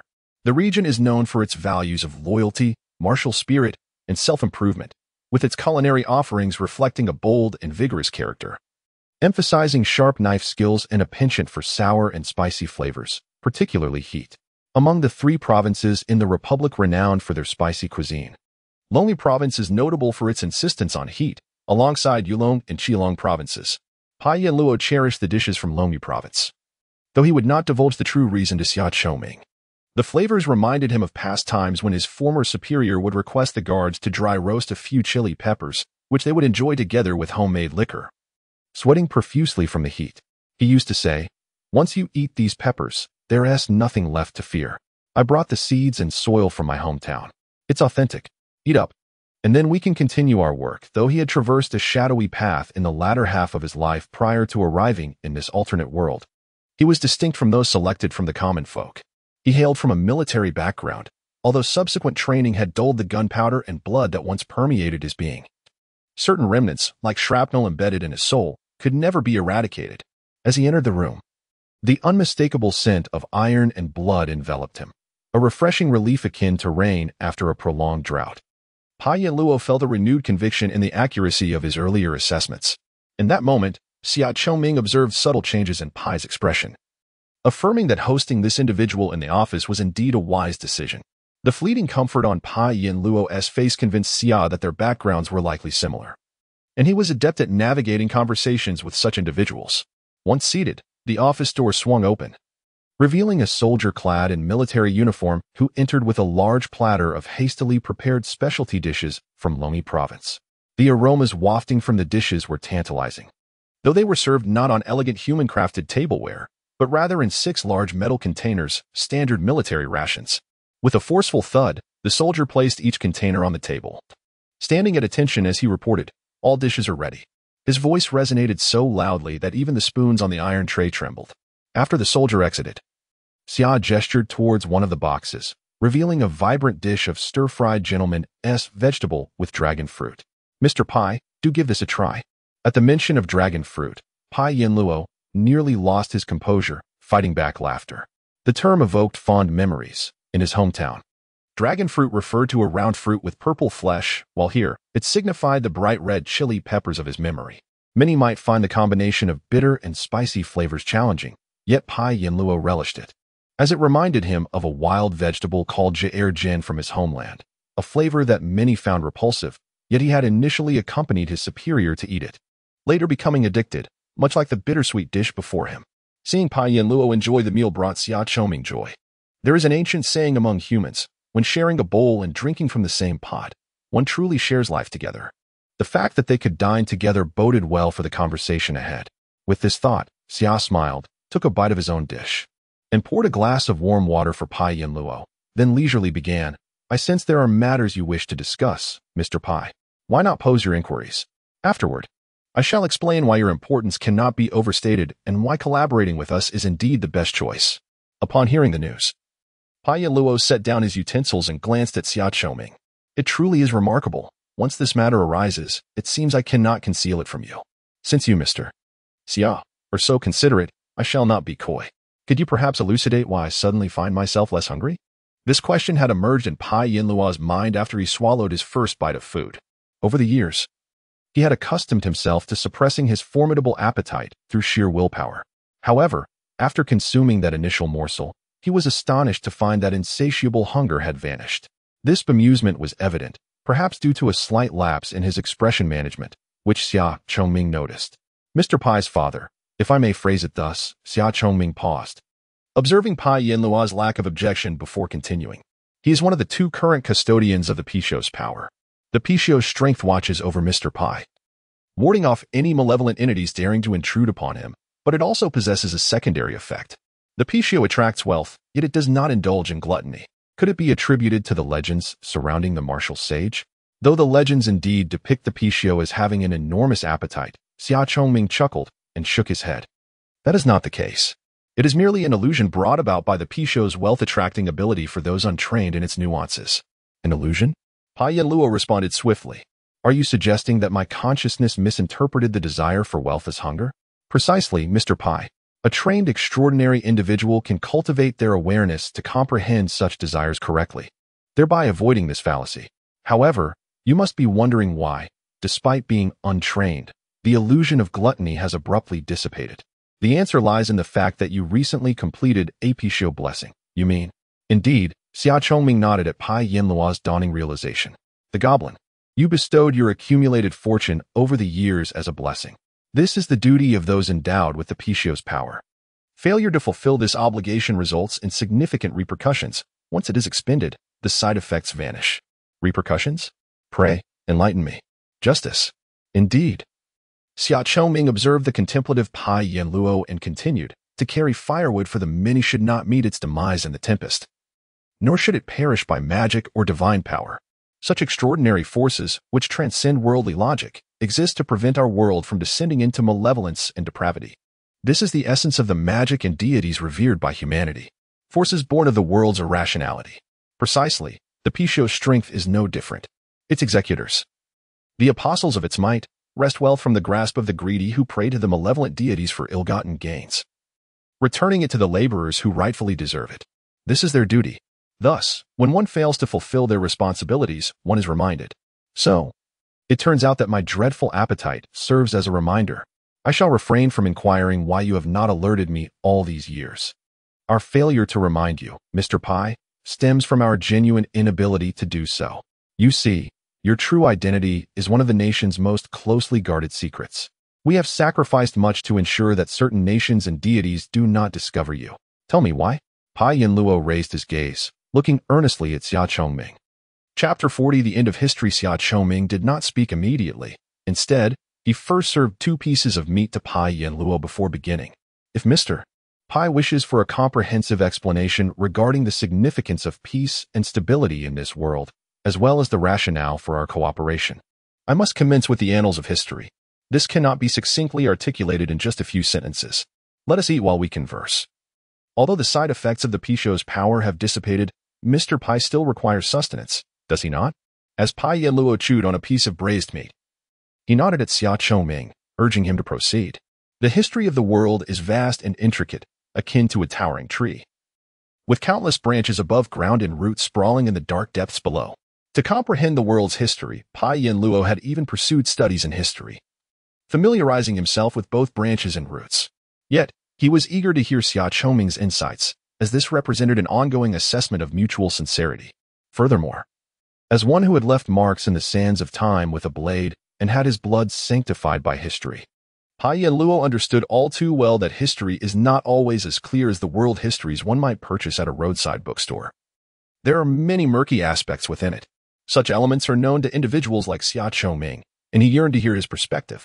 Pai Yanluo nodded in acknowledgement, aware that at the archaeological starting points of recognized civilizations, the ancestors of 8 races, dragons, elves, trolls, gnomes, goblins, barbarians, dwarves, and humans, wandered together across the vast expanse of the earth. Some referred to the planet as the Mother Star. Truthfully, if the primordial planet could be deemed mother, then our planetary mother must surely be a sadist. As he uttered this sentiment, a hint of sarcasm graced Xia Chongming's visage. Pai Yanluo, with his historical knowledge, recognized the source of that irony. The conditions were nearly devoid of any potential for further development. Moreover, apart from the perilous flora and ferocious beasts that abounded, the planet's climate was dire for the still primitive 8 races. The remains of their most ancient ancestors, coupled with historical records, suggest that the planet was akin to a victim of a severe cold coupled with an allergic reaction, beset by hurricanes, floods, and earthquakes, occasionally erupting with lava. The races attempting to hunt for survival were akin to novice players in a game, trembling as they faced formidable bosses, while those striving for agriculture faced a dismal harvest due to frequent natural disasters.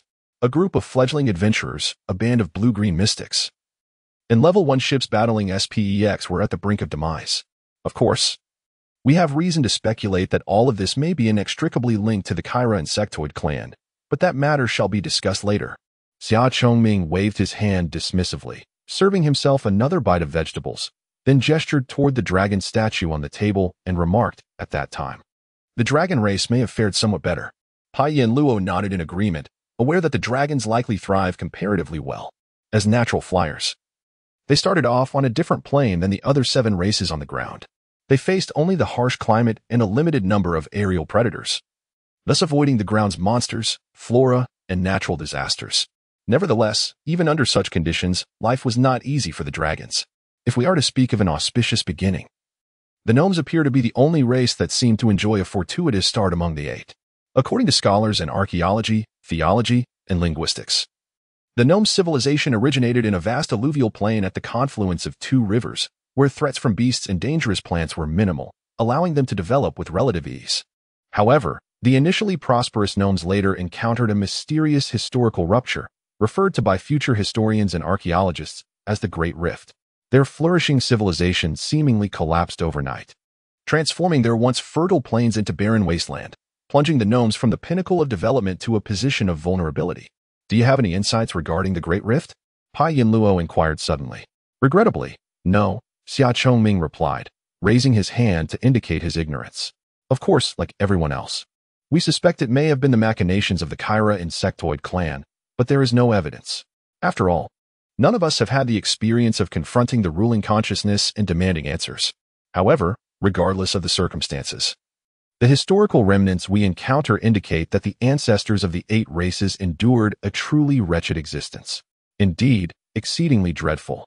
Even the elves, who would later ascend to become world dominators, were once terrified denizens of the dark forests, too afraid to descend from the trees, subsisting on dew and fruits in a desperate bid for survival.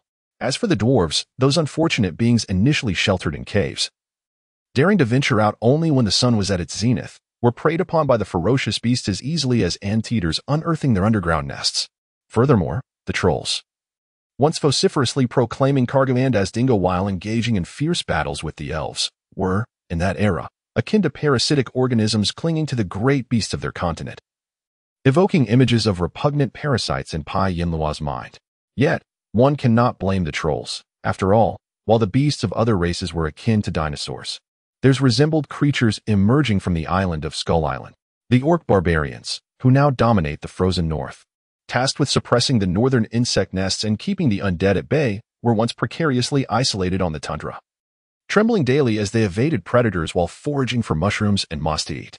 Meanwhile, the goblins, who now engage in trade across the globe, lived like moles beneath the desert sands during that time.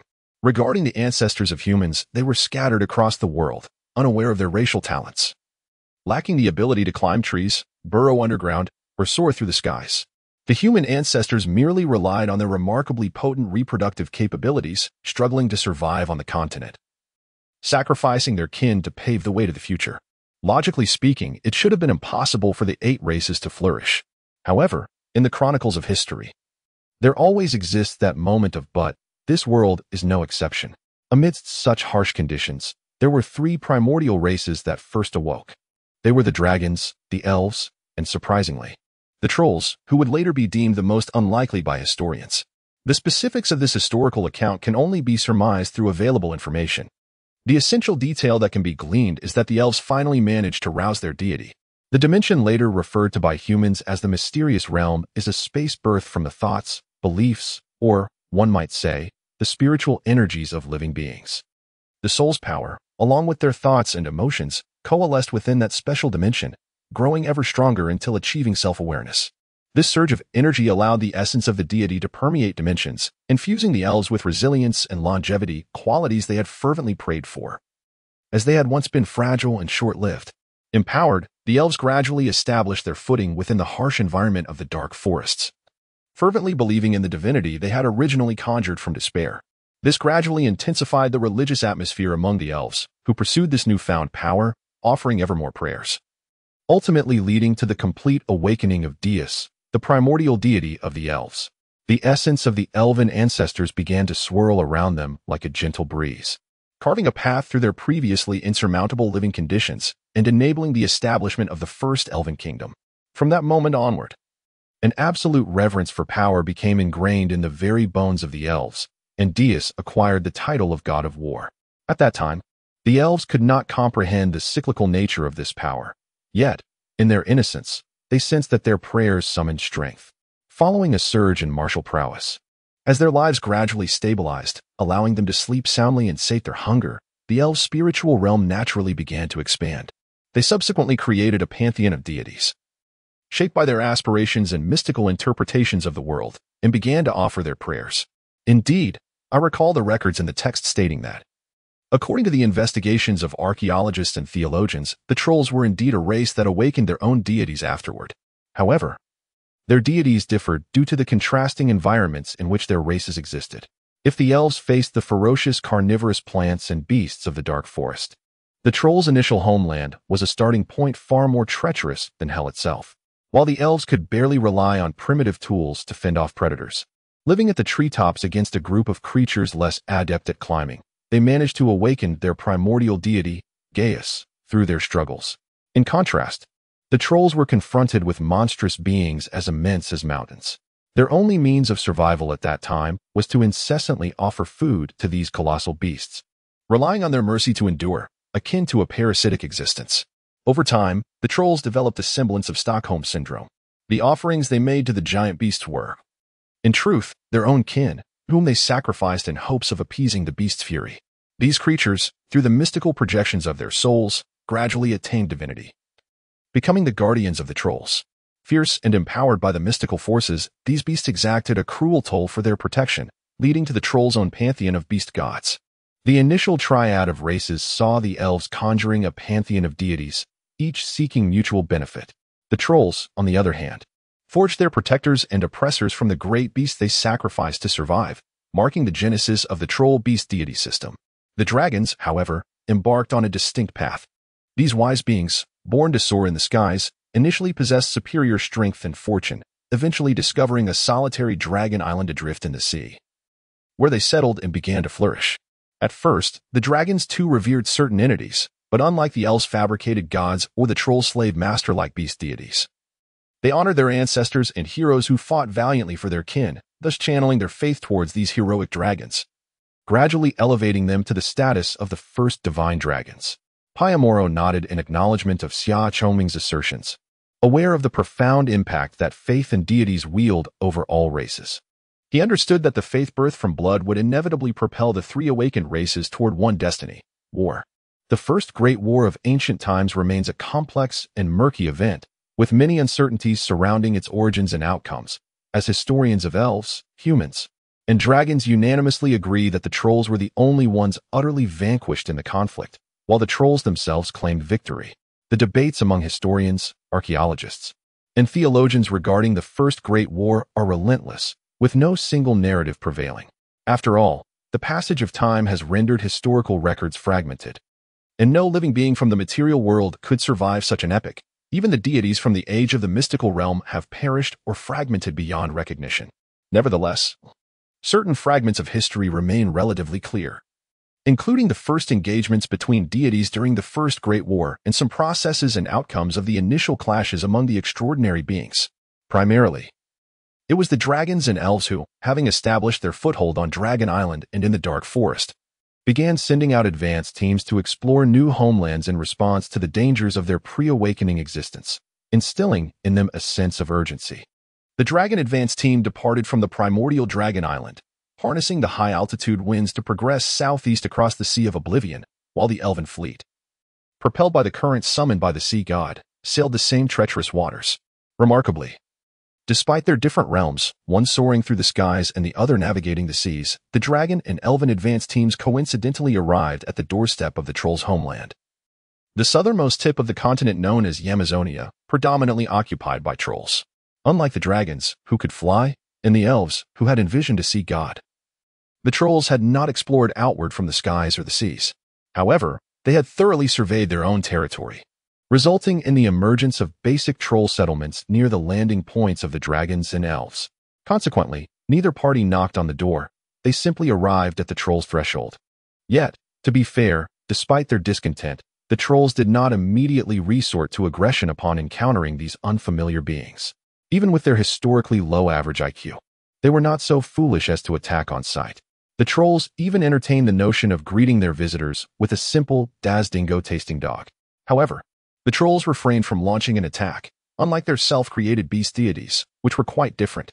The emergence of these beast deities hinged on two fundamental elements: the Trolls' fear and their pleas for protection, along with the multitude of souls they sacrificed. The nature of the worshippers shapes the nature of the deities, a foundational concept of the mystical realm. Thus, the Trolls' initial beast gods, born from the anguish and terror of sacrifice Trolls, were extraordinarily savage and greedy. Once these beast gods gained sentience, their insatiable hunger for more offerings and power only intensified. After witnessing the immense faith emanating from the dragons and elves, the beast gods issued a divine decree, urging the Trolls to launch an offensive. The beast gods' intentions were straightforward: eliminate these peculiar beings and sacrifice all captives to themselves, extracting information regarding their own kin from their souls, and then slaughter them for further offerings. However, while their aspirations were grand, reality proved starkly different. The beast gods, despite their formidable strength, found that the Trolls they had empowered were capable of hurling axes and spears that could pierce the scales of dragons and the hulls of elven ships. Yet, the elves and dragons were not without the means to retaliate against the Trolls' brazen assaults. The power of the god of war, Deus, alongside the newly coalesced might of the elven goddesses of magic, Mystra, and the sea god, Pedance, transcended dimensions to join the fray. The power of Mystra transformed into flames, fierce winds, and even tornadoes that descended from the heavens to assault the Trolls. Simultaneously, the strength of Daedalus significantly enhanced the physical prowess of the elves, rendering them as swift as lightning and their attack power unparalleled. The sea god stirred colossal waves along the shore, aiding the elves in their counterattacks. The elves, akin to a multitude of invincible warriors, engaged in a fierce exchange with the Trolls despite their limited numbers. The dragons, too, were indiscriminately attacked by the orcs driven by the beast god. These majestic creatures, initially caught off guard by the Trolls' assault, quickly began to retaliate, leveraging their aerial supremacy and the divine blessings bestowed upon them by their revered ancestors, who had attained divinity through the faith of their kin. While the material realm was embroiled in chaotic battles, the beings wielding extraordinary powers found themselves at an impasse during their inaugural conflict. However, more crucial and dire than the tumultuous clashes in the physical world was the unprecedented encounter of three factions of deities who were previously unaware of each other's existence. The elven deity, the dragon god, and the beast god of the Trolls first sensed the presence of their kindred spirits in the mysterious realm. Their differing paths to divinity prompted immediate and varied responses. There was little need to elaborate on the reaction of the beast god. The responses from the elven deity and the dragon god bore some resemblance. At that moment, both the elves and dragons had recently begun to thrive due to the power granted by their deities, yet they remained acutely aware of potential threats. Thus, they ventured forth to seek more hospitable territories. However, as their divine powers were not overwhelmingly potent, and having never encountered other intelligent races, let alone those with deities, their core philosophies regarding the acquisition of power remained centered on development, exploration, and self-defense. At that time, the elves and dragons harbored no aggressive intentions. Their primary focus was on self-protection and leading fulfilling lives.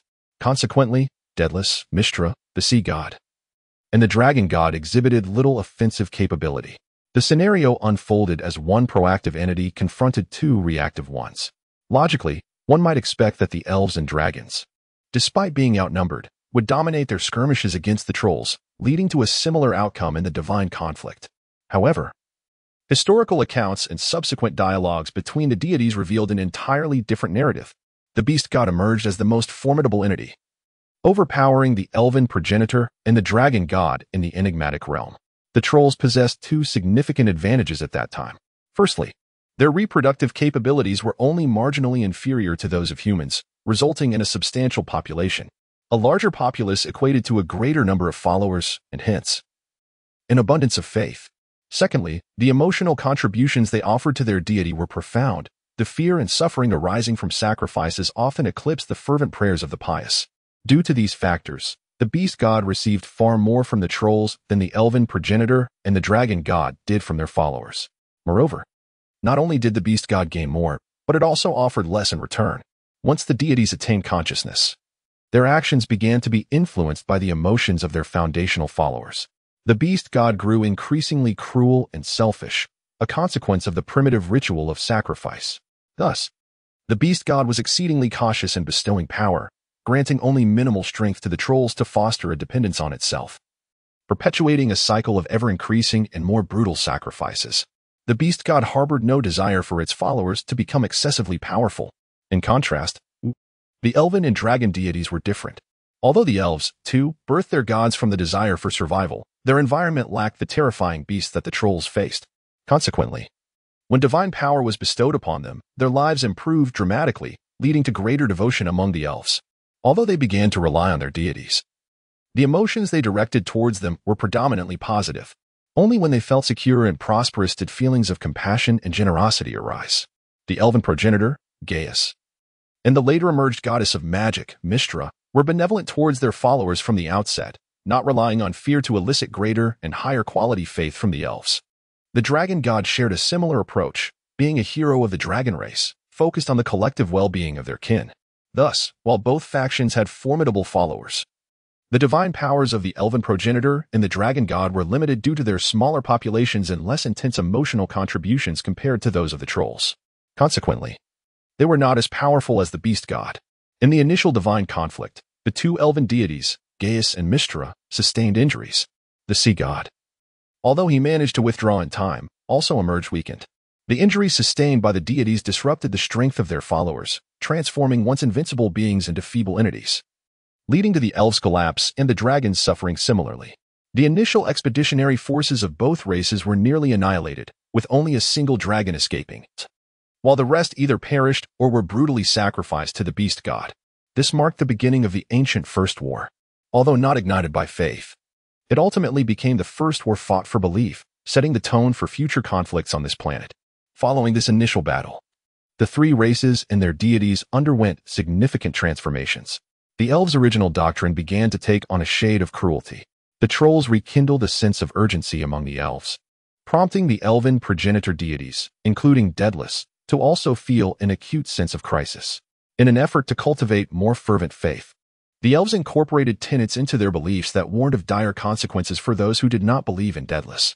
The deities, having been gravely wounded, also began to reconsider their approach to bestowing power. After all, it was the first occasion when the gods grasped the notion that failing to grow powerful could indeed lead to demise, prompting intelligent beings to take desperate measures.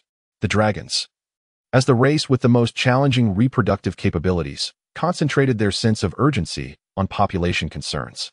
Upon witnessing the trolls' numerical advantage translate into a faith advantage, the dragon deities began to devise strategies, ultimately leading to an unforeseen alliance with humanity and the subsequent schism within the dragon race. The trolls, too, were profoundly shaken. For the first time, they encountered such formidable warriors. Although the beast god was powerful and ultimately led them to victory in the initial battle, some astute trolls began to ponder why those other beings, also followers, were so potent while they remained weak. Was it truly a matter of insufficient sacrifices? These contemplations among the trolls would eventually culminate in their division. The beast god, following the initial battle's sacrifices. Since the fear and suffering experienced by the elves and dragons during their brutal sacrifices, this awareness revealed two crucial realizations. First, that other races existed, and second, that these races could also contribute emotions to their faith. In the face of belief, species distinctions became inconsequential. Thus, the beast god began to motivate the still devout trolls to construct vessels, preparing to traverse the ocean in pursuit of harvesting more lives, souls, and faith, ultimately leading to the First Great War. I understand. Piangro nodded. You should be aware of what your world signifies to the deities yearning for faith. In considering the current global situation, you must comprehend the potential consequences of your existence being revealed. Paiyan Luo swallowed a morsel of food in silence, fully cognizant of the truth in the other's words. In a world where deities exist and faith is fervently pursued, the most cherished aspect is indeed the believers. Behind him lies the possibility of a new world, a perilous secret. The world currently appears to be at peace. Yet this tranquility does not stem from a genuine desire for harmony among the various races, but rather from two fundamental reasons. First, the population has been somewhat incapacitated and requires time to recover. Each race and nation needs respite after enduring several devastating wars, a reflection of objective reality. Second, a common threat looms over all races, a metaphorical sword hanging above their heads. The Kyra swarm, dubbed the planetary disaster by the surface races, naturally. The insectoid species claim to be the rightful owners of the planet. The initial discovery of the insect race was made by a dwarven scouting party hired by gnomes, who inadvertently awakened dormant insect eggs while excavating deep underground. According to the narrative propagated by the insect race, they were once the sovereigns of the planet. But cataclysmic events brought about global climatic changes that threatened their extinction. In the face of this crisis, they burrowed deeper into the earth, utilizing geothermal energy to preserve their last eggs and nests during the frigid winters, awaiting the opportune moment for resurgence. However, the veracity of this origin story remains questionable. The insect-controlled dwarven puppets lured the first unfortunate gnomes and dwarves into the depths with promises of wealth, leading to large-scale discoveries of minerals and previously unseen biological materials. This enticed various races to frantically excavate underground in pursuit of riches, transforming these hapless miners into puppets and sustenance for the insect race. Once the insect race's subterranean network revived and amassed sufficient strength, a torrent of insects surged forth from the depths, guided by previously controlled puppets. The insect race nearly drove the surface dwellers to the brink of extinction. Historically, such insect swarms have occurred thrice, the first of which forced surface races into dire straits. And to this day, none dare assert that the insect colonies hidden in the planet's dark depths have genuinely lost their chance for revival. Each subsequent appearance of these terrifying beings has rendered them stronger than the last, with the weapons previously wielded by surface races rendered ineffective by their new adaptations, leaving global leaders in a state of perpetual tension. The stalemate on the surface, coupled with the looming threat of global catastrophe, has not concluded for the deities. The impasse and the emergence of the swarm have particularly weakened them. Firstly, in this state of global stalemate, the contest for faith cannot be pursued through war and plunder. This is devastating for races with lower birth rates, such as elves, gnomes, and dwarves, whose numbers cannot catch up through reproduction, and without the option of warfare. Their plight is indeed dire. These races have considered alternative methods. The dwarves propose to significantly amplify religious fervor to enhance individual faith supply, developing a stringent religious lifestyle that included multiple daily prayer rituals. The elves and gnomes formed an alliance to wage a cultural war. Paiyan Luo witnessed two quintessential examples: the elven goddess Mystra, who created the weave, capturing vast quantities of faith while leveraging the weave's central server to enact various forms of control over discourse, and the gnome's deity of wealth, who, in collusion with the new Elven Empire, almost led to their own extinction through avarice, packaging their greed as various success philosophies, which significantly inflated the sin of copper and brought a deluge of faith to the wealth deity.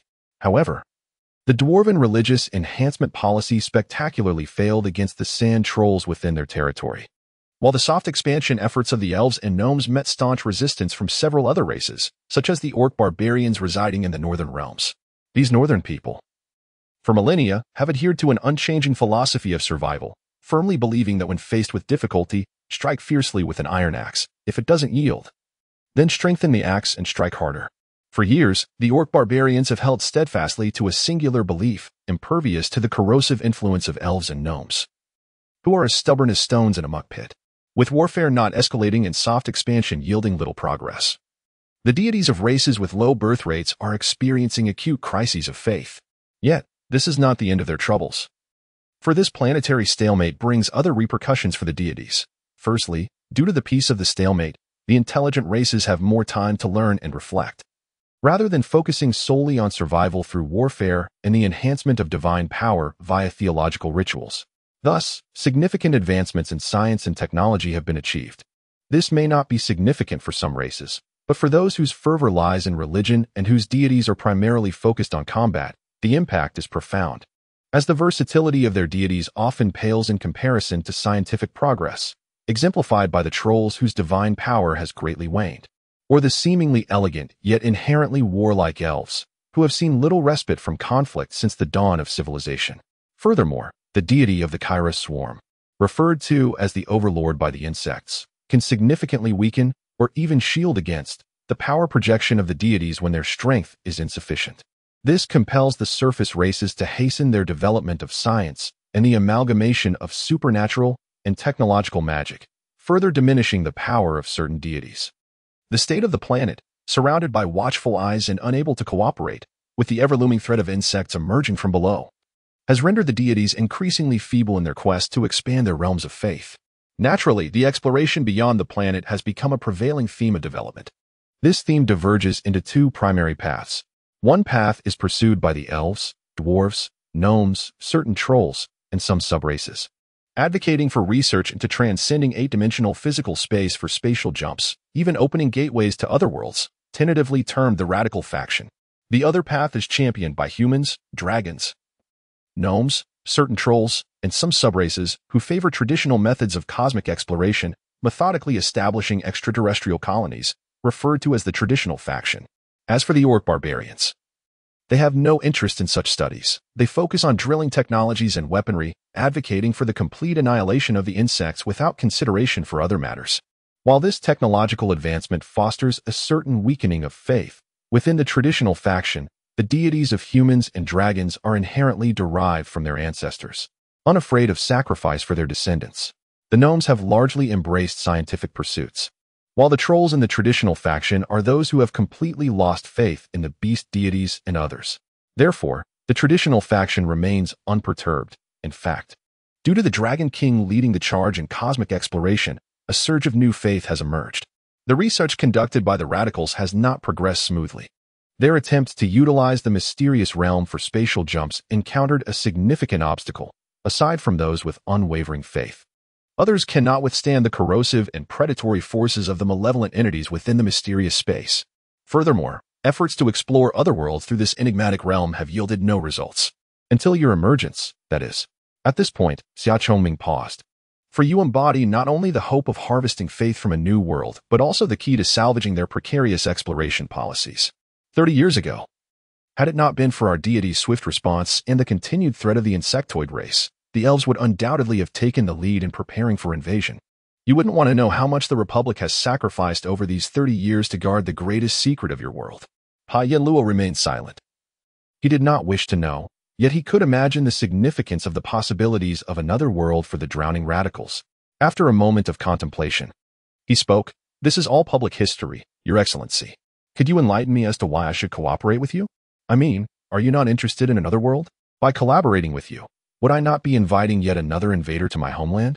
Mr. Pai, the Republic, the human race, and the dragon can believe not in mutual conquest but in coexistence and collective progress. I trust you can discern this from history. Pai Yanluo was indeed aware of the intertwined history of the human race and the dragonkin.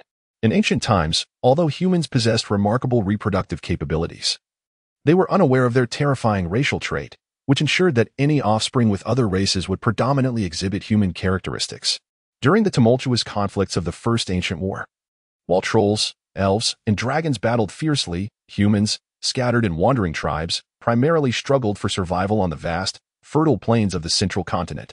Their struggle persisted until the fateful encounter with the dragonkin. Accounts of the first ancient war vary. Elves claim the dragons were utterly defeated and only fortuitously encountered humans during their retreat, while dragons assert they met humans upon their victorious return. Regardless, the dragons encountered the humans. Fresh from battle, the dragons, having incurred significant losses, recognized the importance of population, and when a dragon, lost in navigation, stumbled upon the human-dominated plains and reported the vast human population, the dragonkin were invigorated. If the conflicts among the dragonkin resembled brawls among schoolmates, the tribal infighting among humans presented a scale comparable to that of major battles. After suffering immense losses and learning from the trolls that both war and faith rely on numbers, the legions of humans appeared to the dragonkin as embodiments of faith. The dragonkin, astute as they were, understood that since they had discovered these beings, their two enemies would inevitably do so as well. Thus, failing to seize the opportunity would mean aiding their foes. Consequently, the dragonkin dispatched advance units to engage with the human settlements. Initially, the dragonkin's attempts at contact were met with hostility. At that time, various races were just beginning to explore their surroundings, and humans, being relatively primitive, had seldom encountered external races. When the dragonkin descended from the skies, the ancestors of the humans responded with aggression. Fortunately, the dragonkin had no intention of war. They sought to earn the faith of humanity. In this pivotal moment, a hero emerged among the humans, destined to be revered by his people and igniting the divine flame as one of their ancestral deities. The humans had already developed a primitive form of worship, venerating powerful creatures or those providing sustenance. This hero proclaimed to all tribes, "Behold, those beings resemble the very creatures we revere." The leaders of the tribes, upon reflection, agreed wholeheartedly. Initially, their collaboration flourished until a significant event transpired. It is often said that prolonged proximity breeds affection. So it was that a bond formed between one human and one dragon, to foster better relations and exhibit their strength. The dragonkin sought a transformative power that allowed them to alter their forms, becoming smaller, even resembling humans.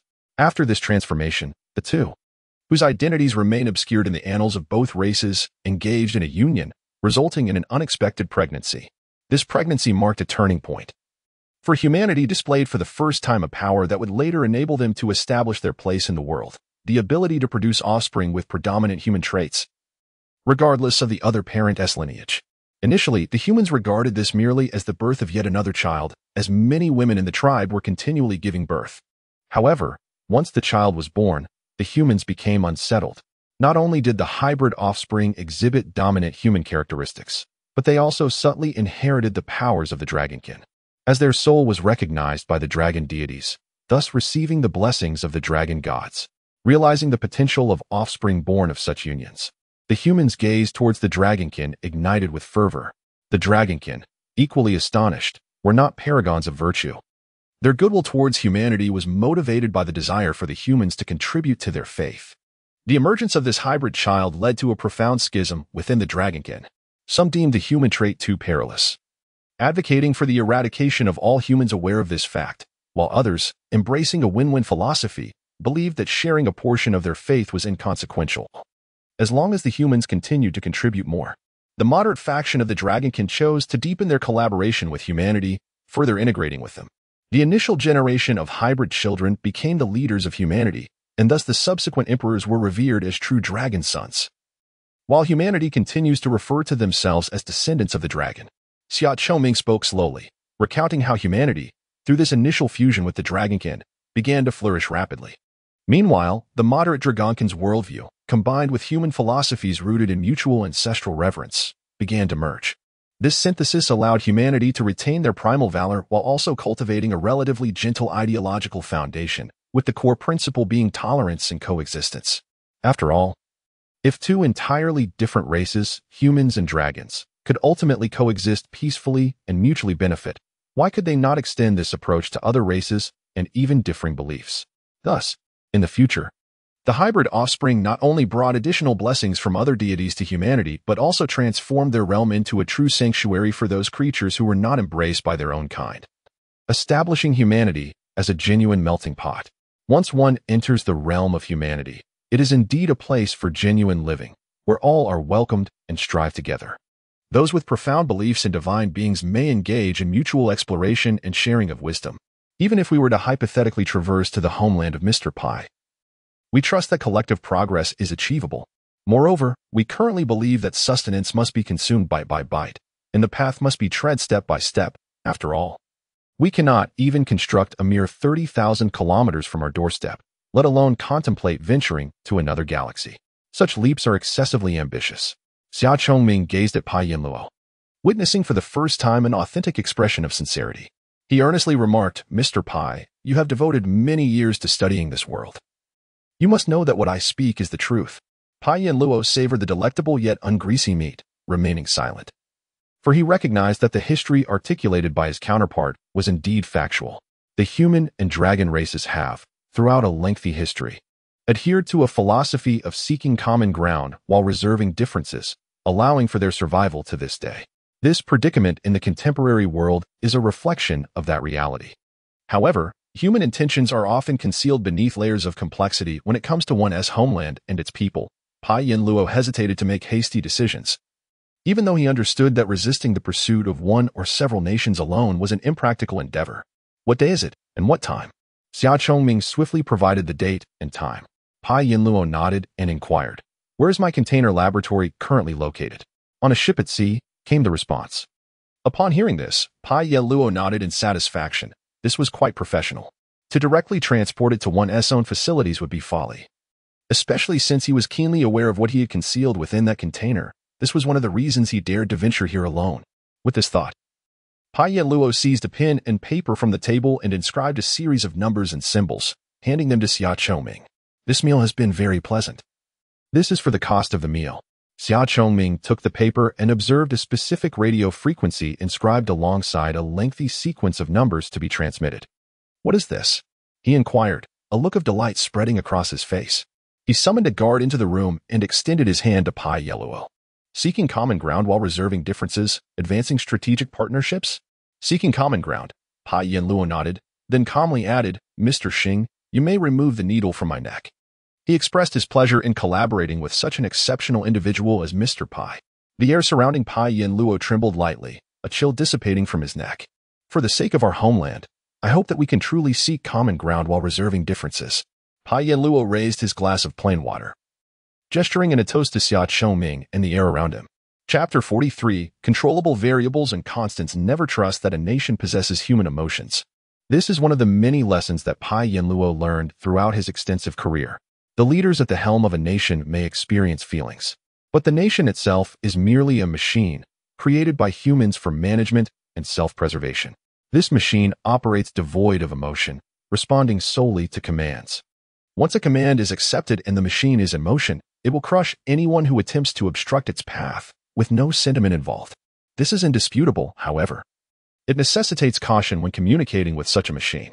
Even if the interface is humanoid, one must adeptly employ the language of the machine. For the most critical aspect of human language, semantics, proves ineffective in such encounters. The language of machines is a cold, mathematical algorithm that requires specific variables and constants to yield a predetermined outcome. While a person might jest that 1 person plus 1 person equals 2 adults and a child, a machine would not entertain such folly. Yet, this was not the sole reason the operative held a tranquilizer to Pai Yinluo's neck. The hidden elite had another motive. As Pai Yinluo dined with Xia Chongming, the team overseeing the container that housed him discovered something far more sinister within. After finally assisting the Spider-Man Julio with an antidote, they were met with a harrowing voice informing them that the instruments inside the container had scanned and recorded the thermal signatures of all present life forms. Should any thermal signal attempt to breach the container's confines beyond 500 meters, it would detonate. Ultimately, that calm male voice instructed them to quietly await the deactivation signal. Once the lengthy string of numbers pinned by Pai Yinluo was transmitted via a civilian broadcasting frequency, Xia Chongming promptly received a report indicating that the crisis had been averted. The signal receiver within the lethal toxin container had automatically disarmed its mechanisms upon receiving the sequence of digits. "I trust Mr. Pai has not concealed any similar large containers elsewhere?" Xia Chongming inquired, glancing sideways at Pai Yinluo while leading the way. "You have been monitoring me." So you naturally know I possess only this modest laboratory, Pai Yinluo replied with a faint smile and a shrug, opting for silence. Xia Chongming scrutinized Pai Yinluo for a moment, but ultimately refrained from further questioning. He sought collaboration rather than an adversarial relationship. The gesture of goodwill in exchanging the deactivation password sufficed, negating the need for undue pressure. Indeed, 30 years prior, a total of 730 souls were cast into the Republic, yet due to the connections of Pai Yinluo's progenitors, the Third Republic was aware from the outset of his whereabouts and the corporeal vessel housing his soul. The Divine and the Republic undertook the largest intelligence operation in the annals of human and dragon history, which naturally included surveillance of Pai Yinluo, a true target obscured among many decoys.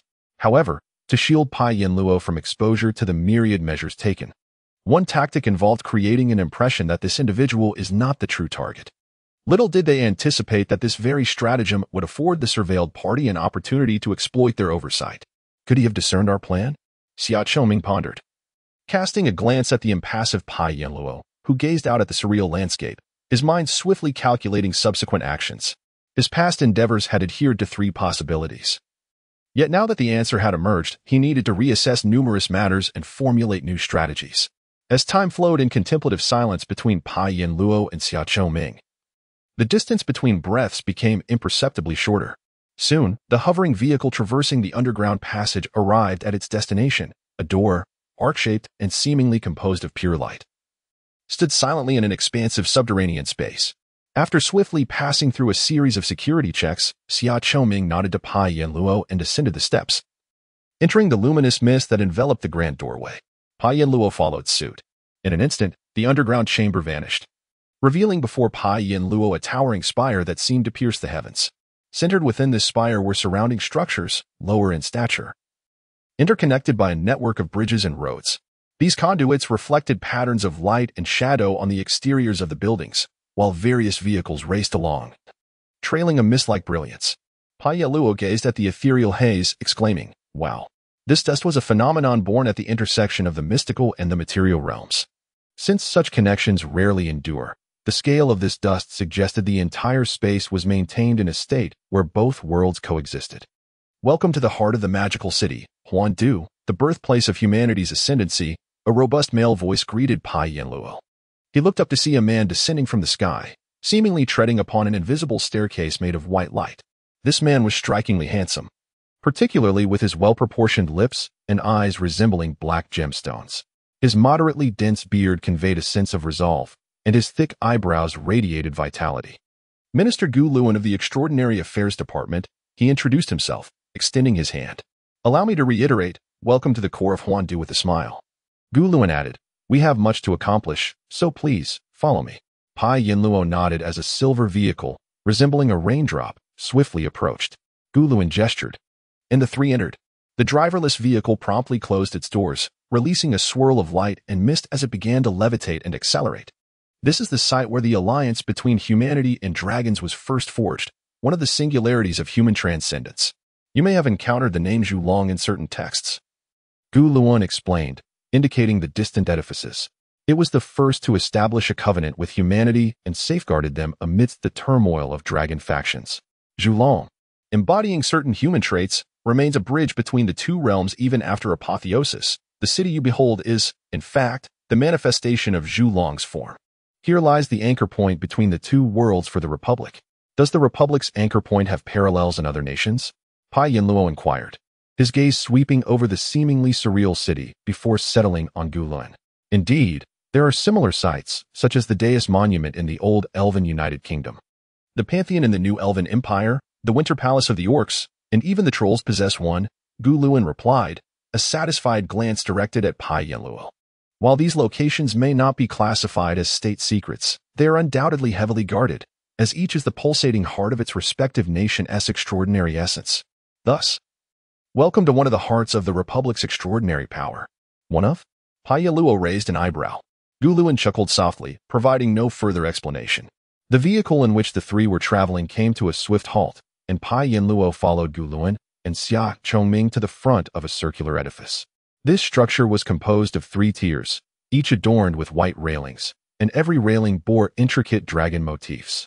The ground beneath their feet exhibited a celestial azure hue.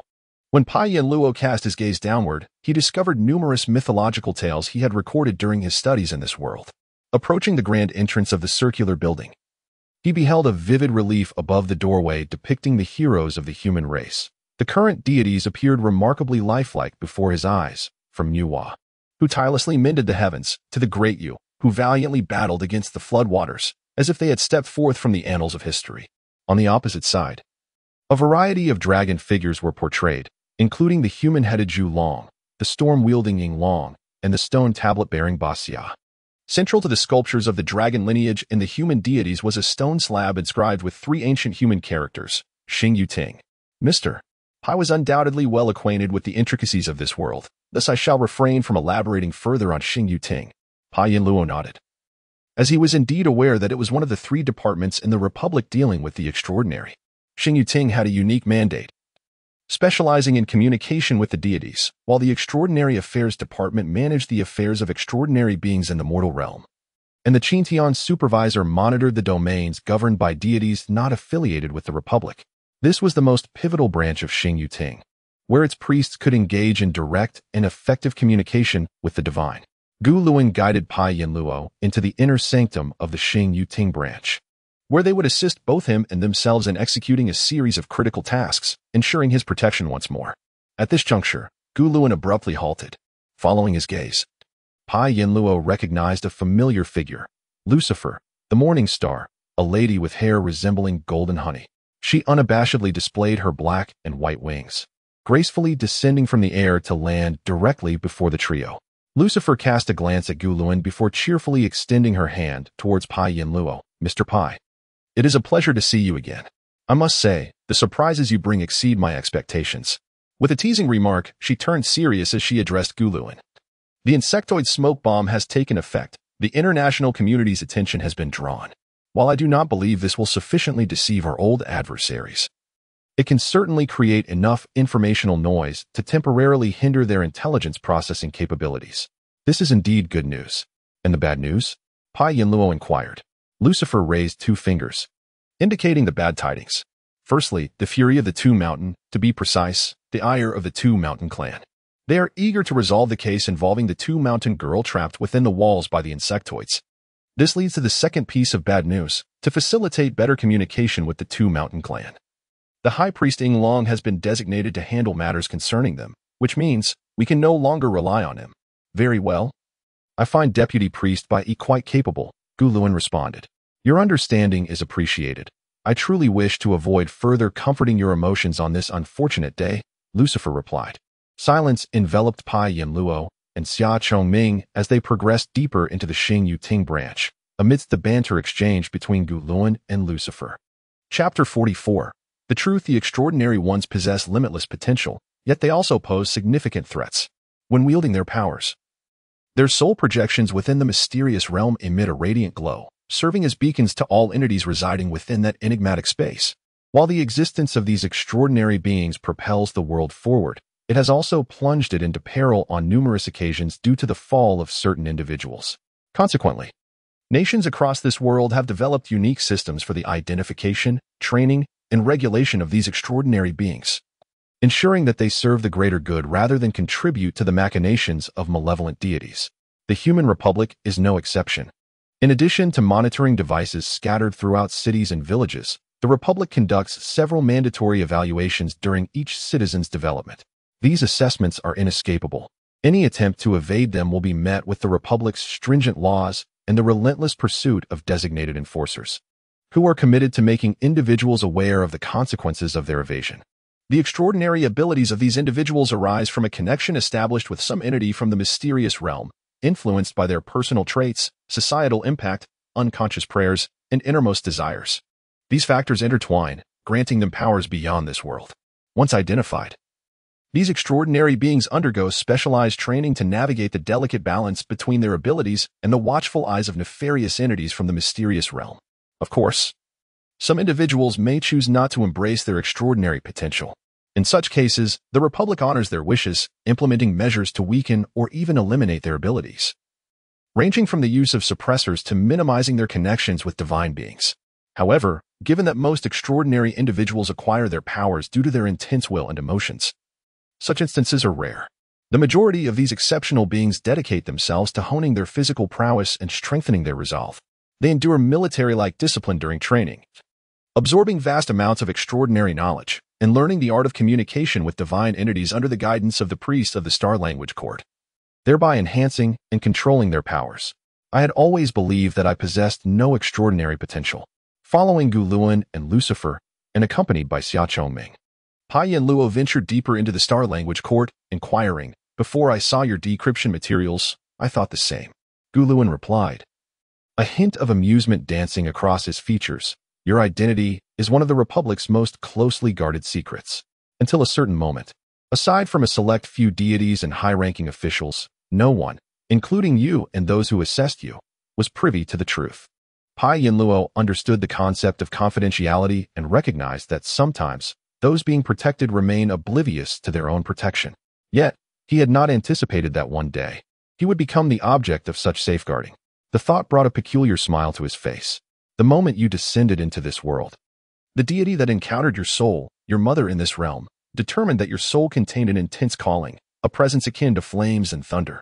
In essence, a fervent faith stirred within you, one that seemed to transcend this world. Indeed, you are not of this realm. Gu Luan paused, carefully choosing his words. Given the distinct nature of this soul fluctuation, the deities decided to create a shield for you. Thus, your father, one of the current wielders of the Pai Shio's power, projected a fragment of his consciousness into a synthetic body within the material world to remain by your side, constructing a barrier around you. At that moment, an electric thought surged through Pai Yin Luo's mind, so powerful that he could not help but voice it. "Those sounds." He continued, "So, when I left home, during those rituals my father always insisted I perform." His voice trailed off as his lips twitched. Observing Pai Yin Luo's expression, Gu Luan nodded in sympathy. Though he understood the purpose behind it all, he too would struggle to contain himself if he were often dressed as a diminutive underworld figure. After regaining his composure, Gu Luan spoke again. "When I was with my father, he could help mitigate the side effects." Indeed, Gu Luan confirmed. "After leaving, you bore the consequences of those side effects alone over the years. However, that is a minor concern now. The pressing question is, what triggered your extraordinary awakening, causing the Pai Shio's power to surge in an attempt to conceal the peculiar force within your soul? To be honest, while the manifestation of the underworld army is indeed astonishing, we understand the reasoning behind it. You, as a beacon, sensed the citizens on the ground were in jeopardy, prompting the underworld army to descend in response. Yet, we are puzzled as to why the Pai Shio's power erupted at that moment. Are you suggesting something provoked me? But why was I unaware of it, with no recollection?"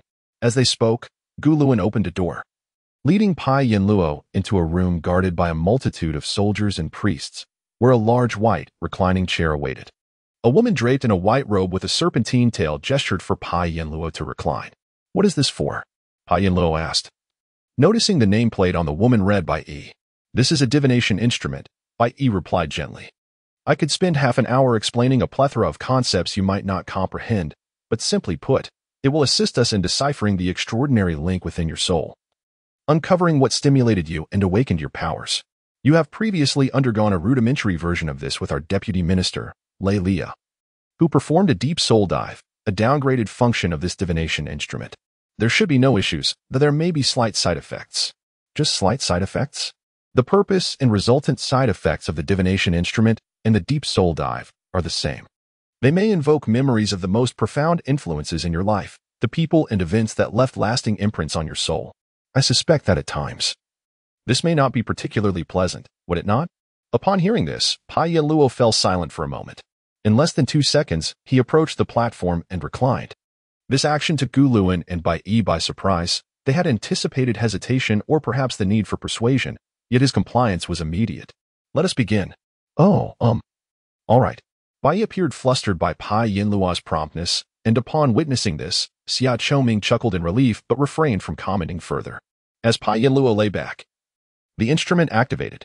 Observing him close his eyes and slip into a state of slumber, the onlookers redirected their focus to a nearby projection screens, where a swirling mist resembling white fog materialized.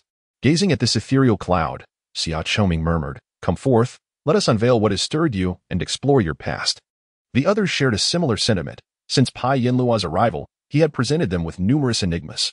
Furthermore, those present were all aware of the Nuwa project, meaning they understood Pai Yinluo's identity as an interdimensional visitor. Their curiosity was heightened, eager to glimpse another world through Pai Yinluo's experiences. The divination apparatus did not disappoint them. Soon, wisps of white mist began to coalesce into a string of text: methyl, benzene, chloroketone. 7. 1. 5 to 1. What could this mean? Chemical substances. Why? Lucifer, the morning star, gazed at the characters and symbols with a bewildered expression. The others were equally perplexed, for they understood that the initial information returned in a state of divination typically reflected the deepest desires of the individual prior to entering this state. They had encountered a myriad of visions, food, clothing, cherished individuals, and even professions associated with the diviner. Quickly, more characters began to swirl forth from the mist: chloro, dihydro, phenyl, activation. Elven script. Xia Chongming exclaimed in a low, troubled voice. Surprise, disbelief, and confusion filled the faces of those present. While the earlier appearance of letters and numbers was somewhat acceptable, the sudden emergence of fragments of Elven script from the depths of a human's consciousness astonished them. Could it be? They realized he was familiar with Elven writing, and now it appeared that even his soul harbored such knowledge. Did this imply that elves existed in that world too? Was this the reason why the Elven deity was frantically searching for him? Lucifer immediately threw forth her first conjecture. Observing in silence, anything seemed possible now. Guluen's expression darkened as well. To be honest, the two entities he least desired to be associated with in his lifetime were the insectoids and the elves. Seeing Elven script manifest within the depths of Pai Yinluo's consciousness instinctively filled him with a sense of impending trouble. Yet, before he could ponder further, another line of text appeared on the screen, accompanied by a voice that sounded remarkably furious. Stay mangiando troppo, ti outsider. The swirling fog suddenly dissipated, revealing a sphere of light, followed by the shadow of a long-haired human woman who seemed to block the light. This woman wore an expression of anger, seemingly brandishing something in her hand, as if they were lying on the ground gazing up at this beautiful figure. The group observed the memories from Pai Yinluo's soul. Striving to extract useful intelligence, the language sounded reminiscent of Elven, yet it was not. Her appearance bore a close resemblance to an elf, yet with overwhelming human traits. Was she a hybrid? They scrutinized the light source behind her. Was it akin to our incandescent bulbs or night crystal stones? The patterns on this being's clothing suggested that her world possessed a highly advanced dyeing industry. The designs were splendid, and the room exuded an aura of artistic decoration and comfort. Could they deduce that her status was considerable? Given that this being held a significant position, what could possibly warrant such treatment for the individual here? They decided to relay the recording of that phrase to a linguist for analysis. Pai Yinluo could not perceive the external sounds. The angry voice by his ear seemed to echo from underwater. As he opened his eyes amidst a wave of dizziness, he beheld the beautiful woman, her face contorted in fury, and glanced at the vial she was waving. Weakly, he muttered, "It's merely a few tablets of diazepam. I'm not addicted. Just let me take them. I'll feel better." "No. When did you become like her? By the way, can you speak Chinese? My head hurts, and translating in my mind is too taxing." "Your headache is precisely because you keep consuming that damned stuff and sit there drowsily. And if you compare me with her again, I'll sever your third leg and stuff it into your—" "What was that word again?" "Ah, yes. Figo. Murda. Mieni frega. Culo." "All right, enough with the insults. Is there nothing going on with the family today that you come here to act insane? I just took a few pills, and it's all fine, no problem." "Wait, V, why are you here?" In the next moment, the white mist that had previously dissipated on the screen reconsolidated, and the vivid memories abruptly vanished. The group exchanged astonished glances, none of them anticipating that this man could actually regain consciousness while in a state of divination. The fluctuations of his soul intensified. Consciousness rising. He was about to awaken. Bai Yi, who was observing Pai Yinluo's condition, exclaimed anxiously. The others exchanged bewildered glances. The usage of the divination apparatus was rare, and even rarer was the ability to break free from it. At that moment, even the most seasoned among them struggled to recall protocols for such an occurrence. By the time Gu Luan remembered the last individual to awaken from the divination apparatus through sheer will was the high priest of the Star Language Pavilion, Inglongf. Pai Yinluo's consciousness was already on the brink of awakening. However, within the chamber at the intersection of the material world and the mysterious realm, a force, akin to mist, seeped in through the cracks beneath the door dripping from the void in the ceiling, enveloping Pai Yin Luo and forming a colossal cocoon. Detecting the soul link. Tracing its origin, by E reported rapidly, power source, Tushan Palace, link level 10. The connection between the soul and the mysterious realm had been quantified in this advanced technological era, divided into 1 to 14 major levels. Level 1 represented unconscious fragments of dreams during sleep, while level 14, within the context of the Republic, was essentially a theoretical concept. Gu Luan recalled that the last occurrence of a level 10 connection was during the confrontation between the current Mazu's vessel and the provocations from the island of the evil god on the land of the dead, which unleashed a catastrophic tsunami. To those unaware, a level 10 might not seem particularly impactful, but as the head of the Extraordinary Affairs Bureau, Gu Luan was acutely aware that in the past 2 decades, the highest recorded connection level was merely 12. And that incident had decisively secured victory in a localized war for the Republic.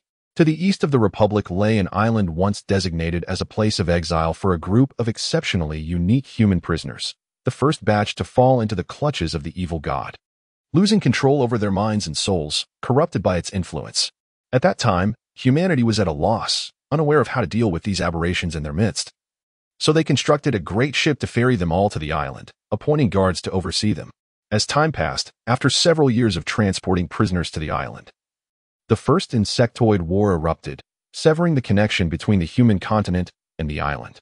Years later, as the world began to heal after the war's conclusion, humanity dispatched ships to the island to assess the situation, only to discover that the guards had been corrupted, establishing a twisted, evil god-worshipping nation alongside the prisoners. Time marched on, and numerous conflicts ensued between humanity and the island, later referred to as the Nation of the Dead, which had caused humanity considerable trouble, such as distorting the images of human deities and engaging in evil god worship, transforming symbols of love and sovereignty, like the nine-tailed fox, into representations of malevolence, subsequently polluting the divine essence through their connection to the source. However, for various reasons, the human race later failed to fully suppress this island, which had been transformed into a stronghold of the malevolent deity. For instance, the elves, upon discovering that the malevolent energies on this island could corrupt human deities, occasionally provided covert support to the spirits residing there. Due to historical circumstances and the elves' meddling, conflicts between the humans and the spirits on the island became incessant. In modern times, a significant localized war erupted, culminating in a decisive blow delivered by a transcendent being. The spirits once again emerged from the island of the malevolent deity, wreaking havoc upon coastal cities, committing acts of arson, murder, and plunder, while performing sacrifices to their dark god and expertly tainting human faith and deities.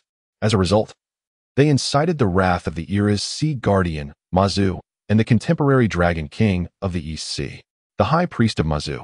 One of the most formidable transcendent beings among humans, invoked the highest level of divine retribution. Together with the dragon king, they conjured colossal waves upon the sea, breaking through the barrier of the malevolent deity and demolishing a substantial portion of the island, turning the largest altar of dark power into ruins. The divine retribution that secured victory in that localized conflict was a connection of level 12, while a level 10 connection, if measured in terms of warfare, could determine the outcome on the battleground. A level 10 connection was the esteemed Tushan Palace making an appearance? Gu Luan murmured as he observed the readings on the instrument. At that moment, within the vision of Pai Yin Luo's soul, the previously wavering image of a woman stabilized. She possessed chestnut hair, tinged with a hint of red, elegantly styled in a slightly languid updo, with loose strands cascading down her ears, gently swaying with the flower ornaments embedded in her hair. This somewhat alluring hairstyle and adornment beautifully softened her angular features, rendering her visage exquisitely feminine. Her lips were painted a captivating shade of red, reminiscent of fire, which, combined with her expressive eyes, imbued her with an irresistible allure. Her neck, as white as a swan's, led to deep contours, while her voluptuous curves were accentuated by a well-tailored dress adorned with black patterns, transforming her into a veritable vortex of attraction for any man's gaze. Pai Yin Luo held a profound memory of this woman, whom he had always referred to as V. However, it was not merely her beauty that lingered in his mind, but rather her ruthless and decisive nature, an indelible memory. He recalled a time when he sat at an outdoor table in a restaurant, obstinately rejecting the red wine recommended by the waiter, sipping lightly on a refreshing Peroni beer, all the while surveying potential escape routes as he awaited a meeting with his target. In his line of sight stood a short, stocky figure next to his target. Then, the 12-year-old V, with a petite bag slung over her shoulder, approached the bus station with an enchanting grace. Under Pai Yin Luo's watchful gaze, the small figure cast a lecherous glance at the alluring V, and then, in a flash, she drew a silenced .22 caliber semi-automatic pistol from her bag, firing 2 bullets into the small figure's eyes. As panic erupted among the people at the bus station, including Pai Yin Luo's target, the stunning V swiftly executed 2 more shots into the small figure's heart, remaining remarkably composed even in broad daylight. Seeing his target attempting to flee, Pai Yin Luo instinctively followed, but in the next moment, he received a warning glance from V, compelling him to halt. He realized that the girl had just fired 4 shots, meaning there was still 1 bullet left in the chamber and 2 in the magazine, ready to be aimed at anyone who sought to impede her. Soon, a car sped towards them, and Pai Yin Luo watched as V, who would later entwine herself in his fate, jumped into the vehicle and vanished. The scene was left with only a few useless .22 caliber casings, a corpse, and a cacophony of confused testimonies, devoid of any useful investigative clues, except for Pai Yin Luo's presence. Regardless, she had once performed a sacred ritual for him. He should never have. As this thought emerged, the memory of the red-haired woman shattered instantaneously. With fragments quickly reassembling into another visage, a gentle and beautiful woman stood before him, behind whom swayed 9 enormous white tails, quivering gently. Pai Yin Luo felt as if everything around him rippled like water, the white-robed 9-tailed woman standing serenely before him, her beauty ethereal yet evoking an unreal sensation, akin to flowers reflected in water. The 9 majestic tails danced gracefully behind her without the slightest breeze, and within her eyes lay the weight of time and an everlasting, breathtaking beauty. Upon meeting Pai Yin Luo's gaze, the woman displayed a hint of surprise, as if she had not anticipated his ability to meet her eyes. She inclined her head slightly and spoke softly. "You regret, do you not?" Before them stood a grand structure, resembling a palace or an immense cube. The shifting luminescent entities formed corridors and walls, intertwining, bending, and ceaselessly transforming. The unpredictable light embodied the duality of earthly illumination and shadow, dancing and twisting upon the surface of the structure. Flames of diverse hues, pink, blue, yellow, black, erupted sporadically from various corners of the palace, only to vanish abruptly. The palace's doors and windows sometimes yawned wide like gaping mouths, then snapped shut without warning. Gazing at the colossal palace, Pai Yin Luo was engulfed by a torrent of emotions, sweetness, pain, beautiful dreams, and nightmarish despair. He sensed that every corner within that structure was steeped in an overwhelming, suffocating emotion, which had materialized into this peculiar palace or construct. This feeling was both sweetly desirable and filled with a darkness that instilled fear. Captivating yet fraught with contradictions and destruction. If you can truly perceive all, why do you still ask me? Nevertheless, Pai Yin Luo managed to divert his attention from the strange edifice through sheer willpower, responding accordingly. Upon hearing his reply, the 9-tailed woman's exquisitely painted brows arched slightly. With a wave of her hand, her sleeves danced gracefully, causing the grand palace to evaporate and vanish as swiftly as droplets of water in a hot pan. After this, the woman parted her lips, saying, "If the human race desires to ascend to divinity, they must traverse the palace I guard. The loves and hates, the passions and desires of humanity intertwine and coalesce here. If one cannot emerge from my palace, they are unfit for godhood." However, for those who have not embarked on the path to divinity, merely gazing upon this Tushan palace may risk their very souls being drawn away. Yet you, young one, never mind. Tell me, why do you feel that perhaps you should not have saved her? Why do you regret? Since you cannot see, you should know that asking me will yield no answers. Speak. This is the story of my 2 descendants.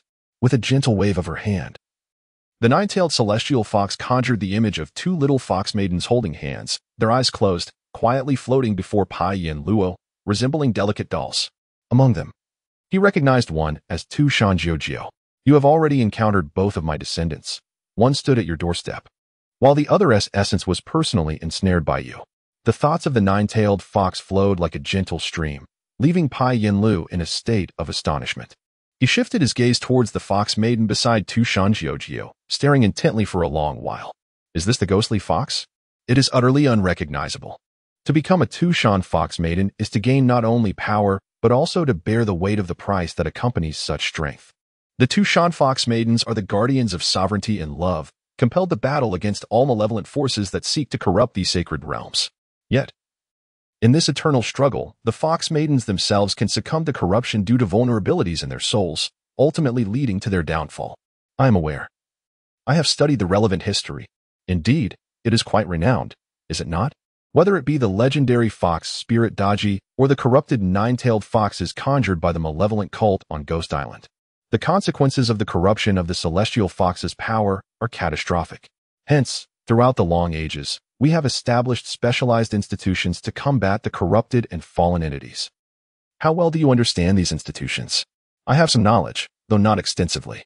While the world refers to those who hunt down fallen traitors as executioners, different factions have their own distinct names for their specialized institutions. The elves have their Holy Knight Order, the dwarves their Silent Stone Guardians, while the Republic commonly refers to the forces combating the fallen as the executioners. Tushan's own branch of executioners is dedicated to confronting any fallen and corrupted foxkin, known as the fox hunting hounds. The descendant you have encountered, Tushan Giorgio, was once a member of this elite unit. Yes, despite her seemingly deceptive appearance. She was indeed among the most gifted fox maidens in terms of magical prowess, once anticipated to become the finest tracker and enforcer. Upon hearing this, Pai Yinlu felt a slight tremor in his soul. The young woman was an executioner tasked with hunting down fallen traitors. Had he truly become so oblivious? How could he not have discerned her true nature in their brief encounter? Do not dwell too much on it. It is not surprising that you did not notice. The nine-tailed fox discerned Pai Yinlu's confusion. By the time you encountered her, Giorgio had been separated from the fox hunting hounds for several years. Separated? Pai Yinlu found this curious. Having experienced numerous failures in retirement himself, he understood that certain professions are inescapable. Once one is entrenched in such a role, barring exceptionally rare circumstances, departure is nearly impossible. Why had the seemingly youthful fox maiden left such a sensitive quasi-military organization at such a young age? Because her own soul began to waver. Her spiritual fortitude was insufficient, leaving her vulnerable to exploitation. Such a fox maiden cannot possibly join the ranks tasked with pursuing the fallen. Her own soul wavered. Indeed, much like yourself. Why? Because a capture order issued to the fox hunting hounds contained the name of Tu Shan Chong Chong, the girl she had grown up with and cherished. And the reason Cha Chong appeared on that list, in a certain sense, was due to Giorgio herself. The sorrow emanating from the nine-tailed fox's thoughts was akin to ancient ice, exuding a faint chill. As Pai Yinlu absorbed the initial information and emotions conveyed by the nine-tailed fox, he remained silent. He was acutely aware of the profound dangers a traitor could pose. After all, it was a traitor who had instigated the devastating battle that forced him to leave his former unit. One who had colluded with the enemy within his homeland at a mine producing a perilous mineral codenamed 7-1. This traitor had aided the enemy in smuggling out a batch of exceptionally dangerous minerals, which could be utilized to forge some extraordinarily potent weaponry. His elite unit was dispatched to intercept the enemy. As the cornered foe attempted to flee deeper into their territory, they aimed to deposit the lethal minerals into the largest water facility near the desolate desert. If successful, the precious water source of that parched region would be irrevocably tainted, rendering it unusable for a century. The loss would be incalculable. To thwart this frenzied assault, 5 of Pai Yinlu's comrades perished in that arid hell. He himself was struck thrice by bullets, with 8 fragments later extracted from his body. The close-quarters combat, which he endured to secure those dangerous minerals, left him marred with blood spots and brownish stains at a young age, forcing him to depart from the place he was loath to leave. Thus, Pai Yinlu harbored no sympathy for traitors. However, if a traitor were to be his beloved, he had never contemplated, nor could he fathom, such a notion. Cha Chong and Giorgio, these 2 young souls, originally bore different names. Yet their profound love for one another compelled them to change their names as a testament to their vows. Alas, who could have foreseen the calamities that would ensue? Who seduced Tushan Cha Chong? No one seduced her. If one were to insist, it might have been Giorgio. She made a decision. Although the 2 children were deeply enamored at the time, Giorgio possessed an unwavering resolve from a young age. With exceptional magical abilities and a fervent desire to serve her nation, Cha Chong, on the other hand, while also remarkable, focused her thoughts more on their future together. When Giorgio, elated after passing the selection for the fox hunting hounds, went to share the news with her beloved, Cha Chong erupted in a fierce argument, proclaiming that her heart could not contain both her love and the burdens of the nation. The couple, once on the brink of engagement, found themselves at odds. Giorgio could not comprehend why her beloved did not support her aspirations, while Cha Chong was baffled as to why her childhood companion, who had vowed to be together forever, sought to undertake perilous tasks, just as the ancient Yu the Great departed from me to lead others in saving the world. So too did Jiao embark on her own path. I heard Yu's intentions, yet Cha Chang failed to grasp Jiao's heart. Are we not also part of the world's denizens? The women of Tushan guard the realms of sovereignty and love, and at times, these two responsibilities truly. In that fleeting moment, Pai Yanlu's mind was once again flooded with the image of that torn photograph. Along with the lingering words she had left him, your 7-foot form has pledged to the nation, it cannot belong to me. Did he blame her? No. Did he regret? Yes. Yet what did he regret? Was it the choice made long ago to prioritize the nation over her? Or was it the cruelty of a world that rendered him unable to fulfill both? Or perhaps he resented her for not standing steadfastly by his side. He felt a wave of disorientation, and amidst the confusion, the nine-tailed fox's thoughts returned. In a fit of anger, Cha Chang violated regulations and left Tushan without permission, which is strictly forbidden. The Tushan fox maidens are subject to stringent control. Those who leave without completing their training and assessments will find their names on the investigation list of the fox hunting hounds. Jiao received this investigation, and it is even possible that she has been ordered to pursue her one true love. However, Jiao never saw Chang Chang again. The one she cherished may have left Tushan recklessly because of her, falling into peril, tormented by the notion of being lured by malevolent spirits, which caused her soul to falter, her magical abilities to wane. Ultimately, she could only leave Tushan in sorrow after her soul barely found a semblance of peace, taking up a mundane position in the foreign trade department, until several years later. In a nondescript corner of a city, she once again sensed Chang Chang's soul, that fire in the internet CAF, though it remains unclear whether it was a conspiracy or mere coincidence. The array that should have flawlessly prevented the imprisoned souls from communicating with the outside world seemed to have faltered under the connection of two souls still bound by love. I am convinced that, had Jiao not appeared so close to the wall sealing Chang Chang, the truth of her disappearance might have remained undiscovered for a long time. Yet, she did appear in that internet CAF. Perhaps it was truly fate, that evening. She entered the CAF due to a delay caused by the moving company and sensed her beloved's strange, yet familiar soul at such a close distance. Hearing the anguished cries for help and the torment of longing, she erupted, reigniting the foxfire of love that shattered the seal. However, the array was still too powerful, and before Jiao could completely burn it away, she lost consciousness. But the intense spiritual energy unleashed by the two children stimulated you. Do you know what that force that awakened you is called? At that moment, Pai Yanluo experienced a moment of clarity. He understood what that force was: regret. He did not regret choosing the nation and serving his homeland. He had never felt remorse for that. Nor did he lament the unspoken words of the past, knowing that even if he said nothing, his homeland and his beloved understood what he wished to convey. He did not resent his former lover for choosing to leave him, for he understood that once a choice is made, it is unreasonable to expect others to bear the consequences. He did not despise the fact that his warmth could only comfort the cold steel of his gun, unable to warm her. His regret, his hatred, always revolved around a single issue. Why, having resolved to sacrifice everything for the world's people, did he selfishly fall in love with another? Why, upon loving another, did he selfishly voice it? Why, after voicing it, did he selfishly choose to be with her? If given the chance to choose again, he hoped to sever that last shred of selfishness within his heart, simply loving her silently in his heart. You and that child, Jiao, think this way. I know, for King Yu once confided in me that he too was filled with regret in his youth. Moreover, I see that you not only regret your first wife, that red-haired woman, but also lament having saved her and shared tender moments with her after so many years. Indeed, I regret myself. I loathe myself.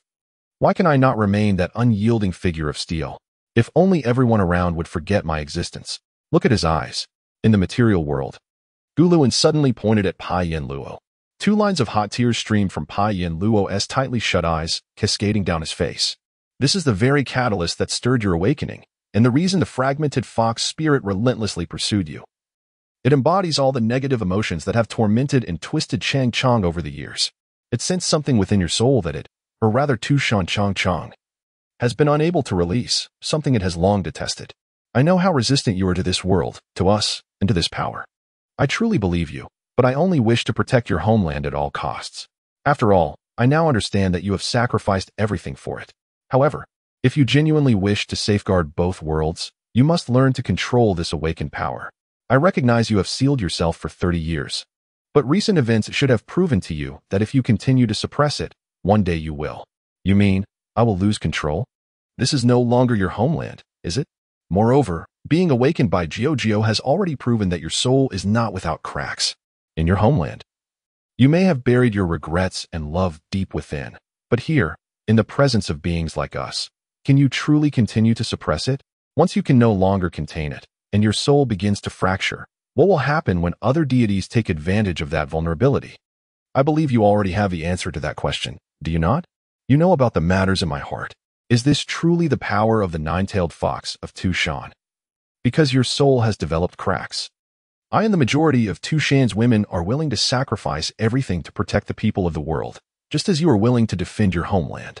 So, can you grant us an opportunity? We do not wish to invade your world. We merely desire to defend our homeland and loved ones. Grant us a chance to cooperate for the sake of our homeland. Will you? A steadfast belief as unyielding as steel, and a tenderness as sweet as a spring's clear waters, are both sources of power. However, if not properly controlled, steel may shatter, and clear waters may become tainted. Allow us to assist you. Let us collaborate, shall we, little one? With that, the nine-tailed celestial fox gazed intently at Pai Yin Luo. After a long silence, Pai Yin Luo bowed deeply to the Tushan maiden in the realm of souls. In that fleeting moment, the nine-tailed celestial fox felt a sense of disorientation, as though she were witnessing her husband bow before her and turn away during their early days of marriage, long ago. Such a man truly. As Pai Yin Luo conversed with the nine-tailed celestial fox, establishing a connection between his soul and the mysterious realm, Gu Luan and the others analyzed the data interactions between Pai Yin Luo and the enigmatic space using the instruments at hand, quickly uncovering some intriguing insights. This is his extraordinary essence, the manifestation of the primal desire that summons extraordinary power. Gu Luan pointed to a fixed light screen displaying optical signals, thermal signals, and electromagnetic signals. If the instruments are accurate, even the effects of inertial forces from the planet's rotation on the airflow have been influenced. Any attempt to observe his eyes, be it through instruments or the divine powers of deities, would be disrupted, and without his permission, they would be shrouded in illusory mirages. Thus, the Yama army and the Pai Xiu's exorcism powers are merely supplementary. The veil enveloping the crime scene is the true manifestation of his power. Xia Chongming pondered as he gazed at the light screen. This indeed is a fascinating force. Furthermore, Set's Pharaoh picked up a recently delivered investigation report and projected its contents onto another light screen. Our team has just completed inquiries regarding individuals present within the obscured area and discovered something even more intriguing. Look at this individual's testimony.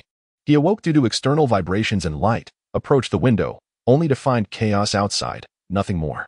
Oh? Xia Choming raised an eyebrow. His perception of time had come to a halt. To be precise, it was his sensory experience of time that had ceased. Time continued to flow, yet he remained oblivious. What he perceived as a fleeting moment was, in truth, the entirety of the events unfolding. He felt merely a momentary dizziness. But subsequent investigations revealed that he likely stood by the window until that scene vanished. First, let's ensure that the aftermath has been managed. Xia Choming interrupted Lai Liya's musings. Rest assured, Lai Liya nodded. Have we made contact with the ancestors? Have we identified which ancestor bestowed the power? No ancestor has imparted any power. Lai Liya shook her head. Then from whence did this force originate that created the energy field? Do you recall the peculiar diagram of the power transmission paths? Typically, extraordinary power emanates from one or a few concentrated points, these focal points being the sources of faith and prayer, namely the ancestral deities. However, this individual's power diagram is quite different. As Gu Luan's words fell, the main screen displayed a strange graphic. It flickered not with one or several large, luminous points, but with countless faintly visible specks of light, each connected by nearly imperceptible threads to a singular point below. The power he harnessed to create the energy field was not derived from any ancestral deity, but was instead a diversion of faith from thousands of citizens of the Republic, whose soul projections in the ethereal realm transmitted their beliefs to him. Is he gathering faith? Does he aspire to become a deity? Xia Chongming's eyes widened in disbelief, his demeanor akin to that of an enraged beast. No, we meticulously examined those faith diversions. They do not constitute faith in him. Look at this, Gu Luan said, manipulating the screen until it revealed the scruffy visage of an elderly dwarf, none other than Lister, the dwarf who had previously aided Pai Yin Luo. With the ancestors' assistance, we detected the flow of faith during Lister Halsey Youssef's prayers. Aside from the power and prayers he directed toward the deity, we identified key terms associated with him: trust, respect, and sincerity. This old dwarf genuinely expresses gratitude from the depths of his soul. As a part of the further investigation, we accessed the surveillance footage from the community service center where he worked. You, young one. Thank you. Trust me. You are remarkable. You are the true driving force behind the creation of the world. It is your labor that is truly admirable. Let us dispense with the pleasantries. And I sincerely hope you can avoid conflicts with your colleagues this time. The brief video abruptly halted, plunging the group into a momentary silence. After a while, Lilia let out a resigned sigh. It is difficult to imagine that a master of poisons, assassinations, explosives, and who knows what other dangers would. 8,731. Guluin suddenly interjected with a number. What? 8,371 individuals. He began working there at the age of 24, and over the course of 6 years, he has served a total of 8,371 guests. Of those, more than 7,000 contributed power to him. Wow, well, Lilia replied, her expression one of incredulity. The ancestral deities were already responding to the dragon gods, and Guluin, understanding Xia Choming's concerns, extended his hand to shake that of Xia Choming, who was preparing to depart. The 9 heavens will fully counter any other deities with ulterior motives. We need only focus on our own tasks without extraneous worries. Guluin's thoughts pierced the barriers of the material universe, flowing like a gentle breeze into the mysterious realm. This zephyr carried his whispers to the ear of a colossal divine beast striding forward. This creature resembled both a dragon and a serpent. Yet it stood firmly on 4 legs, its back adorned with a massive turtle shell. Upon the shell, akin to a towering mountain, rested a grand stone tablet inscribed with the accomplishments of the sage King Yu, who had quelled natural disasters and suppressed floods alongside it. As its colossal limbs moved, it was as though roaring torrents were being trampled beneath its feet, the destructive deluge firmly subdued and unable to rise again. This was the divine beast of the dragon clan, Bai Xia, who, alongside the sage King Yu of humanity, had quelled ancient calamities. The descendants of the material realm seem quite tense. Bai Xia spoke, its mouth opening to utter human words directed at the divine being walking beside it. This deity, clad in ceremonial garb and wielding a mystical jade tablet, was surrounded by 9 small cauldrons inscribed with mountains, rivers, rare birds, and extraordinary beasts, symbolizing unity and sovereign power. Indeed, it was the sage King Yu of humanity. They possessed reason for their anxiety, as this marked a significant shift after many years. If handled poorly, it could lead to another catastrophe in the world. He nodded slightly to Bai Xia, indicating his awareness of the current circumstances. Let us proceed within first. Before the divine being and the divine beast, a massive fortress emerged, the stronghold of the gods of humanity within the mysterious realm known as the 9 heavens. The 9 heavens fortress stands as a testament to humanity's right to stand among the myriad races of the world. Towering high, it pierced the mist of the mysterious realm. Its walls forged from the 5-colored stones by Nuwa after her ascension, shimmering with a brilliance that repelled the encroachment of malevolent deities. Countless attacks from evil gods and other divine beings had been thwarted by the fortress's multicolored walls. This magnificent barrier stood alongside the elven god's sighing barrier as an exceptional defense. The 5-colored walls stretched endlessly, with the only means of crossing them, aside from brute force, being a solitary, elongated passage. This passage was so lengthy that even recently ascended deities would perceive it as wearisome and protracted. Yet this was merely a trial to determine their worthiness as guardians of humanity. This winding route, which could alter its angles to defy logic and the laws of physics at any moment, constantly tested the deity's resilience and commitment to protection. Yu and Bai Xia strolled leisurely along this lengthy passage, occasionally encountering platforms on either side where soldiers of the 9 heavens stood vigilant. The warriors, known in the material world as the heavenly soldiers, maintained a tireless watch, aware that within this mysterious realm, the projections of biological souls encompassed not merely beauty and righteousness, but also ugliness and malevolence. Evil knows no fatigue. Upon traversing the lengthy passage and reaching the summit of the 5-colored wall, one earned the right to continue onward into the heart of the fortress.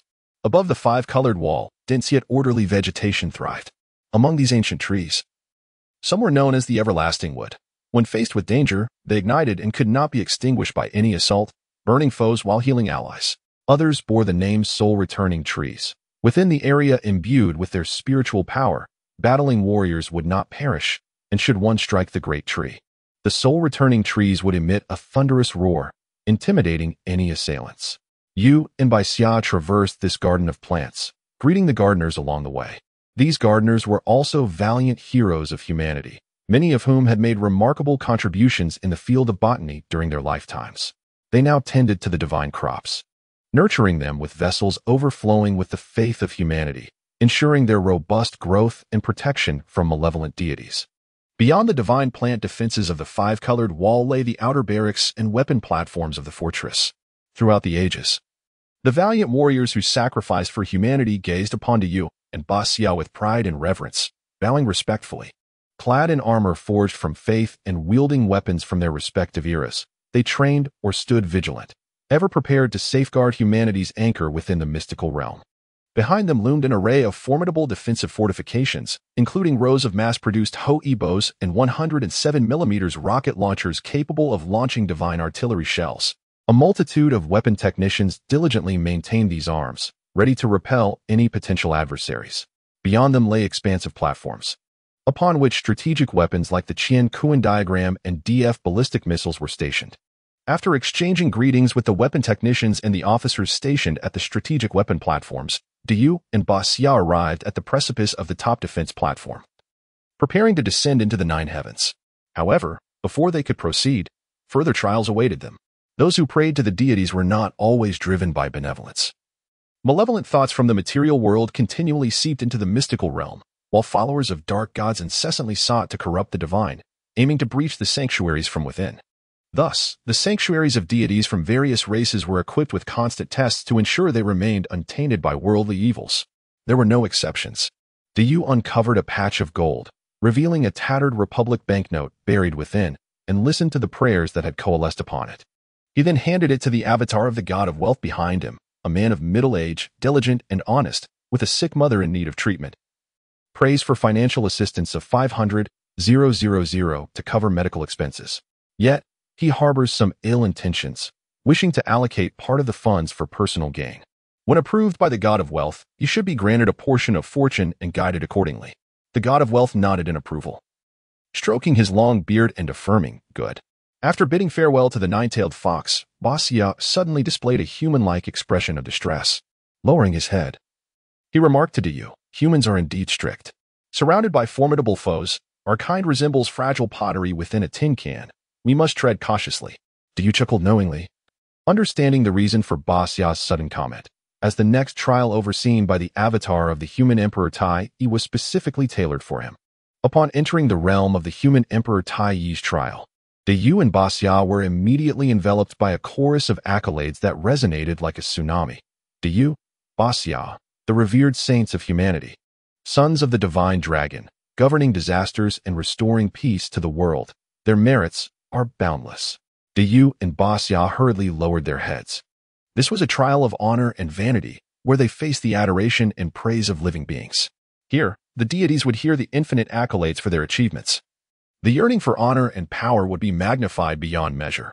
If the deities could not hear the world's suffering amidst the overwhelming praise, nor perceive the true concerns of the capable through the illusions that surrounded them, then the palace of the human Emperor Tai Yi would become their eternal prison.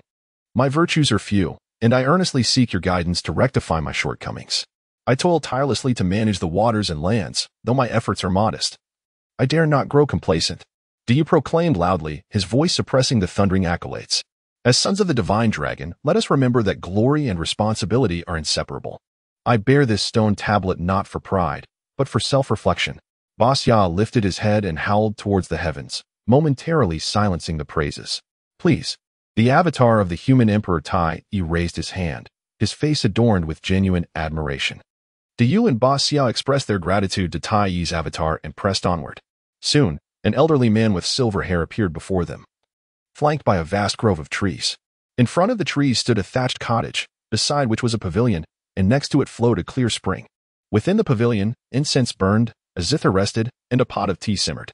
Though no one played the zither, its enchanting melodies lingered for 3 days. Though no one brewed tea, its fragrance wafted, refreshing the soul. The harmonious blend of tea aroma, zither notes, and divine incense enveloped the space in tranquility, lulling one into a serene stupor. The world follows the way, governing effortlessly. Why not sit and rest, esteemed guests? The kindly elder suggested. Good. He nodded, approving that they had passed the final trial. The grove parted, revealing the assembly of the nine heavens. Before Yu and Basya unfolded the grand venue of the nine heavens, humanity's sanctuary of divine power, a focal point of all human faiths, celebrated throughout the ages. Some say the nine heavens is a place one reaches by soaring to an altitude of 90,000 miles. Others describe them as layers: middle heaven, admiring heaven from heaven, further heaven, clear heaven, broad heaven, salty heaven, deep heaven, and completing heaven, signifying the unseen and mysterious. As humanity advanced, and technology allowed for clearer communication with the ancestral deities in the nine heavens, they discovered that beyond the outermost defensive fortifications, the nine heavens comprised 9 distinct functional realms. The first realm served as a resting place for the guides, where the Yama kings and their subordinates would journey to the material universe to assist newly deceased souls. They would guide the souls towards the mystical realm, protecting the vulnerable from malevolent influences. Upon reaching the jurisdiction of the first realm, the Yama kings, aided by their subordinates, would soothe, heal, discern, allocate, and re-educate the souls. The second realm was inhabited by the heroic spirits of those who dedicated their lives to fostering communication between the mystical realm and the material universe, devout priests loyal to humanity. Their lives devoted to divine communication earned them the reverence of the world, their names enshrined in ancestral temples, guiding future generations' faith.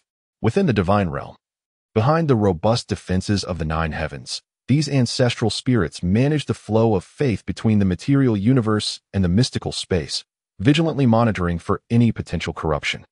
The fourth realm housed the souls of officials who had made remarkable contributions to human society, tirelessly serving the public good.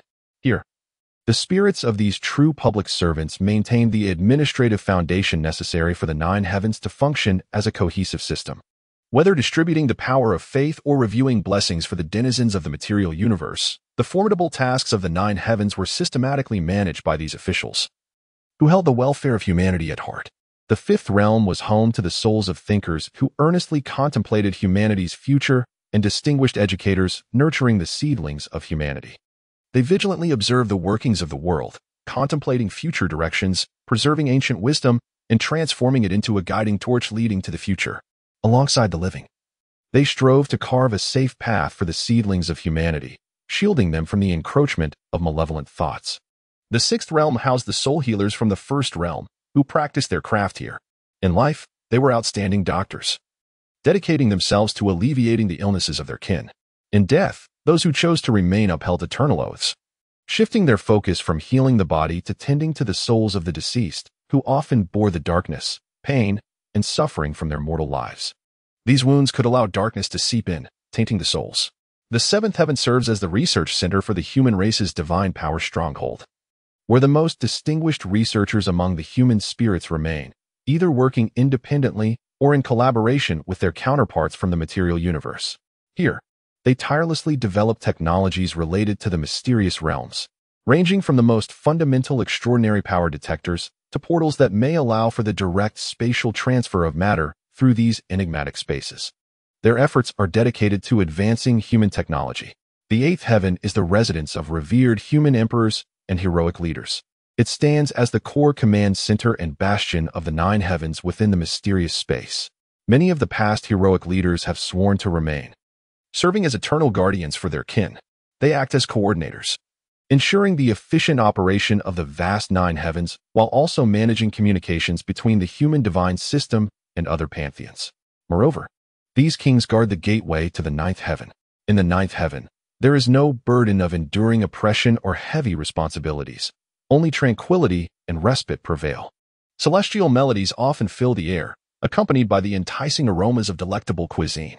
Here, endless beaches stretch out before the eye, the calming sea beckons, and the gentle sunlight dances upon the rustling trees, all soothing the weary soul. This realm represents the ultimate acknowledgement and reward from the ancestors to the descendants who have labored for their kin. It also embodies the enduring creed of humanity, people-centered, prioritizing the populace, everything for the common good, materialized within this space of unity of soul and faith.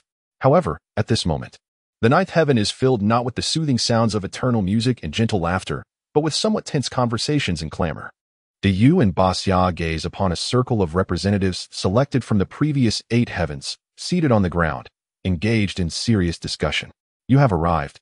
Please come in. An elder, stationed at the entrance and wielding a divine whip, nodded at you and then glanced at Basya. Lord Inglong's avatar has also arrived. He is awaiting you. Basya nodded and followed the direction indicated by the elder, spotting a colossal dragon with yellow scales and resplendent wings hovering nearby. Upon sensing Basya's gaze, the great dragon gently inclined its massive head, transmitting divine energy into Basya's consciousness. You are responsible for overseeing the sealing of the insect god in the northern lands of the lower realm. Have you made the necessary arrangements? Absolutely foolproof, Basya responded hastily. That is good, Inglong replied, shifting his focus to Dayu. King Yu. It has been a long time. Indeed, since the last time the Dragon King led a vanguard to assist the younger generation's cosmic exploration, I have not seen you. I wonder, how has your exploration fared? Dayu smiled, their camaraderie rooted in ancient times. The door we opened has reached, the elder Dragon King began, but suddenly faltered, glancing at a divine beast beside him. Cheelin, my child, where exactly have we opened the door to? According to the younger generation, it is near the 9th planet in the galaxy. Have any other intelligent beings been discovered? No, that is the only piece of fortunate news recently, Inglong sighed. It is fortunate there are no neighboring entities nearby. Otherwise, facing another neighbor in the short term would complicate matters further. Is the situation truly that dire? The news of the insect race once again stirring in the realm of the younger generation has already sent ripples throughout. Elves, gnomes, dwarves, trolls, and even my splintered kin have all felt these ripples, eager to probe further. However, we all know their true intention is not to investigate the activities of the insect race, Inglong remarked, disdain evident in his dragon eyes. It appears they have grown tiresome, Dayu chuckled, sitting beside Inglong. Indeed, Tiamat and Seraph, the Dragon King's face flickered with exasperation and distaste. Oh, this trouble is not insignificant, Dayu mused, reflecting on the current leaders of the splintered dragon clan. Suddenly, the assembly in the 9th heaven fell silent as the human deities and dragon gods uniformly turned their attention to Inglong and the human emperor Tai. As anticipated, one of the primary reasons for convening this meeting was the renewed discovery of the insect race's presence. Inglong's words incited a wave of anxious murmurs among the deities of both races. No entity could afford to be indifferent when the topic of the insect race arose. Not even the deities residing in the mysterious realm, nor the elven deities who, due to their incessant worship, had become so arrogant as to believe they created the world. For these beings had launched multiple counterattacks against the surface, nearly driving its inhabitants to the brink of despair. The insect race also possesses its own deity within the mysterious realm, a being of extraordinary power. Most deities are either the souls of once heroic beings from the material universe or entities shaped by the reverence of their followers. Their common traits include personality, emotional capacity, and the ability to communicate. However, the deity of the insect race has never revealed any emotions during their prolonged confrontations, displaying an utter disregard for any attempts at communication. This deity of the insect race wields such formidable power that it can occasionally shield its followers from the blessings bestowed by the mightiest deities of various races, disrupting the divine energies projected onto the material world. In past conflicts, the insect race's deity has extensively interfered with the divine powers of multiple races, bringing those heavily reliant on extraordinary combat strategies to the precipice of ruin. For races like humans and dragons, who primarily revere their ancestors, this is manageable, for they inherently understand that deities are not omnipotent, but rather ancestors who have achieved great deeds. However, for races such as elves, trolls, gnomes, and dwarves, who worship their self-created deities or beast gods, the revelation that their deities possess limitations or vulnerabilities is utterly devastating. The first war with the insect race precipitated a global crisis of faith, directly leading to the elves modifying their doctrines, resulting in the splintering of the elven faith, which fractured the already fragile realms of the trolls, nearly driving the dwarves to madness and causing significant shifts in the beliefs of the gnomes. Thus, the deities are acutely sensitive to the deity of the insect race, as it can disrupt the projection of divine powers, rendering the followers exceptionally vulnerable while also inciting crises of faith. For the followers, the insect race not only coerces them into revising their beliefs, but has also compelled them to intensify their investments in non-extraordinary technology since the First War. The insect race has left deep shadows on the bodies and souls of all races, shadows that inevitably extend to the deities as well. What scheme have they devised this time? inquired a deity seated prominently among the warriors. This figure, exuding a masculine beauty, wore a fierce visage yet lacked any hint of brutality. His forthright character and relentless courage in battle earned him the title of Lord of all armies among humans. Known as the primordial god of war, Chiyu. Upon his inquiry, the other war deity officials, who had contemplated speaking, fell silent. Their gazes fixed on the human Emperor Tai, Yi, and Ing Long, awaiting a response from the two conveners of the meeting. Perhaps it would be most prudent for the fifth king of hell, who was directly involved in this matter, to elucidate the situation himself. The azure dragon turned its massive head, gazing at the calm figure of the king of hell seated beside a table. As you command, the king of hell responded succinctly. Chiyu quickly grasped the essence of the king's explanation, a portion of the soul. What have the insectoids done? What did you say? Chiyu's eyes widened in disbelief as he rose to his feet, while a murmur of unease swept through the divine assembly. The temporary dissection of a soul is not a novel concept. Humanity itself possesses methods for the division of the 3 souls and 7 spirits. However, to date, no deity from any race has been known to separate a soul into transcendent and non-transcendent components. Nor has there been any mention of a deity capable of extracting obsessions from within a soul. All deities and beings within the material universe understand that the connection between a living being's soul and the mysterious realm is a foundational link, deeply embedded at the core.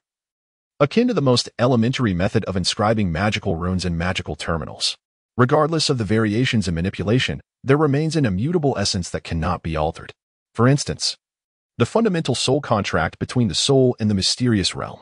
Naturally, there have been theoretical discussions about the potential consequences if such foundational contracts were amendable. Yet these discussions remained purely speculative. Now, however, a divine entity has stepped forth to assert that the insectoids may have achieved this. If the insectoids can indeed isolate the transcendent aspect of their kin-s souls, leading to a fracture of transcendent obsessions, Chiyu pondered, suddenly turning his gaze toward the king of hell. How certain are you of this? The insectoids concealed the bodies in the spirit-controlling array within an unremarkable building in the magical city. Had it not been for a fortuitous coincidence, another fox girl with deep ties to the murdered victim arriving at the hideout and sensing the faint anguish emanating from her companion, which subsequently triggered the fox fire that destroyed the seals, we might have never discovered this. The king of hell recounted how the seal was scorched by the fox fire.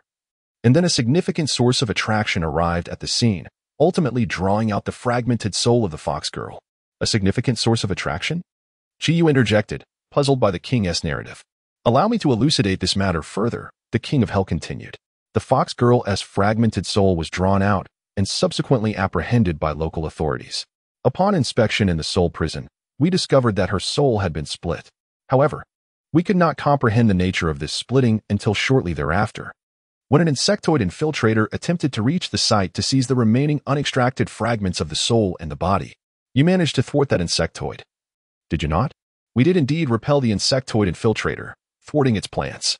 The Tushan clan intervened personally, retrieving the other half of the fox girl's soul, which allowed us to uncover the results of the insectoid's experiments. This is the connection of the fox girl's south soul to this place, the king of hell elaborated, extending his left hand. The green infernal flames of the underworld transformed into a columnar passage of considerable width. Then, extending his right hand, the infernal fire morphed into a slender, nearly imperceptible passage. The other half, the one that had initially leaked and been taken by the police, was now tenuously connected here, to the extent that it could neither convey faith nor receive any of our powers. The deities of both races erupted into a clamor. This was a matter of utmost gravity. We cannot remain idle. Even if we must ally with those greedy elves, we must find a way to eradicate the insectoids. Speaking so lightly of it, setting aside whether the elves would genuinely cooperate, the insectoids lurk deep underground, pervading the entirety of the planet below. How shall we achieve a thorough resolution? The Na'vi descendants of the Declaration Planet are multiplying among us. Indeed, these matters must be addressed by reciprocating virtue and confronting grievances. The ninth heaven was momentarily in chaos as the gods of the human and dragon races disrupted its tranquility. The azure dragon exchanged glances with the 3 sovereigns, and their divine thoughts swept through the assembly. Silence. We have commenced a full-scale investigation into this matter. The azure dragon and the 3 sovereigns simultaneously invoked their divine minds, restoring tranquility to the ninth heaven. This matter would also be communicated to other races, for the threat posed by the insectoids is a global concern, They must be made aware that similar experiments may be occurring in their realms. However, this is not our only issue at present. The Azure Dragon's words had scarcely left his lips when the gods of both races resumed their murmurs. Yet, a gentle and graceful goddess seated beside the Azure Dragon spoke up, silencing the assembly once more. She was none other than Nuwa, one of the ancestral deities of humanity. The plan of the younger generation, the Nuwa project, has been activated, and our interdimensional visitors have also been drawn into this. Have the elves and gnomes been informed? Chiyu's gaze sharpened. He vividly recalled the last near-cataclysmic war, understanding full well the consequences of exposing Pai Yanluo, a holy war. Another holy war, and another cycle of suffering for the beings of this world. No, Nuwa gently shook her head, prompting a collective sigh of relief from the assembled deities. The younger generation has commenced actions according to a long-conceived plan. We, too, must take measures to enhance our vigilance. We cannot allow any loopholes to arise in the ninth heaven. Our plans must accelerate. How did that fellow become entangled in the insectoid affair? Chiyu muttered. The fifth king of hell promptly recounted Pai Yanluo's experiences. Upon hearing this, Chiyu shook his head. I find it hard to believe in mere coincidence. Every effect has its cause. These matters require further investigation. However, before that, we have work to do. The younger generation has devised a comprehensive plan, and I believe they will effectively conceal his identity. The main priest, named Yuan Tiangang, gently pushed a sphere of light towards Chiyu, stating, "This is what they have presented for our consideration, and they hope we will cooperate when necessary." Chiyu's fingers brushed against the luminous sphere. After a moment, the sphere vanished, and he opened his eyes, nodding, bold, meticulous, excellent. I find this feasible. Everyone should take a look. With a wave of his hand, spheres of light appeared before each deity, prompting them to place a part of their being upon the spheres and engage in discussion. The world is indeed unsettled. Chiyu mused as he perused the plan once more. Meanwhile, in the material realm, beneath the shroud of night in the illusory city, a modestly inconspicuous vehicle sped along an inner-city road. As Xia Choming handed the same plan in paper form to Pai Yanluo seated beside him, he began with the same words as the Lord of all armies of humanity. The world is not at peace, and it will soon become even less so because of you. I am pleased you have chosen to collaborate sincerely with us. You have 12 minutes to memorize the document in your hands. This is the time required for us to reach our destination. As Pai Yanluo perused the materials, the driver abruptly interrupted his thoughts. You may not have 12 minutes left, sir. We have a tail. Xia Choming's gaze turned sharp. Who? An unseen force twisted, causing the rearview mirror inside the vehicle to shift ominously, revealing a distant vehicle trailing behind with a tail. The voice resumed. The following mobile observation post reports that it holds a diplomatic license. It is an official vehicle of the Elven Embassy. Most diplomatic personnel undergo intelligence training, a fact tacitly acknowledged by all major powers. The military attachés stationed abroad by the Third Republic are all dispatched by the military intelligence system overseen by Xia Chongming. However, when diplomats carry out intelligence missions while driving vehicles with diplomatic plates, it constitutes a rather unique circumstance. This is akin to counterintelligence officers engaging in overt communication within the surveillance range of their targets, completely devoid of any intent to conceal their actions, with the unmistakable purpose of issuing a blatant warning: you are being watched. Xia Chongming glanced at the onboard map, contemplated for a moment, and instructed the driver, at the next intersection, turn right, then at the following intersection, turn right again. Having spoken, he opened the central compartment of the car seat and retrieved 2 hoods with wigs and a trench coat, handing one hood in the trench coat to Pai Yanluo. I trust you know what to do? Pai Yanluo cast a glance at the hood and trench coat, nodded, and promptly donned the disguise, transforming from a dark-haired man into an elderly figure with white hair and age spots. He then slipped into the trench coat, curling his right big toe forcefully within his shoe. Simultaneously, Xia Chongming donned a hood, morphing from a silver-haired elder into a youthful man with black hair. He swiftly shed his military uniform, revealing athletic attire beneath, and exchanged his shoes for sneakers. They were out of sight in 10 seconds. The driver's voice echoed, indicating they had successfully executed the first right turn and swiftly proceeded with the second as the surveillance vehicle from the Elven consulate, deterred by the need to maintain distance and the intricacies of the turn, temporarily vanished from sight. XX Street. Xia Chongming uttered the name of a street, instructing, after you disembark, proceed straight. Our people will pick you up. Pai Yanluo remained silent, nodding in acknowledgement. The vehicle swiftly executed the second right turn, and the doors opened discreetly. The seasoned general in military attire transformed into a middle-aged man out for a night run, while Pai Yanluo, now in civilian clothing, adopted the guise of a feeble, elderly man.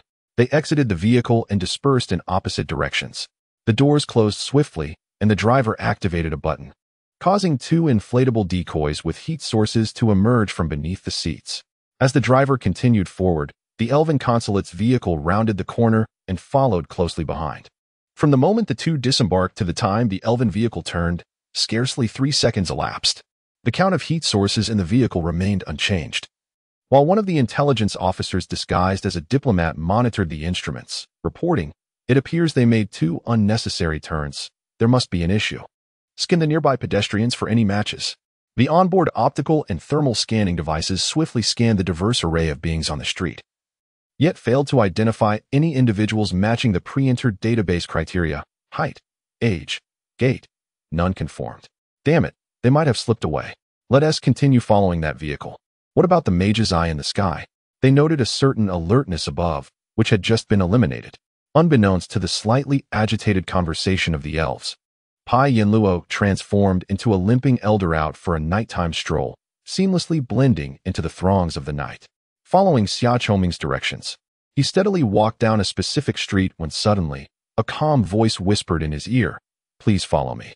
An hour later, within a clandestine office of the National Defense Forces in Huandu, Pai Yanluo once again picked up the report he had not had the chance to read earlier and began to peruse it, while Xia Chongming patiently awaited across from him, with the vampire Ouyang Huang quietly standing beside him. After some time, Pai Yanluo raised his head, closed the document, and nodded in satisfaction at Xia Chongming. "Thank you. I believe there won't be any issues with the cooperation. However, I have a few questions that I hope the general can address if possible." Xia Chongming gestured for him to proceed. "Thank you. Let us start with the least sensitive inquiry. Is there any progress regarding Mr. Xia's child? Just a poor unfortunate soul." Xia Chongming replied, a hint of regret crossing his face. He graduated from university but couldn't find a job. He refused the government-assigned position and is supported by his mother's small shop, only to be exploited by his father, who has been utterly consumed by the insectoid infiltrators. Money? Yes, the long-absent father suddenly appeared, promising him a substantial sum as long as he cooperated. Much like the late Lady Yeti, he is just another imperfect smokescreen created in the chaos of the insectoid infiltrators. And his father?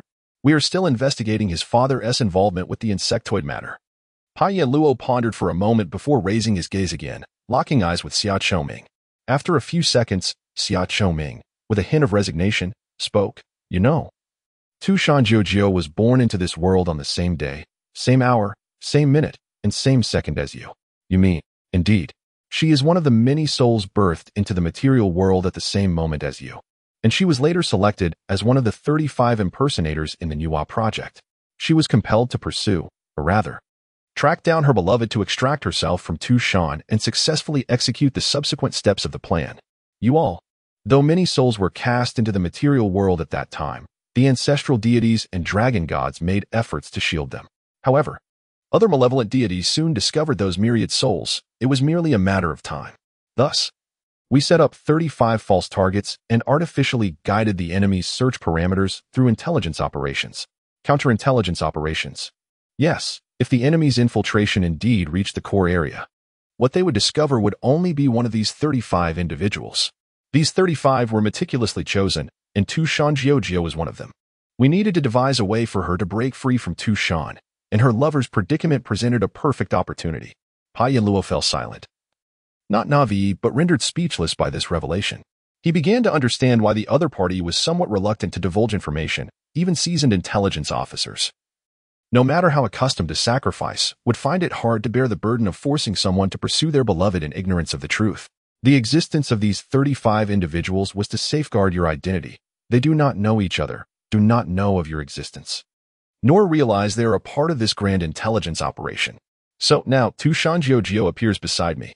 To clarify, it is you who has appeared beside Tu Shan Jiujio. Xia Chongming's expression grew profound. She has been activated, and you are her protector. She is unaware of this, correct? And she shall never know. We hope she remains oblivious, and I trust Mr. Pai to keep this secret. Yes? I can. Yes? I can. The voice though still resolute, bore a weary and aged tone, devoid of youthful vigor. Prologue: the opening volume of this book, titled Awakening, concludes smoothly. If anyone remains puzzled as to why this volume is named Awakening, it is because the concealed and dormant intelligence personnel are referred to as sleeper agents. The title subtly alludes to the protagonist finally awakening from their slumber. National Treasure serves as the first chapter of the main text, inviting us to join the old soldier pie in confronting the first unexpected situation of the Nuwa project and to partake in the thrilling intricacies of the Third Republic's top-secret strategic intelligence manipulation plan. National Treasure, a tale intertwined with espionage, magic, and mythology, unfolds amidst the vibrant tapestry of urban life. The prologue of a certain unscientific shadow of espionage is currently being typed. Please wait a moment for updates. The capital of the new Elven Empire, Polis, basks in the gentle light of dawn. The early morning sun has just crested the treetops of the luminous wood lining the streets. A cherished species brought from the elves' ancestral home, now flourishing in this new land, imbuing the central avenue of Polis with a sense of vitality.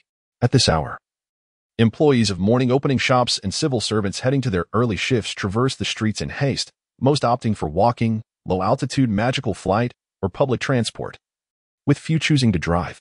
The reason is simple. Parking spaces and permits are often exceedingly rare and exorbitantly priced in the heart of the capital.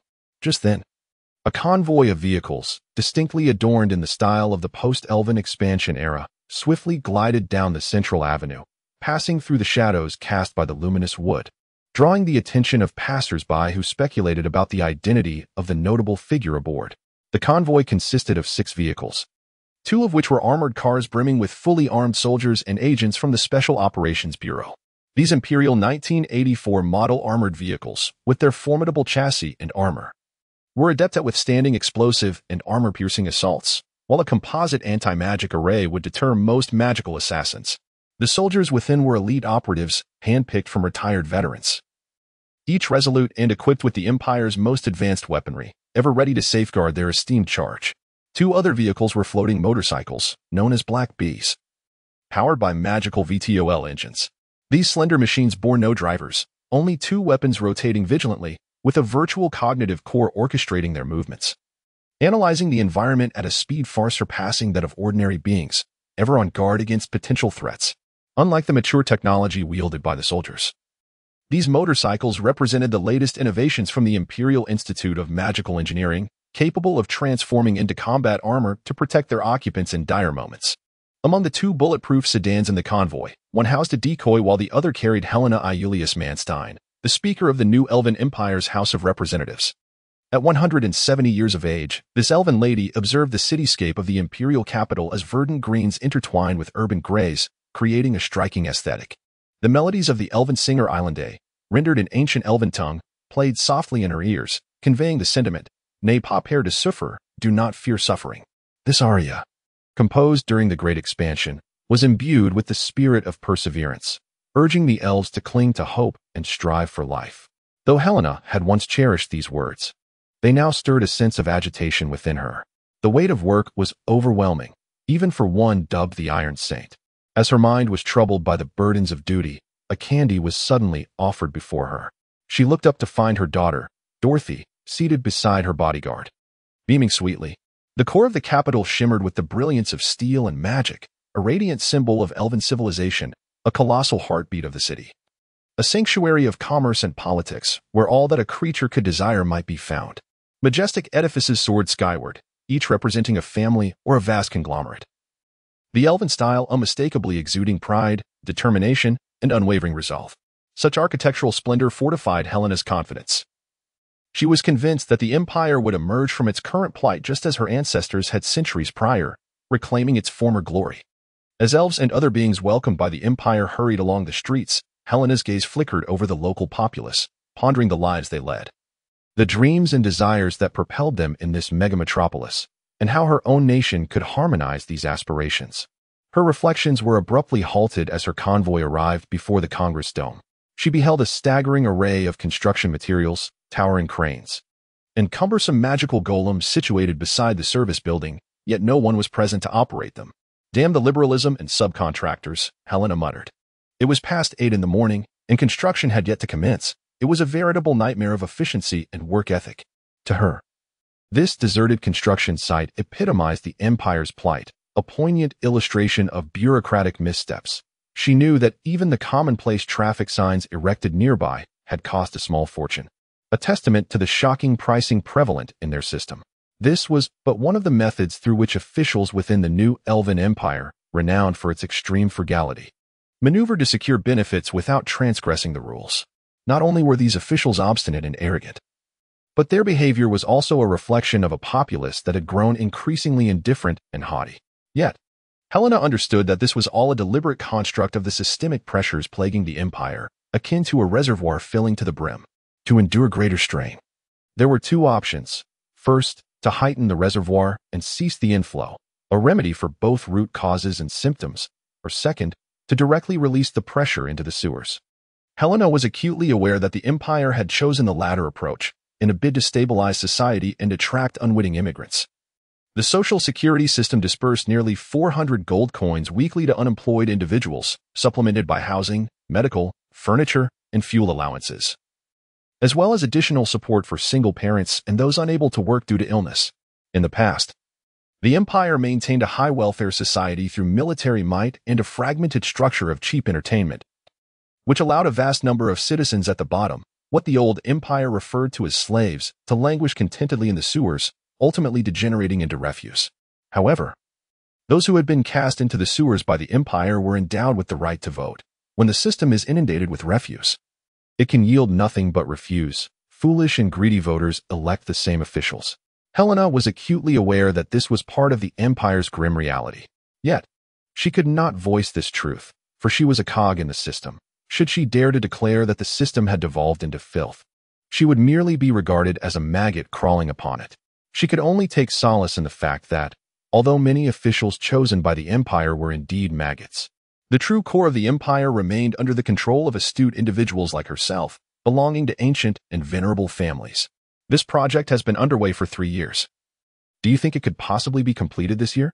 Helena suddenly inquired of her bodyguard. In the Third Republic of Humanity, such a project might have been concluded in a year. Helena cursed under her breath during such moments. She often found herself enviously admiring those industrious souls who commenced their labor at the break of dawn. However, in the Elven Empire, she knew she would never witness such scenes, for the unions, a monstrous entity that drained both state and workers, would never permit it, not to mention the myriad of damned legislations. Her bodyguard remained silent, and Helena ceased her musings as their convoy turned into the vast parliamentary complex. After passing through security checks, the convoy veered toward the parliamentary staff school, where Helena's young daughter was dropped off, before escorting Helena into the subterranean chamber of the parliamentary dome. Upon disembarking, the female speaker noticed 2 soldiers clad in imperial military uniforms awaiting her arrival. The Minister of Defense and the Pope are here to see you, one of the elven soldiers announced. The Minister of Defense, William Merschitschutras Manstein, her father-in-law, wielded immense power over the Empire's 4 million-strong military and a staggering military budget of 70 billion gold coins. The Pope, the leader of the Empire's 2 million clergy, was the closest being to divinity among the elves and also a distant relative of the Minister of Defense. I understand. Helena nodded, and with the 2 soldiers accompanying her, she navigated through layers of security to her office. In the narrow room adorned with luminescent wood, Helena discovered that the 2 powerful figures had already opened a bottle of her cherished gem-infused wine and were engaged in a game of war chess, crafted from the polished teeth of trolls, indicating that they had been there for some time. The matters that compelled these 2 to arrive before dawn could not be trivial. As she pondered this, she saluted the 2 men. "Good day, Minister, Your Holiness." William Manstein poured himself another glass of the gem wine from the exquisite crystal bottle. This wine, infused with the mysterious dust released at the demise of the dwarven deities, shimmered like the most precious gems of the dwarfs. He savored a sip, relishing the silky texture and divine essence coursing through him, then raised his glass towards his daughter-in-law in an inquiring gesture. "No, thank you for your kind offer, Minister. I assume you and His Holiness have pressing matters to discuss." Indeed, the Pope, blessed by divine grace, nodded. "A revelation from Father Deus has arrived. There has been a disturbance in the heavenly realm. It seems there is news regarding the fated child." Helena's gaze sharpened instantly. Her hands clasped before her chest as she whispered, "Praise be to our Lord Deus. Praise be to the glory of the elves. The light of the fated child and the new world has finally arrived." What shall we do? The revelation from the Holy Father, combined with our intelligence network within the human illusionary capital, leads us to believe that intriguing changes are afoot there. We are mobilizing all resources at our disposal. William Manstein set down his glass, fixing his gaze upon his daughter-in-law. We require your cooperation in advancing the sanctions bill we previously discussed in the Parliament, to disrupt the intelligence capabilities of the human republic and create opportunities for our personnel. I shall see to it. Helena bowed deeply in acknowledgement. Then, for the new world. For the power of new faith. The Pope raised his glass, toasting before consuming the gem wine, distilled from the remnants of the dwarven deities annihilated in the last great war. For the new world, for the power of faith, for the empire. Helena thought confidently, knowing that the elves had been undertaking such endeavors for a long time and would continue to succeed. Not long after Helena and the others raised their glasses, 12,000 kilometers away, Hanan Isaba, or Ouyang Huang, awoke from her evening meditation. After leaving the blood-soaked battleground, she bathed with a special liquid infused with magic powder and essential oils, dried her hair with a towel, and then opened the fridge, attempting to pour herself a glass of blood wine. However, the elite assassin of the Ashamite blood clan, a sharp blade of the Republic's military intelligence, discovered that her several bottles of blood wine, which she had left in the fridge during the day, had mysteriously vanished. This caused her cheeks to puff slightly in displeasure, and just as she was about to voice her frustration, her keen vampiric senses detected an incredibly faint sound of air being displaced behind her. With a flicker of thought, a wisp of blood mist caught the wine bottle. Once more, do not place the blood wine in my filing cabinet, Pian Luo remarked nonchalantly, eyes glued to the news playing on the magical terminal behind him. I've just purchased a new refrigerator for you. The receipt is taped on top. Do remember to reimburse me. Your filing cabinet, is it? Ouyang Huang blinked her striking red eyes, a playful smile gracing her lips. The vampire recalled one of the many warnings she had received after acquiring her bag. The refrigerator's temperature control panel had been modified. If the door to the freezer were opened without pressing the buttons in a specific sequence, a chemical within would rapidly mix with the refrigerant, resulting in a violent explosion upon contact with air, obliterating both the intruder and the secrets hidden within. Of course, this was merely one of the many defenses concealed within this seemingly ordinary yet treacherous apartment. Such defenses included, but were not limited to, rapid cooling storage tanks hidden within the bathroom's ventilation ducts, various magical explosives concealed within the sofa, and a balcony railing that would collapse if leaned upon. With this in mind, she carefully located and avoided the tampered railing before turning around to lean against the balcony, biting her fingertip and adopting an exceedingly alluring demeanor towards Pian Luo in the living room. Honestly, where has that honest colleague gone? How dull, the vampire sighed, her crimson eyes twinkling mischievously before she suddenly shifted to a reproachful tone. You know, we ought to be in a romantic relationship now. Upon hearing this, Pian Luo lifted his head, diverting his gaze from the documents to Ouyang Huang's face, and suddenly let out a chuckle. Do you know what profession has a higher breakup rate than that of actors? What? Ouyang Huang inquired with keen interest. Pian Luo remained silent, raising a finger to indicate himself, then Ouyang Huang. Seeing Pian Luo's response, Ouyang Huang chuckled softly, nodding in agreement.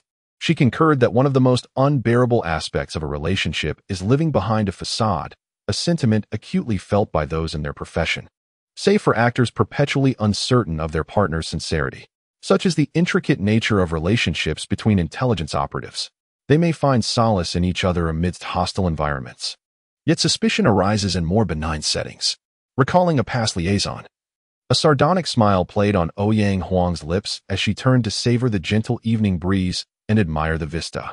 From Pian Luo's balcony, the metropolis of Huan, due at the cusp of summer's night, resembled a mirage shimmering above the estuary and distant sea.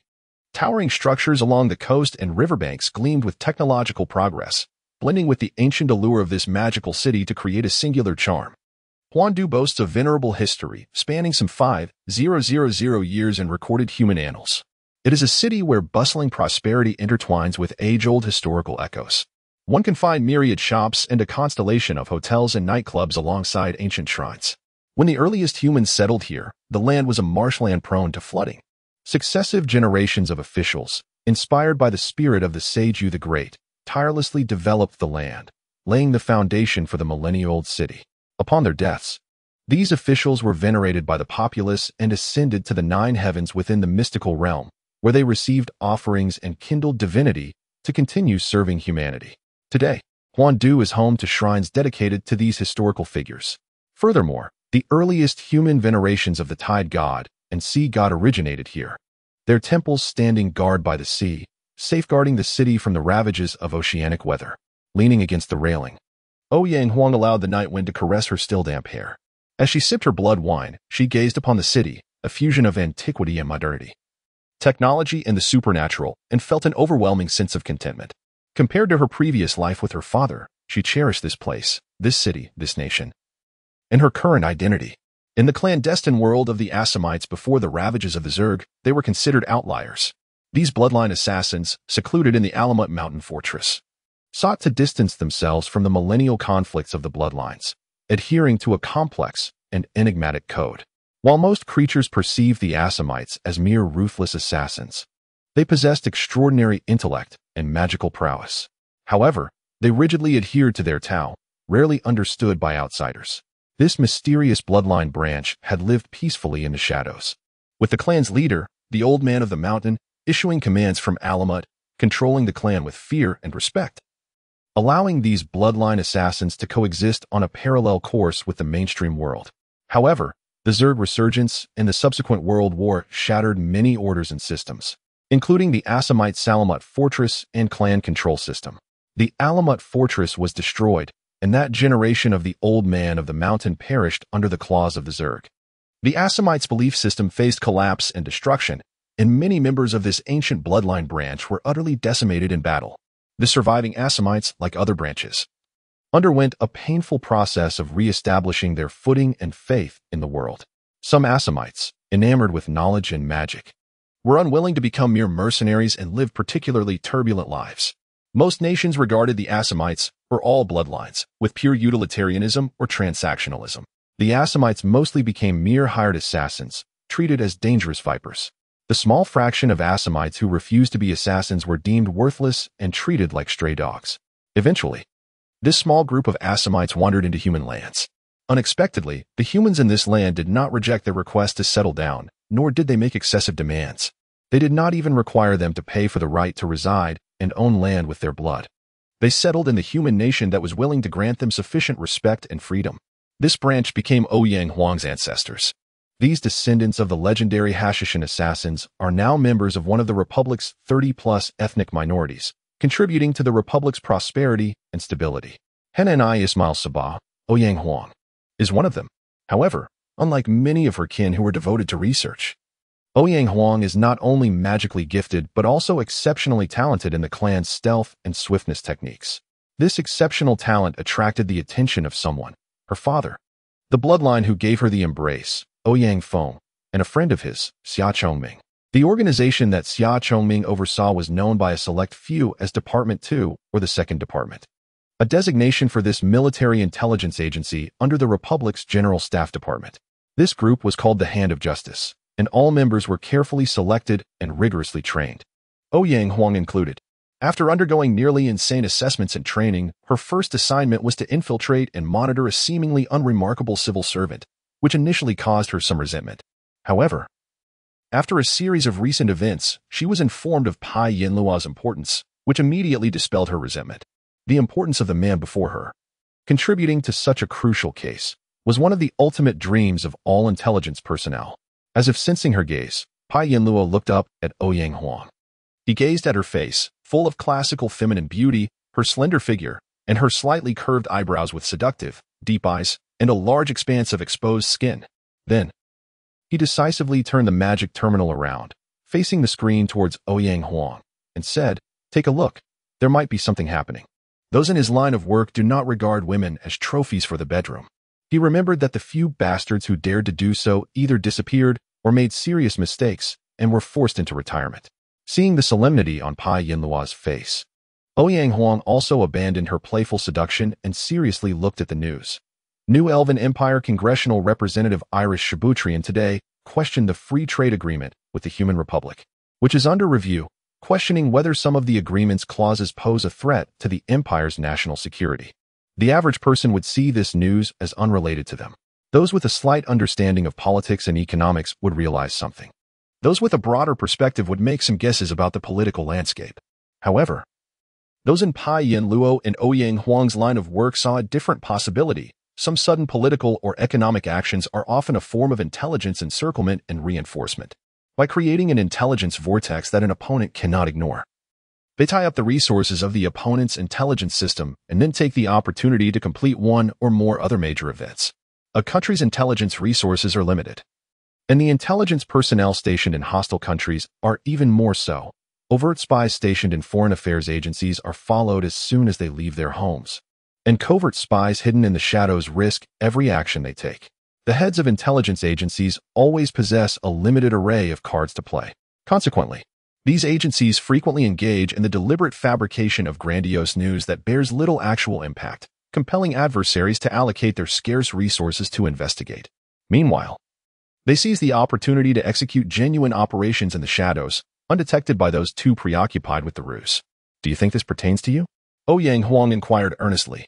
Nodding in agreement, she confessed to Pai Yin Luo that she harbored a tinge of apprehension, for both she and Pai Yin Luo found themselves at the eye of the storm, residing in the city of Mirage, which was likely under the surveillance of intelligence agencies worldwide, specifically within Pai Yin Luo's residence. What is the next step in your plan? Ouyang Huang pondered, loosening her bathrobe as she walked into the room. Thousands of kilometers away, in the capital of the Republic, Xia Chongming sat in his office, facing an unmarked folder. He opened it to reveal a page inscribed with 4 characters, National Treasure. Intelligence agencies seemingly perpetually contravene common sense. While various industries cultivate a plethora of foundational talents through training and education, the employees tasked with code breaking are nearly impossible to train. This is because the adversaries who create codes will invariably endeavor to devise unbreakable encryptions that defy logic. Thus, codebreakers must learn to transcend fixed patterns of thought, an ability that cannot be imparted through training. As society embraces the rapid information dissemination brought forth by the magical web, some of the intelligence system's most classified documents remain preserved in ancient vaults and safes, stored in the archaic manner of yore. The document in Xia Chongming's possession, a 100-page dossier detailing the Republic's top-secret national treasure plan, serves as a prime example of this. This confidential document is secured within the highest security safe in Xia Chongming's office. To access it, one must navigate through numerous security protocols surrounding the building and within, ultimately unlocking a safe door over a meter thick, impervious to explosives and flames, and designed to withstand almost magical assaults. Inside, the safe maintains a near-vacuum state, ensuring the document remains untouched. Within the Republic's intelligence framework, this highly classified file exists only as a phantom trap, with merely a highly encrypted file name, serving as bait for any curious onlooker. Anyone attempting to pry into this trap would ultimately be met with an empty void, while the counterintelligence chief would receive immediate alerts to apprehend the intruder. The founders of the Republic's intelligence agency firmly believe that certain sensitive information must never be stored within the magical web developed by the sprites. Some of the most classified documents are kept within the agency's secure repositories. While the National Treasure dossier exists in only 3 copies, one locked in the safe of the Director of Homeland Security, another in the safe of the Republic's highest leader, and the last in the hands of Xia Chongming, the head of the military intelligence system. Thus, even for the battle-hardened Xia Chongming, retrieving this top-secret file for examination caused his hands to tremble slightly. Each invocation of the National Treasure Plan had either averted significant crises for the Third Republic or secured advantages in the geopolitical arena. This instance would be no exception. As the ember of his cigarette flickered and Xia Chongming's chest rose and fell with anticipation, a meticulous framework began to crystallize in his mind. He extinguished the cigarette in the ashtray and picked up the secure phone on his desk, conveying a command to his secretary via a secure line. Summon the head of the Mirage counterintelligence team, Pingyang Yazidi Zhang, to see me immediately. The order was efficiently relayed, and within 10 minutes of Xia Chongming's words, a vehicle whisked the counterintelligence chief away, arriving at the unassuming entrance of the General Staff headquarters an hour later. Amongst a clutter of advertisements and notices, George's gaze landed on a flyer for temporary pet boarding. He tore off a small slip bearing a phone number before departing. A half-elf cleaner on the early shift noted George's actions. Upon returning home, George awakened his still sleeping wife and 3 daughters. Observing the lively chatter of his triplet daughters and the sight of his wife, who sat applying various cosmetics to her face, George sighed almost imperceptibly, but quickly donned a benevolent smile as he headed to the kitchen to prepare breakfast. After swiftly preparing breakfast for his wife and daughters and packing their lunchboxes, George supervised his daughters as they donned their uniforms and ate breakfast amidst a flurry of activity. Over half an hour later, he sent his wife and daughters off in the car. Just as his wife started the engine, a thought struck her, and a look of annoyance crossed her face. She rolled down the window and said to George, "Old Black is our pet dog. Everything is fine with him. Except he seems to have an unshakable habit of bringing dead mice and birds into the house." "Oh, that's all right," George replied with a smile, nodding. "I found another one at the supermarket that looked quite good. I'll take Old Black to try it out. Don't worry, we'll sort it out in the end. Off you go. Hurry up, or you'll be late due to traffic." His wife nodded impatiently and drove away. "Well done, Old Black," George muttered to himself as he returned to the kitchen, donning gloves and a mask. He retrieved the dead mouse, took a sharp knife from his toolbox, and proceeded to dissect it, placing a sealed note inside its cavity. The note, written in code, detailed his task from that morning: to disrupt existing arrangements and temporarily send Ping on Yazidi Zhang, the head of the Mirage counterintelligence team, to the General Staff headquarters for an unknown purpose. This was a fresh gift for his elven superior, which, if the market conditions remained unchanged, could fetch him 500,000 elven gold coins, elevating his assets stored with the elves to 4,200,000. A couple more jobs like this, and he could escape this wretched place. As he envisioned the alluring figure of the elven woman, a twisted expression crossed George's face, as though he were about to crush something in his grip. His veins bulged, and his teeth ground together from exertion, presenting a stark contrast to the tender husband and father he had been moments before. It was as if he had transformed into a malevolent specter. After a fleeting moment of fury, George's expression normalized. Having endured the depths of fear and desire for so long, he had developed a certain resilience. It is often said that a woman's lifelong struggles are rooted in material concerns, while a man's revolve around women. Sometimes, a man's admiration for luxury cars stems not from personal desire, but rather from the understanding that women are attracted to them. When a woman exclaims, "Wow, that car is magnificent," some men may feign indifference, yet inwardly they think, "I've got you now, you temptress." George is a man beset by an insatiable desire for the opposite sex, a yearning that lurks deep within his heart. When a sultry elven woman approached him with promises of substantial monetary rewards to indulge his desires and offered to entertain him in any manner he wished, he recognized her intentions to recruit him as a traitor. Nevertheless, he succumbed to the abyss of desire.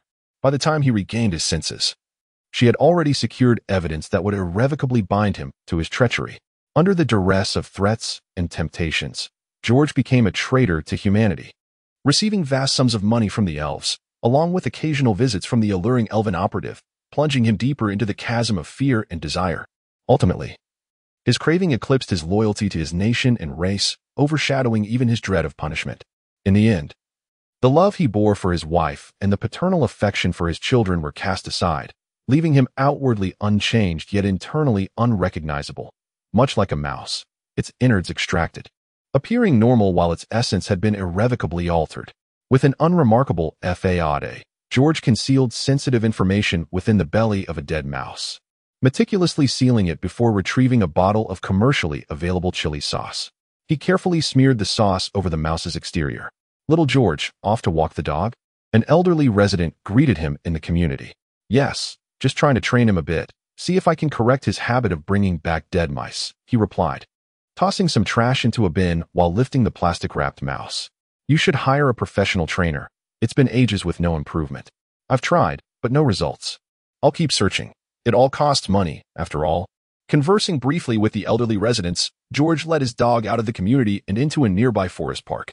After meandering through the trees, he reached a large tree and pretended to train his dog with the chili sauce-covered mouse before tossing it to the ground.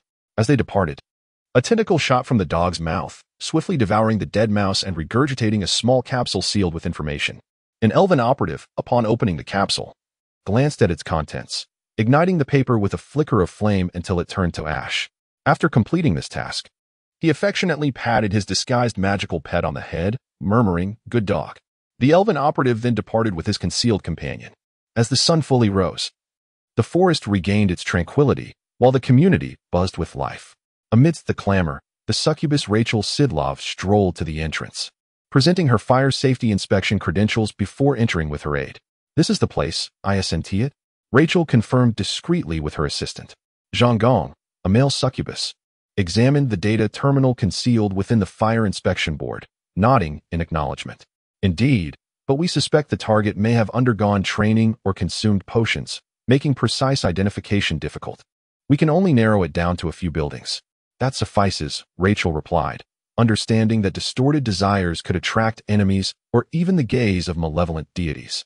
Monitoring these aberrant cravings was a crucial task for succubus operatives, as souls emitting such desires appeared to them like decaying refuse. Having tracked a peculiar desire in the city for some time, she finally pinpointed its source to several buildings within a community after extensive reconnaissance. It was time to ensnare, or rather, to hunt. Lowering the brim of her fire helmet, Rachel led her aide toward the building where George resided. As Rachel entered the community, Pai Yanluo and Ouyang Huang approached the entrance. Ouyang, clad in an elegant black daywalker ensemble that enveloped her from head to toe, exuded an aura of beauty that would evoke envy in many human women. The intricate lace patterns added an air of mystique to her appearance. However, upon seeing her in black, Pai Yanluo's expression flickered with a hint of discomfort, reminiscent of funerals in his homeland, where widows donned black attire. Fortunately, in his hometown, young widows typically wore white. Otherwise, the intimacy of their linked arms might have felt burdensome. Indeed, Ouyang Huang, with a delicate grip on Pai Yanluo's arm and a chic bag in her other hand, appeared every bit the demure companion. Yet, Pai Yanluo was well aware that this vampire bore little resemblance to a fragile girl. Beneath the alluring black dress lay a body forged for slaughter. Ouyang Huang, also known as Hanani Ismail, represented a formidable level of combat prowess among the bloodline assassins. A master of assassination and stealth, she was also well-versed in various vampiric secrets, utilizing blood and sorcery for efficient combat. Furthermore, she had undergone training with humanity's most elite intelligence agencies, acquiring an array of gadgets commonly employed by human operatives. Within her exquisite bag, alongside inconspicuous items, lay a compact firearm. Armed with deadly ammunition, Ouyang could swiftly eliminate unprepared targets within 30 meters, even without resorting to her vampiric abilities. Yet, the allure of external appearances often garnered more attention than the essence within. As time passed, the exterior would decay. Yet understanding the inner self required time, a commodity people were often unwilling to invest in the pursuit of pleasure. Thus, adorned with an enchanting exterior, Ouyang naturally drew the gazes of men within the community, a phenomenon unrelated to affection, perhaps merely influenced by primal instincts. Subsequently, the men would face the wrath of their wives, girlfriends, or childhood friends, a reaction stemming from the subtle provocation of their pride rather than any romantic sentiment. Amidst the sea of admiration, the pair exited the community's gates, only to be greeted by an enthusiastic voice. "Piyuzi, you're remarkable. No wonder you're not interested in the fox lady. You found someone even fiercer." Having resided in the area for years, Pai Yanluo had transformed it into his stronghold, recalling the faces, voices, professions, familial situations, and routines of most residents. Thus, he immediately recognized the voice belonged to the kind-hearted old gnome, Sarah. Turning to look, he found her beaming with vitality. Standing at the entrance of the internet CAF she had once owned, now nearly rebuilt after previous destruction, wearing a rather comical construction helmet while cheerfully waving and making faces at him, holding a large bun in one hand and a bowl of hot soup in the other. It was clear she had just finished her breakfast. Behind him stood two medium-sized engineering puppets, a large pile of construction materials, and a group of workers bustling about after their breakfast. A cautionary sign reading "Construction Site, Mind Your Safety," and a temporary fence surrounding the area had been erected, clearly indicating that the Internet CAF building was set for reconstruction. "Good morning," Pai Yanluo revealed a genuine smile, openly displaying his affection for the kind neighbors surrounding him. "Are you supervising?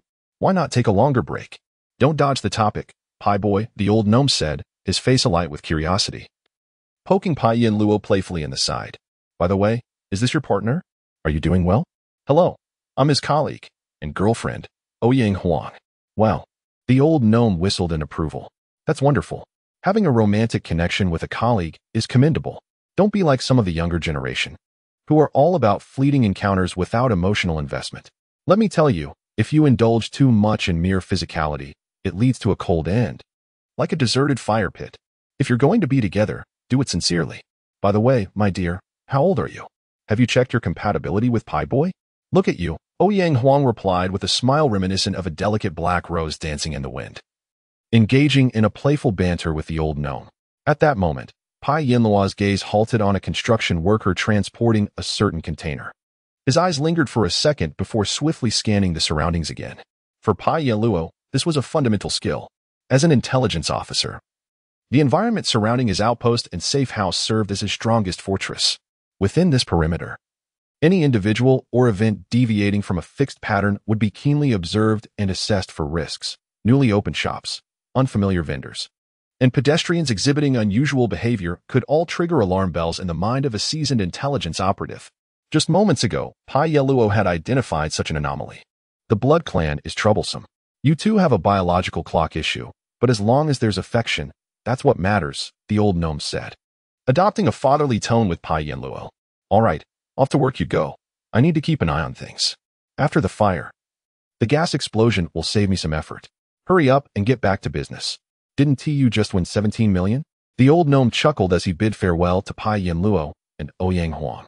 As he turned away, munching on a bun and sipping soup while resuming his watch, Pai Luo seized the opportunity to whisper to Ouyang Huang, "Is that construction worker one of yours? Discovered so quickly. Should I praise your keen perception or scold him for being careless?" "Yes, he is one of ours." "How did you figure it out?" "Those are two young men standing at the entrance of the community store, casually chatting while holding breakfast and newspapers. They dress normally, with no peculiarities, nothing exaggerated that indicates concealed weapons, a trope of the movies. They appear to be mere passers-by. Yet, Pai Luo remained fixated on them, as over the years, he had maintained an unwavering routine of leaving at a fixed time and arriving at a series of predetermined locations. During this time of year in the past few years, he had never encountered these two individuals. Their presence, mimicking that of local residents, revealed the greatest flaw in their faade. Noticing the glint of alertness in Pai Luo's eyes, Ouyang Huang gently stroked the back of his hand, then took hold of it, turning him around to straighten his collar, appearing as an ordinary couple deeply in love. "However," she said, "stay calm, comrade. They are from the Department of Homeland Security. Just two recent graduates undergoing a simulation for their final exam. Do you want to stretch your legs a bit? Given the current situation." "I don't feel I have much choice," he replied. He was not unfamiliar with such drills. Back in his homeland, various intelligence agencies frequently conducted similar exercises. Unlike military drills, which were loud and chaotic, the exercises between intelligence agencies remained clandestine and unobserved.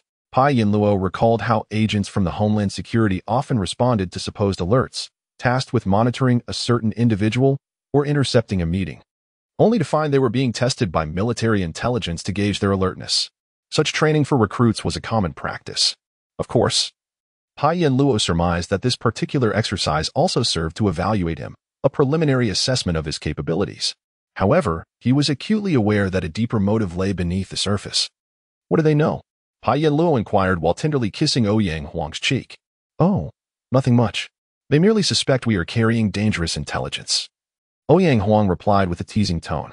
"Let us rendezvous at location 2, he said, and as they parted ways, the two moved with an unspoken understanding towards different directions. Ouyang Huang headed to a nearby small supermarket, while Pai Luo veered into a narrow alley. The two young employees from the Department of Homeland Security were faced with a crucial decision. They had received intel indicating one of the two individuals carried dangerous information, but were uncertain which one, compelling them to decide whether to continue following one or split up to track both. After a brief hesitation that wasted precious time, they ultimately resolved to divide their efforts. One, endowed with extraordinary abilities, would pursue Ouyang Huang, who exhibited distinct vampiric traits, while the other, lacking such abilities, would attempt to shadow Pai Luo. Maintaining his pace, Pai Luo continued walking through the alley. The hesitation of his pursuers had afforded him some space, making it unnecessary to quicken his pace and draw attention. Swiftly rounding a left turn, he seized the fleeting seconds when he slipped from their sight to spring into action. He approached a large iron box by the roadside, swiftly removing his shirt and pants to reveal a short-sleeved shirt and shorts beneath, tossing them into the box. He then grabbed a pair of worn-out sneakers from a nearby shelf and kicked off his dress shoes, discarding them into the box as well. The large container was a donation box for a local charity, filled with discarded clothing. This route had long been scouted by Pai Luo. Stripping off his clothes and donning the old shoes from the donation bin, he began to jog, grabbing a cap from a collection of old hats nearby and concealing his wristwatch in his pocket. He tore off a prepared strand of hair from the skin covered by the watch, placing it above his lip. In a matter of seconds, Pai Yanluo transformed from a formally dressed office worker into a figure clad in a woolen hat and sporting a beard, jogging in the morning. He took a few strides before swiftly untying a scruffy mutt tethered at the entrance of a nearby house, and together they began to run. This mutt belonged to a neighbor, and Pai Yanluo had been feeding and playing with it for several years, establishing a familiar bond. With Pai Yanluo leading the way, the dog offered no resistance, happily following along. When the young intelligence officer regained sight of Pai Yanluo, he could barely recognize him from behind, as he jogged with a hunched posture and the dog in tow. For a moment, the officer was taken aback. Had he vanished so quickly? Had he slipped into the adjacent house? Or was that jogger indeed him? But if so, where were his clothes? The jogger was running. Should he pursue? The flood of questions momentarily prevented the young officer from acting promptly, observing this scene through his surveillance familiar. The regional director of the Department of Homeland Security shook his head and sighed, marking a large disapproved on the young officer's file. He then turned to his deputy and remarked, "Let us extend our congratulations to those fellows in the defense forces. They've done well with their deployment here." With that, he sighed deeply once more, as Pai Yanluo deftly toyed with the rookie from the Third Republic's Department of Homeland Security, an old acquaintance. Zhang Dabin from the enforcers of the illusory city strolled into the office holding a drink. This beverage, produced by the Great Troll Kingdom, was a flagship concoction made from fruit extracts native to the troll's jungle homeland, renowned for its restorative and invigorating properties, making it a global favorite. Although not inexpensive, Zhang Dabin cheerfully purchased a cup that morning, partly due to a surprising and fortunate turn of events regarding the recent Foxwoman case and a peculiar murder mystery, which had been taken over by higher authorities. As a result, he and his colleagues were awarded for their muddled performance and even recognized as an advanced collective. Moreover, he felt the pressing need for a strong boost of energy, as the incidents in his jurisdiction had been overwhelming, ranging from arson, murder, and robbery to cult activities. The emergence of the Zerg, omens of world destruction, and more, while the higher authorities assumed most of the responsibility, sparing him the burden of saving the world. Some fundamental issues still fell upon local enforcers, such as combating the cult known as the Blue Peace Organization, which had recently become restless due to the Zerg's appearance. Speaking of the Blue Peace Organization filled Zhang Dabin with ire. Like the vast majority of people across the Republic and the planet, he found them detestable. Rarely does one encounter a group so universally loathed, regardless of nationality or belief, yet this unfortunate organization had managed to achieve such notoriety. Their mission was simple: to return the planet to its rightful owners, the Zerg, in pursuit of everlasting peace. To Zhang Dabin, these fervent zealots seemed utterly deranged, as they sought to protect the planet itself rather than the myriad of beings inhabiting it. If these fanatics merely engaged in protests, there would be no need for enforcers to intervene. The problem lay in their actions. They were not merely talkers but also doers, attempting to orchestrate various attacks and disruptive activities worldwide, causing significant headaches for nations. The Planetary Law Enforcement Unified Action Association had issued a highest priority warrant for these lunatics, demanding either their capture or elimination. Now, as traces of the Zerg appeared in this magical city, the Republic was nearly certain that the Blue Peace Organization's crazed members were involved, prompting orders for local enforcers to assist other agencies in conducting thorough investigations to identify and eliminate these fanatics. As Zhang Dabin muttered to himself, he settled down with the exorbitantly priced energy drink. However, before he could even get comfortable, an icy chill washed over him, sending a shiver down his spine. This sudden cold sensation caused him to fumble, and the precious drink spilled onto the floor. "Reggie Winter, I'll get you for this," Zhang Dabin shouted in indignation, recognizing the familiar chilling aura of the necromancer employed by the enforcers. Sure enough, the next moment, the necromancer's message resonated in his mind through the magical communicator he wore. "I have just received a corpse that you should see. It relates to the task currently plaguing you." Upon hearing this, Zhang Dabin immediately disregarded his lost money, calling for a clerk to assist with the spilled drink before hastening toward the morgue. Minutes later, he arrived at the morgue, where he found Reggie, the necromancer, floating before a body. Upon seeing Zhang Dabin enter, she nodded and lifted the cloth covering the corpse, revealing the body of an elderly male human. The local officer had just delivered the body. The old man had died in a hotel room. The necromancer gestured toward the corpse. "Is there something you wish to show me, Reggie?" Zhang Dabin inquired, scrutinizing the body before turning his gaze back to the necromancer. "Would you prefer the bad news or the worse news?" Reggie replied with a bittersweet smile, a smile that appeared on the face of this eccentric, research-obsessed necromancer. Combined with her words, caused Jean Dabin to feel a wave of darkness wash over him.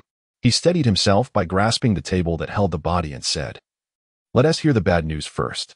"Very well, look at this," she said, as a pale blue glow emanated from her fingertips.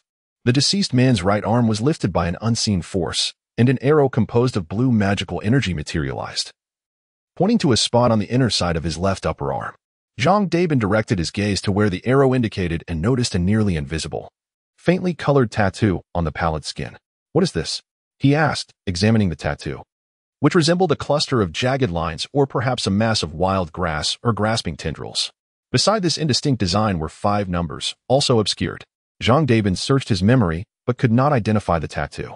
Could it be a mark of a deceased deity and their followers? He ventured, recalling that the markings left on followers often faded after a deity's demise. "No, that deity still exists." Reggie shook her head. "This symbol is called the Blessing of the Swarm, one of the oldest symbols of worship for the Zerg." "Why would a Zerg deity's symbol appear on a human?" Jean Dabin felt a flicker of anger stirring within him. The relationship between the insectoid race and humanity, or rather, the enmity shared with all races across the world, was one of irreconcilable hostility. He found it utterly incomprehensible that a human would choose to adorn their body with a tattoo of an ancient insectoid deity. If the Blue Peace Organization was an accomplice to the insectoids, then this group undoubtedly served as the vanguard among traitors. These betrayers led the insectoid forces across human lands, committing atrocities without restraint, utilizing their intimate knowledge of the territory to assist the insectoids in quelling resistance and deceiving the human military. It could be stated that no human harbored any affection for these individuals, marked as they were by the shame of their kin. The numerous tragedies suffered by humanity during the last Great War were inextricably linked to the guidance of these traitors, who were hunted down mercilessly on human soil. Yet, his understanding of history ceased here. He had no knowledge of the specific tattoos borne by these forces. However, he was aware that such traitors should have been apprehended and tried after the war, either imprisoned or executed. How could it be that some had slipped through the net? Jean Dabin ground his teeth in frustration. "I do not know," replied the Lich, "but this tattoo indeed confirms that this old man was part of the notorious Converters Legion. I examined the tattoo and the surrounding skin. It is not a recent addition meant to obscure our vision. It appears that at least this old fellow escaped the great trial and manhunt, managing to survive." This was indeed dire news, and Jean Dabin felt a throbbing pain in his head. Suddenly, as if recalling something, he glanced at Glitchy. If the existence of a long-suppressed traitor was merely bad news, what could be worse? Glitchy, what could be the more dreadful news? If the possibility of a traitor still lurking within the nation, aiding the insectoid race, was merely bad news, Jean Dabin found himself reluctant to hear what could be worse. "The cause of his death," Glitchy replied, blinking her eyes. "His heart is damaged. And the cause of that damage, look here." With that, the Lich gestured, and through the manipulation of magic, the corpse's chest cavity was opened, revealing the heart within. Jean Dabin immediately noticed the heart's surface, marred as if by a sharp object. However, these marks bore clear signs of having been healed. Without the aid of magical manifestation, they would have been nearly invisible. He raised his head, casting a puzzled look at the Lich. "Do you remember how that remarkable individual discovered the insectoid involvement? The explorer whose heart was damaged by the creature that completely controlled him and murdered his Yeti wife? The same kind of wound. His actions triggered a recollection of this almost forgotten biological characteristic. The damage to the heart is caused when the insectoid's parasitic body detaches from its host. Perhaps this fellow was the reason the insectoid managed to evade the complex detection systems and appear in the heart of the magical city? No, the timeline does not align. And besides, the insectoid parasite in that unfortunate fellow's heart was already captured, wasn't it?" Jean Dabin shook his head. "It is not that simple. Once the parasitic insectoid detaches from its host, it either dies or seeks another host. In this case, we might need to consider an even more troubling possibility, that is, there is still an insectoid within the city. My heavens." Upon uttering these words, Jean Dabin felt a chill run down his spine. This could indeed qualify as worse news. In the densely populated magical city, an unnoticed parasitic insectoid was at large, a truly catastrophic revelation. "We must report this immediately," Jean Dabin said, breathing heavily. "Indeed, it should be reported. However, before you do, there is another piece of information you ought to hear." Glitchy pointed at the corpse. This old fellow did not die long ago. I successfully accessed fragments of his remaining memories, and through his dying recollections, I discovered the last person he saw, a mark of the Blue Peace organization on the back of their hand. Is there any other useful information? A hidden traitor of the insectoid vanguard, now lurking as a parasite in the magical city, possibly collaborating with the lunatics of the Blue Peace organization. And a bag concealed by this old traitor, filled with who knows what dark secrets, had vanished without a trace. Damn it, Jean Dabin cursed, his voice low and filled with malice, as he patted the Lich's icy shoulder and turned to leave. Old Jean, the Lich called out to him, then, before he could react, raised a hand and directed a flash of icy blue magic straight into Jean Dabin's body. What is this? Jean Dabin shuddered. A spell known as Deep Blue Slumber, devised by the undead to control biological bodies against insectoid incursions. Should any insectoid parasite attempt to invade your body and exert control, Deep Blue Slumber will activate automatically, freezing you and any insectoid biological matter within, ensuring you remain unassailable while awaiting rescue. We cannot afford to be careless regarding insectoid infiltration. Thank you, Leiji. I will ensure that all individuals involved in the case are equipped with the necessary protective devices. With that, he departed. Suddenly, Pun Luo's footsteps faltered. What is it? Ouyang Huang asked, puzzled. The middle-aged man who just brushed past us, was he one of yours? Why do you ask? The drill has concluded. While some are protecting you and me, the scouting team ahead is not present. Do not stop, keep moving. Have your people gather the nearby surveillance footage. With that, Pun Luo gently tugged at Ouyang Huang, continuing forward, blending back into the throng of people, disappearing like the earlier passerby in disguise. Ouyang Huang was astonished that Pun Luo had spotted a suspicious figure in the crowd, a realization that eluded her. This astonishment stemmed not only from the aerial surveillance familiars, but also from the blood domain she had been maintaining around her. For an adept assassin, the environment is of paramount importance. This has always been the case.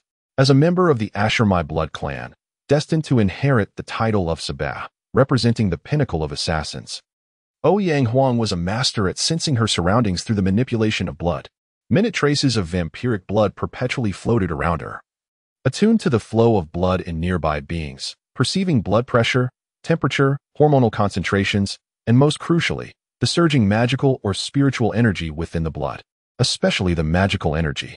If someone attempted to conceal themselves with magic, the blood domain of the vampiric assassin master would not falter, unless the individual could erase even the traces of magical energy lingering in their blood or simply refrained from using magic altogether. Ouyang Huang mused, yet wondered if this individual, brushing past her, could be discerned solely through visual recognition. Despite her astonishment, Ouyang Huang refrained from voicing her thoughts and followed Pun Luo's lead. Continuing to walk hand in hand, as if they were a love-struck couple, approaching the transportation hub, surrounded by surveillance devices. There would be time to uncover this suspicious character later, but for now, it was crucial to avoid alarming them. Pun Luo, observing Ouyang Huang's response, felt quite satisfied. Although she was uncertain why Ouyang had failed to notice the individual with the false birthmark, her subsequent actions were undoubtedly professional, and that was sufficient for the moment. As he walked forward, hand in hand with Ouyang Huang, Pun Luo couldn't help but recall the visage of that fellow adorned with a false birthmark. The mark was undoubtedly artificial, as his keen observation had detected the abnormal undulations along its edges. Such irregularities were indelibly etched in the recesses of his memory. Yet, the appearance was peculiar, reminiscent not of the latex birthmarks that had once been trendy in his early career, but rather akin to a biological variant crafted through surgical innovation by the technicians in his former department prior to retirement. When Alan Thor brushed past the enamored couple, he had not contemplated that one of them might perceive the ruse he had so meticulously constructed. He possessed an unwavering confidence in the disguise bestowed upon him by the swarm of insects he had pledged allegiance to. The parasitic insectoid masquerader within him had utilized the swarm's advanced biological technologies to alter his height and weight, control his hair growth, transforming him from a balding man to one with a lush head of short hair, and even engendering a birthmark that could easily deceive the eye. Clad in a high-necked trench coat, he had become utterly unrecognizable. Yet, this was merely the surface of his duplicity. Alan Thor harbored a deep-seated mistrust of others, acutely aware of how unwelcome his identity was within this nation, and indeed, across the globe. Yes, Alan Thor, an 88-year-old hybrid of human and elf, was a member of the extremist organization known as Blue Peace, which had been discussed in connection with the Glitchy and Jean David. He did not deem their actions as malevolent. To Alan, their endeavors represented a noble cause. Observing the ceaseless strife among various races, driven by faith, and witnessing how wars and technological advancements inexorably led the planet toward an abyss. He and his compatriots firmly believed that the sole path to redemption lay within the very swarm that once ruled the world, a primordial, azure realm, the planet's original form. Fueled by this unwavering conviction, Alan had been one of the chief operatives of Blue Planet, the most elite action team within the Blue Peace organization. During his 17 years as the principal leader of Blue Planet, Alan had gained notoriety for his ruthless efficiency. Before the joint task force of the Human Republic, the Orcish Federation, and the Elven Empire could annihilate it, Blue Planet had stood as one of the most formidable organizations on the planet. This group, or rather the operatives trained by Alan, were responsible for some of the most infamous attacks on the planet, such as the assault on the Orcish Federation, which resulted in widespread environmental catastrophe due to permafrost bacteria, and the catastrophic explosion that claimed 87 elven lives at the new Elven Empire's Grand Cathedral. All executed by Alan's own trained operatives. The Blue Peace organization was ostensibly impregnable, as its core members were imbued with biological organisms from the insectoid swarm, which perpetually monitored their thoughts, ensuring that only the most devout believers could infiltrate its ranks. Yet, this magical puppet, under the control of elite intelligence operatives, ultimately infiltrated the Blue Peace organization, gathering intelligence on the vast majority of its over 100,000 core members and millions of peripheral devotees, which fell into the hands of the intelligence agencies of the three major nations, leading to a sweeping purge. Amidst the ensuing chaos, Alan had quietly escaped. That event transpired many years ago. In the intervening years, Alan Thor patiently lay in wait with his remaining allies, clandestinely licking their wounds, orchestrating small-scale attacks, and biding their time for a resurgence. However, just days prior, a minor ripple disrupted Alan's life of concealment. He received word that his human father, that inconspicuous elder from his memories, was on the brink of death. It was only upon receiving this news that he realized that the father he had deemed weak and worthless, a mere cobbler in his youth, was, like him, a hidden collaborator with the swarm. After several twists and turns, he arrived in Magic City, just in time to catch a final glimpse of his father before he drew his last breath. He inherited the parasitic organism that had once resided within his father, used for communication with the underground swarm, along with a document that his father had concealed for many years. Before he could thoroughly examine the document, the staff of the nursing home and the government funeral workers compelled him to leave prematurely, forcing him to abscond with the dossier while still unable to erase his father's memories completely. Throughout his journey, he remained exceedingly cautious. At times, he would abruptly pivot at a corner or on a staircase, and after emerging from the underground transport, he would enter a restroom, commanding the insectoid masquerader within him to develop an entirely different biological disguise, swiftly changing into another set of clothing. Upon exiting the restroom, he appeared to be an entirely different person. After repeating this process twice, Alan Thor's magical vehicle finally ascended onto a dirt road beside a small town near Magic City. Once he confirmed that he was not being followed, he activated the vehicle's autopilot and, after it stabilized, extracted the document from the dossier to peruse it meticulously. First, a fixed proclamation from the insectoid hive mind, which always preceded any information from the swarm, echoed forth, "Children of the planet, heed my words, from ignorance to truth, from darkness to light, from death to immortality, continue on the sacred journey." Following a brief static interruption, his father's voice emerged. End of message. The audio abruptly ceased.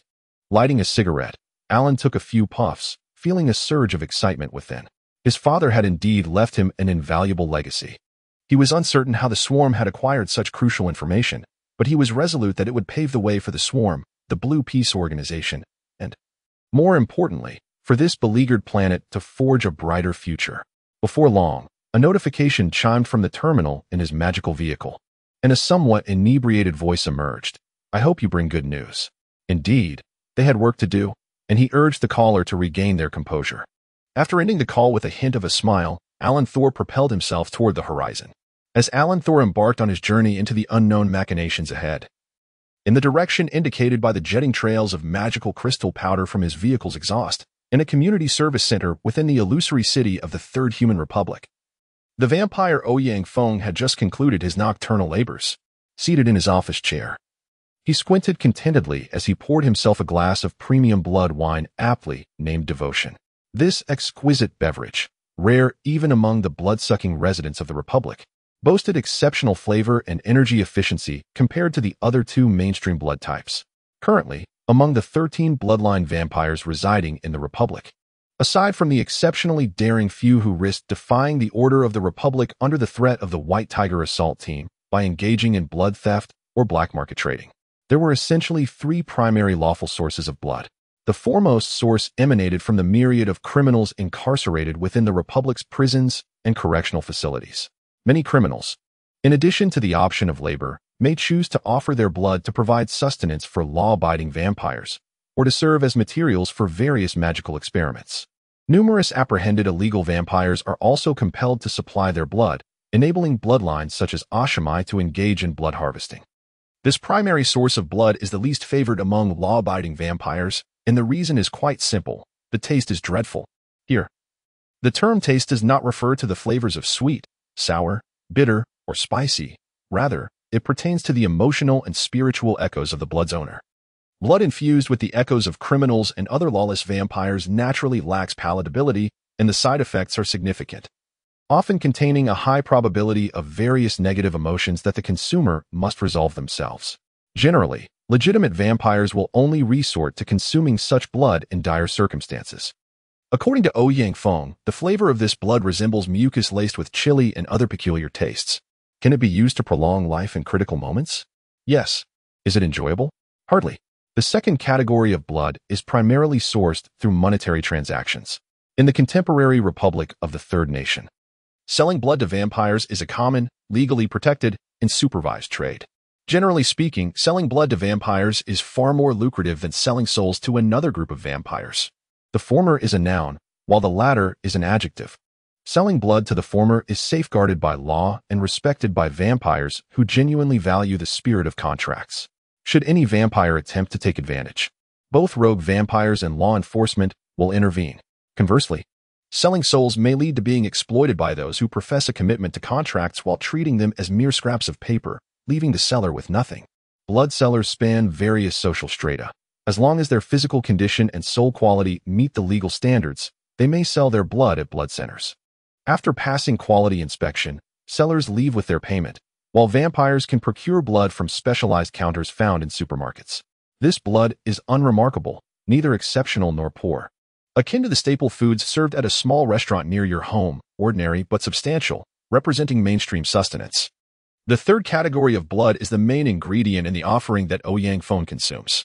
This blood is not forcibly extracted from prisoners and cannot be purchased regardless of wealth.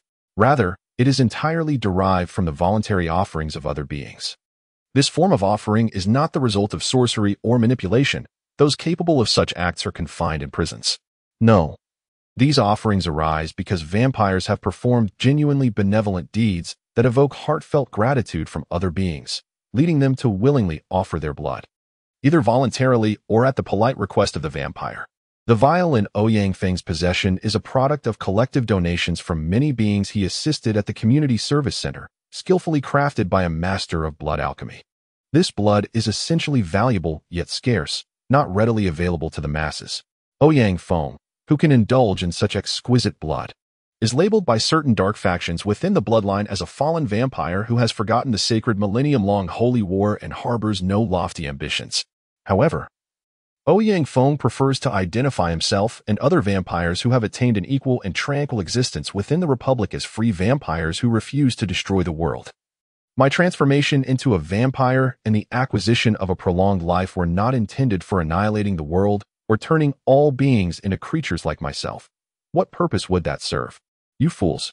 His transformation occurred amidst the twilight of a great war, facilitated by a vampire who had grown weary of endless violence and wished to delve into the realms of magic and the origins of the world.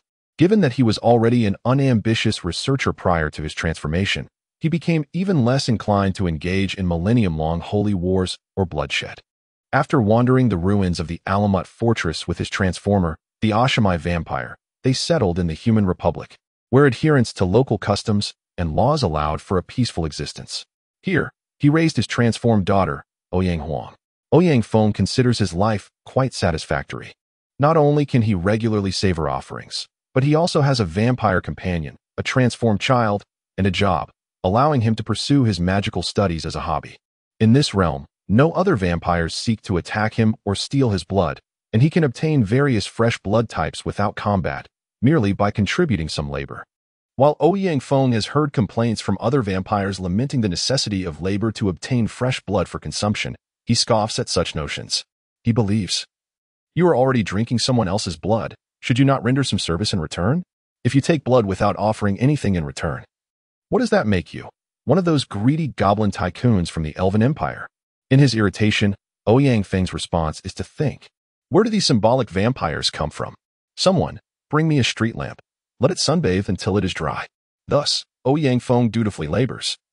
And through the competencies accumulated over time, he earns a respectable income. He presently serves as the manager of a community service center, earning close to 200,000 Republic coins annually, with access to a government-assigned residence. This income allows him to purchase sufficient and comfortable blood products, along with ample funds for materials for his magical research. The state is also eager to employ nocturnal beings like vampires, after all. With just a bit of volunteer-donated blood or other peculiar offerings, they can maintain operations at community service centers through a cadre of energized vampires, or make fire departments function even more efficiently at night. However, Ouyang Feng does not lack for concerns, such as the foolish pursuers among the 13 bloodlines who hunt him. And more pressingly, his daughter, Ouyang Huang. The father-daughter duo has witnessed the resurgence of the human republic and faced numerous national crises together. They have confronted assassins from rival clans and enjoyed joyful travels, fostering a strong bond. Moreover, their relationship transcends that of mere parent and child. As a former champion assassin of the Alamut Fortress, Ouyang Feng has imparted his skills unreservedly to his daughter. This, however, ignites some worry within him. While vampires do not experience the same parental anxieties about their children's well-being as ordinary humans, Ouyang Feng, as a settled assassin vampire in the Republic, fears his daughter may succumb to the blood curse or be misled onto a perilous path. Content: Ouyang Feng took another sip of blood wine, only to suddenly spot his delightful daughter, the very same daughter who had taken a leave of absence from work last night, glued to another person, laughing and chatting as they entered the community service center. Vampires possess keen eyesight, and members of the Ashamai bloodline have even sharper vision. Thus, Ouyang Feng immediately noticed his daughter's sweet, almost silly smile, the way her gaze seemed to overlook the world, fixated solely on the person beside her, and their bodies pressed closely together. The ancient vampire swore that this appearance was familiar to him, reminiscent of how he looked when gazing at his partner. According to his companion, the sentiment was expressed thus: as a vampire, beyond air, blood, and you, I require nothing else. Of course, Ouyang Feng recalled the circumstances under which his partner had uttered those words. The young girl had obviously found someone outside. However, he pondered why this man by her side was not one of the other promising young vampires in their circle, but rather an ordinary lad from his own ranks. This thought left Ouyang Feng momentarily bewildered. He recognized Pai Yinluo, a subordinate of his. In Ouyang Feng's memory, Pai was unremarkable, while his work performance was acceptable. He lacked social skills, engaging in awkward interactions that were painfully obvious. Furthermore, he was not an extraordinary being. Ouyang Feng had encountered countless such civil servants, and could foresee Pai Yinluo's career culminating in his current position as a minor community center director. Of course, Ouyang Feng did not disdain civil servants. He merely felt that his daughter, a member of the Ashamai generation of Sabah, seemed ill-suited to a man like Pai Yinluo. Age was not the issue. If genuine feelings existed, they could transform directly. Ouyang Feng was guilty of the common flaw of all fathers, believing that no son-in-law could ever be good enough. As he witnessed the pair entering together like conjoined twins, Ouyang Feng could not help but lick his lips, sensing a stiffness in his facial muscles and an unusual itch in his teeth. Dad. Upon seeing Ouyang Feng, Ouyang Huang seemed to awaken from a daze, releasing Pai Yinluo's hand as if startled, twisting nervously. The sight of the love-struck young woman only intensified the itch in Ouyang Feng's fangs, a sensation vastly different from a human's toothache. It bore the mark of predatory desire. Pai. Ouyang Feng cast a complex glance at Pai Yinluo, then turned his attention back to his daughter. So, you took leave last night to be with him. Wait, how far have you progressed? You haven't bitten him, have you? The mere thought of it sent Ouyang Feng's mind spiraling. Just as the old vampire's thoughts raced, he noticed his daughter's hand discreetly performing a series of intricate gestures. A faint blood mist coalescing in the air to form a fleeting, enigmatic symbol. Instantly, Ouyang Feng snapped out of his paternal reverie. Entering the professional mindset requisite for his role as the regional director of the Republic's Department of Homeland Security, he recognized the signal and blood mark. It was a code known only to a mysterious agent from the military intelligence agency of the General Staff of the Defense Army, stationed in his jurisdiction, which had never directly appeared before him since his appointment. Meanwhile, in his office, Xia Choming, the vessel of the Spirit Bird, was nervously preparing for a series of operations when he suddenly sneezed. "Who is talking about me?" he murmured, rubbing his nose. "Curious to know?" The melodious voice of the Spirit Bird echoed in his mind, imbued with a suppressed chuckle. "Not at all. Keep it to yourself," he retorted. "Eh?" The Spirit Bird emitted a sound akin to a hen being choked. In truth, Ouyang Feng had initially intended to cultivate his daughter for the intelligence sector. However, he felt an unusual displeasure regarding an old friend who had snatched his daughter into the military's intelligence system years prior. After all, she was his beloved child. And any form of abduction was intolerable, be it through education, work, aspirations, leisure, relationships, or marriage.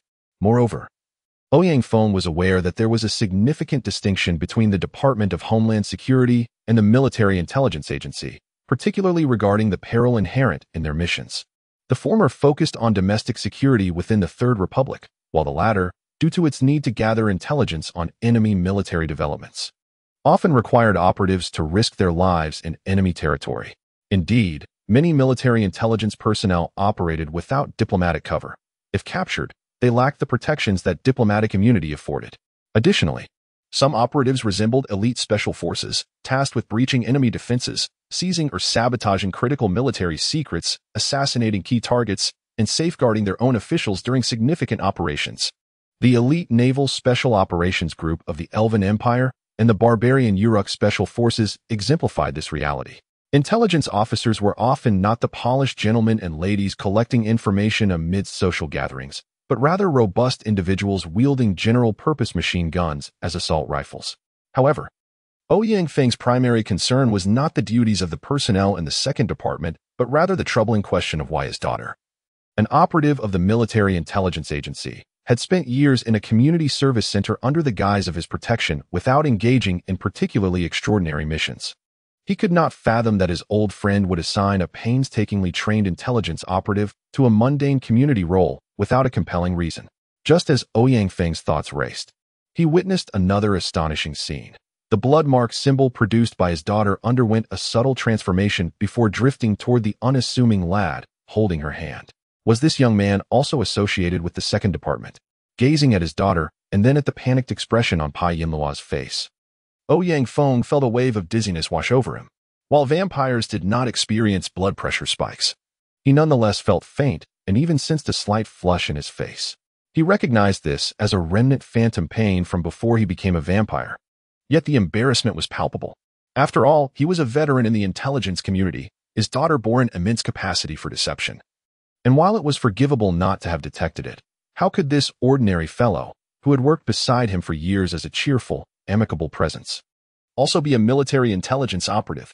Wang Defa. Nevertheless, as an experienced intelligence officer, Ouyang Feng's instincts quickly kicked in.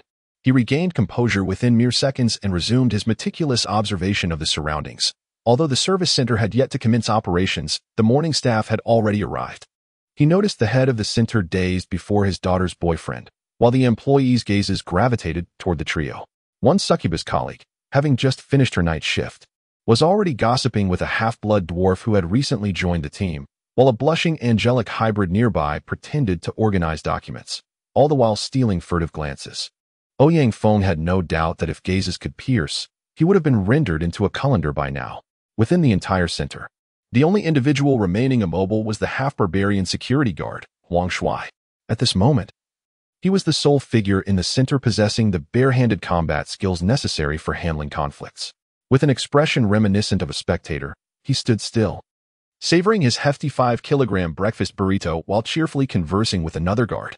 Barbarians and half-barbarians generally exhibited little concern for such trivial matters. Their capacity for romance seemed to have retired in abundance even before birth, much like their dulled pain receptors. As attention gravitated toward him, Ouyang Feng swiftly regained his professional composure. Taking a deep breath, he feigned the demeanor of an open-minded father, reluctantly accepting his daughter's romantic entanglement. He placed his hand over the tightly clasped hands of the couple and gravely remarked, "Well, you both are of an age. You know what you're doing. But you two have been remarkably discreet. I had no idea you had progressed this far under my very nose. At this rate, it won't be long before things escalate." He then added, "Here, take this, just in case." With that, the elder vampire retrieved an item from his desk drawer and placed it in Pai Yinluo's hands. Upon looking down, Pai Yinluo discovered it was not a pill or rubber product, but a book titled, Becoming a Vampire's Eternal Partner. Are you prepared? Psychological and Physiological Dual Challenges, Essential Guidelines for Vampire Life and Mental Preparation. On one hand, Ouyang Feng was merely playing a role. On the other, he infused a measure of sincerity into his performance. He understood all too well that, regardless of the existence or absence of love, relationships within the intelligence community often commenced in this manner. Employees in this field faced significant challenges in forming partnerships with outsiders due to work pressures, the potential for leaks, threats to their family's safety, and the difficulties of securing their loved ones, making it prudent to seek companionship within their own sphere. Conversely, the immense psychological strain and the omnipresent dangers surrounding intelligence operatives often compelled them to seek thrills and pleasures, easily fostering deeper connections with their partners who shared their secrets. Therefore, albeit reluctantly, when the elder vampire handed the book to Pai Yinluo, there was a genuine undertone beneath the jest. Pai Yinluo, playing along, accepted the book with a feigned expression of trepidation. Subsequently, he noticed Ouyang Feng release his hand and take hold of Ouyang Huang's, grinning as he remarked, as expected. After the entrance to the community service center swung open and closed, nearly all of their colleagues surged toward Pai Yinluo's workstation with lightning speed. "Old Pai, that's not fair," cried by Mei Lan Dai, her eyes ablaze with the flames of gossip. With a hint of helpless amusement, Pai Yinluo began to juggle the inquiries of his colleagues, akin to facing a battalion of overbearing mothers-in-law. Meanwhile, at the same moment the service center's door opened, approximately 300 kilometers away. In a nondescript little restaurant in the western stronghold of the Third Human Republic, Daliang City, Alantor pushed open the restaurant door and immediately spotted his subordinate, along with a middle-aged man seated beside him, who was incessantly wiping the sweat from his brow. "We shall discuss this later," Alan instructed his subordinate, who promptly exited, leaving Alan and the unremarkable middle-aged man alone within the establishment. The waitress, the often impatient owner of the restaurant, presented the menu with indifference and shot Alan a cold glare, unaware that the man she had just scrutinized was a dangerously wanted criminal by both the Republic and the entire world. She remained oblivious to the fact that the owner of the eyes avoiding her gaze had orchestrated a bombing less than a month prior, claiming the lives of 37 retired military personnel. Alan paid no heed to the waitress's disdainful look. His attention was entirely focused on the man across from him. Despite having not seen him in nearly 7 years, he recognized the unremarkable figure as Weong Townsend, a half-human, half-elf individual. While Weong Townsend ostensibly managed a second-hand furniture store, this was merely a facade. He was, in fact, a well-connected antiquities dealer. 7 years prior, Alan had encountered this antiquities dealer in a remote town within the Third Human Republic, where he had entrusted him with 2 small ancient artifacts and a nearly 400-year-old painting for black market dealings, receiving far more than he had anticipated in return to sustain his formidable organization. The dealer's efficient and discreet handling of transactions, coupled with his extensive and clandestine network, had left a lasting impression on Alan, prompting him to choose Townsend as an intermediary for numerous subsequent transactions after acquiring a trove of treasures bequeathed by his father. "Do you remember me?" Alan inquired after shaking Townsend's hand. "Of course I do," Townsend replied, his face breaking into a wide smile. "When your friend informed me you wished to see me, I could hardly believe it. However, upon seeing you, I immediately recalled our dealings 7 years ago. You haven't changed much. I remember you as Howard Hell. Indeed, your memory serves you well. According to my friend, you are still engaged in the old trade, am I correct?" Alan said while ordering a bowl of tripe soup for himself. "Yes, indeed. I still cater to some discerning clients with vintage furniture," Townsend nodded. "Excellent. Take a look at this batch of antique furniture I have in hand. Do you think there is a market for it?" Alan asked, producing 2 sheets of paper from the pocket of his trench coat, copies of information pertaining to the terrifying legacy left by his father. Townsend nodded, accepting the papers with one hand while reaching for a seasoning bottle with the other, intending to sprinkle some flavor into his soup. However, upon glancing at the first 2 lines of the document, his hand trembled, and instinctively he scanned the surroundings before gingerly setting the bottle down and gripping the papers with both hands to continue reading. As he delved deeper into the content, his expression morphed into one of profound astonishment, his eyes widening. Halfway through, Alan could hear Townsend's heavy breaths as he struggled to contain his emotions, making a concerted effort not to draw the attention of the other patrons in the restaurant. After a moment, Townsend, still panting, returned the 2 sheets to Alan and whispered, 7 years ago, I had no idea you wielded such influence. Do you have these items available for immediate sale? No, not immediately. But these goods will soon be in my possession. Do you think you have clients who might be interested? Would you like to facilitate a transaction? Alan replied, well, you see, this isn't merely a matter of interest. These, pieces of furniture, are in high demand, Townsend said earnestly, a hint of fervor gleaming in his eyes as he regarded Alan. Alan's mixed soup was served, and without raising his head, he uttered a single word, takeaway, eliciting a significant eye roll from the proprietress. His icy gaze, combined with his tone, sent a shiver down Townsend's spine. Yet, Townsend, with 15 years in this line of work, was not one to flinch. His longevity and success relied on his ability to speak without exaggeration. Very well, I have other matters to attend to. I shall contact you. Alan shot a menacing glance at Townsend before grabbing the takeaway soup and preparing to leave. Wait, when can I expect to hear from you? When I require it, Mr. Townsend, when I require it, Alan replied, pushing the door open and departing. As Alan's bottom left the small diner stool, the old dwarf Lister's rear was just settling into the chair across from Piangluo. Handling procedures was trivial, but pacifying the irritable old dwarf was an arduous task. No one in the center was willing to attend to this obstinate elder, except for Piangluo, who repeatedly assisted him. Consequently, Lister was automatically assigned to Piangluo upon his arrival. Having been to the office numerous times, Piangluo navigated the process with ease, efficiently completing the formalities while gradually soothing the disgruntled old dwarf until he was smiling. Before escorting him out, as the old fellow departed, Piangluo couldn't help but mutter a light-hearted curse at Lister, who had managed to charm a pack of cigarettes from the security guard at the door. The old dwarf frequently found himself in trouble, often due to his excessive scrutiny. This time, it was about a construction boss's insufficient use of nails. While others overlooked the fact that the boss should have used 6 boxes of standard nails but only used 4, Lister sprang into action. The outcome was straightforward. Lister was told to leave, leading to a confrontation with the boss. When enforcers arrived, Lister swiftly reported the boss for not adhering to standard practices, resulting in both the boss and his operation being shut down. Thus, upon his release from detention, the old dwarf promptly returned to the community service center to seek assistance. Piangluo found certain matters difficult to articulate. He was not in the construction industry and did not know if the 6-box standard was a bureaucratic decree disconnected from the struggles of ordinary people. Nor was he aware if 4 boxes would suffice. This ambiguity surrounding justice was evident. Perhaps those establishing standards deemed 6 boxes essential, while those executing the work believed 4 would suffice. The previous employer of the old dwarf might have been a ruthless businessman or merely a struggling small-time owner. In the eyes of some, the old dwarf was perhaps the most necessary individual in society, while others might view Lister as a meddlesome fool. Some believed he was upholding justice, while others thought he reveled in a self-fashioned sense of righteousness. However, one thing was certain. The old dwarf had a penchant for stirring trouble. Consequently, many employees at the community service center were reluctant to take on Lister's cases, fearing that any minor oversight could lead to a complaint. For the majority of the populace, 70% of their day was devoted to sustaining their physical existence. In such circumstances, when the dichotomies of right and wrong, good and evil, clash, the decisive factor is often how the neutral third party maneuvers to ensure their survival. The most advantageous strategy for self-preservation is to avoid entanglement in these binary conflicts. In wars where both sides perceive themselves as just, the safest course of action is to refrain from participation and, when the victor emerges, align oneself with the winning side. This way, one remains perpetually righteous and benevolent, a true representation of standing on the correct side of history.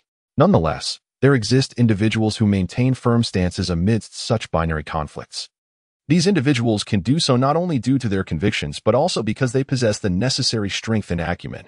Piangluo was such a person. At least in his previous life, he was. Thus, the old dwarf, often deemed difficult by others, found himself easily managed under Piangluo's adept handling. After bidding farewell to the old dwarf, Piangluo promptly prepared to engage in his next task. Assisting Lister was merely one facet of Piangluo's role at the service center, where he aided the Republic's most vulnerable citizens. Beyond approving unemployment benefits and transportation subsidies, Piangluo and his colleagues could utilize their magical network terminals to execute a series of intricate operations. The Third Republic's robust social security system allows legitimate citizens to seek governmental assistance during hardships such as unemployment, serious illness, or single parenthood. Families struggling to make ends meet after paying rent could apply for a variety of subsidies, including housing assistance, heating allowances, and educational grants for school-aged children.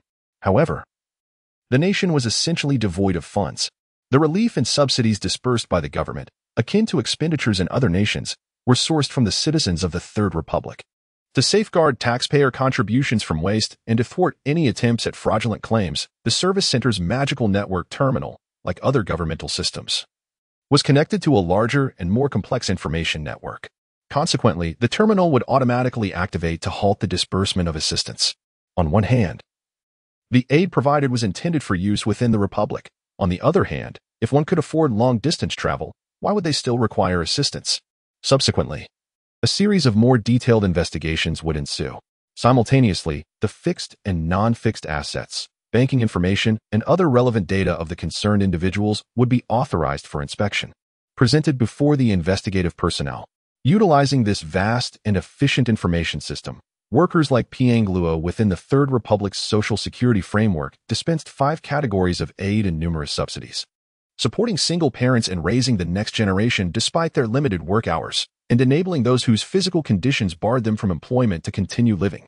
From scholarships for impoverished students to uniform allowances, from subsidies for glasses needed for work to transportation cards, the employees at the Third Republic's Community Service Center formed a crucial part of the safety net supporting the most marginalized citizens. Of course, aiding the local populace was merely one of the reasons Piangluo engaged in this work. Another, perhaps more significant reason, was the system of social security he managed. This system was, in essence, an intricately detailed and extensively woven safety net reaching the lowest strata of society. Through this system, workers could access a wealth of information including names, birth dates, spouses, addresses, photographs, specific past expenditure records, notes on significant events, and even exit records. Accessing such a comprehensive and detailed information database inevitably came with restrictions. Each worker could only view the records of the clients assigned to them, and any unauthorized access would trigger system alarms, drawing the attention of investigative teams. However, throughout his years of service, Piangluo had never set off any alarms, as he had no intention of overstepping his bounds. Over the years, due to efficient and friendly service, an increasing number of local citizens have sought the assistance of Piangluo. As he engaged with more cases, he inadvertently established an invisible and effective information network around him. These individuals, residing in his vicinity and operating in the most inconspicuous corners of society, were privy to a plethora of gossip. Whenever they visited him for assistance, they would engage in lively conversations. This vast stream of information, combined with Piangluo's adeptness at sorting and storing intelligence, created a formidable barrier of information around him. One fundamental operation for intelligence agents active in a fixed area involves selecting a profession that allows for free movement and broad information access at the grassroots level, such as street vendors, taxi drivers, or inconspicuous employees at community service centers. The intelligence system of the country Piangluo previously served and recognized the power and significance of blending in with the populace. This barrier serves as both a spear for offense and a shield for defense in the hands of intelligence personnel. What struck Piangluo as peculiar was not the attire of the male mantis, but rather a familiar face. He had seen that face not long ago. The information on the file indicated it belonged to the ex-husband of the female mantis, yet it was not the name or other details that raised his suspicions. It was the recipient address, Veterans Care Center. This triggered an immediate elevation in his alertness. As he discerned the tall mantis figure, he noticed 3 others trailing closely behind. Following the towering mantis was a diminutive male, clad in a gray work uniform stained with fuel, carrying a massive bag. Behind him walked a half-elf woman with a disheveled appearance, smoking a cigarette and displaying an air of impatience as she queued. Bringing up the rear was a robust half-orc in work attire, also lugging a large bag emblazoned with the words first-class worker. With their unremarkable attire and demeanor, these individuals failed to attract attention among those seeking help at the community service center. However, recalling the mantis's address, a sense of unease surged within Pianluo. Throughout the latter part of his extensive career, he had internalized 2 ironclad rules of survival. Murphy was right. Anything that can go wrong will go wrong at the worst possible moment. And if your mind presents you with 9 pieces of objective evidence indicating there is no cause for concern, yet one subjective intuition is screaming alarm, prepare for the alarm. These rules had saved his life on numerous occasions. Thus, when his instincts began to sound alarm bells, Pianluo promptly stood, secured his screen, removed his identification card, and quickly informed a colleague, "I need to use the restroom," before hastily departing. Just as Pianluo vanished behind the door leading to the employee break area, the male mantis had passed security checks, and it was the half-dwarf's turn. The security guard, Huang Shui, routinely requested, "Please open your package for inspection." The half-dwarf complied, but upon peering into the bag, Huang Shui's eyes widened in shock, his mouth agape. Inside lay 2 massive firearms, a pair of knuckle dusters, and other evidently dangerous tools and components. Before the half-orc could articulate a word, an overwhelming force struck from behind, causing a sharp pain in his neck. And he was flung away, losing consciousness before hitting the ground. In an instant, the male man is transformed into a blur, rushing towards the unsuspecting receptionist. Brandishing a sharp mantis blade against her throat, and commanding in a booming voice, "Madam, do not attempt to press the alarm button beneath your desk. I would prefer not to see anyone lose their life unnecessarily during this operation. All of you, raise your hands and lay down with your limbs exposed." As the man is shouted, his 3 companions sprang into action. The half-elf woman extracted 2 oversized hand cannons from the half-dwarf's bag, while the half-orc tore off his outer clothing to reveal heavy armor underneath and seized a heavy machine gun. The dwarf entered the community service center and activated a peculiar device from the package, which swiftly assembled itself into a large lamp-like structure standing on the floor of the hall. At last, someone in the community service center let out a scream. The mantis turned towards the door leading to the employee break area and issued a command. Just as he finished speaking, a half-dwarf clerk screamed, and the half-elf woman, Alexandra, who was heading towards the break area, raised her hand cannon and fired at the ceiling. The deafening roar resonated as a 20mm armor-piercing round blasted a gaping hole in the ceiling. The violent shockwave and flying debris spread throughout the hall, and as shards grazed faces, drawing blood, the screams abruptly ceased. In the wake of extreme fear catalyzed by pain, the civilians present realized this was not merely a nightmare. Further screams seemed to herald genuine peril. The cries morphed into suppressed sobs, and Alexandra's icy gaze swept over those compliant hostages lying on the ground with their limbs raised like stretching kittens. With a flick of her wrist, a still-warm shell ejected from her hand cannon, landing heavily on the floor. "Alex," the mantis called out, gesturing towards the break area door. Taking a deep breath as if to quell her inner fury, the half-elf raised her hand cannon and approached the door. Observing this, the mantis nodded in satisfaction and addressed the gathered crowd. "This is my comrade, Alexandra Sue, a former lieutenant in the Republic Defense Forces and possibly one of the finest gunfighters in the military. As you can see, first, her weapon is authentic. Second, her temperament is rather volatile, likely due to her medication being withheld for an extended period. Thus, I advise you not to test Alex's patience." "Lieutenant in the Defense Forces? Gunfighter?" The hostages murmured in disbelief. They were being held by military personnel. "I apologize for your current predicament," the mantis continued, interrupting their thoughts. "Please comply with our instructions, and we will ensure your safe release once our mission is complete. Now, I ask you to rise slowly, follow my directions. Remove your outer garments, and stand against the wall. Should anyone make a sudden move, my comrade drone-mounted handgun will not hesitate to respond." As he spoke, the mantis man pointed with his remaining arm at the drone, now hovering in midair with a low hum, controlled by the half-dwarf. The drone's underside revealed a dark barrel, which rotated silently as the drone turned. The hostages, suppressing their sobs, began to tremble and stand up quickly in the order indicated by the mantis man, shedding their outer garments until only their undergarments remained, then crouching against the inner wall. The half-dwarf swiftly manipulated the terminal wrapped around his left arm, activating the drone powered by magical crystals into an automatic hover mode. The drone's camera captured every movement and expression of the hostages, transmitting the images directly to the bionic visual nerve of the half-dwarf, allowing him to monitor their every action. Simultaneously, the dwarf worked efficiently on a device standing on the floor of the hall. The centerpiece was a massive black sphere, adorned with 8 diamond-shaped, metallic, gleaming pillars. Below the sphere and pillars lay a lamp-like base and a small control panel. After a few quick adjustments on the control panel, a series of text and numbers flashed across the dimly lit screen before it finally settled on a line reading, "Please enter the activation password." A separate, small crystal control panel slowly ascended from the side. Upon seeing this control panel, hesitation and struggle flickered across the half-dwarf's face. He turned to the one-armed Mantis man. Licking his dry lips, his voice laden with anguish, "Hannibal, must we truly go through with this? How long have we been together?" 21 years, if I recall. The half-dwarf raised a hand to interrupt the Mantis man, asserting, "I have never abandoned you, not in the past, nor do I intend to now. I merely wish to trust you. I believe all of this holds value." With that, he pressed several buttons on the crystal control panel, and the main control panel displayed, "Activated." The Mantis man nodded gravely, yet with gratitude, before connecting with the half-berserker. "Jaeger, we are in position. How about you?" The comm device crackled with Jaeger's deep voice. The bionic visual nerve is functioning well through the magical conduit network. Through Jaeger's perspective, Hannibal observed that 3 small devices had been set up on the ceiling. A signal transmitter resembling a small pot lid. A rectangular box that Hannibal recognized as a no-fly, micro anti-air missile launcher, and a spherical no-magic, portable magical interference device. Very clear, Jaeger. Stay put and report at all times. Alexandra, what is your status? I've entered the employee lounge and found no sign of the employee who left their seat. I'll check the restroom next. Excellent. Bring him out swiftly.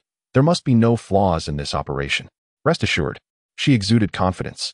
For she was a distinguished gunfighter within the defense forces, selected from a cadre of elite soldiers proficient in firearms, close combat, and self-enhancement magic.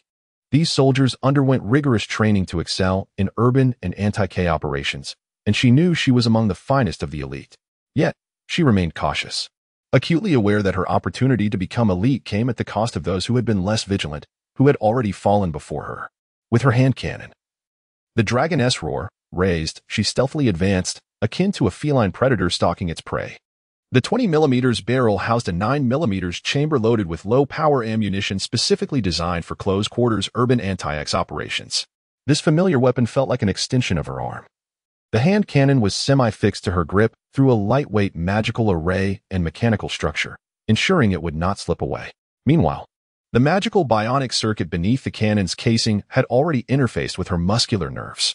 Navigating through the somewhat disheveled employee lounge and bypassing the empty dining area and conference room, Alexandra pushed open the door to the men's restroom. After a thorough search, she discovered it to be vacant. Pondering briefly, a look of curiosity and peculiarity crossed Alexandra's face as she exited the men's restroom and made her way toward the one area in the back employee section that remained unexplored. Cautiously, she opened the door to the women's restroom and immediately detected a faint sound emanating from one of the occupied stalls. Her expression grew even more peculiar as she raised her hand cannon and burst through the door, discovering a terrified human male, trembling and cowering in the corner. His face streaked with tears and snot. Upon seeing her, he shrieked, "Don't hurt me. Don't kill me. Stand up," Alexandra commanded, leveling her weapon at him. "Why are you a man in the women's restroom? Wait, what is that thing?" Her keen vision allowed her to see a small object fall to the floor as he raised his hands, desperately attempting to conceal it behind his heels. Upon closer inspection, Alexandra's fury ignited as she recognized it to be an unfinished and uninstalled miniature camera. Haunted by severe psychological trauma, she had been forced to retire and had struggled to make ends meet at the Veterans Care Center. After numerous setbacks while attempting to find work, she finally secured a position as a greeter at a restaurant, only to be harassed by a drunken patron on her first day. In a moment of excessive retaliation, she had been suspended for 3 months. Now, confronted by this lewd man attempting to install a spy device, her mind flashed back to the face of another scoundrel she had struck, whose snot-ridden visage now morphed into that of this perverse figure. Scoundrel, just as before.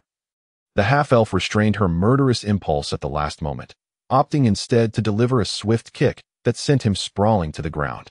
The man writhed on the floor in agony, contorted as if enduring excruciating pain, Yet through his squinted eyes, he meticulously observed the half-elf.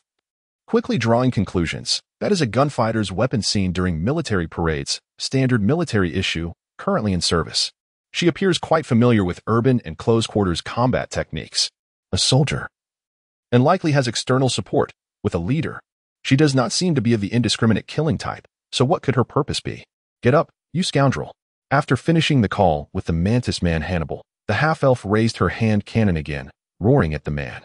I'm sorry, he stammered. Are your legs too weak to stand? She scorned, delivering another kick to the crumpled figure on the ground before bellowing, stand up. Or I'll beat you to a pulp. The subject's emotions are evidently unstable, likely due to psychological trauma. The possibility of an acute stress reaction is significant. Yet the commander seems to be urging her to exercise restraint, wishing to avoid harming civilians. Thus, move quickly. Seeing the man shakily approach, the mantis man Hannibal's eyes flashed with hatred as he pointed at him, commanding, strip off your clothes. Trembling, the man complied, shedding his garments until only his undergarments remained. Come stand before me. Pai Yen Luo approached the mantis man, who seized his hair with a fierce grip, yanking him forward. The sharp edge of the mantis blade pressed against Pai Yen Luo's throat as the mantis man spat with venom. Do you know what I despise most in this world? It is scurrying cockroaches like you, audacious and shameless. Congratulations, you've won the grand prize today. Now, get over there. With a forceful toss, he flung Pai Yen Luo across the room, sending him tumbling toward the wall where the hostages were lined up, near the window. Stay put and behave. As the powerful painkillers he had taken from a colleague's locker began to take effect, Pai Yen Luo momentarily caught his breath while maintaining his disguise, the first step of the plan, a success. The files concerning the mantis man's ex-wife, the female mantis who had come before, proved invaluable. Pai Yen Luo was certain he had correctly deduced that the mantis man's ex-wife had been unfaithful, which allowed him to pose as a brazen voyeur who had installed hidden cameras in the women's restroom. The response from the other side had been quite favorable. Moreover, this sense of justice regarding the arrangement for the hostages. Pai Yen Luo curled up in the corner, observing everything furtively, like a dormant viper waiting for the moment to strike. In the city of Illusion, on the 17th day of the Dragon Alliance's month, at 9:00 a.m., Deng Shiyun, who had just graduated from the School of Media in Illusion City a year prior, sat listlessly in the mailroom of the Illusion Daily. After greeting passing colleagues, she donned her headset, opened the news hotline, and fed a piece of magical crystal to the mail courier bird before disinterestedly perusing the first batch of news submissions that had arrived, her heart devoid of anticipation. The flicker of hope she had clung to during her university days, the ambition to shake the world with her pen, had been diminished to almost nothing in a mere 6 months. Worn down by the harsh employment landscape and the monotony of her first job in the largest newspaper's mailroom, sorting emails and answering the news hotline. The messages she received daily ranged from neighborhood disputes to conflicts between parents and schools, or complaints about a supermarket's lack of expiration date labels on food products. Major news had long been monopolized by seasoned reporters with established connections, leaving Deng Shiyun feeling hopeless about ever breaking through the barriers before her. Illusion Daily, News Hotline. How may I assist you? Deng Shiyun answered the first call that came through, her tone calm and her heart as still as a placid lake. As she prepared to inquire further, a calm male voice on the other end interrupted. 83 people. Listen carefully, 83 people. We have 83 hostages and a gas bomb capable of annihilating all life within a 2-kilometer radius deployed in the heart of Illusion City. We will communicate our demands in 15 minutes. The tranquil voice resonated like a hammer striking Deng Shiyun's heart, causing the young 23-year-old journalist to feel her blood pressure spike. Her heart race, and a hint of bitterness fill her mouth as adrenaline surged through her. Realizing the magnitude of the news unfolding before her, she reacted with lightning speed, practically shouting into the receiver, hostages. Sir, who are you? Where are you? National Defense Army, ZX, hostages, gas bomb. These words flashed through her mind, and Deng Shiyun leapt from her seat, sprinting towards the editor's office while shouting, make way. Clear the path. Her heart raced in tandem with her rapid breaths as she burst into the editor's office, only to be momentarily stunned by the sight before her. 2 men clad in National Defense Army uniforms and a woman in black work attire. Editor, Deng Shiyun stammered, gazing at the 2 members of the National Defense Army and the woman wielding an oddly shaped staff. But before she could finish, the woman in black interrupted. Pausing to adjust her staff, she turned to Deng Shiyun and said, You received a call regarding hostages and a gas bomb. Yes, wait. How do you? I'm relieved we haven't been too slow yet.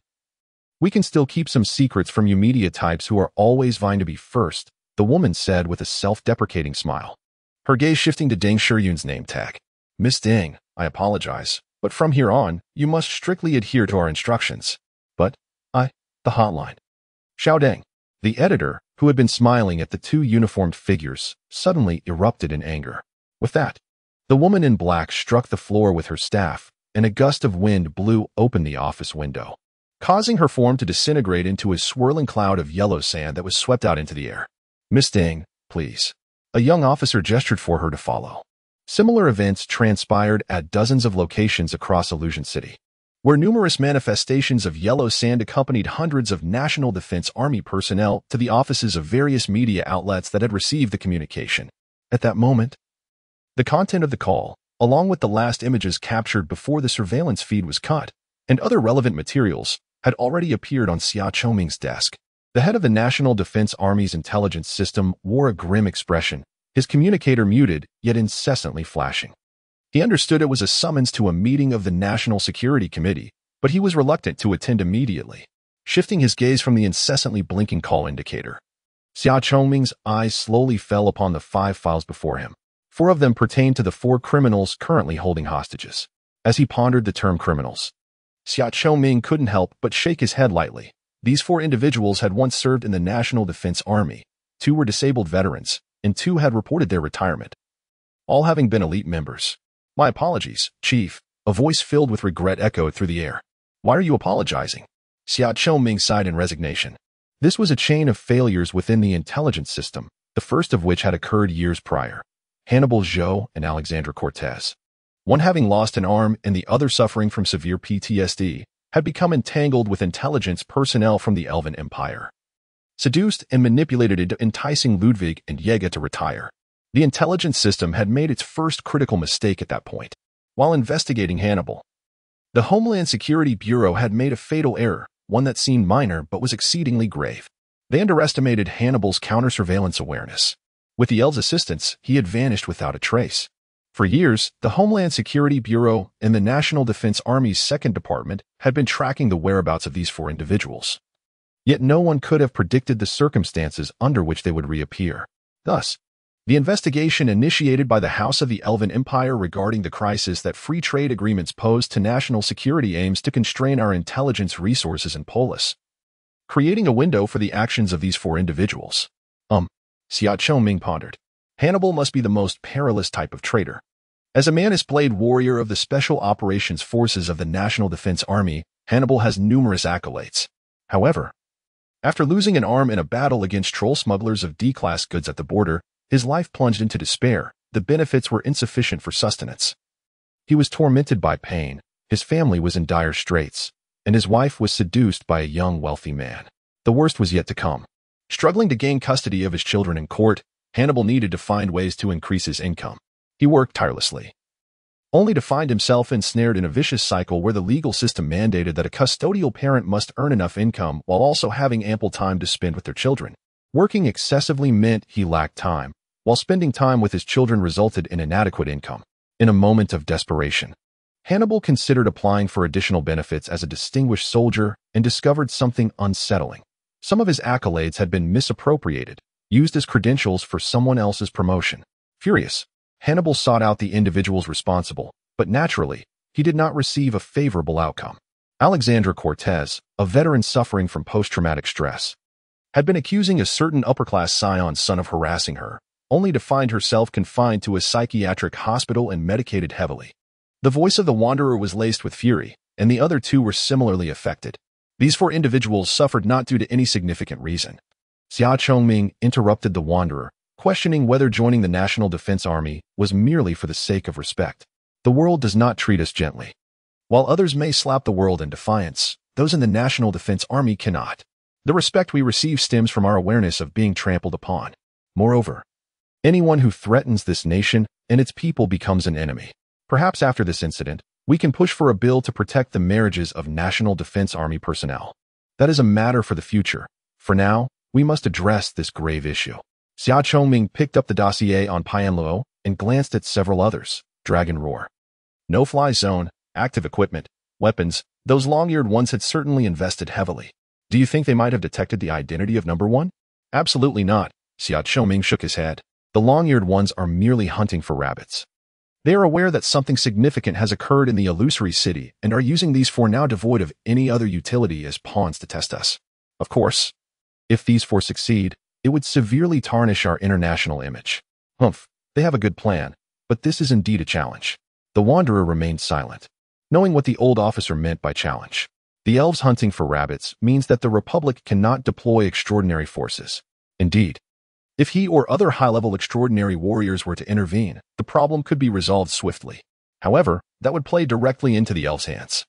Rapid support from high-level combatants would signify the presence of exceptionally high-value targets in the area, considering that Pianluo was disguised as a false target. Recklessly deploying high-level forces would create a repugnant dilemma for subsequent intelligence operations.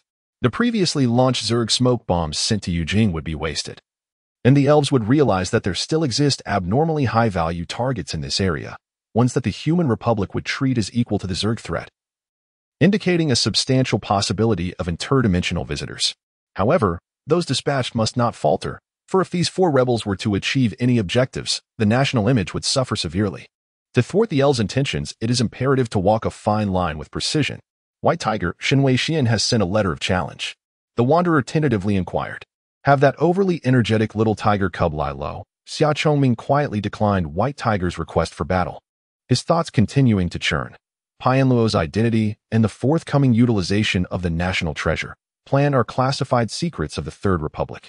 At the upcoming National Security Council meeting, it cannot be disclosed directly. Some matters are known only to the head of state, complicating the situation further. However, the summons from the committee cannot be delayed indefinitely. General, there is new footage. You must see this. The screen displayed Pianluo being beaten and kicked by half-elves and Manus men, dragged to the window of the community service center facing the main street, where he began to read the captor's demands in an exceedingly disheveled state. However, Xia Chongming's attention was not on those demands. He was initially shocked by two things. First, before the footage cut out, he noticed that the remaining 82 individuals had been forced to remove their outer garments but were treated with remarkable courtesy. Why was Pianluo being battered and made to read statements, while the others were treated differently? What had he done to provoke the captors to lose their composure, resorting to violence against him? Knowing Pianluo's identity and certain abilities, Xia Chongming understood that this interdimensional traveler would not act recklessly or without purpose. Thus, what could be the intention behind such actions? Guided by this question, Xia Chongming keenly observed that Pianluo's hand, clenching for dear life, seemed to tremble with pain and fear. National Will. This was the emergency contact codebook arranged with Pianluo just yesterday. 1. 3. Observing the seemingly neurotic, yet rhythmic tremors of Pianluo's fingers, Xia Chongming opened the book, the first page, the third line, cooperate, substantiate. Cooperate, substantiate, deceive. Reciting the few words inscribed on the paper before him, Xia Chongming suddenly slapped the arm of his chair with fervor. Brilliant. This guy. Truly. Remarkable. General, I will attend the National Security Council meeting forthwith. Henceforth, the fundamental guidelines for action are established. Xia Chongming stood up, a confident smile curving his lips.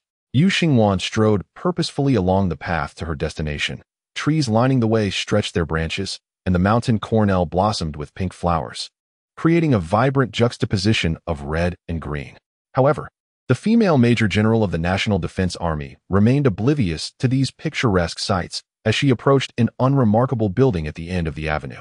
This structure bore an old elven style, exuding a power refined by the passage of time, coupled with an aura of inaccessible coldness. Yu Xingwan sensed that this chill might stem from the 20-hour vigilance of rotor-wing fighter jets and armed combat mechs overhead, or perhaps from the machine gun bunkers and anti-air missile positions atop the rooftops, or even from the occasional surveillance operatives and members of the National Defense Army's special forces lurking around the premises. The emerald trees, vibrant cornel flowers, and classical architecture could not mask the omnipresent atmosphere of lethal intent surrounding this place. In truth, those seemingly innocuous trees serve as defensive weapons planted for the Shinong rituals. When danger approaches, the seemingly harmless tree guardians can transform into colossal weapons capable of ensnaring even dragons, delivering severe blows to those with malicious intent. This is the Third Human Republic, where the Military Special Operations Group of the National Defense Forces convenes at the Group Command Center located in the political epicenter, Shoshan, which also serves as a clandestine meeting place for the National Security Committee of the human race. After undergoing stringent security checks, a major general from the Military Intelligence Bureau of the National Defense Forces pushed open the door to the building. The first sight that greeted him was the imposing sculptures of the human emperor and the dragon god, exuding an air of solemnity. After bowing slightly to the statues, Yu Xingwan was swiftly escorted deeper into the building by an officer towards an elevator. Minutes later, she found herself seated in a smoke-filled conference room. She frowned at the overwhelming stench of smoke, noting that only one person was smoking. Before her arrival, the room had already accommodated 4 individuals, with the others participating remotely. Among the 4, 3 donned military uniforms, sitting upright like sturdy pines. Only one person presented a disheveled appearance, with unkempt hair and dirty eye corners, clearly having been yanked from a very relaxed environment. This individual, holding a lit cigarette, was none other than Yang Shiza, the head of the office of the State Council. Yu Xingwan chose not to speak and directly opened the secure briefcase she had brought. The internal mechanisms illuminated with a magical glow, and a 3-dimensional projection of Xia Chongming materialized before the attendees. Upon seeing Xia's appearance, the generals broke into smiles, exchanging greetings, with familiar terms such as Old Xia echoing in the room. Only Yang Shiza addressed him formally, stating, "General Xia has finally arrived. Let us commence," before falling silent. His words radiated a chilling aura that sent shivers down Yu Xingwan's spine. This coldness was not akin to that of soldiers, but rather a detachment characteristic of those who manipulate everything as mere tools, leaving her feeling somewhat uneasy. Yang Shiza's scornful remark caused the assembled generals to fidget uncomfortably. Each of them bore the title of former National Defense Force soldier, which was already a source of humiliation. And Yang's derision exacerbated their discomfort. Mr. Yang, Hannibal was an honorable soldier. Major General Lin Tianyu, head of the National Defense Forces Special Operations Group, was the first unable to contain himself, his face flushed as he exclaimed. "Once, yes." Yang Shiza raised his voice, "but once upon a time, generally. When you all decided to collaborate with the elves to orchestrate this attack, each of you became a traitor. Traitors have no honor. And let us not forget why Hannibal came to this point. It was due to some incompetent fools within the National Defense Forces who placed their relatives in positions that should have been held by Hannibal. Someone took the Republican currency he was entitled to. And let us not forget why the true dragon sent me here. The presence of those 4 individuals is a disgrace to the National Defense Forces and to humanity. I've been working tirelessly for a month, only to be summoned here to clean up the mess created by some fools." With that, Yang Shiza forcefully extinguished his cigarette in the ashtray and viciously dug a finger into the corner of his eye, blowing a contemptuous paw. The generals, witnessing the disdainful act as if it symbolized their own humiliation, wore grim expressions, yet no one dared to offer a defense. A problem is a problem. Only children seek excuses, and this was not a case of slander or falsehood. These were genuine events that had transpired, revealing the presence of parasites within the National Defense Forces that had created rifts in the hearts of several soldiers, thereby providing the elves with an opportunity. Flies do not alight on a seamless egg. Those who can be easily manipulated are not humans, but mere clay. Let us promptly address the issue. Observing the growing discomfort among the generals, Yang Shiza inhaled deeply, softening his tone as he shuffled through the documents. Everyone present is not foolish. We all understand that money is trivial, and so is reputation, but the loss of faith is of paramount importance. Should we agree to all the demands of the opposing party, publicly apologize, and promise an investigation, while also evacuating all residents within a 2-kilometer radius, then the Elf Empire and other nations will undoubtedly seize this opportunity to spread propaganda. At that point, public sentiment will be in turmoil, rumors will run rampant, and the National Defense Forces will suffer a tangible loss of faith, undermining the power of the deities of humanity.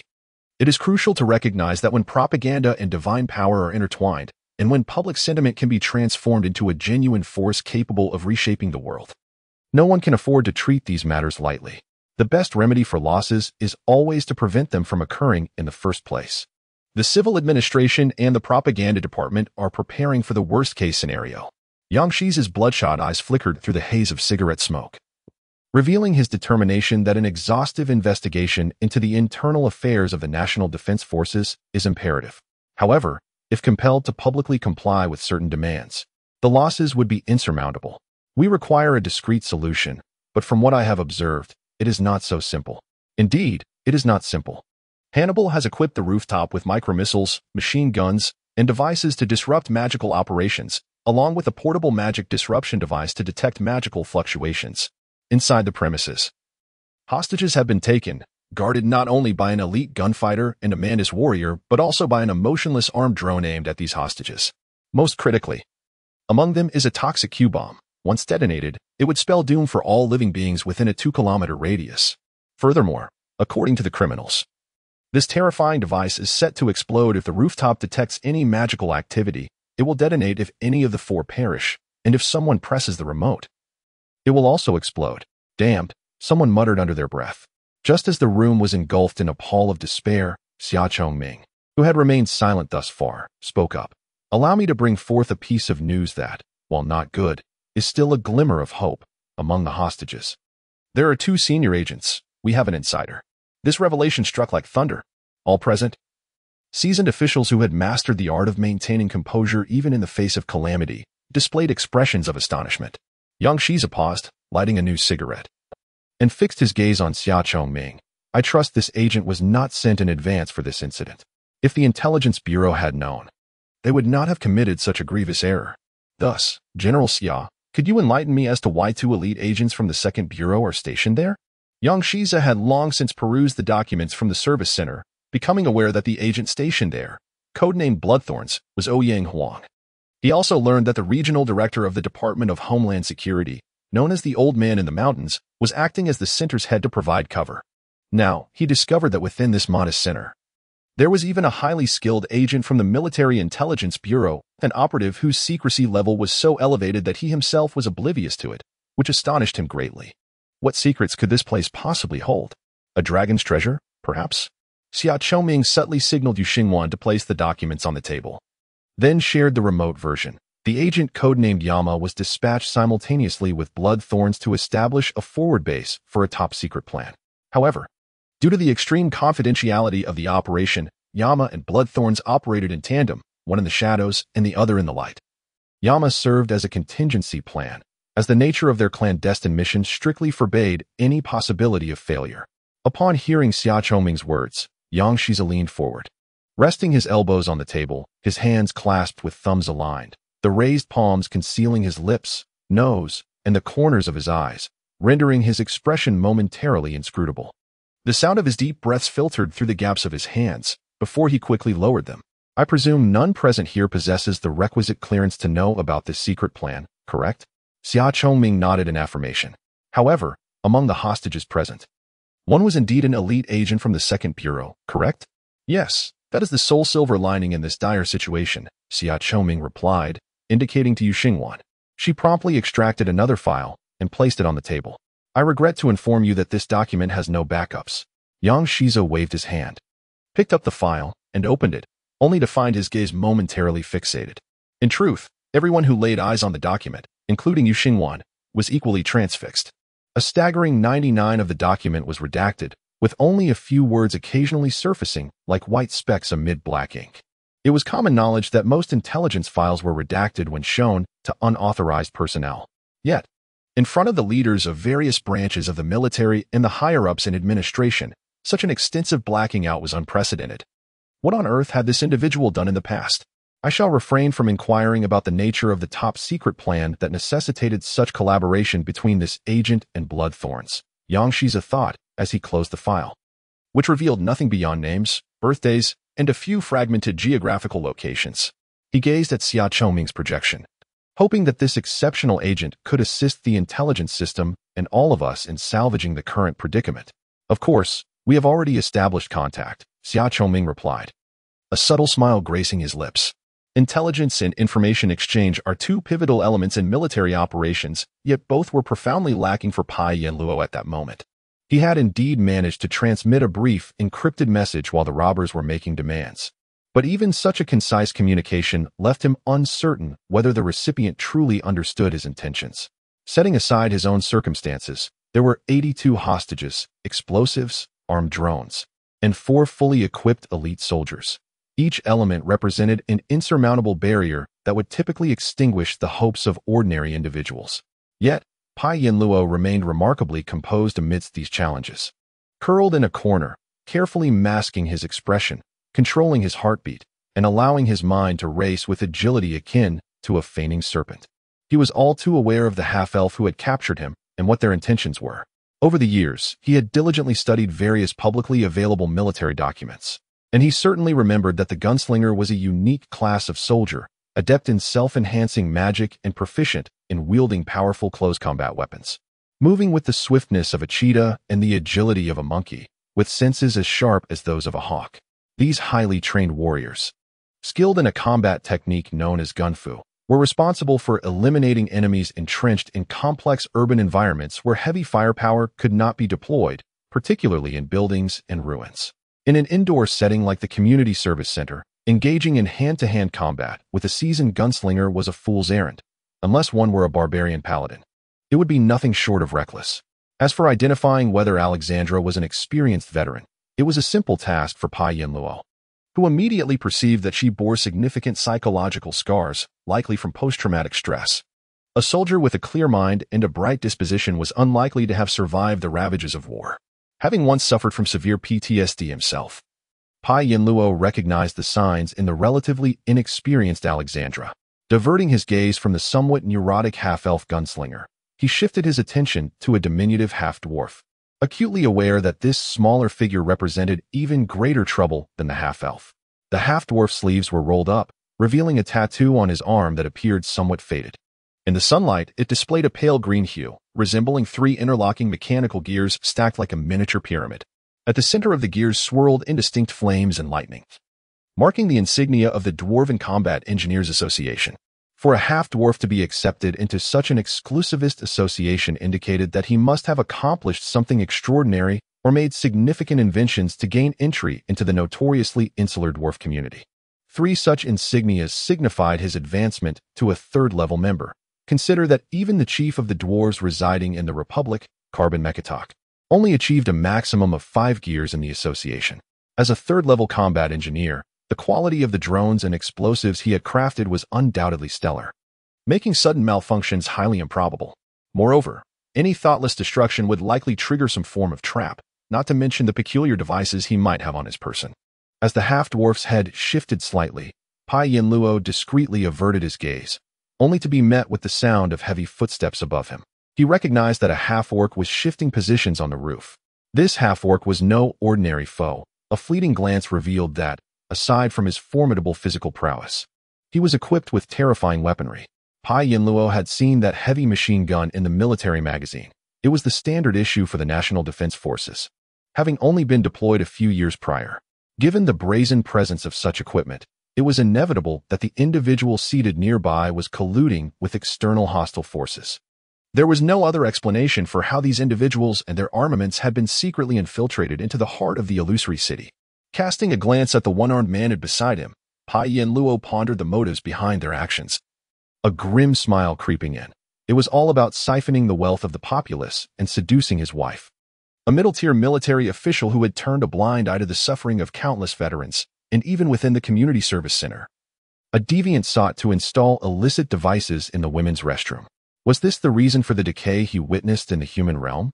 Were these individuals a reflection of humanity's waning reverence for their ancestral deities, instead turning to fictitious gods for solace? Why have the youth of the human race, in recent years, placed their admiration for the guardians of the nation, the virtuous educators, and the guiding healers beneath the frivolous allure of certain tedious idols, akin to marionettes? Are these individuals the cause or the victims? Did they bring about the world's demise, or has the world tainted them? Contemplating this, Hannibal felt a surge of anger, compelling him to kick Pienro, exclaiming, "Why engage in such disgraceful acts? As a public servant of the Republic, how could you stoop so low? What has become of your dignity? Your dignity, hiding away in the restroom with those filthy things. It is because of scum like you that this nation has reached such a dire state. You shining exteriors, yet rotting within." His tone was laced with disappointment. Upon hearing this, Pienro's eyes flickered with a barely perceptible glimmer. The speculations that had lingered in his mind while reading that demand were finally validated. This one-armed mantis man seemed to be engaging in treachery, not for monetary gain or under orders from enemies. Thinking quickly, Pienro feigned anguish, squeezing out a tearful confession. "I'm sorry. but I feel terrible. My wife just left me for a wealthy man. I acted foolishly in my distress. I have served my country, yet I haven't harmed anyone. Please spare me." Upon uttering these words, two individuals were taken aback. One was Huang Shui, a half-barbarian security guard closest to Pienro. Being well acquainted with him, Huang Shui knew about Pienro's girlfriend, a revelation from that very morning, and was stunned but soon noticed Pienro's discreet nod in his direction. A chill ran down Huang Shui's spine as he grasped Pienro's intention to deceive the robbers, a decision driven by fervor, reminiscent of a hero's ambition. Realizing this, Huang Shui urgently shook his head, silently urging his old friend not to act recklessly. If possible, he wished to shout, "You, a mere clerk who could be lifted with one hand, do not attempt to be a hero at such a moment." The other person caught off guard was Hannibal Zhou, the one-armed man. He had not anticipated that this seemingly timid clerk, trembling with fear, shared a common plight of having been wronged by wicked individuals. Observing Pienro's sorrowful countenance, Hannibal was reminded of his own ex-wife, of the vows exchanged during their union, which succumbed to material and physical temptations, igniting a furious recollection of the betrayal he had once endured. In a moment of empathy, Hannibal felt a kinship with the bound, trembling clerk. He possessed the strength to raise the banner of vengeance against this society and the despicable woman, yet for a powerless civilian, such revenge, although distasteful, might be the only recourse available. While he found no righteousness in such vile actions, Hannibal suddenly felt an inkling of understanding and even sympathy for the clerk. Just then, a voice crackled through Hannibal's earpiece, emanating from the half-barbarian guard, Jaeger, stationed on the roof.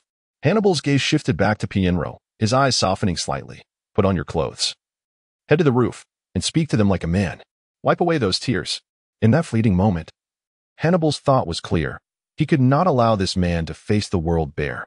At the very least, he wished for Pienro's ex-wife, watching from afar, not to mock this pitiful figure. Of course, he was unaware that the unfortunate clerk, while feigning a flurry of activity to wipe his tears, was already plotting his downfall. Wait a moment. Just as Pienro reached for his clothes, the half-dwarf Ludwig abruptly raised his hand, halting him.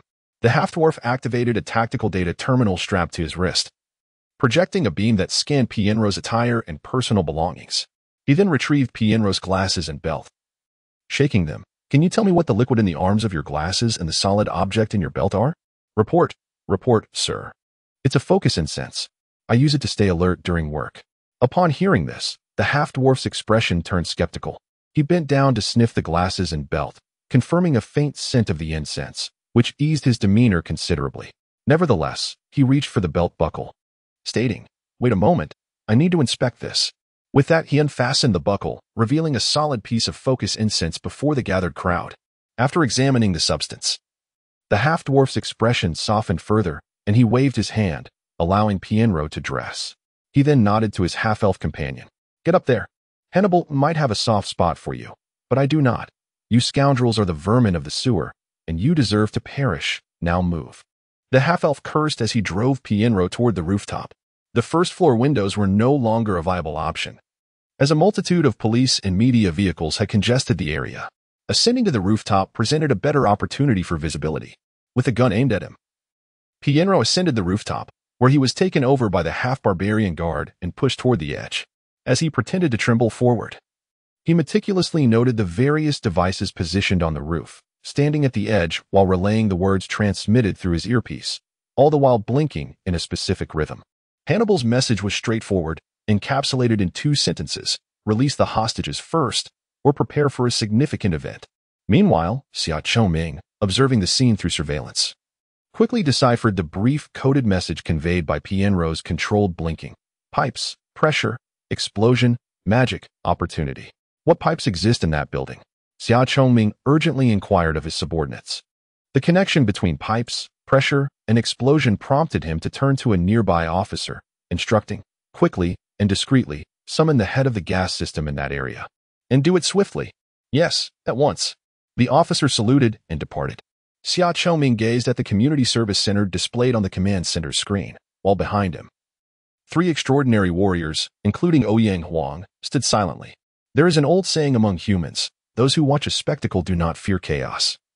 And some just that a wound does not sting until it affects oneself. This sentiment resonated with the officials responsible for the gas supply in Fantasy City. As the hostage crisis unfolded without any direct impact on them, Thus, they leisurely brewed tea and turned on the television, blissfully engrossed in the unfolding drama. However, at that moment, a sound of a door opening could be heard from behind them, and it was unmistakable that the individual entering bore no signs of politeness or courtesy. This irked an official, who had been facing the television, prompting him to swivel his office chair and exclaim, "Who is it? So early in the morning?" Before he could finish his sentence, he turned around to find two young individuals clad in janitorial uniforms standing there. Just as he was about to reprimand them, he was taken aback as the two youths produced their credentials and simultaneously revealed concealed firearms at their waists, declaring, "Mr. Zhu, we are with the National Defense Forces and require your assistance." The aide beside Xia Choming listened intently to the report from his subordinate and informed his superior that they had already initiated research on the gas pipeline pressure issues concerning that building. The situation was far from simple, and some technical difficulties were apparent. What technical difficulties? Xia Chongming inquired, his gaze fixed on the large screen. Upon hearing this, he fell into a brief contemplation, connecting thoughts of pipelines, pressure, explosions, magic, and opportunity.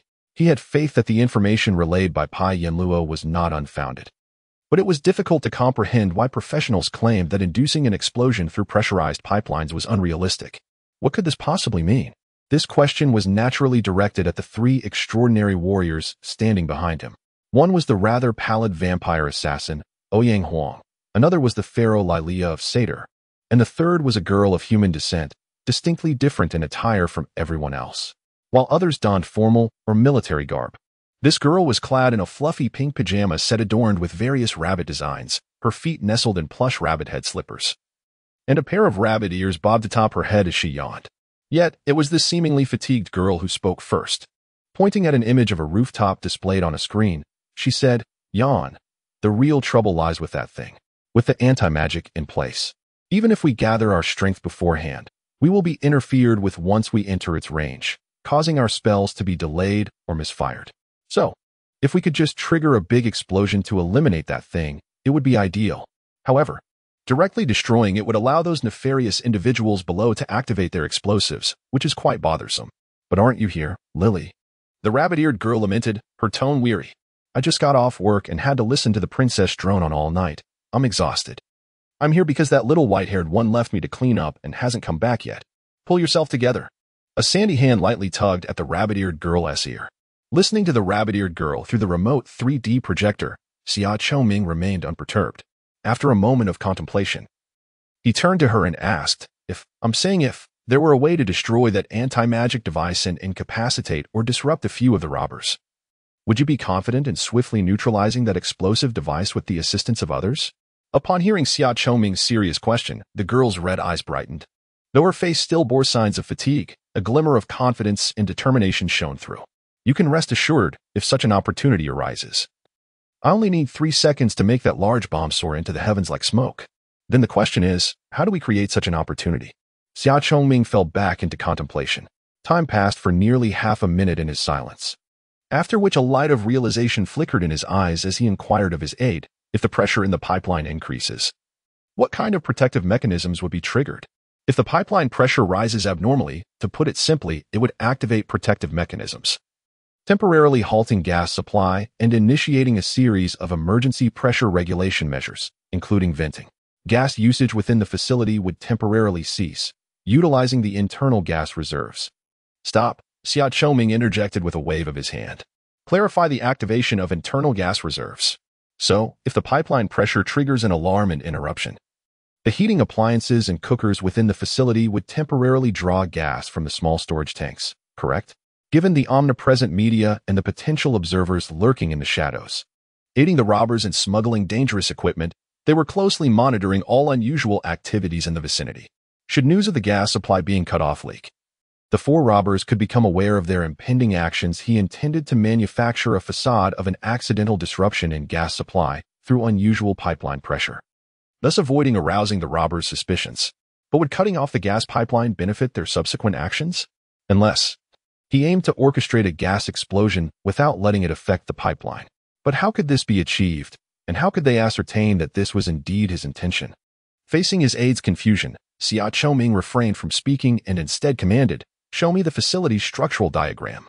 indicating the location of the anti-magic device and the gas storage tanks within the facility. Instantly, one of the monitors displayed a three-dimensional layout of the facility, and 2 points lit up. Upon observing the positions of these points, a smile crept across Xia Choming's face.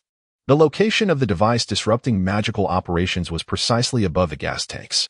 You mentioned that the structure of the community service center has some issues, correct? What is the material and structure of that building's roof?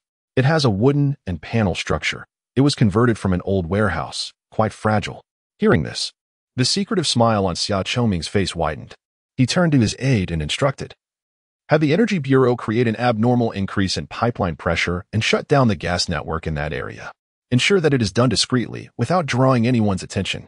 I believe there are some elven scoundrels lurking in the shadows, waiting to see us fail. We absolutely cannot allow them to succeed. Xia Choming's assessment was accurate. 3 kilometers away from the incident site, in a hotel building's 30th floor room, 2 agents from the Elven Homeland Intelligence Bureau, disguised as tourists, were nervously operating their portable terminals, eavesdropping on the communications channels of the human government and military within the Illusion City, monitoring any suspicious information to relay to Hannibal and others when necessary. Law enforcement, the fire department, all unencrypted communications were being monitored. Soon, they caught wind of communications within the Civil Defense Department regarding an abnormal pressure situation in a gas pipeline in a certain district of Illusion City, necessitating a pause in gas supply for inspection and requiring cooperation from the fire department. Were they shutting down the gas network in the area as a prelude to some action? Or was it a signal? One Elven agent, while monitoring the conversations of the Energy Department, Civil Defense, and Fire Department, posed the question to his partner. Data indicated that the pipeline network in that area was indeed quite old. Just a few days ago, a local internet CAF there had made headlines due to a gas pipeline explosion. Their paranoia over the past few days was not surprising. The agent responsible for analyzing the current situation and their mission pondered before making a decision. After all, even if the gas pipeline was shut down, personnel could not be transported through those narrow lines. For now, they would stay focused on the communications of law enforcement, fire personnel, and local armed enforcers. The female elven agent operating the equipment nodded in agreement and ceased to concern herself with the temporary stoppage of the gas pipeline for urgent inspection. However, Hannibal and his companions were unaware that prior to executing their mission, they had meticulously studied the architectural blueprint of the Community Service Center, familiarizing themselves with the majority of the device locations and their functions. Yet they had not been trained to recognize the sound of a gas alarm. Upon hearing the noise, Hannibal alertly issued a command to his companions. The half-elf gunfighter, upon receiving the directive, cautiously made her way towards the staff break area. She opened the door and carefully searched ahead, soon arriving at the kitchen and the dining area for employees, where she spotted the still-flashing alarm. Approaching the alarm, she announced through her communicator, "It is a gas alarm. The blue light is flashing." The description below states that this indicates the gas supply has been halted. What are they planning, Hannibal? Are they going to bomb this place? I understand. Then I will turn off the alarm. With that, the half-elf raised her hand and positioned her finger over the mute switch of the alarm. Just then, Hannibal seemed to recall something and shouted into the communicator, "Wait.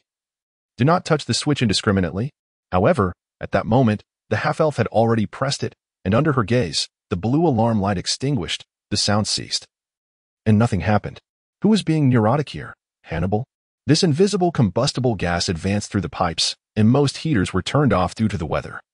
Yet the gas swiftly found an outlet, a portable gas stove connected to the employee's emergency gas supply, hidden behind a pile of clutter by a certain pyromancer. Next to the gas stove, a small fire crystal lay concealed. This fire crystal, tampered with by the pyromancer, intermittently emitted extremely faint sparks, like a lighter being pressed repeatedly. Upon encountering the gas, a small flame erupted from the portable gas stove, igniting a small pile of items beside it, also obscured by the pyromancer's clutter. The flames began to burn discreetly, licking at a small gas canister similarly shrouded in debris. Steel began to heat up, and the liquefied gas gradually changed form. Yet, the automatic fire suppression system, which should have activated upon sensing the flame's temperature, remained silent and motionless. The crucial temperature control sensor had been dismantled and discarded in the restroom by the pyromancer. Soon, a medium-intensity explosion would occur within the facility, allowing you to storm in and suppress the enemy. When Xia Choming conveyed this to Ouyang Huang, Lilia, and you two, the 3 extraordinary warriors were taken aback. Firstly, They were baffled as to how Xia Chongming knew that an explosion would transpire shortly within the facility. Secondly, they could not comprehend why she was certain that this explosion would create an opportunity for them to infiltrate. And lastly, they were unaware of who would orchestrate this explosion. Of course, only two among them remained in the dark regarding the third point. Ouyang Huang likely understood. She was the result, the executor, the harbinger of fate's knock. Yet she was not the one determining fate or calculating outcomes. This she clearly recognized. Prepare the medical personnel and on-site law enforcement for medical assistance. However, if there is no movement within 15 minutes, we shall consider alternative methods. After uttering this, Xia Chongming ceased her speech, fixating her gaze on the scene's imagery. She too was uncertain of the pyromancer's intentions in orchestrating a breakthrough explosion, yet she held unwavering faith that if the pyromancer failed to accomplish this task, he would ensure the situation did not worsen, a steadfast trust derived from her dealings with this otherworldly counterpart. Just as he believed that, had he been the one taken hostage, he would manage to achieve the same outcome. While Xia Chongming held such conviction, the pyromancer remained unfazed by the outside world's disbelief in him. He possessed an instinct akin to that of a beast regarding his fellow professional from another realm, a trust born from the clash of two experts, independent of their stances, but rather rooted in mutual technical respect. However, at that moment, the calculations regarding this explosion were not made to rescue hostages. Rather, they formed part of a vast and brutal escape and resistance plan drafted before he reached a cooperative agreement with this world. In other words, he had conceived this plan years ago from the perspective of Hannibal the Mandus Man, where the impending explosion was intended to serve as a means to inflict significant casualties upon captors and create an opportunity to flee before being discovered and forcibly detained. There was no doubt, no uncertainty regarding whether the explosion would occur, the effects it would yield, or the destruction it would cause. He possessed absolute confidence for decades prior. He had studied precisely this, and later researched it within the military, employing this knowledge amidst blood and sand. The pyromancer, according to the former leaders of his old unit, described combustibles, thermal conversion efficiency, approximately 3000 kW, boiling points, internal pressure of the canister, relief valve activation time, and load-bearing wall resistance. When the moment arrived, this small piece of metal would be the key to his escape. Yet, before that, once this affair concluded, he vowed never to engage in such foolishness again. As the pyromancer contemplated, he suddenly heard Hannibal's voice beside him. Suppressing his astonishment, he turned to see the one-armed mantis warrior, cigarette delicately pinched between his remaining hand. Speaking as he inhaled, "What you are doing does not serve as retribution against women. It only brings suffering upon yourself and other men. Go find another one." Though I cannot guarantee how many individuals in this world remain unmoved by material desires, for indeed, this world has rotted to its core. Rotten to the core? Indeed, it had decayed to its very essence. Did you not feel the same, Hannibal? Observing the trembling employee before him. A mix of disdain and melancholic despair surged within him, an impending sense of doom compelling him to articulate his thoughts. We no longer reward every being according to their contributions to the community. The healers, the educators, the guardians of the nation, the cultivators of the land, the custodians of souls, the scholars researching technology, those who are so vital for the future. What compensation do they receive? A meager salary that barely sustains them. When they witness entertainers raking in more money in an hour than they could earn in an entire year, what do you expect them to think? When these individuals, burdened by immense life pressures, seek ways to fill their pockets, what awaits them? Job loss, fines, warnings, imprisonment. Those who privately tutor are unjustly criticized for losing their morals, yet when these individuals endure hardships for the sake of their children's futures, who endeavors to alter the world for them? When the healer who saves lives collapses in the corridor, what do people offer? Prayers and blessings. Alas, even if prayers and blessings could escort him to the celestial realms after death, they often fail to provide his wife and children with a more comfortable life. Why must those who sacrifice themselves do so without recompense? Why are those deserving of reward left unacknowledged, while the guilty evade punishment? Why does divine retribution not descend upon them? They have taken the medals that should have adorned my chest, claiming the accolades that were rightfully mine. In pursuit of wealth and the pleasures it affords, my wife departed from me. To preserve their positions, they confined Alexandra to a psychiatric hospital, coercing a mentally stable girl into the throes of PTSD. They seized Ludwig's invention, depriving the children left behind in the Jaeger family of their right to education for the future of their own offspring. There is no punishment. Neither we nor the divine impose it. Is this the rationale behind your actions, Hannibal, when you alongside Pyanlu, gasped for breath after your hysteria, seeking to enact retribution? No. Unlike those hidden behind a decaying system or those so-called stars who profit by manipulating hearts, we do not require self-hypnosis to act. We are acutely aware that we have bartered our bodies and souls, yet what of it? After another bout of hysteria, Hannibal exhaled heavily, gazing at Pyanlu with a self-deprecating shake of his head. Forget it. Discussing this with you is rather futile. You likely will never comprehend. Perhaps the greatest act of defiance you will ever perform in this lifetime is the sordid deeds you commit in the restroom. Revenge? Pyanlu listened in silence.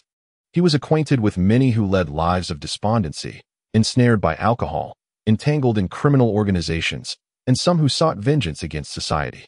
Each harbored their own justifications. He, Pyanlu, believes that the course of history is propelled by those who, despite recognizing the world's imperfections and confronting its ugliness, still utter phrases like "even so" and "regardless," striving for a better future. Yet, even so, he has no intention of criticizing others.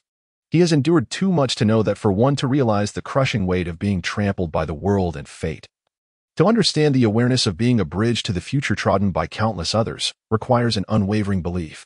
Understanding the steadfast faith and immense sacrifice such awareness demands. Having traversed that path himself, he refrains from condemning those who cannot. Furthermore, the very reason some choose to embark on that path is to spare others from walking it. Pyanlu recognizes that he is neither the author of laws nor the architect of moral standards. Indeed, he frequently finds himself at odds with the existing legal and ethical frameworks. He perceives himself as a consequence rather than a cause, a messenger armed by fate rather than fate itself.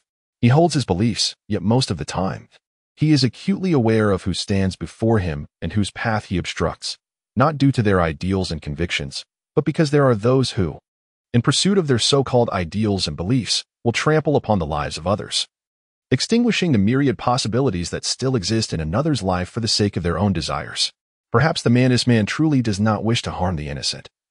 But he lacks interest in that. He is merely the outcome, not the process. At least, that is how he perceives it. Even if at times he might concur with some of Hannibal's views, the result remains unchanged. He is neither the catalyst propelling Hannibal to a critical point nor the critical mass itself. He is the final flash that will obliterate even Hannibal into dust. This is a law, much like the gas within a canister, where under the heat of flames, pressure steadily approaches a critical threshold, an irreversible rule. As if the flames of Hannibal's inner vengeance licked the surface of the gas canister, the liquid gas within heated up, causing the internal pressure to rise. The metal canister, devoid of liquid to conduct heat away, began to rise in temperature rapidly. At this juncture, sensing the excessive pressure, the canister's safety valve opened, releasing more fuel while emitting a warning shriek.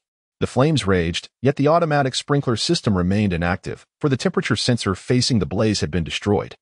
Hannibal issued a command to the half-elf, then turned to Pyanlu with a calm smile. "Thank you for listening to me. It has been a long time since anyone has. I am honored. As I mentioned, this will soon come to an end, and afterward, do not exact revenge upon other women. Do not emulate me. The journey of life is still long. I know, it will soon be over." Pyanlu bowed his head, his body ceasing to tremble. The release of fuel from the safety valve ignited a greater flame, heightening the local temperature. Under the influence of heat and internal pressure, the canister began to undergo plastic deformation. The half-elf Alexandra cursed as she pushed open the doors, only to be confronted by a towering pillar of fire. The canister's surface finally cracked, and the high-temperature fuel vapor escaped in an instant, resulting in a boiling explosion due to the rapid drop in pressure. The high-speed shrapnel from the canister transformed into a vast fireball, which, accompanied by intense thermal radiation, swiftly engulfed the half-elf. In a state of criticality, the explosion detonated. Numerous factors required calculation: the weight of the leaked combustible gas, the volume it occupied within the container, the density of the liquid, the radius of the fireball, the rate of thermal radiation, the radiation rate at the entrance, the thermal radiation flux, the rate of metal surface plasticization, the flight data of the shrapnel, and more. According to conventional wisdom, in Pyanlu's homeland, these calculations would necessitate the intervention of computers. However, in the 30 years following Pyanlu's traversal, time was plentiful. He gradually completed those vast calculations over the long years. Thus, he was confident that once someone opened that door, allowing the outside air to mix with the impending explosive vapor cloud, a cataclysm would ensue. When a person is within the room, the probability of death is P1.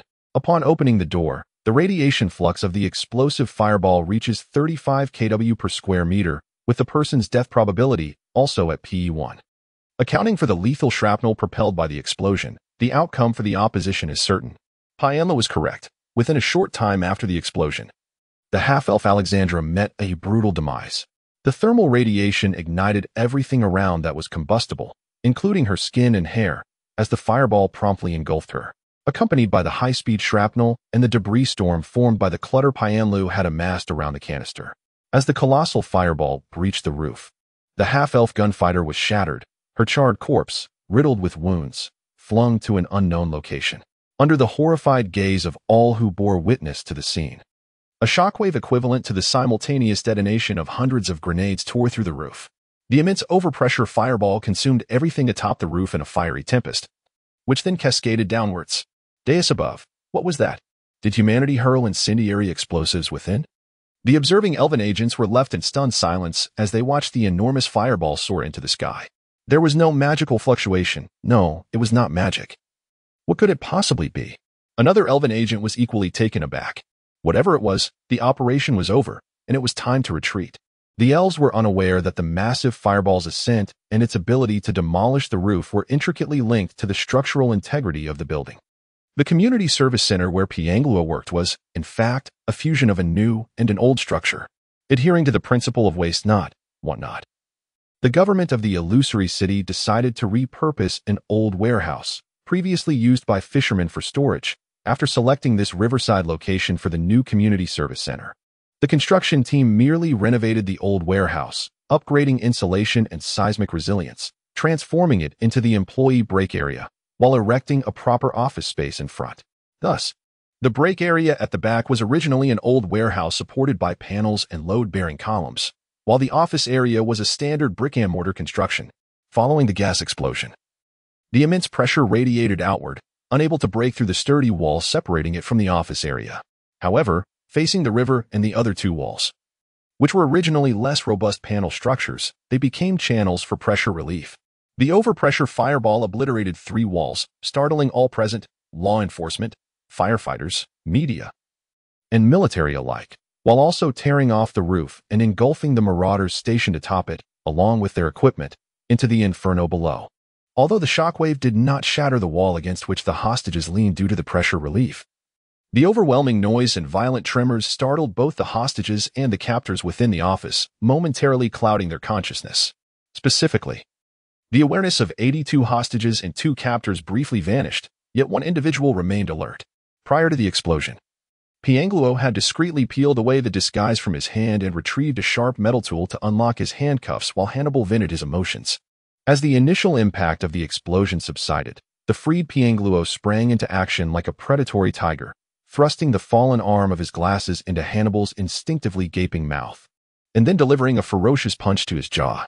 After establishing a collaborative relationship with the intelligence agencies of this world, he had acquired a pair of dangerous glasses highly praised by researchers under Xia Choming for their concealed toxin delivery methods. Before taking one to replicate and produce a plethora of toxin concealment devices, they kindly crafted another pair for Piangluo, this time intended for his escape in emergencies. Piangluo's fierce blow caused Hannibal to bite down, and the lethal substance hidden within the arm of the glasses quickly seeped through the fissure into the man's body. Years ago, after the insectoid rebellion encountered the substance known as the tears of the Black Forest, the insect swarm and many of the insectoid individuals evolved biological mechanisms to counteract this potent toxin. Once the toxin was released, the insectoid genes within Hannibal were awakened, and the long-dormant antioxic structures sprang back to life, attempting to combat the ancient lethal venom. In the struggle against it, while Hannibal managed to survive, he ultimately collapsed. Frothing at the mouth, Ludwig, the half-dwarf, had just begun to regain consciousness from the explosion's impact when a swirling cloud of blood-red dust burst through the window, sweeping him off his feet. He struggled in the whirlwind of blood and yellow sand, but due to the manipulated blood oxygen levels, he quickly succumbed to unconsciousness. Trapped within a cage formed by the yellow dust, the yellow sand spiraled within the room, gradually revealing the figure of Raelia. As the blood separated from the sand surged toward the now-collapsed employee break area, the vampire, well aware that such an explosion was insufficient to slay a resilient half-marauder, observed that, through Ouyang Huang's blood-soaked vision, The half-marauder was poised to rise. As the vampire assassin dashed towards the back, a flash of white light darted past Piangluo's line of sight. A young woman clad in a flowing white dress and adorned with rabbit ears appeared, raising a large staff towards the massive bomb, and shouted with a clear voice, "Immortal smoke, rise to the heavens, go." Upon finishing her incantation, the rabbit-eared maiden struck the bomb fiercely with her staff. To Piangluo's astonishment, although the blow was lateral, the bomb shot upward as though equipped with rockets, breaking through the ceiling and disappearing into the sky, seemingly defying gravity. Hooray! Blessed be the goddess! Watching the bomb vanish into the horizon, the rabbit-eared girl celebrated triumphantly with a fist pump. At that moment, Piangluo recognized that the staff used to launch the bomb skyward bore an uncanny resemblance to the pestle used in his kitchen for crushing garlic. Rabbit, altitude. Piangluo exclaimed as he noticed the rabbit-eared girl's expression gradually becoming comical. Raylia shouted in response, and the rabbit-eared girl gave her a thumbs up. Homeland Air Defense Force. Please confirm target acquisition, Raylia quickly communicated into her device. A calm male voice responded from the communicator, target acquired at an altitude of 10,000 meters. In the skies above, 3 colossal metallic constructs, glinting with a sheen of metal and magical radiance, soared. These towering metal giants, over 10 meters tall, maintained a humanoid form but were adorned with layers of armor resembling flower petals on their shoulders, extending massive metallic wings, giving them the appearance of a grand steel flower. The cockpit, approximately 1.5 meters in diameter, displayed a panoramic view rendered in real time by onboard computer graphics, illuminating various indicators and data. The elite aerial knights of the Republic deftly maneuvered their Dragon Knight armor towards the massive bomb, raising their arms to envelop the target in a yellow beam emitted from their arms launcher. As the bomb was enveloped by the soft yellow light, it became instantly motionless in midair. Phase transfer beam projected, confirming the activation of the mysterious spatial passage. High-level divine radiation detected from the God of War's throne. Divine authority weapon, 33 Heaven's Golden Tower, successfully projected. Phase transfer passage opened and stabilized. Initiating target containment and transfer in 3, 2, 1. Target transfer complete. With the pilot's final words, the immense gas bomb vanished without a trace, as if it had never existed in this world. Phase transfer complete. Target acquired. Upon hearing such words from the communicator, Lilia exhaled deeply, tugging at the collar of her pharaoh's ceremonial robe. After expressing her gratitude to the Air Force on the other end, she switched to Ouyang Huang's channel. "I trust you have subdued that hulking brute, correct?" "Indeed. He has been captured. Then this incident should be resolved smoothly." "Wait, what are you doing?" Under Lilia's watchful gaze, Pun Luo slowly approached the Mantis man, Hannibal, who was shackled by the yellow sands and had largely purged the toxins from his system. Awakening, the Mantis man gazed at his captor, his face now devoid of any semblance of feigned weakness, replaced by an icy calmness. Observing Pun Luo, Hannibal suddenly let out a bitter laugh. "It seems our petty schemes have long been seen through by the Republic." Pun Luo wished to inform him that his appearance before them was a fortuitous coincidence for himself, but the words that escaped his lips were, "You are rather unfortunate. I happen to be stationed here on a mission." "A mission, indeed. It seems our luck is truly dismal." The Mantis man paused, then displayed a faint smile of resignation. "In the end, nothing has truly changed. To have sold both body and soul for such an outcome. In truth, even if you had succeeded, it would not have altered much, would it?" Pun Luo lowered his head. "What do you mean?" Upon hearing Pun Luo's words, Hannibal's expression shifted to one of surprise, as if he had not anticipated such a response. However, his astonishment quickly morphed into a sense of resignation. Indeed, but even so, if such events were to transpire, surely there would be some transformation within their spirits, a change that would resonate through time, illuminating the path of the future. "Perhaps," Pun Luo replied, "but I am merely a result that fortuitously stands before you. The future you speak of holds no significance for me, only commands matter." With a final shrug, Pun Luo allowed Lilia to escort Hannibal away, then, amidst the bewildered stares of the gradually recovering hostages and colleagues, he sat down heavily on the ground. The vampire, having dispatched the captured prisoner, returned to Pun Luo's side. Observing the influx of rescue teams attending to the hostages, he patted Pun Luo on the shoulder and remarked, "I had no idea you possessed such profound thoughts, such melancholy." "Not at all," Pun Luo replied, his voice devoid of any sorrow, replaced instead by a sense of satisfaction at the successful execution of their plans. "I am not merely speaking to him. I am addressing those who stand behind him." "Wait, are you implying? Piyu and Luo gestured to his ear, indicating that their masters had been listening in. Ouyang Huang regarded the man before him with a complex expression, studying him for a long moment before finally giving Piyu and Luo a thumbs up. His face contorted in an expression akin to constipation. 7 hours after the hostage crisis in the Illusion City concluded, at 7 p.m. local time in Illusion City and 7 a.m. standard time in the capital of the Elven Empire, Polis. At the Daewis Memorial Airport on the outskirts of Polis, the rain fell in the early morning, a chill permeating the air as droplets cascaded from the overcast sky, tinting the military runway a muted shade of ink. Unfazed by the cold rain, Jack Bishop stood with his back to the airport's control tower, awaiting an arrival. As the head of the Strategic Intelligence Bureau's Operations Division, Jack Bishop possessed a physique markedly different from that of typical imperial bureaucrats. He bore broad shoulders, a tall stature, and a robust build, often jested by his peers as having a notable elven antiquity, resembling the muscular ancient elves depicted in epic tales and historical scrolls. This physique could be attributed to a combination of hereditary factors and rigorous training. Jack ran 5 kilometers daily and engaged in strength training every other day. Such discipline set him apart among his fellow elven bureaucrats, and despite his striking physique, his demeanor was quite sociable. As the director of the Strategic Intelligence Bureau described him, if Jack were not an intelligence officer, he would undoubtedly be the most notorious con artist in history. Indeed, Jack possessed an innate ability to engage with anyone, adapting seamlessly to their topics of conversation and even their accents. He could be jovial and lively at times, and at others, he could display an irreverent attitude akin to ancient elven nobility or converse in coarse language with his mixed-blood subordinates from the slums. This almost innate talent was one reason Jack thrived in his role as the head of the Operations Division. After 37 years of service in the Strategic Intelligence Bureau, he had become a prominent figure within the vast intelligence apparatus of the Elven Empire, and since then, the number of individuals he could personally greet could be counted on one hand. This morning, he awaited the arrival of Helena Julius Manstein, the president of the Imperial Council. Jack looked up as the white silhouette of a shuttlecraft emerged on the horizon, piercing through the clouds and gradually enlarging in his view. The reverse mana propulsion system of the near-space shuttle emitted a brilliant flash, rapidly decelerating the craft. Its heat-resistant exterior released a searing aura that evaporated the rainwater as the belly of the craft opened to deploy its landing gear, thundering down onto the runway before gliding towards the tarmac where Jack stood. With a sound reminiscent of a heavy sigh, the airtight hatch opened, and Jack's fingertips glimmered with magical light, parting the icy rain of the morning to shield the woman stepping out of the cabin, clad in a burgundy professional suit. Helena Manstein descended the stairs. Despite having just undergone a high-speed near-space journey, her composure remained unshaken, and she did not rely on the crew for assistance.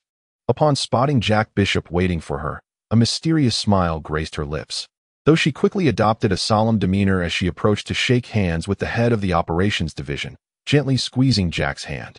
Helena Manstein, the new president of the Imperial Council, was another reason for Jack's adeptness in the political arena.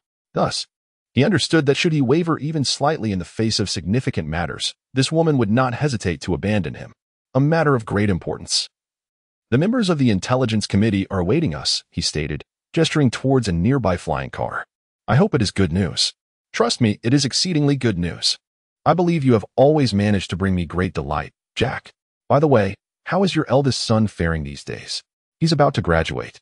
I hear he is an exceptional student of theology. If needed, I might be able to assist in securing a position for him. It seems the papal court is somewhat understaffed. It would be better for him to gain some practical experience first. The two conversed as they boarded the flying car, which whisked them away with a rush. The speed of the air vehicle was astonishing.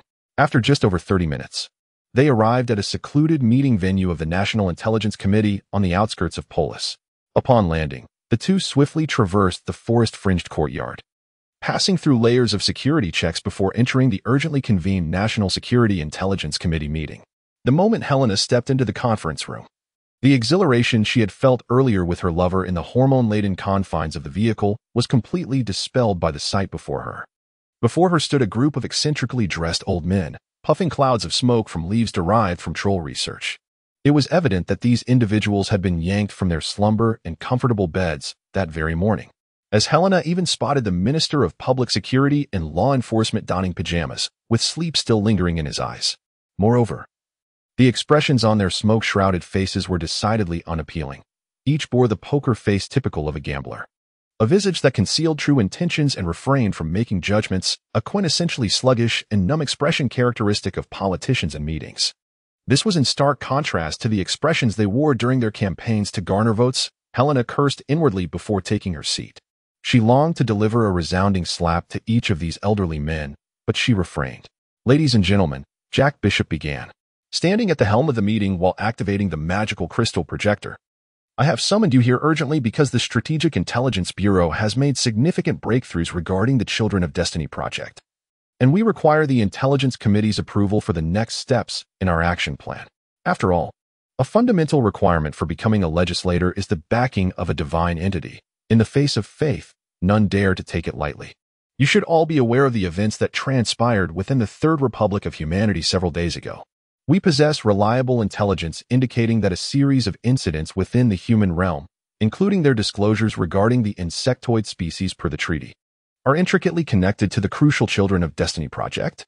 I shall not waste further time on this matter." As Jack manipulated the projector, a series of images appeared.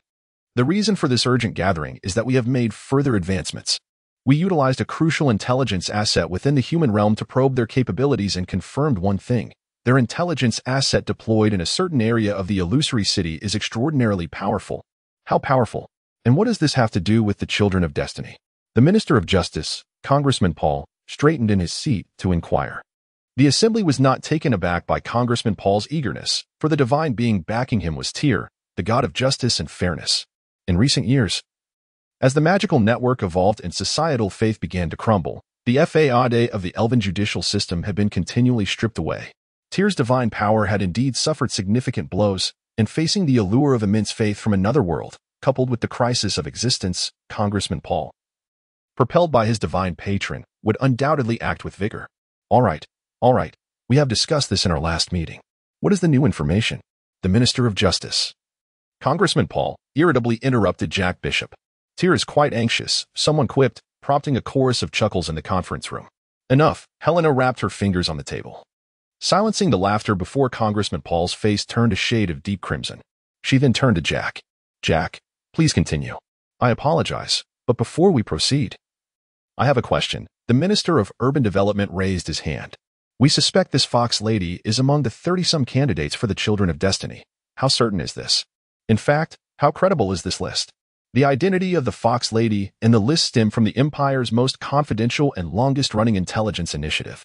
This is assured by past directors of the Intelligence Bureau, popes, and heads of state. There can be no mistake. "Very well, please proceed." "Now, we have ample reason to suspect that this fox lady is indeed the pivotal child of destiny." Like a stone cast into a tranquil pond, the room erupted in a buzz. The attendees began whispering among themselves, and Helena chose not to intervene. Instead, she leisurely sipped water from the table. This revelation was indeed astonishing, and halting discussion would be futile. She needed to process it herself. After nearly 5 minutes, the room finally fell silent. No one spoke, and all elven eyes were fixed on Jack, awaiting a comprehensive explanation. The fox lady, Tushan Giorgio, was relocated to the illusory city and settled in a peculiar residential area. At first glance, this neighborhood, from the perspective of protecting key personnel, is a veritable nightmare. Jack projected information about the community, and a chorus of agreement arose in the conference room.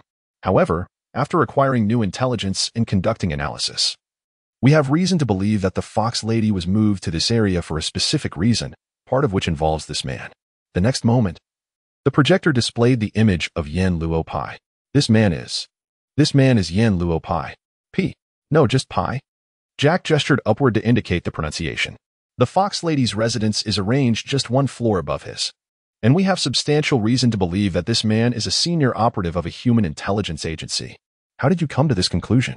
Moreover, haven't we identified human intelligence personnel around those 30-some false targets over the years?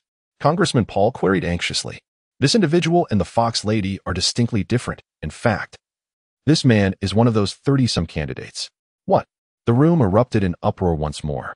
We have reason to believe that this man was inserted into the list for the purpose of protecting this fox lady, who is the pivotal child of destiny. Explain. Hurry up and explain. Congressman Paul shouted hoarsely. Please remain calm. I shall begin detailing the explanation. Jack regarded the delegates, who resembled wolves scenting flesh, and made a gesture for silence. Gathering his thoughts, he commenced. First, let us establish that this man is almost certainly an elite operative of humanity. And the basis for our certainty lies in the recently concluded Yggdrasil operation. The Yggdrasil mission was initiated upon the suspicion that the Fox Lady might be a child of destiny. We aim to further ascertain her significance, probe human intelligence capabilities in the illusory city, and facilitate the entry of our actual operational agents into the outskirts. However, this operation yielded an unexpected result: the identity of this man, Yin Luo Pai. The human traders we supported successfully captured the designated target, but were swiftly subdued in a remarkably brief time. Here are their profiles and the resources we provided. As he spoke, Jack projected the profiles of Hannibal and 3 others, along with the equipment they received. Upon seeing the backgrounds and the gear these 4 possessed, the expressions of the legislators turned markedly intrigued. With such formidable combat capabilities and equipment, it seems improbable that they could be resolved so swiftly by humans, Helena mused, her expression reflecting a sense of intrigue. Firstly, regarding the selection of personnel, although the elves have cultivated numerous traders during the Third Republic, the individuals chosen for this execution have been meticulously selected, not for monetary gain, not for seduction, and certainly not due to coercion, but rather for their ideals. Such individuals would undoubtedly refrain from hesitation or retreat during the execution of their mission. Secondly, concerning equipment, the deployment of anti-magic devices, micro-air-to-air missiles, heavy machine guns, and hand cannons into the very heart of the human republic required an extensive allocation of intelligence assets, according to simulations conducted by Elven experts. These formidable heavy armaments should be sufficient to thwart the vast majority of rescue operations. Finally, the operational plan for the 4 individuals was executed strictly in accordance with the simulations devised by Elven specialists. The interference of anti-magic devices, coupled with rooftop machine guns and anti-aircraft missiles, indoor drones, and combat specialists, created an intricate web of defense. Most crucially, there existed a bomb equipped with multiple safeguards that would detonate automatically should the biological signals of all 4 individuals cease to exist.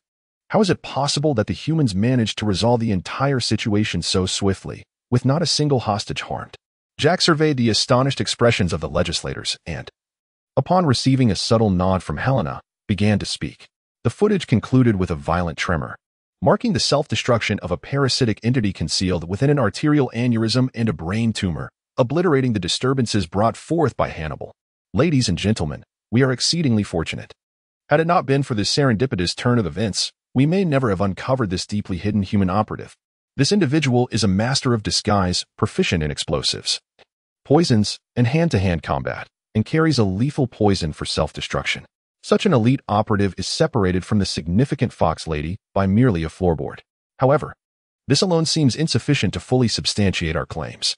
We possess ample evidence to affirm that Mr. Pai is indeed an elite operative, strategically deployed to the specific regions of the Illusion City years prior to welcome the arrival of the Child of Destiny, laying the groundwork without raising suspicion, all to ensure the safety of the child while concealing his identity. Furthermore, esteemed colleagues, observe the intelligence we have gathered through public channels regarding this operative. His entire life history has been distorted and altered. Mr. Bishop, interjected Senator Paul, the term ample is inadequate in the context of such significant matters. What we require is decisive intelligence. Do you possess such information? You are entirely correct, Mr. Paul. In fact, we are currently in the process of acquiring this intelligence through our top-secret operations. I urge you to be patient. If my calculations are correct, this information will arrive shortly. Jack Bishop smiled with utmost confidence.